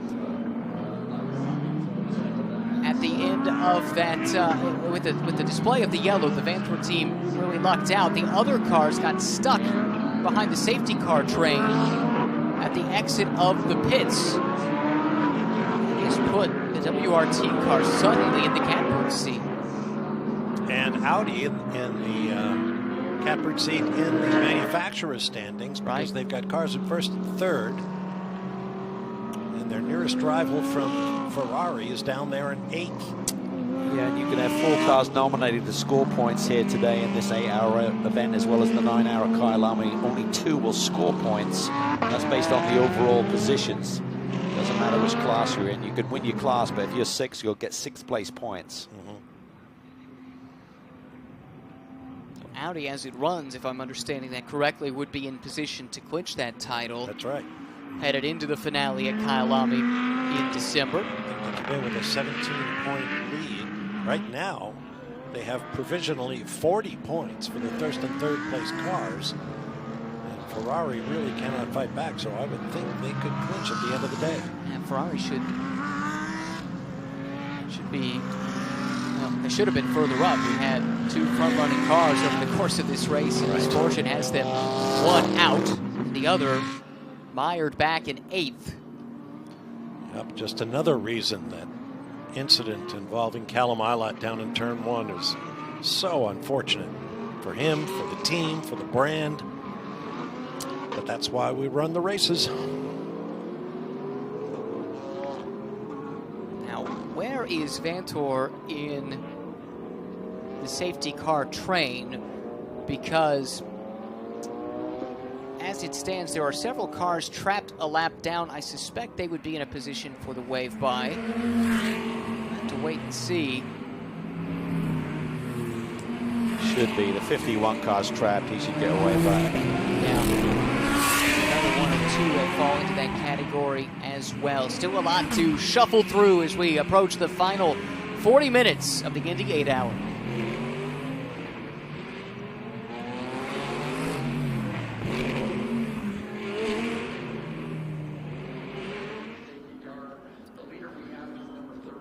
Is when they do that wave by, and if you got enough time to hustle back around and get to the pack before the leaders go green.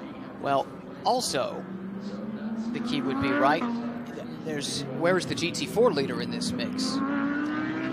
Because the safety car could potentially pick up the GT4 leader, not the overall leader. I think the GT4 leader is behind the 32 car in terms of track positioning, so I think the GT3 leader will be the next class leader. Well, that simplifies things, and I'm grateful for that.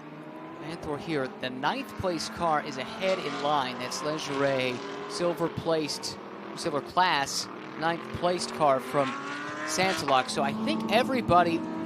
To the 26 is maybe 26 on forward, so the 26, 6, 51, 3, 77, 89, 25 are trapped. Will get the wave by, but if they then go green on the next lap, they'll hustle back around. They've got a ton of cars to cut through. This is really a 2-horse race at this stage between Vantor and Gunnar. That's how it appears. Audi versus Mercedes as the field has been whittled down. 41 minutes still to go. But pit stops. Will we see another yellow? Right. Pit stops, though, should be done, at least the required ones. See if it's a straight-up fight to the end. Let's look at what the strategy was for the WRT car and how they were able to get out ahead, Calvin. Let's take a look here. Fuel going on board. Don't see any mechanics getting ready to do a tire change. Typically, they're like crouched down, ready for that fuel hose to be pulled. Where's the ground wire? Then sound it. Don't see anybody grounding the car. That's a great point, Bob. Interesting. Now he goes. Yeah, just fuel only. So that's the short stop. We talked about it throughout the course of the afternoon, if anyone could play that strategy to good effect. And that was the case for WRT. Wave by procedure underway, closing in on a return to the green flag.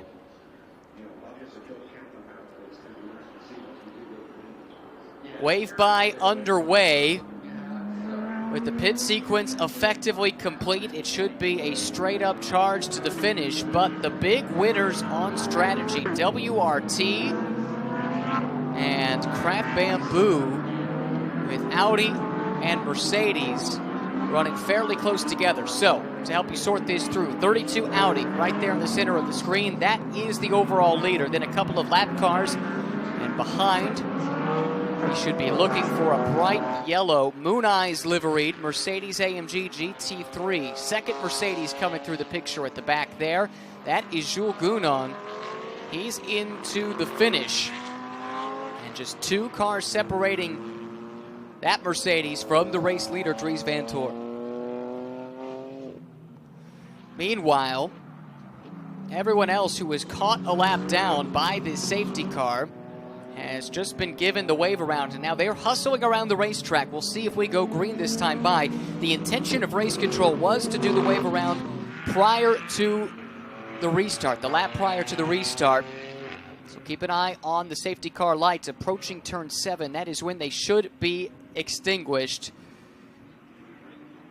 32 is ahead because of some clever pit work here, using a provision in the rules to do a shorter stop, and that has allowed them to jump ahead in the sequence. Big key is going to be tires, because the 99 car did a full stop, so that yellow Craft Bamboo car that you see right there, got a couple of lap cars between he and the leader. He's going to have much better rubber here to work with on the run to the checkered flag potentially. Got to wait, got to be patient on these restarts. When it goes green, you have to wait to the start-finish line. So for Gunnar, he's hoping that those cars in between him and the leader get going so that he doesn't lose too much time to the leader. The lights are off. The safety car accelerates away. The wave around car still hustling to try and make up that lap through the wave around process, which basically, for now at least, leaves us with 2 cars to fight it out at the front of the field.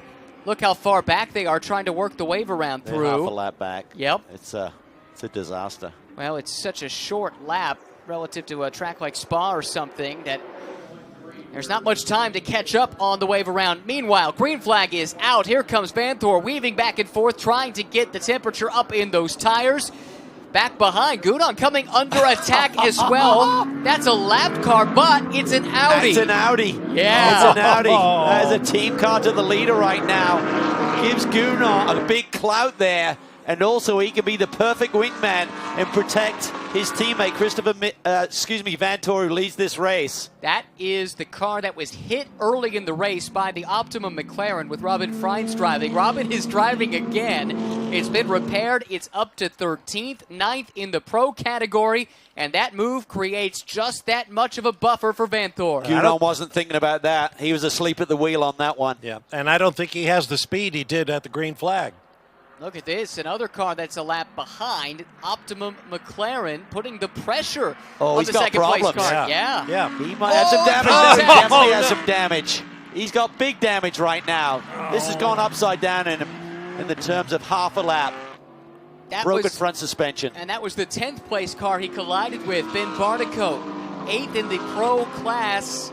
His day appears to be done. Safety car yet again, and what a gift for those that got the wave by the last time. Mamma mia. Wow. Gunnar was so focused on getting those tires cleaned up, he didn't think about anyone attacking him. He would have been told, listen, everyone's a lap behind. It's just you. Go after that car in front. Didn't dream that one of those lap cars was going to dive down the inside and also hit him. Incident under review, but you're right. And look, Intercontinental GT Challenge, it was dreamt up as, above all, a championship for manufacturers to highlight their customer racing programs. A little cooperation between Audi teams. Who would believe what we're seeing here in the last few minutes with Callum's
Now this one.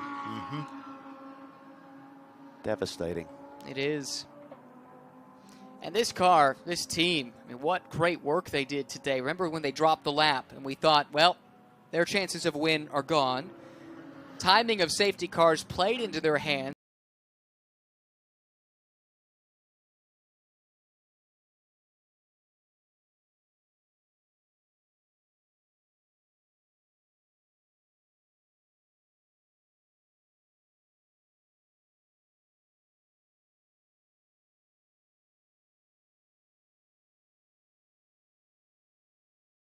They got back on the lead lap, actually got to the lead. They to win this race. On the lead lap, actually got to the lead. They played their strategy perfectly here in order to get in a position to challenge Vantor. Perfectly here in order to get in a position to challenge Vantor to win this race. But a memorable Indianapolis 8-hour. Remember last year, the rain early and what a wrench that threw into things. Ultimately, Valkenhorst, the famed BMW team, took control of the race. They were clever with their strategy and put themselves in a nearly unassailable position without something going wrong. And venerable BMW M6 GT3 won the inaugural running of this race. Unfortunately, we know BMW left to try and defend those honors with the withdrawal of the Turner Motorsport car prior to the race. Illness, not COVID related, for one of their drivers, Michael Dinan. They were supposed to pull that car out when it looked very fast in practice. We've been left with a great scrap between Audi, Mercedes, Ferrari, all up in the mix at one point or another, even Lamborghini factoring in. Now coming down to one final 30-minute sprint to the finish, barring yet another safety car intervention. Sad way to end for this brand new Crucial Motorsports team. Ben Barnicoat stuck in the water, being pulled away with just 30 minutes remaining at Indy.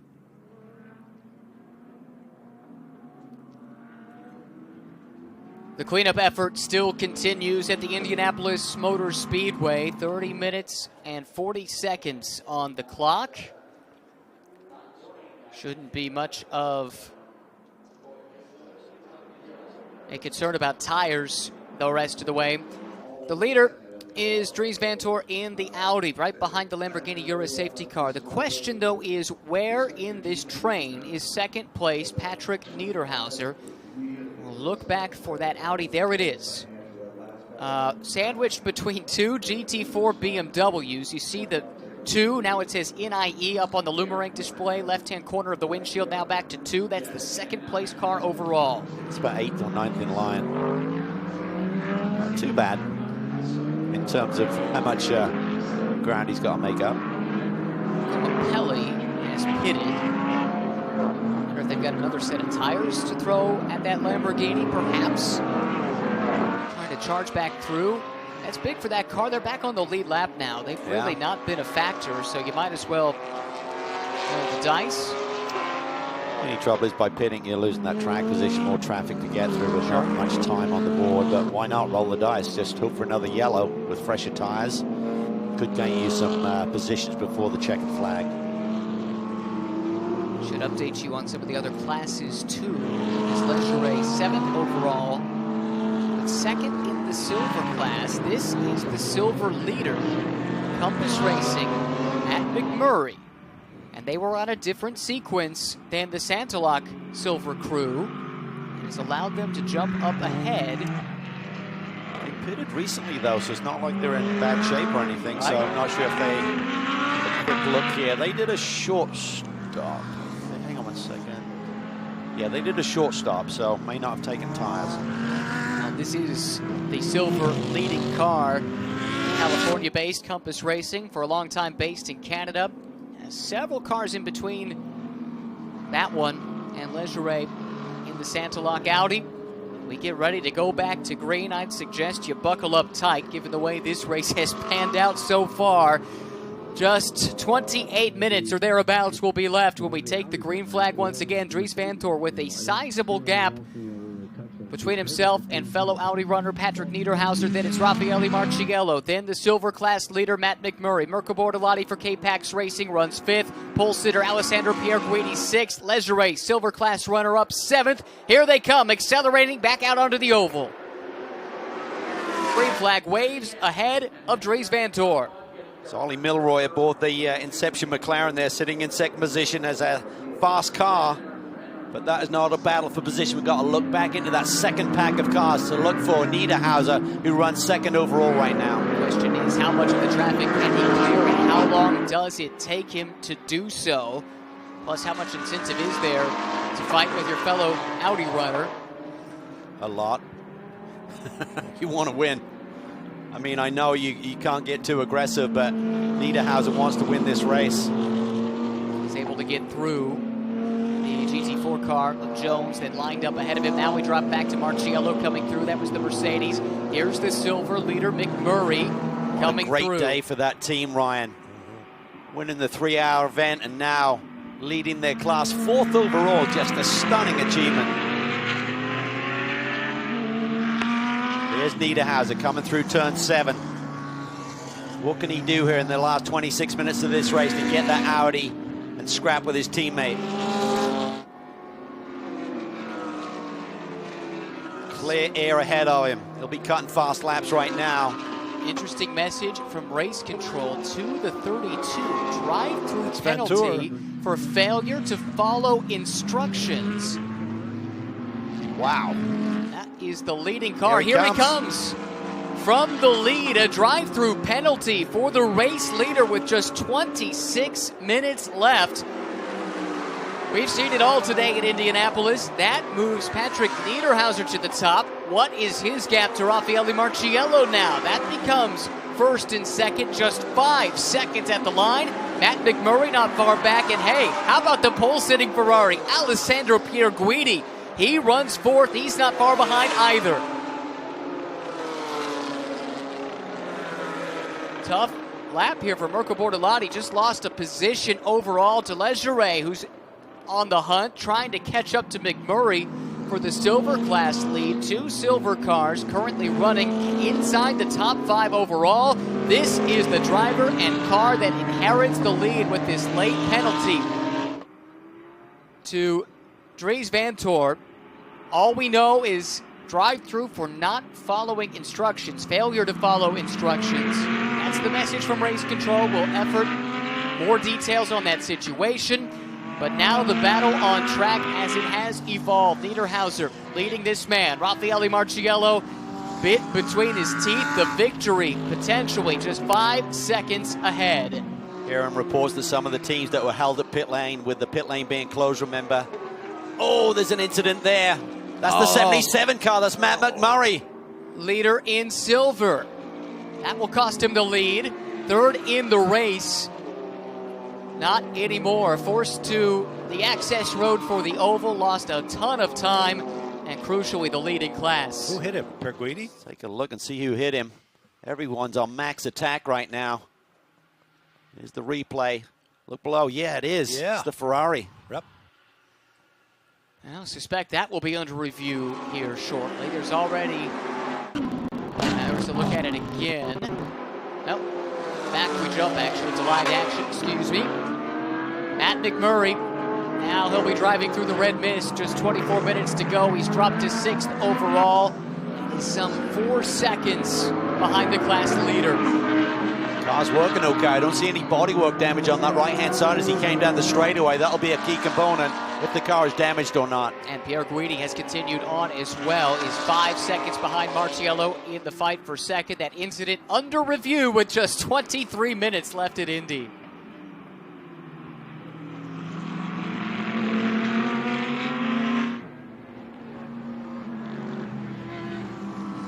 Just when you think you figured this one out, throws another curveball at you.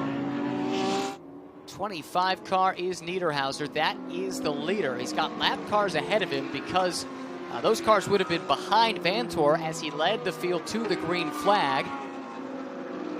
Marciello giving second chase the last lap. Ooh, it was a big advantage Niederhauser, but I don't know what kind of traffic they were dealing with.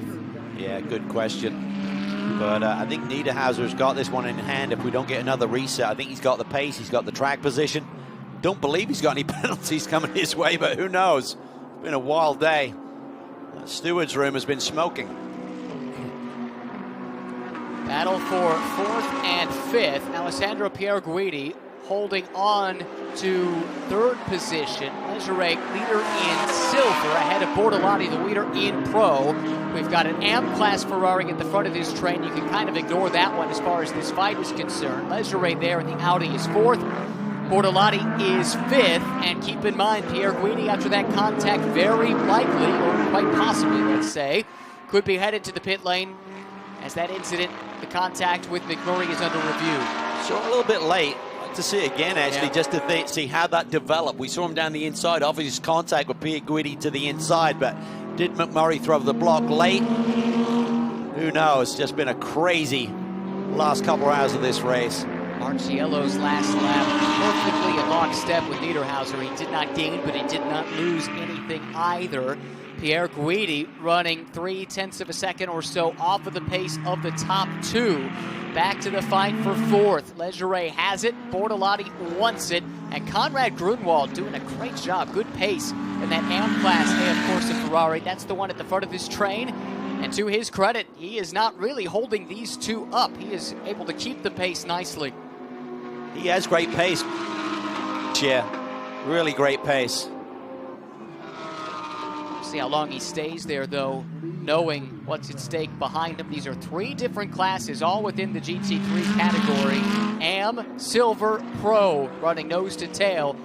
Battle for 4th and 5th is hot.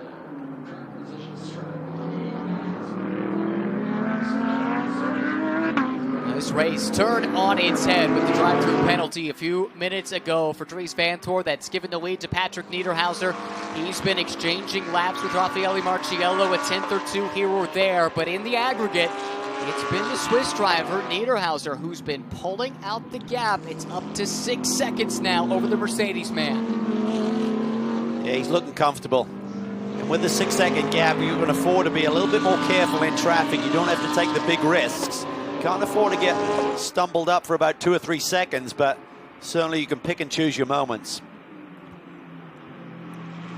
Great performance from the Santilot Racing team. Patrick Niederhauser shared this car with Christopher Haase and Marcus Winkelhock, who has already left the premises.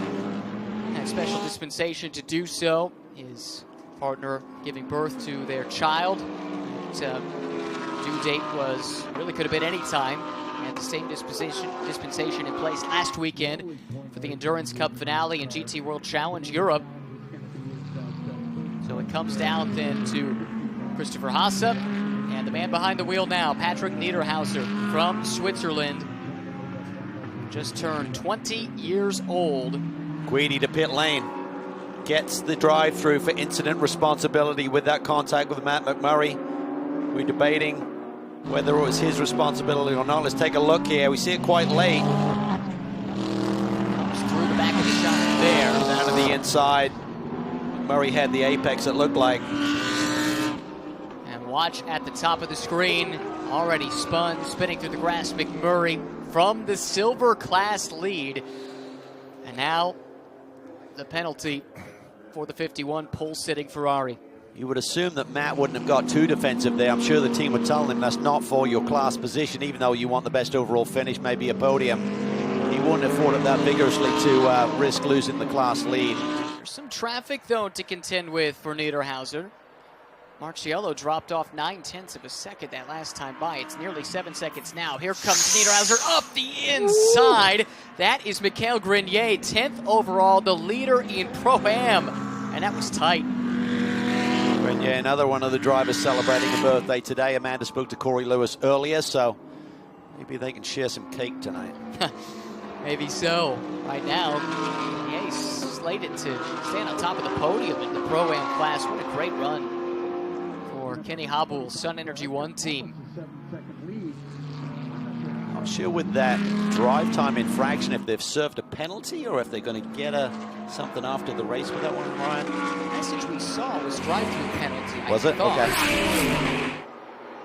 But a lot has happened over the last 7 hours and 42 minutes. Oh, you think? This is amazing. It has been. This is second place. Raffaele Marciello, that last lap time, a 1:36.1. Half a second quicker than the leader. Now Niederhauser was in traffic there, but that does help Marciello. Been a quiet day by his standards, though. He's normally so spectacular. I don't think they have the car underneath him to really make some strong moves, but still a remarkable run and a remarkable story as we've documented today. How this car wasn't even at the circuit until yesterday morning at 5:30 a.m. The team and the drivers used one of the CrowdStrike Racing spare chassis to get some lap time in and get some setup information, but just a tremendous effort by this whole group. Everyone from the Mercedes camp to the Zaka ASP crew as well, all of them credited DXDT Racing, the CrowdStrike Racing team, for giving them the chance to use the spare car and kept them on target as they awaited the arrival of that chassis. And I think you're right, if that Mercedes had something, Marciello would have extracted it, right? Here's a change of position. This is for the overall podium here. Marco Bortolotti has passed Lucas Legere. Now, this is not a class position, but how big is this for K-Pax to get on the overall podium here on the home round of the championship in IGTC for the team? It's big. I mean, you have a championship season like they put together with 9 victories. You then come into this global race with a lot more competition, obviously. Some of the best teams and drivers from around the world. You'd love to win it, but even so, it's been a really solid day. I mean, coming on from the back foot a little bit in terms of not getting the setup right on the car, losing a lot of valuable track time, wet practice sessions, but they just keep grinding away. Good strategy calls all day. Had that one moment where maybe they could have pitted a lap early. Scott caught out by that a little bit, but kept digging, and the podium run looks to be on the cards. Unofficially, I think that penalty to Alessandro Perguidi in the Ferrari puts Audi on the plus side of the ledger in the manufacturer's points. Now, whether that changes because Legere has dropped back one position, I think it's right on the borderline. This one is not over yet.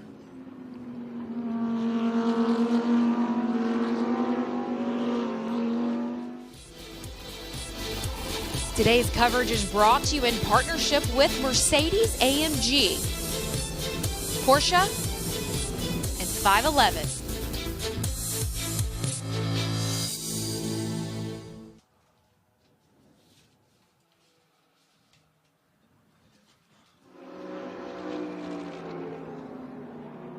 What drama is yet to unfold in the final 15 minutes of the second annual Indianapolis 8-hour? Patrick Niederhauser, Team Santilak for Audi, out in front, inherited that lead thanks to a penalty to Dries Vanthoor. Still looking for some clarification as to exactly what it was for. All we know is a failure to follow directions or instructions that has allowed Niederhauser to slot in to the first position. That's overall. How about in GT4? Bimmer World Racing, Bill Oberlin taking this car home. He's had a nice stint here to drive this car to the lead. He has, and communicated with him mid-race, and he said, I'm a bit frustrated. We had a really good opening stint, and then we had a little snafu on the pit stop, but just one of those days. It's a long race. He's been around long enough. Closing in on 500 races for BMW. I think that happens at Sebring potentially next year in terms of that number keeps escalating, and the winningest professional sports car driver here in the States, certainly. So he loves to win. His passion at his age is just truly incredible. Still one of the best in terms of speed as well. Enthusiasm nor the speed have come down with age for Bill Oberlin. Giving this car a great ride in GT4 at the moment. Guy Cosmo will finish things off for Stephen Cameron Racing. They've come to the fore late in the going. They are second in GT4 and continuing to climb up the overall leaderboard. Watching Bill cut some laps here. Focus forward, as his old team boss Bobby Rahal liked to say. Just in a rhythm, in a groove, enjoying it. Saw him drop Driving a wheel. Indianapolis. What could be better? Drop it back. 82 car, a little bit further down. This is Devin Jones, 4th in class. This is a win, though. Seeing him back at the racetrack. After the accident he went through, for sure. Great to see him able to finish off the race for that car. Just 13 minutes left in the 8 hours. Down to the final 13 minutes. Taking a look through the GT4 front runners. This is the 2nd place car coming through. Now we've got the Black Swan car right there in the mix. Spencer Pompelli, 5th place in GT4. For TRG, driving with Derek DeBoer and Andy Lally. Been a quiet day for them, but in a day with so much that has been unpredictable, having a quiet day is not the worst thing in the world. Top 5 run. Great team, led by Kevin Buckler, of course. So much success on the sports car, in the sports car arena for so many years. Good racer himself, Kevin, and I think that really helps when you got someone at the helm who's been a racer before. Allows the drivers to talk to a team owner, a team manager, puts it all in perspective, can accept what's going on a little bit better than someone who's never been behind the wheel, I feel. It is tight, 2nd and 3rd in GT4, just 3.3 seconds between Cosmo and Seb Bleekemolen. It's 15 seconds from Cosmo to Bill Oberlin, the class leader. So top 3 all on the same lap. Cosmo's a couple of seconds quicker than Seb on that last lap, so certainly enough time to catch him at that rate or not, if he can keep that delta up. For Derek Jones, a great comeback after the big accident at VIR. We take a look back to the front of the field where Swiss driver Patrick Niederhauser announcing himself to the North American viewing audience. Audi Sport Team Santalak out in front by 9 seconds. That gap continues to grow over 2nd place Raffaele Marciello. Well, looks to be under control, but I thought that a couple other times today, and then the fireworks started. He has really been quick, though. I mean, he's driven beautifully here today. Some of the moves he put together were top draw. No question about it. Maybe one of the less heralded, shall we say, members of the Audi factory lineups. Might be stopping now. A performance like this one. This is the car that dominated the Silver Cup for much of this race. Lucas Leggeret right now, another Swiss driver trying for victory at Indianapolis, but it looked like it might have swung towards Compass Racing late in the going. Only that contact that sent Matt McMurray flying off track after Alessandro Pierguidi got into him. It's been a setback there. McMurray's 14 seconds behind Leggeret, but they run 4th and 5th overall, respectively. Great performances from both of those silver class cars. Then to Pro-Am, Mikhail Grenier, 10th overall. Martin Conrad, Kenny Hummel, and the rest of that driver lineup. Kenny was really cutting some great laps earlier in this race. Really impressive. He's not running on a regular basis. He kind of does a handful of races a year on the global stage. Doesn't really pick one championship or another, it seems. But I think some of that was certainly compromised last year with all of the COVID stuff going on. But nonetheless, I think he's now got the experience and the seat time collectively over the years to jump in and do a really solid job. I think he'll be happy with the day. Australian-born Kenny Hummel, he'll be excited to have Bathurst back because he just bought property, I understand, within the last year or two on the Conrad Strait at Bathurst. I think I saw the listing for that property. Kenny has resources. Now, I'd pay a pretty penny just to look out the window for a few minutes. Yeah, it's a spectacular home if it's the one I'm thinking of. Saw a moment ago the leader at AM, Conrad Grunwald, finishing it out for AF Corsa.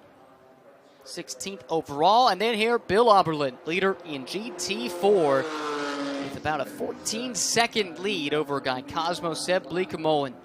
He's 3rd for Black Swan.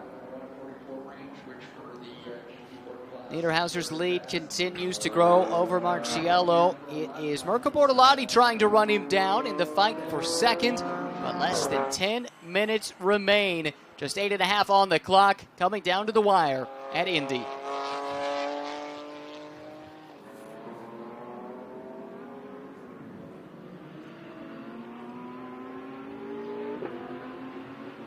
Great performance from this Bimmer World team. Great operation out of Virginia. So much experience. This will be a big win for them. It'll be a big win for Hasse Winkelhock and Niederhauser also. I wonder if this will be the first win in Marcus's career that he's not actually been on site for to celebrate. As we chronicled, he had to jet off with the birth of a child. Could be a special day for him. Yeah. Do we know if it's a boy or a girl? Well, either way, their name is Indy. You would hope so. That would be fitting, wouldn't it?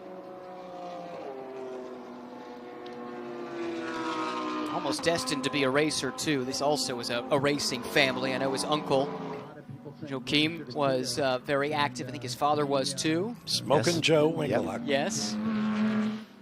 I know we told the story yesterday in pre-qual, but unique where he made his Formula One debut, Bob, and actually led his home track, the Nürburgring, the European Grand Prix. On a downpour. Came in, switched to wet weather tires, heavens opened, and everyone else died for pit lane, and there he was leading for the Spiker race team. Has made a great career for himself, though, Marcus Winkelhock in sports car racing. Has been part of the Audi family for a very long time. But it's up to his teammate, the young Patrick Niederhauser, to close this out. Just 6.5 minutes remaining. We're doing 90-second laps, so 3-4 laps left. It's all that separates Santalok Racing from a huge win on the hallowed grounds of the Indianapolis Motor Speedway. I suppose we'd be giving it short shrift if we didn't complete the Winkelhock story. Of course, Marcus's dad was the late Manfred Winkelhock, who was racing in Formula One when he lost his life in a crash in the Canadian Grand Prix at Mosport Park. Great heritage, though, throughout that family. Closing in on the final 5 minutes at Indianapolis, Niederhauser and Audi lead.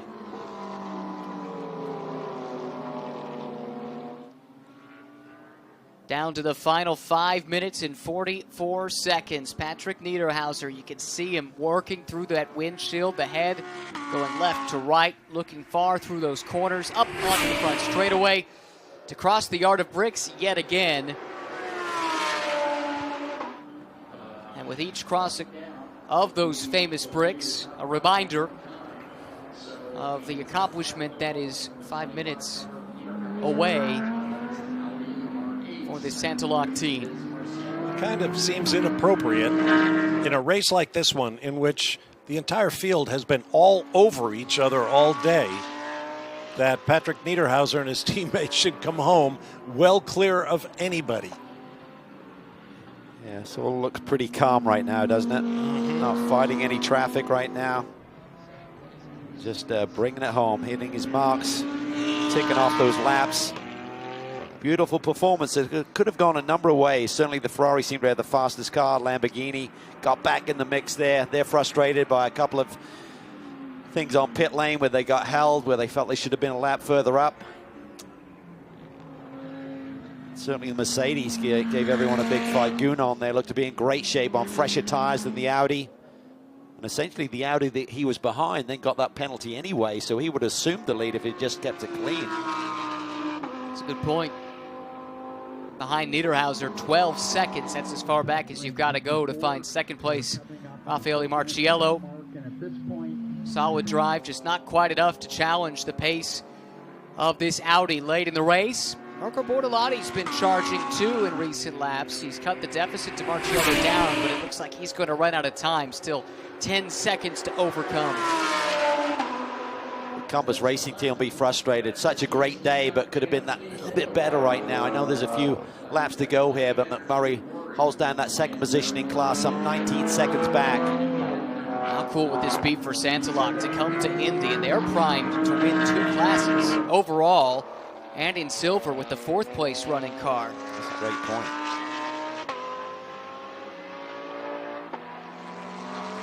think it's safe to say WRT is the more heralded of the two internationally, but both have extensive links to Audi. And this is a day where there were a lot of ways you could go wrong, especially on the strategy side with the safety car interventions. And to have two cars positioned to win speaks volumes. They seem to be on top of things, didn't they? They didn't always make that mega call where you think, wow, that was really out of left field and made the right call, but they were solid. Didn't make any mistakes with their strategy calls, it seemed. Matt McMurray dropped 2 positions on that last lap. One of them, interestingly, was to Alessandro Pierguidi. Probably drove off the racetrack to get out of the way. Right.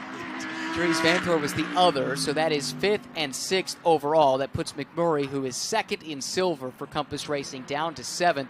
Really strong run, though, for Compass, showing the strength of that team against an international field. Great job for Jacob Abel as well. Races Edge team, 93 squad, 3rd in the silver class. Another strong outing for them. Absolutely. Top 10 run in the overall order. They've kept their nose clean all day. We've not really seen much of that car, but that really is a compliment on a day like today. Here comes Niederhauser. Should be the penultimate lap. The second to last round of the Intercontinental GT Challenge, powered by Pirelli. Kyalami coming up in December, first weekend of December in South Africa. That'll be where championships will be decided, but it doesn't look like the manufacturer's championship will. Looks like Audi will have done enough, by our math at least, to lock that down with 1 round still to go. When you think about it, winning any race, any endurance race, is a massive achievement. But when you do it in the current travel climate and the logistics that it takes to move people around and the paperwork and everything else, the extra effort that has to be put through for all of the team members, it's exhausting. But they're here, they're committed, and a great squad. Cars look great. Patriotic livery here on U.S. soil. How about an extra wrinkle to the equation? There's a car, several cars under investigation for entering a closed pit, and one of them is the Santilak leading silver class car of Leisure. There's the message from Race Control on the screen, the 26. So, it's not done yet. The drama and the intrigue of the Indianapolis 8-hour as it reaches its final lap. The white flag for the overall leader. No drama for this car as far as we know. Patrick Niederhauser with a lead of over 10 seconds with just under 2.5 miles to go. Be another 8 hours at the steward's office tonight in terms of people wanting to understand and certainly bringing people in to reprimand them. A lot of incidents here today. We expected it with the traffic, the deep field, multi-class racing. It's been quite a day, no doubt about it. Sometimes seemed that we'd never even get to this point. Fortunately, it is a timed race and not a lap distance race. Well, a dominant performance as it's turned out since that restart, since they moved to the front from the penalty. Patrick Niederhauser has not cracked. The race-leading pressure deep into an international event like this one has not gotten to the young Swiss driver, working his way through GT4 traffic on the final tour of the famed Indianapolis Motor Speedway. And I think you're right, Ryan, that Audi will not have done everything they needed to do to lock up the manufacturer's championship, but you know, that probably doesn't matter a bit to these young drivers who have suffered through this 8-hour event, and they bring the team home at the top of the podium. Christopher Hassa and Marcus Finkelhock did their bit. Patrick Niederhauser brought the car home. Santilak and Audi prevail in the second running of the Indianapolis 8-hour. The celebration begins. Jubilation as the cars stream across the line looking for second place. Raffaele Marciello, here he comes. He earns a spot on the podium for the ACA ASP crew that had no guarantee this car would even be here in time for the race. Looking further back, how about K-Pax Racing? Fighting through adversity. They come home on the podium. Mirko Bortolotti finishes it off. The two K-Pax cars finishing side by side. The sister car, Marco Mappelli, brings it home in 9th. It looked like it was, at least provisionally, on the road. A silver class win for Leggeret and Santilak. And here's the GT4 winner, Bill Oberlin and Bimmer World take victory at the Brickyard. Second year in a row for that team. Great performance. Bounced back nicely after a few little hiccups early in the race. This, though, is the team of the hour. Santilak Racing, for the moment at least, winners in both the overall as well as the silver category. And Niederhauser taking his time on the victory tour of Indianapolis. We can only wonder what it means to Christopher Haase, Marcus Winkelhock, and Patrick Niederhauser to put their names in the roll book of Indianapolis winners. And you think of all the great legends over the years and all the different disciplines of motorsports that have raced here.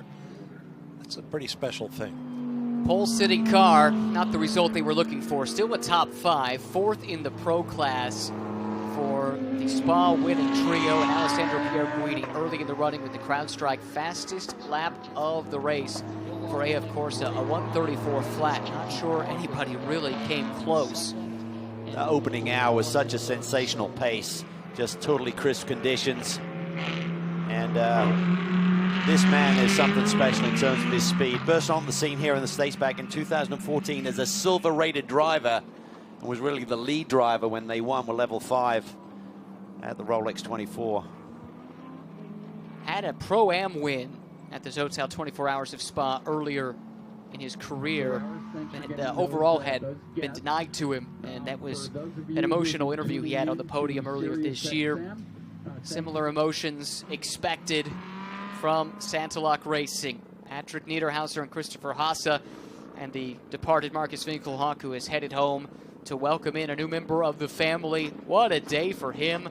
What a day for Audi in Indianapolis.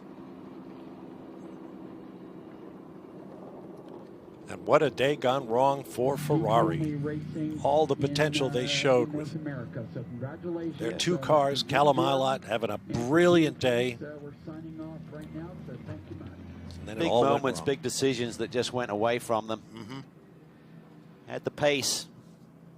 Shoulda, coulda, but ultimately just a tremendous performance by the Santilak team, grabbing the win. Well, there it is. CrowdStrike fastest lap of the race, but the win escapes Ferrari. Instead to Audi and Santilak Racing at the Indianapolis 8 Hour.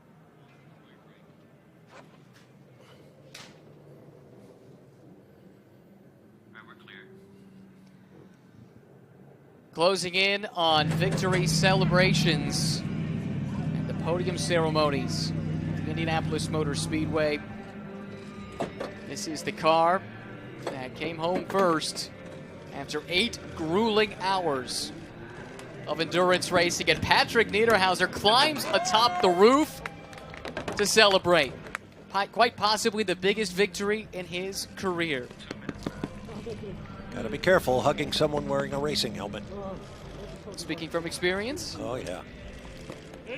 Wonder if anybody got Marcus Winkelhock on the phone to say, hey, we'll bring your trophy home with us.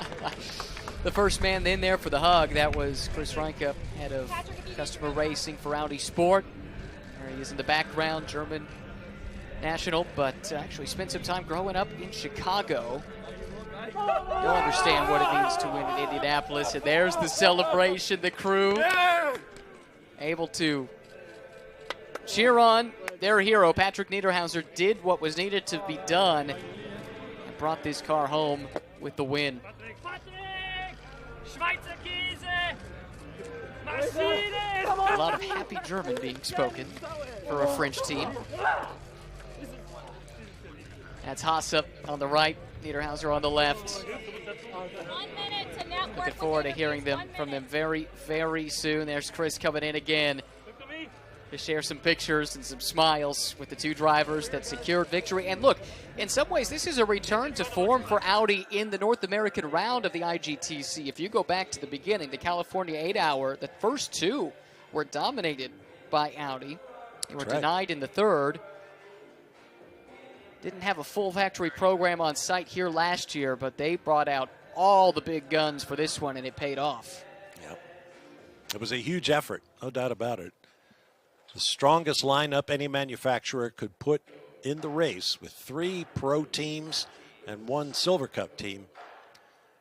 And boy, oh boy, they lost all kinds of soldiers today, but they won the battle.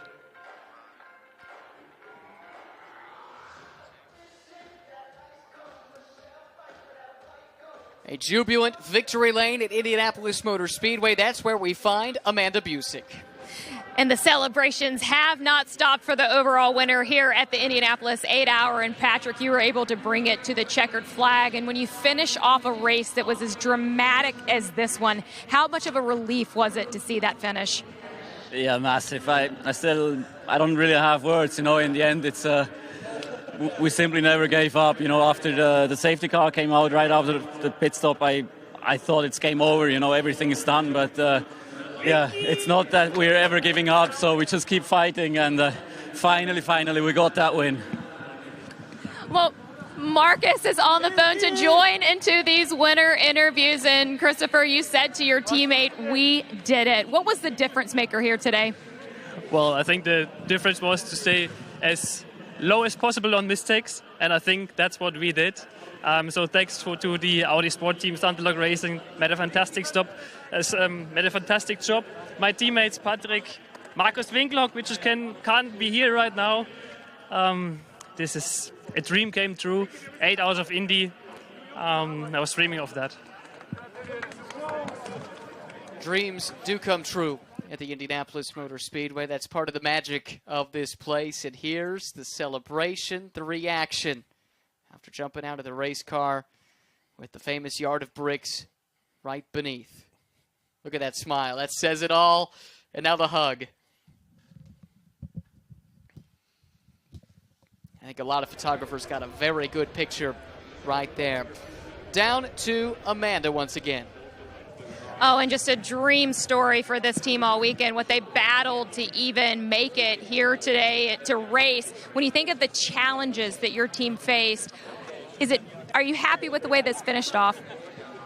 Yeah, so first of all, at the beginning, it was not so good because we don't have our cars, so thanks to another team, they give for us the car from the team, and yeah, we was able to know the track because all of us, so it's first time for us here, and also it's first race in US for me. So honestly, we take good luck, I think, today. So strategy was good. Yeah, fantastic. So Tim, it was your first time competing here in Indianapolis. What can you take from this one that you'll apply next time? Yeah, I mean, we did the best we could. It was not possible to do better, and for sure for next year we have to try to figure out why we were not so quick. And we struggled with some set of tires, some set no, but I mean, we did the best we could, and it's still second place in Indy 8 hours, so yeah, we can be proud. It was a nice stint by you, Rafael. And Danny, you guys competed here hard this week, and you knew the challenges that you faced. What will be the leading memory of this race for you? Right now, to be fully honest with you, I have never been so unhappy for a second position because I felt like that was not racing out there. We just had so many, and I couldn't understand how many safety cars were out there, like for so many reasons that just played not in our favor. So, yeah, to be honest, I didn't really enjoy that. And of course, I have a good memory of the place. I love this place, so much history, but this kind of racing is not what I signed up for. Frustration from Ben Chukadea here at Indianapolis. They come home second, 11 seconds behind the leaders, Stategic Racing.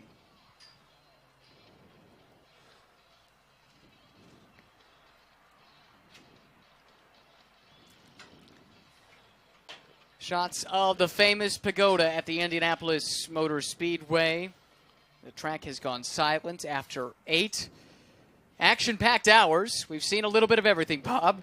That was quite an interview, I'd have to say, from Danny Yucadella. The place is so important, so significant. We really wanted it. I've never been more unhappy with a second place. Down to Amanda. Well, I'm not sure if the third place team is going to feel any better. Andre, you seem a bit frustrated still. What's going through your mind? No, nothing. We had some problem on the front left, and I was affected the whole stint with that. We got a bit unlucky with the red flag at the end of pit lane when Mirko came out. So otherwise the race I think could have been a bit different. But a good effort from the team, a good podium. You know, first race for us in IGT. So that's all big thanks to the guys that did an amazing job all weekend. When you look back at the race at hand, are there things that you're going to replay in your mind that you would have done differently? Nothing. I think we did everything right today, all right calls. My teammates did a great job, the team also. So I think we can be really, really happy with what we did today, and we got the result we deserved, at least to be on the podium. I think we, as Andrea said, we were a little bit, I don't know if we can define it as bad luck or something else, but for sure it didn't help us, let's say it that way. And but it's the way it is, and good to have a podium. Jordan, you guys wrapped up your championship in Sebring. You come in here, you enter into the 8-hour. What will you take from this experience that you had touring all over America? Yeah, but it's hard to reflect now. You know, it's very, very bittersweet. Yeah, it's a podium that the whole team deserved. I'm so proud of everyone at K-Pax. I'm so proud of the way they've come to this new program with Lamborghini and really giving it 110%. I'm proud of every single team member on our crew. We fought